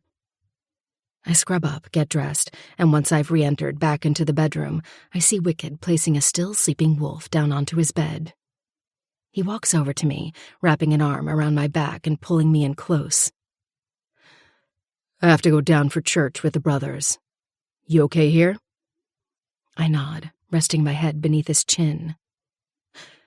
I don't want it, Wicked. The silence stretches between us, and I know he understands what I mean. I know, baby. We'll figure it out. I push away from him, bringing my eyes up to his. We'll figure it out. Together. He confirms, and my stomach twists. I almost killed you tonight. Guilt is a fickle emotion. It's relentless. He laughs, flashing his pearly whites. Wouldn't be the first time. I lean up on my tippy toes, pressing my lips to his. Warmth fills my body until it turns to fire and ripples down my legs and settles in my stomach. He picks me up from the backs of my thighs and walks me back into the bathroom. I thought you had to go downstairs. They can wait. He growls over my lips, kicking the bathroom door closed to shut off from Wolf. Flicking the silk strap off my shoulder, he bites down on the curve of my jaw, his hand coming to my breast. He flicks my nipple before sucking my tongue into his mouth. Wrapping my legs around his waist, he turns me over to the back, wrapping my long hair around his wrist, and tugging backward on it until I come face to face with both of us in the mirror. The lighting hits the outline of his jaw, displaying the rose tattoo on his neck. What's with the rose? And be honest. Oh, you mean the ruby rose tattoo? His eyes turn gentle on mine, but his grip tightens. My heart fractures in my chest, this time to let him in. Can't believe he did that. He enters me from behind, and I moan out a yelp. His hand slams over my mouth as he takes me from behind. Hard, fast, his grip around my waist enough to leave a bruise.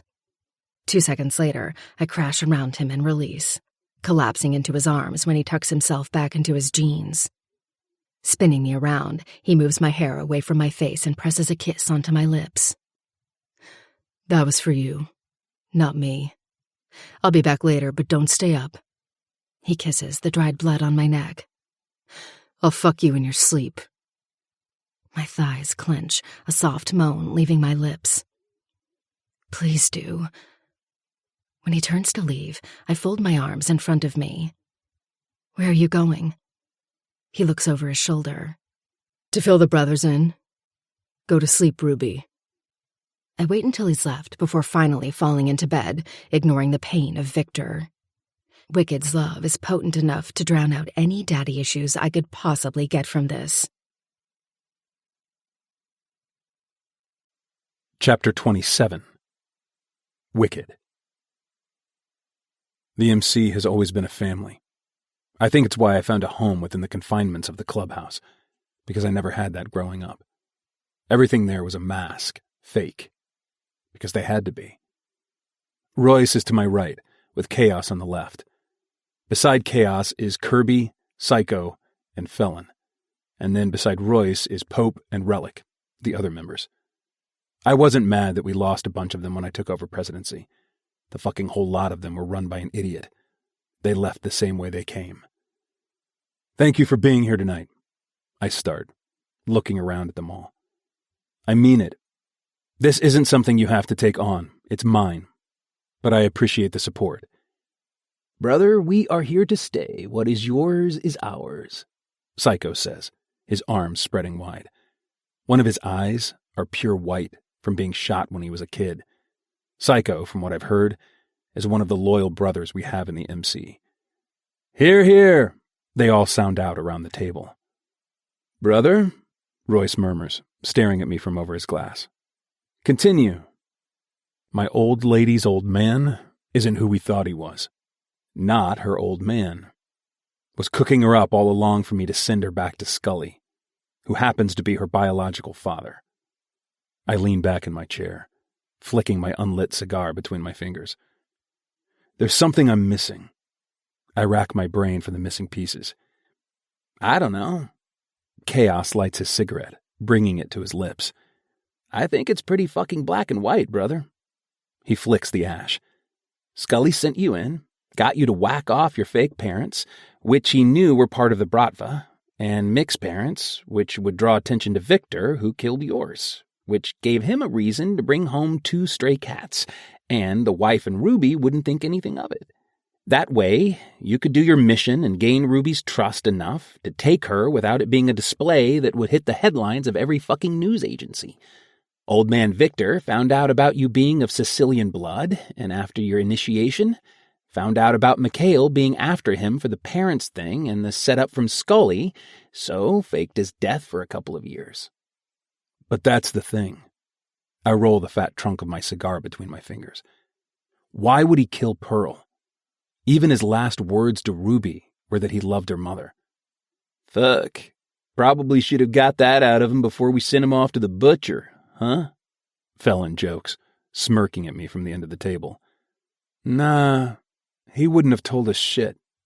Royce plays with the Zippo in his hand. Wicked is right.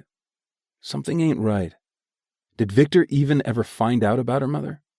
If it wasn't him, who offed her? I shake my head. I don't fucking know. Well, we're in bed with the Bratva now, so whatever needs to be done, we need to make sure we don't piss them off in the process. Chaos taps his temple. What if, now hear me out before you all pop off on me, we hack their system? Anonymous would be in because, last I checked, Scully still harmed women and children in the institution. Smart little fucker. Chapter 28. Ruby. I knew sleep wasn't going to be easy tonight, but I expected at least an hour or 2. Reaching for my phone, I open a text from an unknown number. Meet me at the turnoff. You know which one, and come alone. I throw my blanket off my body, sliding out of bed and shuffling on a Wolfpack hoodie and yoga pants. Wolf snores peacefully, unaware, but I know Wicked is downstairs. Do they have people on the gate when they do church? I guess I'm about to find out. I type out a reply. This better be important. Before calling Betty quickly to tell her I'm leaving and to come sleep in our room. Tiptoeing through the courtyard, I squeeze the handle to my G-Wagon and slide into the driver's seat. Popping open the compartment drawer, I check the 9 that's in there and push it into the band of my yoga pants before starting the car and reversing out of the park, driving forward. A young man with an unpatched leather cut appears around the corner, squinting his eyes to look into the car. Fuck. I wind the window down, plastering on a fake smile. Hey, I've got to head out and pick something up from the town. Open up. He's young, with curly hair and innocence on his face. Poor kid probably has no idea what he's getting into. I don't know. Wicked said no one leaves or enters. Mm-hmm. And who am I? I ask, brows arched. Wicked's old lady? Correct. Open the gate, please. He nods, rushing off to the gate and flicking it open. I take no time accelerating and zipping off down the road. There would be no way that Wicked would allow me to leave without him. But this is my business, not his. I have to handle it the way I know how, the way I was raised to handle it. I watch as trees pass by the faster I go. Turning down the familiar roads, I wait until the gates come into view, this time all the lights off. Memories of when I was a kid and ran safely around the property, being his perfect little girl, fill my brain, and tears fall down my cheeks as I drive the G-Wagon through the gates. I'm angry that I care, that I'm not as emotionless and heartless as I pretend to be. Damn it, Mama. I park next to his car, opening my door and sliding out. I didn't think you'd come. I roll my eyes, slamming the door closed. Well, I'm strapped, so there is that. I'm wounded that you would think I'd do that to you. Gio puts his hand on his chest in mock pain. Hey, cuz. Heard what happened. I let his arms wrap around my body and sigh into his embrace. I don't know what to do, G. I'm a mess. After all this, what am I supposed to do? Just move on and run La Rosa like I need it? He hooks his arm around my shoulders and directs me through the front doors. Well, you're still a La Rosa, so why not? The wrong one, though, I grumble, swiping my eyes. Look, the elders are inside with a couple of the other outfit members and commissioners. I stop walking. Hear me out. You know we have to handle this in-house.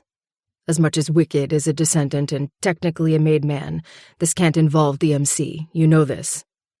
I do. He doesn't have to explain anymore because I knew that the second Papa, Victor, came clean with everything. My stomach drops to the ground as I enter the foyer. The familiarity is no longer a solace. It's a pain of what I thought I had. A pain for the little girl who was lied to. My eyes shoot up the grand stairs and I wince. The Pope has blessed the house and we got it cleaned for you. I know you don't want it, but it's yours. I ignore him and make my way through the hallway and to the family room where I hear chatting. It pauses when I stop at the threshold, and all of a sudden I'm a child again, looking up to my aunts and uncles like they're my superheroes. This could go one or two ways. They could hate me, kill me, or they could take me in and guide me. I don't know which is worse. Baba! My auntie, Gio's mama, pulls me into a gentle embrace, kissing the top of my head. She was closest to Mama, always around cooking and baking together. I squeeze her back and go through each of them before finally taking a seat on the lounge in the center of the room, the very one Mama used to sit on. I'm sorry for what happened and how it was handled. I place my hands on my lap, straightening my shoulders. Unfortunately, he didn't give us much choice and managed to ruffle the feathers of the bratva. There was no way around taking him off them. No one speaks, and I go around the room, meeting all of their eyes. My uncles are old school. When I say old school, I mean in every single way. You are to take over now, Ruby Rose. There's no getting around the fact, you know that, right? My uncle ends in Italian. I knew this was coming, and in the back of my mind, I think I knew there was no way I could escape it. I don't have the luxury of choices. I have the luxury of death. Murder, crime, and the family I have around me. I understand, yes. Good, Uncle Tommy says, leaning back against the leather chair and resting his ankle on his knee. You know there's no escaping, baby girl, and we love you. We are your family. We do not claim Victor's choices, nor did we know what he was doing. We thought you were his child. My auntie sniffles, wiping her nose. Your mama would kill him herself. What do you need me to do? I ask them all, looking around the room. I think I have a few soldiers still on, but I will need to source one I can trust implicitly, like I did Val. Fucking Russian. I ignore his stab at my best friend. Gio enters farther into the room, sitting on the armrest of my chair protectively. We will get that handled. You need to bring your family back here and take back that throne before the vultures slither in. We know you can do this, Ruby Rose. You are far better than Victor was. You gained respect on the streets, respect you worked to get just by being yourself. Uncle Tommy stands, buttoning up his jacket. I gaze around the room at the rest of my uncles and aunties, the commissioner, who nods in agreement. He speaks. This is agreed upon within the commission too, Lala. They all share the same somber expression. But they're right. I can take this. If anything, I just want to slap it on Victor's rotting corpse that I can. Okay, I will do that. I watch as they all leave, except Gio, who is staying behind until we have men stationed back on the property. Walking toward the fireplace, I toss in a few pieces of wood and kindling, taking the matches off the mantel and striking up the flame before flicking it in. I need answers on Mama, Gio. It doesn't make sense why someone would kill her. I know Victor was a monster, but he didn't do this. I know it. Everyone knows it. He comes up behind me, holding a freshly poured glass of tequila. I smile up at him, taking a sip of the honey liquid of Don Julio. What about Scully? We don't know much on him, so I have a few people working on tracking him down. No one can hide that well. Turning around, I take a seat on the mantel just as my phone vibrates between my boobs. Shit. Answer it. May as well rip off the Band-Aid now. I swipe the arrow across my phone. I know. Ruby, I'm going to fucking kill you if you ever pull that shit again. Sorry, I wince. I got a text from Geo, Wicked, and, He breathes out a deep breath, and guilt takes hold of me. I should have probably texted him when I got here. I know. What happened? Looks like we're moving in here. Figured as much. Blood in? I stare off in the distance. Blood out. Wicked is silent for a few seconds. Baby, this is probably a good thing. I know you're not feeling that right now, but you should take back the power he tried to steal from you. I know, I answer, looking up at Geo. They got the house cleaned and soldiers are being transferred here as we speak. I've got a lot of work on my shoulders, so I'm going to have to spend the next few days trying to find a nanny, since I always had Mama. I hold my breath. Are you going to move in too? Wicked and I have never defined anything with our relationship, mainly because neither of us has had to. We simply existed inside one another whenever the other was around, as if no time had passed. Not right now, baby. I've just taken the gavel here. I need to stay around and make sure everything is tied down. Then I will be able to, okay? My heart sinks, but I understand why. I get it. All right. We'll bring everything over tomorrow. Just crash there for the night and I'll bring Wolf then.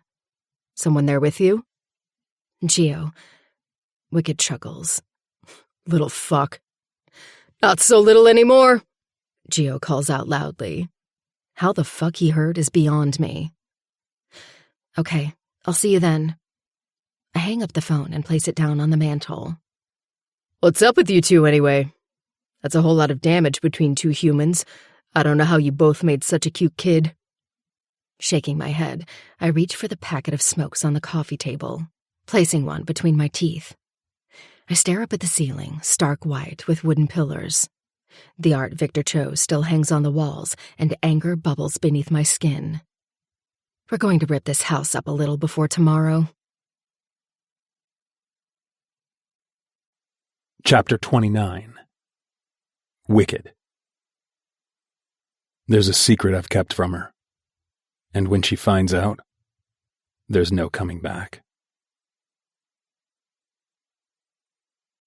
Chapter 30. Ruby.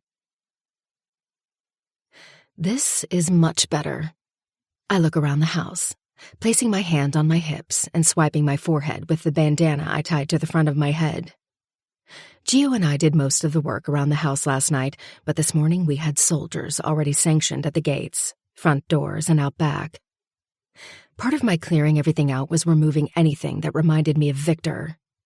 I don't want any reminders of him in the house at all. What time's Wolf getting here? Gio asks, opening the fridge and taking out a pitcher of orange juice. Tonight, I need to restock. I don't know, he teases, swiping his mouth with the back of his hand. He places the orange juice on the counter.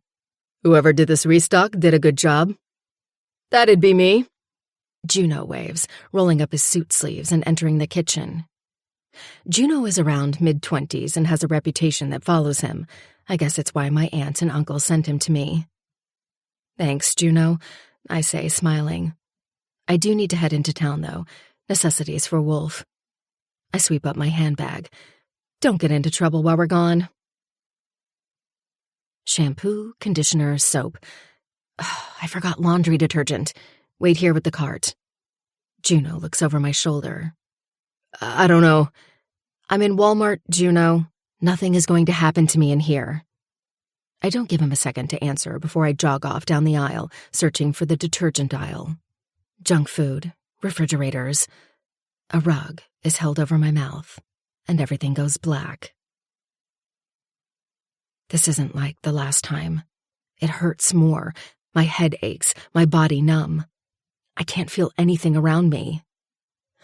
Ah, you're awake? Scully comes into view, and I blink my eyes to look around the space. A wooden cross, hedge-lining maze, torches burning with fire, people gathered around me wearing white or black robes. The wind whooshes through the air, and I stare up, distracted for a second, watching as the thick branches sway, dancing with the wind. What do you want? I know everything. I say harshly, but my throat burns like I've swallowed acid. Ah. He steps in front of me, and I look through the eyes of his metal mask. I doubt he would have told you everything. What do you mean? I shuffle, tugging on the ties knotted around my wrists. They erupt with pain when I move, and I peek up over my shoulder to see blood dripping down from the rope. Now? Scully removes the hoodie from his head. Stop! A voice echoes from behind him, and I panic when I find Wicked. Let her go, Scully. It's me you want. Actually, Scully points to both of us. It's both of you. My chest rises and falls as my heart thrashes against my ribcage. Shaking my head, I whisper, "No. Why are you here?" Wicked ignores me. Take me instead, Scully. I don't want you, Wicked. I need her. She is the only one who can save her. Save who? I scream so loud my throat aches. Wicked's legs falter, and he raises his arms to the side. He's shirtless, his jeans and boots, with nothing else. His arms widen like a bat, desperate and precise. I pledge my loyalty to you, Scully. To you only. For as long as I live. My brows cross in, and I twist, attempting to pull myself out of the binds around my ankles. What the fuck is happening? The pain is now burning the core part of my brain, the area I can't feel. You would go against her? Scully asks, and I watch as Wicked takes calculated steps closer to the wounded man kneeling at Scully's feet. The people surrounding us part, turning to look at one another in shock. I would go against her. For her. Silence stretches out through the air, and I feel my heart fracturing in my chest like thin twigs between my fingers. And what of what I needed from Ruby? What then? Wicked's head is dipped, the muscles on his neck throbbing, the sweat. I brought you a gift. I need to grab a piece of paper out of my jeans' back pocket. Before he can finish his sentence, someone reaches in and snatches it, removing his mask to read the words. He looks around Wicked's age, with soft features and chubby cheeks. His eyes rest on Wicked before they find Scully. There's another. Scully steps forward, swiping the paper off him and reading the words. Wicked doesn't waste time. He looks partially over his shoulder, and I follow his sight as Royce drags in a young girl with blonde, curly hair. She doesn't look familiar, and for a few seconds I wonder who she is. This, Wicked rises to his feet, squaring his shoulders, is Jasenia LaRosa, the twin sister of Ruby. You didn't know who she was when you thought I killed her. My blood turns to ice, and my stomach drops to the ground. She's a match, Scully. Use her, take me, and let Ruby go. I'll be the greatest fucking hangman. Wicked looks to Babyface beside him, rolling spit in his mouth before aiming it toward the ground. Like I always have been. I must do my own checks before I let her go, Scully says, slowly removing the mask around his face. What happened to Victor? Wicked reaches into his pocket and pulls out his phone. He flashes the bright screen on Scully's face, and I squint my eyes to see better. Victor's headless corpse lying in a puddle of blood. Wicked raises his brows. Let her fucking go. Scully clicks his fingers, and a couple of the people wearing robes move forward, taking the young girl off Royce and dragging her back against the forest clearance. The more I sit up here, the more I recognize things. The forest where we saw someone burning on a cross. The cabin houses. No doubt the asylum is not far from here. They must have all moved back. I have to admit, Scully lowers himself onto the chair in front of me. I'm sure going to enjoy this part while we wait for my proof. What part? Wicked asks, his lip curled. Royce steps forward, his arm on Wicked's, as I feel someone brush against my side. I flinch, instantly repulsing away from whomever it was, but I collide with another. Shaking my head, I whisper, "You fucking touch me and I'll kill you."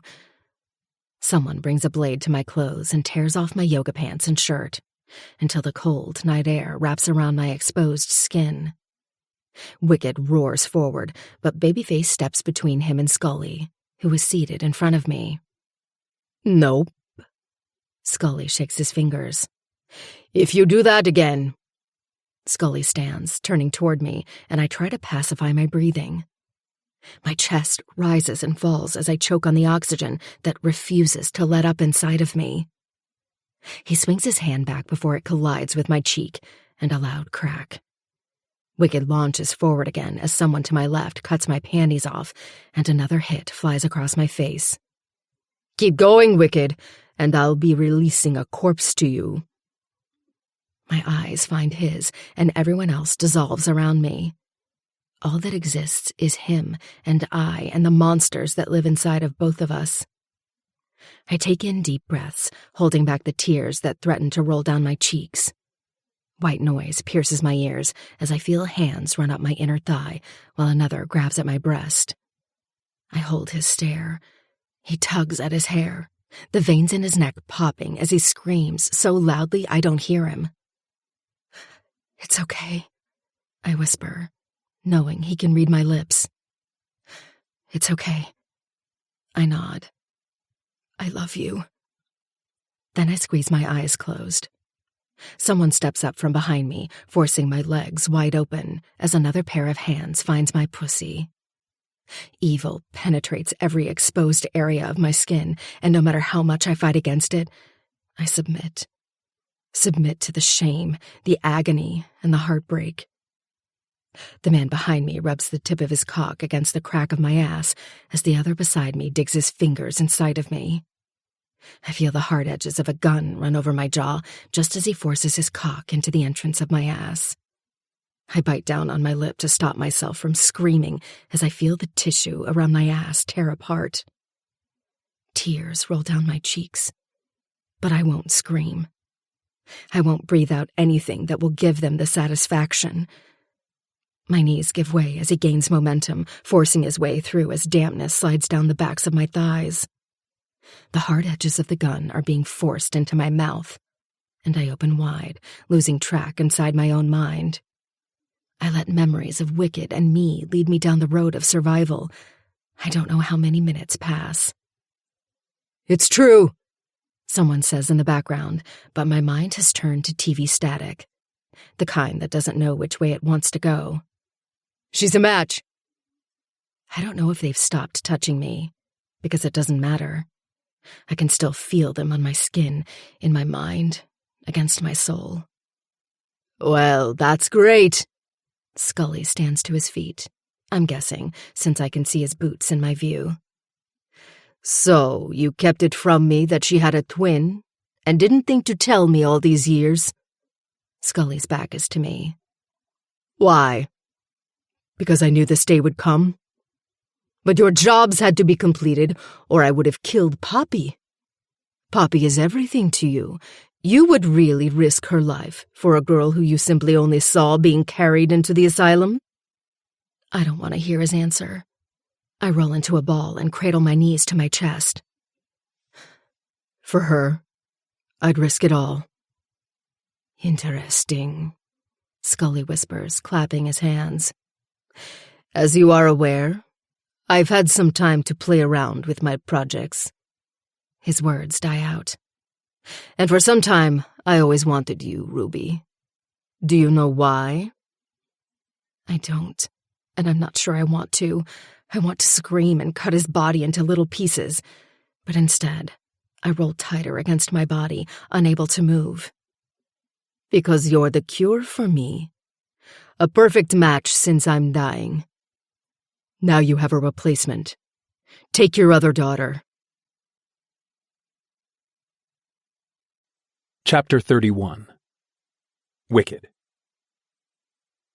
I can't bear looking at her little body curled up in a ball.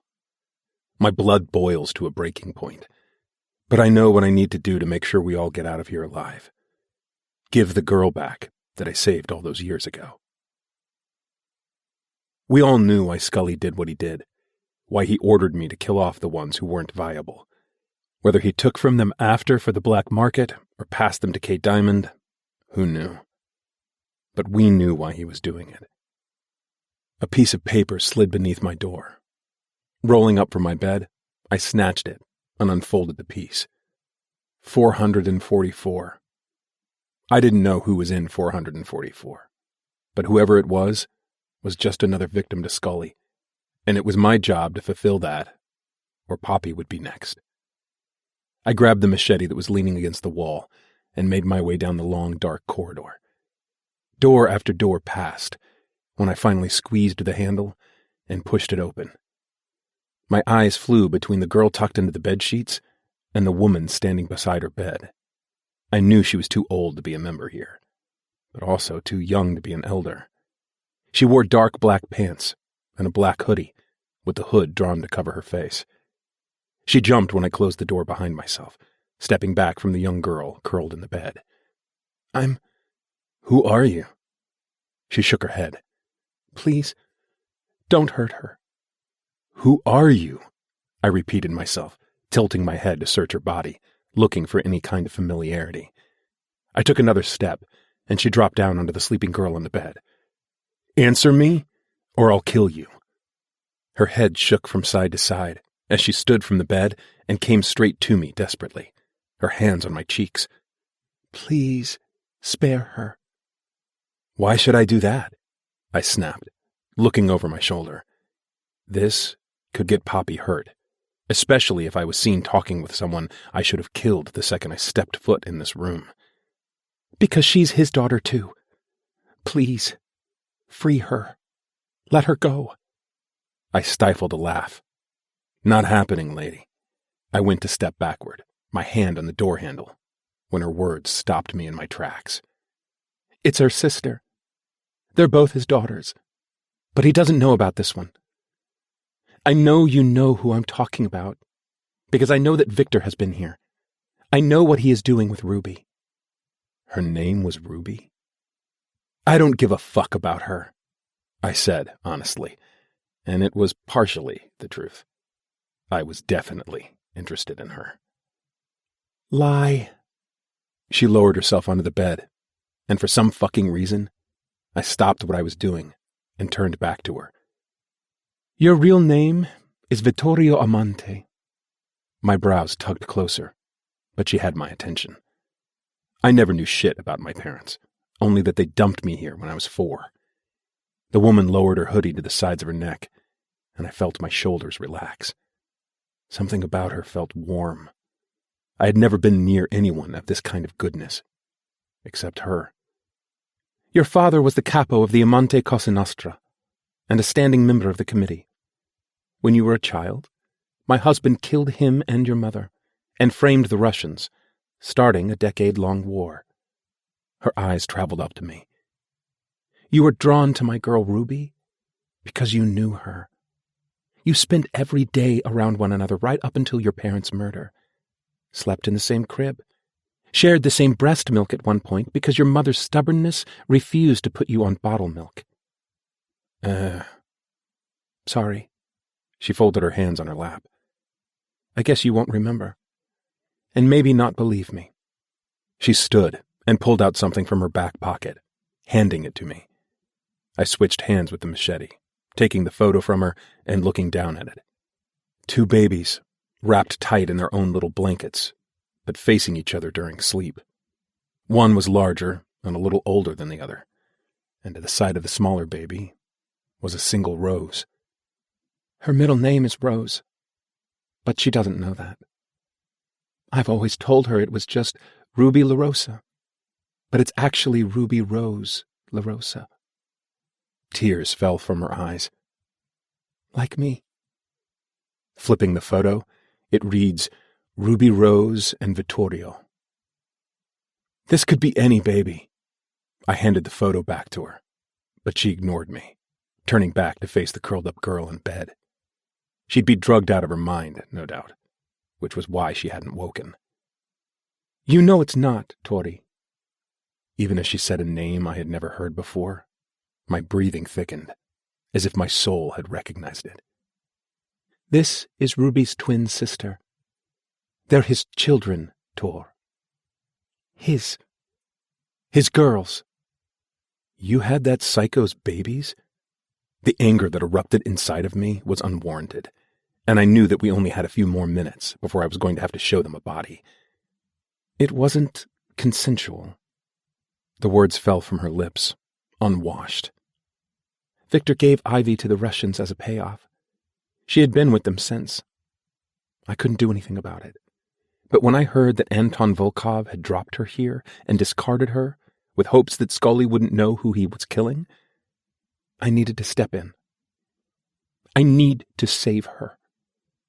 Well, that may be the case, I said, dragging the tip of the machete down the cracks in the floors. But I still need a body. Take me, she said, pointing to the girl. Just kill me, and it'll buy her enough time to run. She can't run anywhere. I pointed toward her. She's drugged up on a concoction of fucked up shit. Tori, the day that it happens, where Victor collects you and brings you into our house, you have to protect Ruby. At all costs. He has been plotting her death since the day she was born. I walked toward the window, flicking off the latch. Just get out. She grabbed the girl's small and frail body, and it's like seeing a complete replica of the girl I saw being carried in. Hurry up. As soon as the window slammed closed, I counted to 100 before popping the latch open and spreading it wide. Scully never had any kind of sanctions stationed anywhere, because no one tried to run. It's hard to run when you're drugged. Opening the door, I came face to face with him, his white eyes and withered skin. Where is the girl? Gone. I blinked. Came in, and the window was open. I stepped past him. Maybe it's time to invest in some security and tweak that drug recipe? I would keep my word. I'd protect Ruby LaRosa any way I saw fit, because I believed her. Hopefully, she wasn't difficult in order to do that.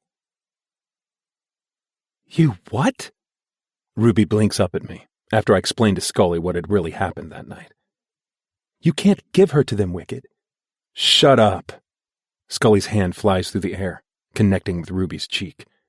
I launch forward, my hand around his throat, shoving him backward. Gunshots fire off in the distance, and it's not until I have Scully pressed up against the cross that I realize the rest of the Cosa Nostra are here for backup. I squeeze his throat so hard I can feel bones crunch beneath the palm of my hand. Oh, I'm not making this easy for you. Or quick. Tossing him to the ground, Chaos steps forward and yanks him up by his hair. Sorry, brother. We ran into an issue at the entry point. I clench my jaw, twirling my finger. Take these two fuckers, too. Throw them in the same room as Scully. Then I reach for Ruby, an arm curled around her back as she falls into me. I wipe the blood from her cheek and scoop her up in my arms. I'm sorry, baby. We had to be careful. Don't be sorry. It's fine. She jitters in my arms, and I know she's not fine.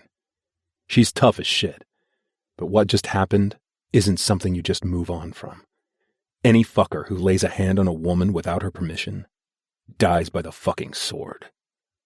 I take the steps toward the back of the forest clearing, where it opens out onto the asylum at the front. He is smart. Do it here because he wants me here. Only he doesn't expect the distraction of Ivy, which gives us enough time. Baby? As soon as her voice drifts through the air, Ruby's body stiffens in my embrace, but then relaxes. Give her to me, please. She stiffens again, this time bringing her head up off my chest and straight ahead to where a black SUV is parked. Mama? Pearl LaRosa's arms stretch wide as tears roll down her cheeks. Ruby bounces out of my arms and crashes into her mother. Mama? Her wails burn every single inch of my skin, and I open the back doors, sliding them inside. I go to close them in when Pearl stops the door, her warm eyes resting on mine. Thank you, Vittorio. I will always be in your debt for taking care of all of us girls. I decided a long time ago that Pearl would be the only person who would ever be allowed to call me my birth name. I smiled gently at her, pressing a kiss on both their heads. It's what I do, remember? I closed the door gently and turned to see Val standing near the curb, a cigarette in his mouth. I want fucking in. Jesus Christ. Shaking my head. You know, I get that Ivy is yours and Mikhail's little plaything. But Ruby is more than that to me, Vasily Kozlov. Val steps closer to me, flicking the cigarette down onto the ground. I respect that. But I was beside that girl for years, Vikid. I loved her like she was one of my own, even though it went against everything I was raised to do. I clench my jaw, baring my teeth. Fine. Reaching the door handle, I stop. Thank you, by the way. For what? Val flashes me a smirk. For always looking after her, even with Victor. I know you and Mikhail both did that for her, whether you want to admit it or not. You knew her being involved in killing him would have been too much for her, because even if she meant nothing to him, she spent all her life loving him. Val smiles sadly, and I know the words got to him. He never deserved her. We know. I slide into the driver's seat. The clubhouse. Val nods his head, turning when movement catches our eyes as Mikhail carries Ivy over his shoulder. Val steps forward to help, and I drive the car away from the curb, needing to get both Pearl and Ruby all the fuck away from this mess. We haven't gotten onto the highway when Ruby pipes up. Where is she? Pearl's eyes meet mine in the rearview mirror. She's with her family, Ruby. Like you are, right now. Go to sleep. I squeeze the steering wheel as Juno shuffles in the passenger seat. Why the fuck did it take so long for you all to get here? I clench my jaw so tight, my teeth crack. I'm a second away from exploding and killing someone. Preferably Juno, since he's closest. We ran into a problem. A bigger problem than me? I keep my tone flat. Unusually, yes. What is it? I snap, turning to face him. You want to do this now? Juno turns over his shoulder slightly. I sigh. Yeah, no. Wait. Fuck you. Yes, do it now, Ruby snaps from the back seat. I did not just get beat up and for you to not tell me what the hell is happening too. Juno clears his throat. Okay. We ran into a problem at the entrance. Turns out, before Papa LaRosa died, he put a bounty on the head of the entire LaRosa family in the event of his death. I can't stop the growl that leaves my mouth. The anger is primal now, and I'm about to drive straight to the clubhouse instead of dropping the girls off. Continue. He used someone who was renowned for getting shit done post-death. He only takes jobs of that caliber, as it's more money. I'm aware of how it works, and I don't bother to tell him how. So, how did you stop him? I ask, turning to look at Tobias. When he doesn't answer, and the lights from the highway light up his face, I glare at him. You did stop him. Yes and no. It wasn't him who was waiting for us there. It was a man called Nico Davis. You know him? The Antichrist? My eyes drift onto the road ahead of me. Yeah, I know of him. Turns out you have a hit that you're to complete after his old lady is... happy, in love, and married. I finish the sentence. Was one of the last hangman posts I got. I have to wait for when she least expects it. I didn't know it was his old lady, though. I just know her name and have the photo of her and the date he wants it done. Well, they found out about that hit. Yeah, I get it. They want me to squash it. Yep. They're hoping for a truce between the two of you and want to meet with you. Did you get his details? I ask, looking over at him. He will meet you where you say. Do it, Ruby says from where she lies on Pearl's lap. They could have killed us all and they didn't. I'm so sick of the shady dealings of the underworld. Honey, Pearl brushes her hair back. You recover and go back when you're ready. I'll do it, but it will be on my terms. I know of him and the crew he keeps. They're similar to WP, but I trust no one but my family and my club. For good reason. After dropping the girls off at the clubhouse, because all Ruby wanted was to be there, where she felt most safe and where Wolf was, Chaos, Royce, Psycho, and I make our way to the back barn, where it is partially burned to the ground. I don't want to take any more, needing to know that the clubhouse is safe and secure for them. You know how you want to do this? Royce asks, and our eyes connect, a smirk on my mouth. Should I even ask? I don't know, sicko. Should you? You're both terrifying, but I would like to play too. We stop at the entrance of the barn, where Val stands with a lit cigarette between his teeth. Told you that you're not doing this without me. I push through the entrance, just in time to see Psycho and Kirby tying the last man up by his hands onto the pillar. They're all stripped and naked, gags in their mouths. I reach into my jean pocket for my cigar, rolling it around my teeth. Take out their gags. I want to hear them scream. Psycho rips out the gags in their mouths, and I start walking around Scully. Val, you can take one of them. I'll have the other. Royce pulls a chair out, taking a seat behind us to watch the scene play out. Truthfully, I've waited for this moment since I was old enough to know how rotten Scully was. Wicked, wicked, wicked. Oh, what a mess you are.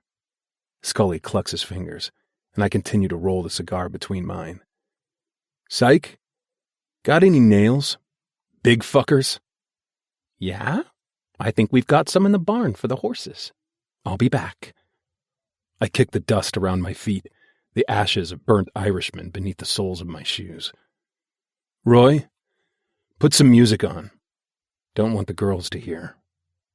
Royce walks out to the parked car, the headlights flashing through the dark barn and lighting up the bodies of all three of them hanging from their wrists above their heads. He drives the car farther in, leaving the door open and pressing play on a metal song. Making my way to the other one hanging, I drag the tip of my knife down his chest, stopping right above where his cock meets his pelvis bone. No, please, no. I dig the sharp tip into the base and slide it across slowly, inhaling his blood-curdling screams. As soon as I reach the curve of his helmet, I bring the handle of the knife to my mouth and bite down, rubbing my thumbs beneath the flap of skin before tearing it all the way back. Skinless. I laugh from around the knife before grabbing it out of my mouth and diving it into the base of his sternum. In one movement, I slice him down the apex of his chest, all the way to his pelvis, and watch as his screams turn silent and his blue eyes widen on me. The clean incision on his chest quickly spreads open, and blood splutters out, his organs spilling out and landing on my boots. Well, I lean down and push through the tube of his intestines and liver. You want any of these, Scully? Gotta admit, they look fucking good. I stand back to my feet. Roy, I call over my shoulder. Got a flashlight? Royce snickers, jogging up behind me while turning on the flashlight of his phone. He keeps it on the now empty corpse, and I move his skin out of the way until I see his ribcage. Fisting both sides, I tear them apart and reach in until my hand wraps around the organ that beats against the palm of my hand. Tearing it from his chest, I toss it up in the air and catch it, making my way to the front of Scully. You're fucking crazy, Wicked. I smirk up at him. I know, Scully. Especially when you mess with her. What are you going to do, huh? You can't hurt me. That a challenge? I toss the heart onto the dirt-ridden ground just as Psycho jogs back into the shed. Found them. He holds up 4 large, thick nails. And this. And a heavy hammer. I falter backward, taking them from him while keeping my eyes on Scully. Remove the ties around his wrist, but hold him in place. Psycho and Royce jump up on a couple of chairs, doing as they're told. I block out everything else happening behind me when I line the nail up against his wrist, right over his most prominent vein. I draw the hammer back before slamming it down onto the heavy metal. His scream is instant, and excitement grows inside my body. I hit again and again. Blood squirts out and onto my face when I finally feel the hardness of the wood behind his hands. Jumping off the chair, I force his feet together, pressing them against the wooden pillar, and start my work. Bang! Bang! More blood. Every hit, I feel everything that he has done to me over the years slowly seep out of my body. I stand straight, dropping the hammer to the ground and tearing off my shirt. Adrenaline coursing through my veins so wildly, every demonic entity that resides inside of me comes roaring to the surface to play. "Roy?" someone whispers. "Leave him. This is Hangman." I stumble backward and watch as his blood drips down and hits the dirt. His screams turn into wails.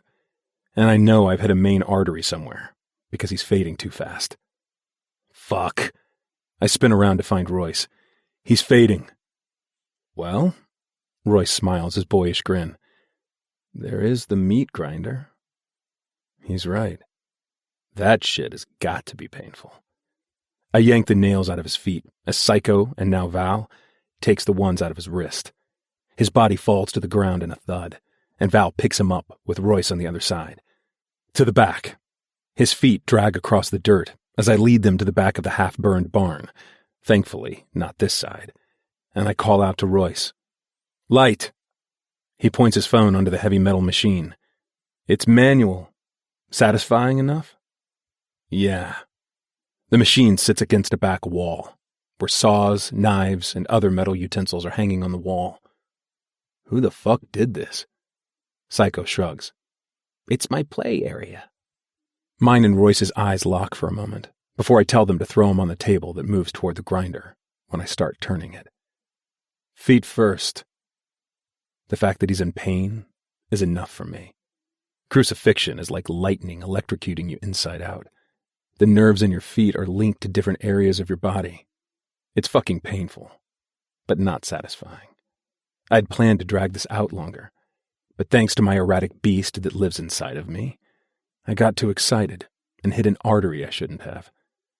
I bring both hands to the metal handle as Psychosocial starts blasting out of the car and Psycho starts dancing around in circles.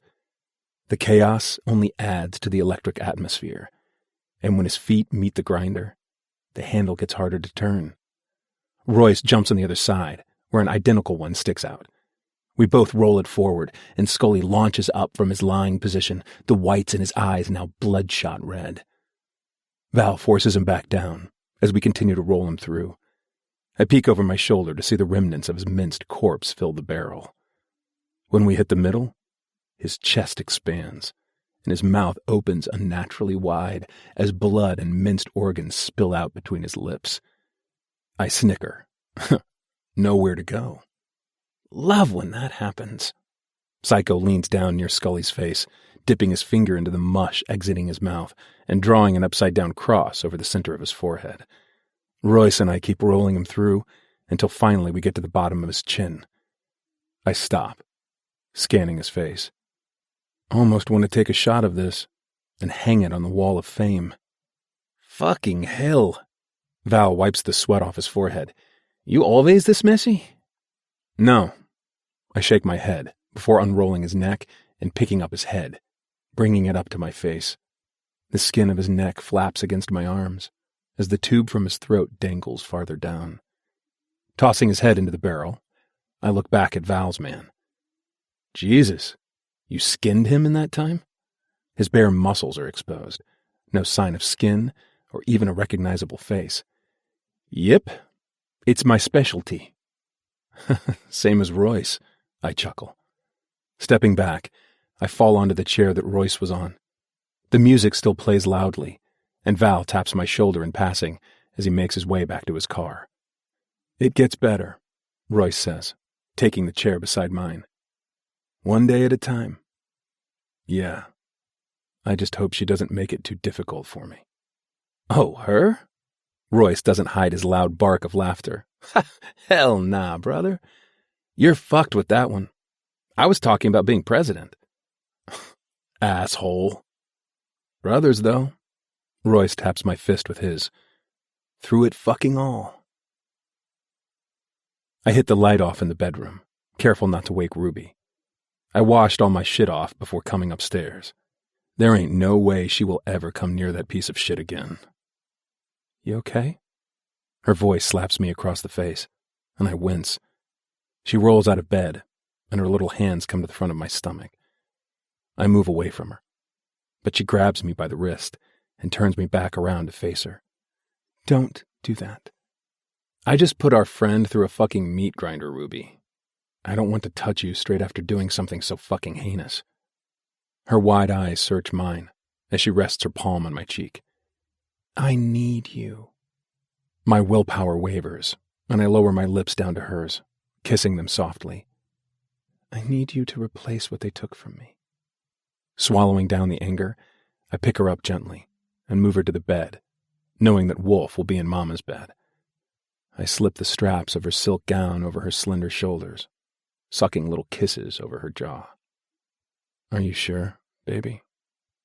I need this, Wicked. I need this from you. Please. I'll go gentle. For once. Finally bringing my lips to hers, I run the palm of my hand down her sides, planting kisses down her neck and sternum. Rolling my tongue over each nipple, I'm careful to watch her cues. Any awkward silence, and I'm out. Her back arches, her lips rolling into her mouth to bite on her moans. I keep kissing down until I'm on my knees in front of her. She massages my head with the tips of her fingers, and I reach behind and grab her ass, forcing her pussy onto my lips. I gently run my tongue over the nub of her clit as she starts riding my face. Only on my knees for one person. Ever. Wicked. She whispers my name between her moans, and I shove my briefs down over my cock and grab it in the palm of my hand. I'm going to come. Dragging my hands up her thighs, I cover my whole tongue over her clit and apply even more pressure. Her knees shake, and the grip she has in my hair tightens as she crumbles to the floor beside me. Fuck! I catch her, wrapping my arm around her body and leaving a kiss on the top of her head. No, I'm not done. She pushes up from my embrace and forces me onto my back by my chest. My turn. I don't want to do this, but I know the sooner we get this meeting over with, the sooner both of us can move forward. The girls are all out shopping for Gracie's kids' party this weekend, so I called it here. You think they're going to cause problems? Chaos asks, handing me his little cigarette. I shake my head. Nah, we both want the same thing. 2 minutes later, the loud sound of hot pipes roar down the road and drive straight through the opened gates. 5 of them in total, all wearing their cuts. The one at the front climbs off first, removing his helmet. Nico Davis. I jerk my head up at him, and he lowers his helmet onto his bike. Wicked the fucking hangman. I gesture toward the tables near the octagon. Sit. Let's talk. Both our crews hang back behind us. Nico offers me a cigar, and I take it from him. Cuban. Heard it's your favorite. I clip the end and slide it over to him. I'll start by saying you have my word that I won't carry the hit out on your old lady. But how do I know the La Rosas won't be touched? Nico flicks the tobacco out of his mouth. Because that was also my hit. When I saw who it involved at the gates, I figured out what was happening. Why are you taking on hits? Why are you? He asks, brows perked. I'm not now. That was old. Your old lady's ex came to me with a photo and a date he wanted it done. It's not for years from now, when she's happy and married and settled. Fucking bastard. I've already burned it. I'm not planning to take any new jobs. Got my fucking hands full. Nico chuckles, Yeah, I bet. Mafia wife, MC president. He leans his elbows on the table. I've burned her from mine. You have my word. I know that may not mean shit to you, but I think we understand each other. I nod as we both rise from the table. Nico looks over his shoulder as they make their way back to their bikes. Hit me up next time you're in my town. We'll have a beer. I chuckle. Yeah, all right. It's not until they've taken off out of the gate that I toss the cigar onto the ground. You believe that? Royce asks, coming up beside me. I do. My jaw clenches. Chapter 32. Ruby. The clubhouse is decorated with pink and purple party lights, and the kitchen is filled with little finger foods and cakes. Betty rushes through the doors with Wolf on her hip. He's getting heavy. What the fuck? What the fuck? Wolf repeats. I glare at my best friend, taking him out of her grip. Auntie Betty? Betty slides up onto the kitchen counter, stealing one of the club sandwiches and biting into it. There are too many kids out there. I only like one kid. I rush around the kitchen, gathering up the spoons for the Jell-O and placing Wolf back onto the ground so he can go and play. Be nice. I am! Her hand comes to her chest in offense. I reach beneath the cupboard until my hand comes to a large plastic bowl. Fucking psycho doesn't count, Betty. Standing to my feet, my eyes meet hers. She glares at me. Okay, that's fair. We both make our way back through the kitchen and to the outside patio. Wicked catches my waist with his arm, directing me down the stairs. How you feeling? He bites into my shoulder. Like you want another baby with all this chaos? I pull back from him, face scrunched. Excuse you? No fucking way. His head tilts back in laughter. All right. We moved into the main house 2 weeks ago now. Not long after Scully's death, he decided he never wanted to leave my side and could run the MC from home. I didn't mind that he spent most of his time here, so long as it was me he was coming home to. And he did. Every single time. Hey. Wicked brushes my hair behind my ear. Are you happy, baby? I place the tray of sandwiches onto the table beside us and reach behind his neck, leaning up on my tippy toes until our lips brush against each other. I will always be happy, so long as I have you and Wolf. So toxicity turned into I love yous? He asks, the corner of his mouth turning up into a grin. I bite into his bottom lip. I'm probably going to continue to hate you until the day I die, Wicked. But that's just you. And that's me. I place a gentle kiss on his lips. And that's also all you get. He laughs, scooping me up into his arms and throwing me over his shoulder. Wicked! It's a kid's party. Fuck them. I need to be inside you right now. He jogs us up the stairs, his shoulder digging into my ribs. My cheeks sting from smiling, and I don't think I could ever say that I thought we would end this way. How we are. We have a love that burns, and everything that burns eventually turns to ash. But somewhere between the I hate yous and the I love yous, I've found a love so powerful it will continue to burn after the flames die out. Epilogue. Ruby. Christmas. The clubhouse is glittered with traditional Christmas colors. Kids are on the playground and bikes are parked at the front. I direct my new Rolls-Royce under the car park, straightening the mirror to see Wolf's wide eyes already on mine. Mama, is Papa here? Wolf sees him every second of the day when Wicked isn't doing club business, but it'll never be enough for Wolf. Wicked is his hero, the Dark Knight who came in wearing a torn cape. Yes, baby. I reach for the handle, pushing the door open as Mama unbuckles him from his seat. Betty rounds the car after sliding out of the passenger seat. You know, I'm totally proud of you and everything that you've accomplished. Can you not? I raise my brows at her. You're sounding like Mama. Betty hooks her arm with mine. Well, you know, we are the wiser ones. We make our way to the clubhouse, ignoring the groups of people at the front. Not intentionally. My mind isn't here right now. It's still with the job I just came from.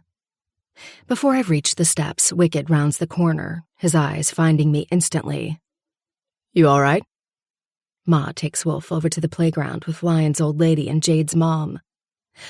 Yup. I flash a wide smile at him, sliding beneath his arm. I'm going to find eggnog. Snow is powdered everywhere outside. I honestly don't know how the hell the kids are outside. Wicked closes the door behind us and I shiver, removing my long trench coat. Get me one! Hey. Wicked's hands come to my arms, turning me toward him. His dark eyes search mine, and as every second passes, the guilt builds deeper and deeper inside my gut. What's wrong so I can kill it? I place a gentle kiss on the palm of his hand. Nothing. I promise. I just had something to do before I got here, and, well, I shuffle out of his grip and place my handbag on the counter. Let's just say it wasn't fun. The clubhouse looks completely different to what it usually does. Jade and the girls did it good. I probably should have been here to help them as Wicked's old lady, but I think they all understand my schedule. Want to talk about it? He asks, kissing the top of my head. The door closes behind us as Mama and Olivia walk back through. Shaking my head, I rest on his shoulder as he pulls me down onto his lap. Nope. His arm wraps around mine protectively. Wicked and I went back and forth on how we would do Christmas. He wanted to spend time with the MC, but I just wanted something at home. We came to an agreement for Christmas Eve at the clubhouse and Christmas Day at home. Everything is already organized for tomorrow. We have Gio, Marku, and my aunt and uncle coming, as well as Val and Ivy. I still haven't met her yet. Mama said that she hasn't wanted a lot to do with our family since finding out what Victor did when we were younger. I guess she's decided to burn a bridge to come tomorrow, or burn a bridge when she gets there. I watch as Royce and Jade cuddle in the corner, Royce nibbling on her neck. Guys? Jade wriggles in Royce's lap. We have an announcement. My lips curl between my teeth as I take the eggnog Betty hands me, taking the spot beside Wicked. I already know what she's going to say before she says it. We're having a baby! Oh, fuck.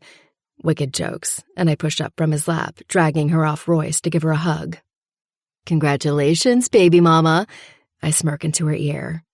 I hope it's a girl. Nope, fuck that. Royce points his finger at me. Bro, don't fucking say that. I shrug, dancing my way back onto Wicked's lap. He bites my earlobe. Our turn next. Mama! I scold her as she cusses in the background about her roast chicken. It's Christmas. We don't care about any of that. Come sit down. She rests her hands on the counter, her shoulders lifting and lowering as she takes in deep breaths. My hand comes to her frail arm. Mama, what's wrong? Why haven't you asked me, Bubba? Why haven't you asked me my role with She pauses. Victor. I rest against the counter, crossing my ankles together and dazing off into the family room where the giant Christmas tree almost hits the high ceiling. Lights and decorations drape around the branches. It looks so good. I can't believe Gio and Wicked did all of that on their own, without killing each other. Mama, I may not know what happened between you and Scully, but I trust Wicked. I tilt my head, tracing the lines on her face. I trust him more than anyone in this world, and I know he knows what happened between you both. And I know that if he thought you weren't good, you wouldn't be allowed near me. I squeeze her arm. You can tell me in your own time, or not. That is up to you, but, Mama, I love you. That's your trauma that you carry. You do not have to share it with anyone else unless you're ready to do so. Tears fall from her eyes and roll down her cheeks. I wanted so desperately to get us both away. When you saw me packing my bags, Bubba, it wasn't because he was sleeping with other women. I used that because the truth was far too much for you to bear. She finally looks up at me, her blue eyes twinkling with unshed tears. I was trapped. Something I am sure your sister will not understand.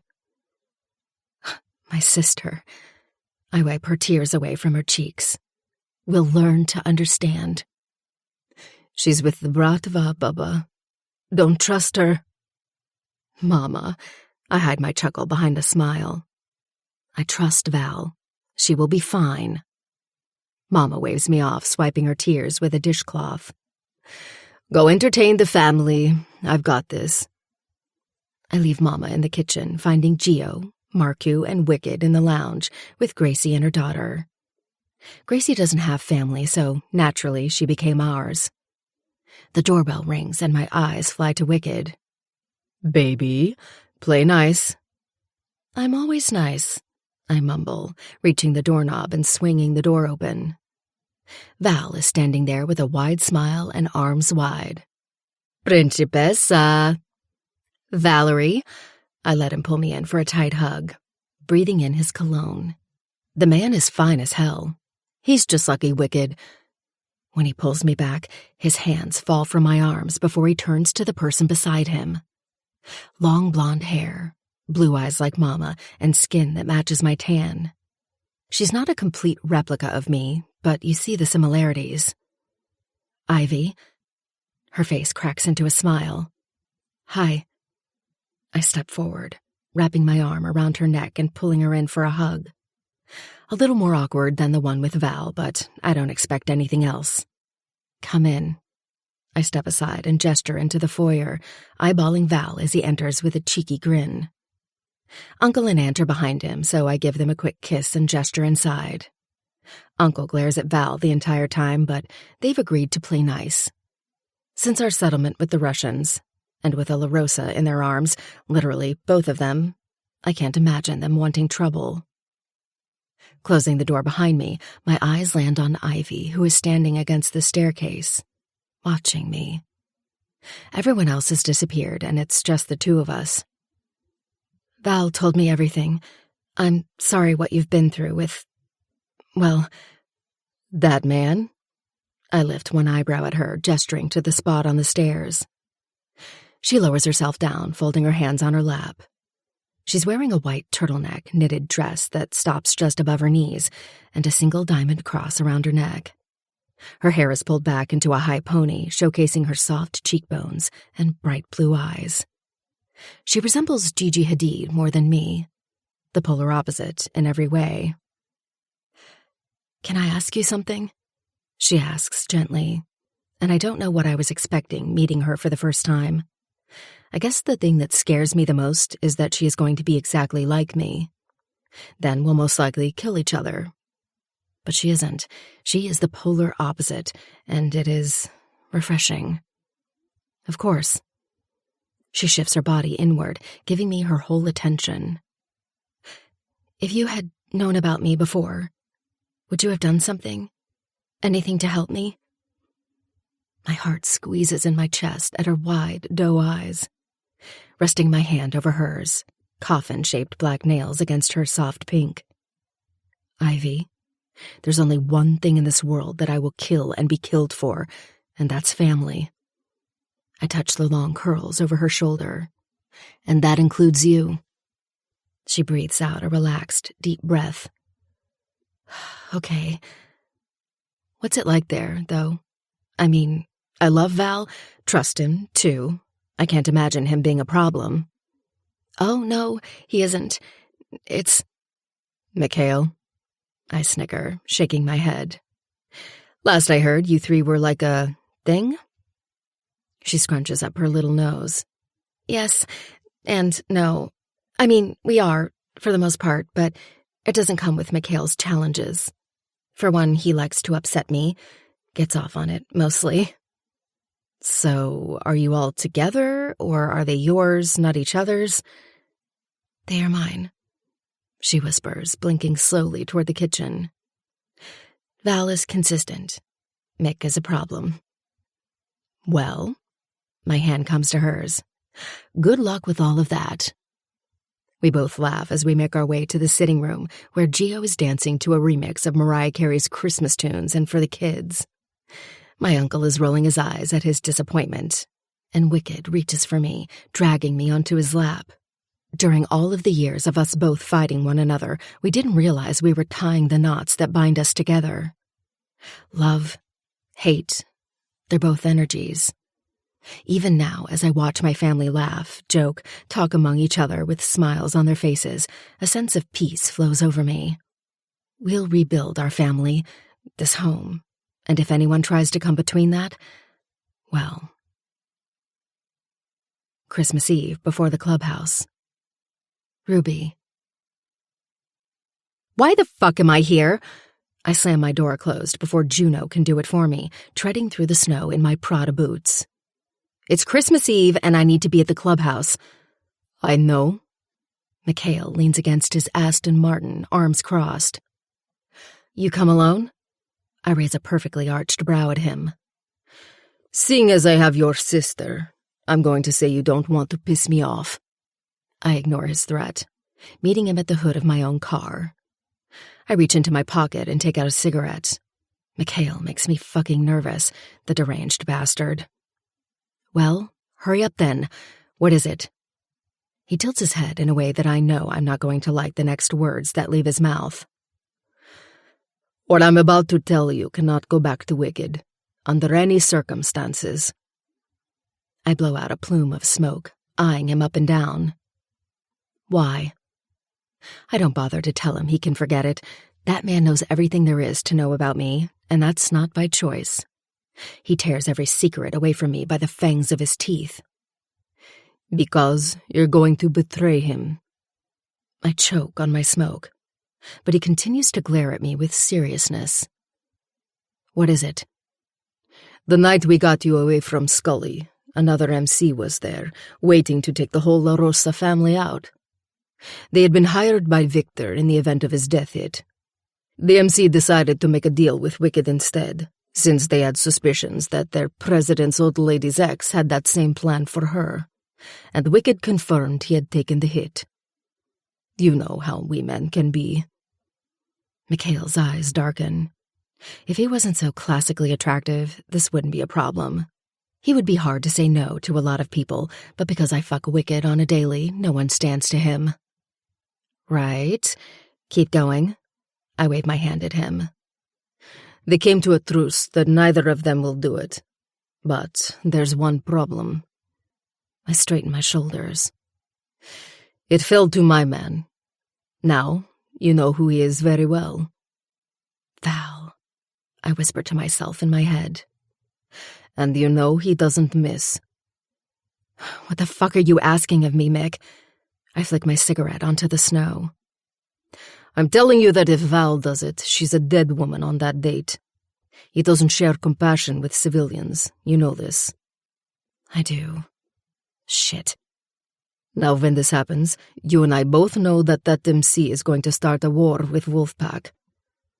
I blow out a deep breath, resting my hands on the hood of my car. Fuck. Unless you take it instead. But you have to go through with it. I don't know what kind of strange shit her ex had going on, but he was thorough. She will die on that day. He hands me a black envelope. I take it, opening it wide. How do I know it won't go to someone else? How do they know that I do it? Blood. He smiles widely at me.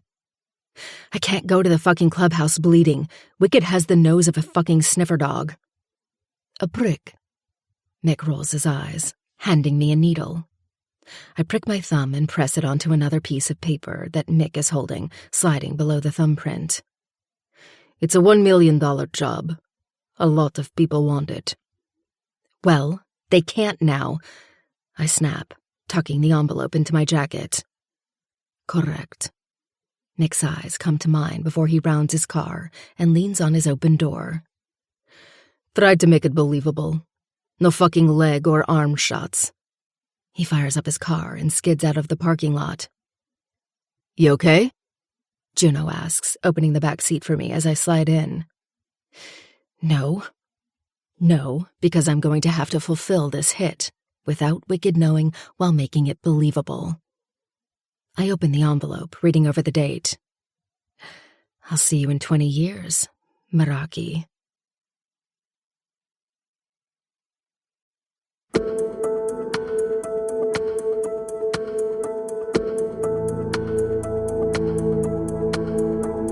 We hope you have enjoyed this unabridged production of Wicked, written by Amo Jones, narrated by Michelle Sparks and Grayson Owens. This program was produced by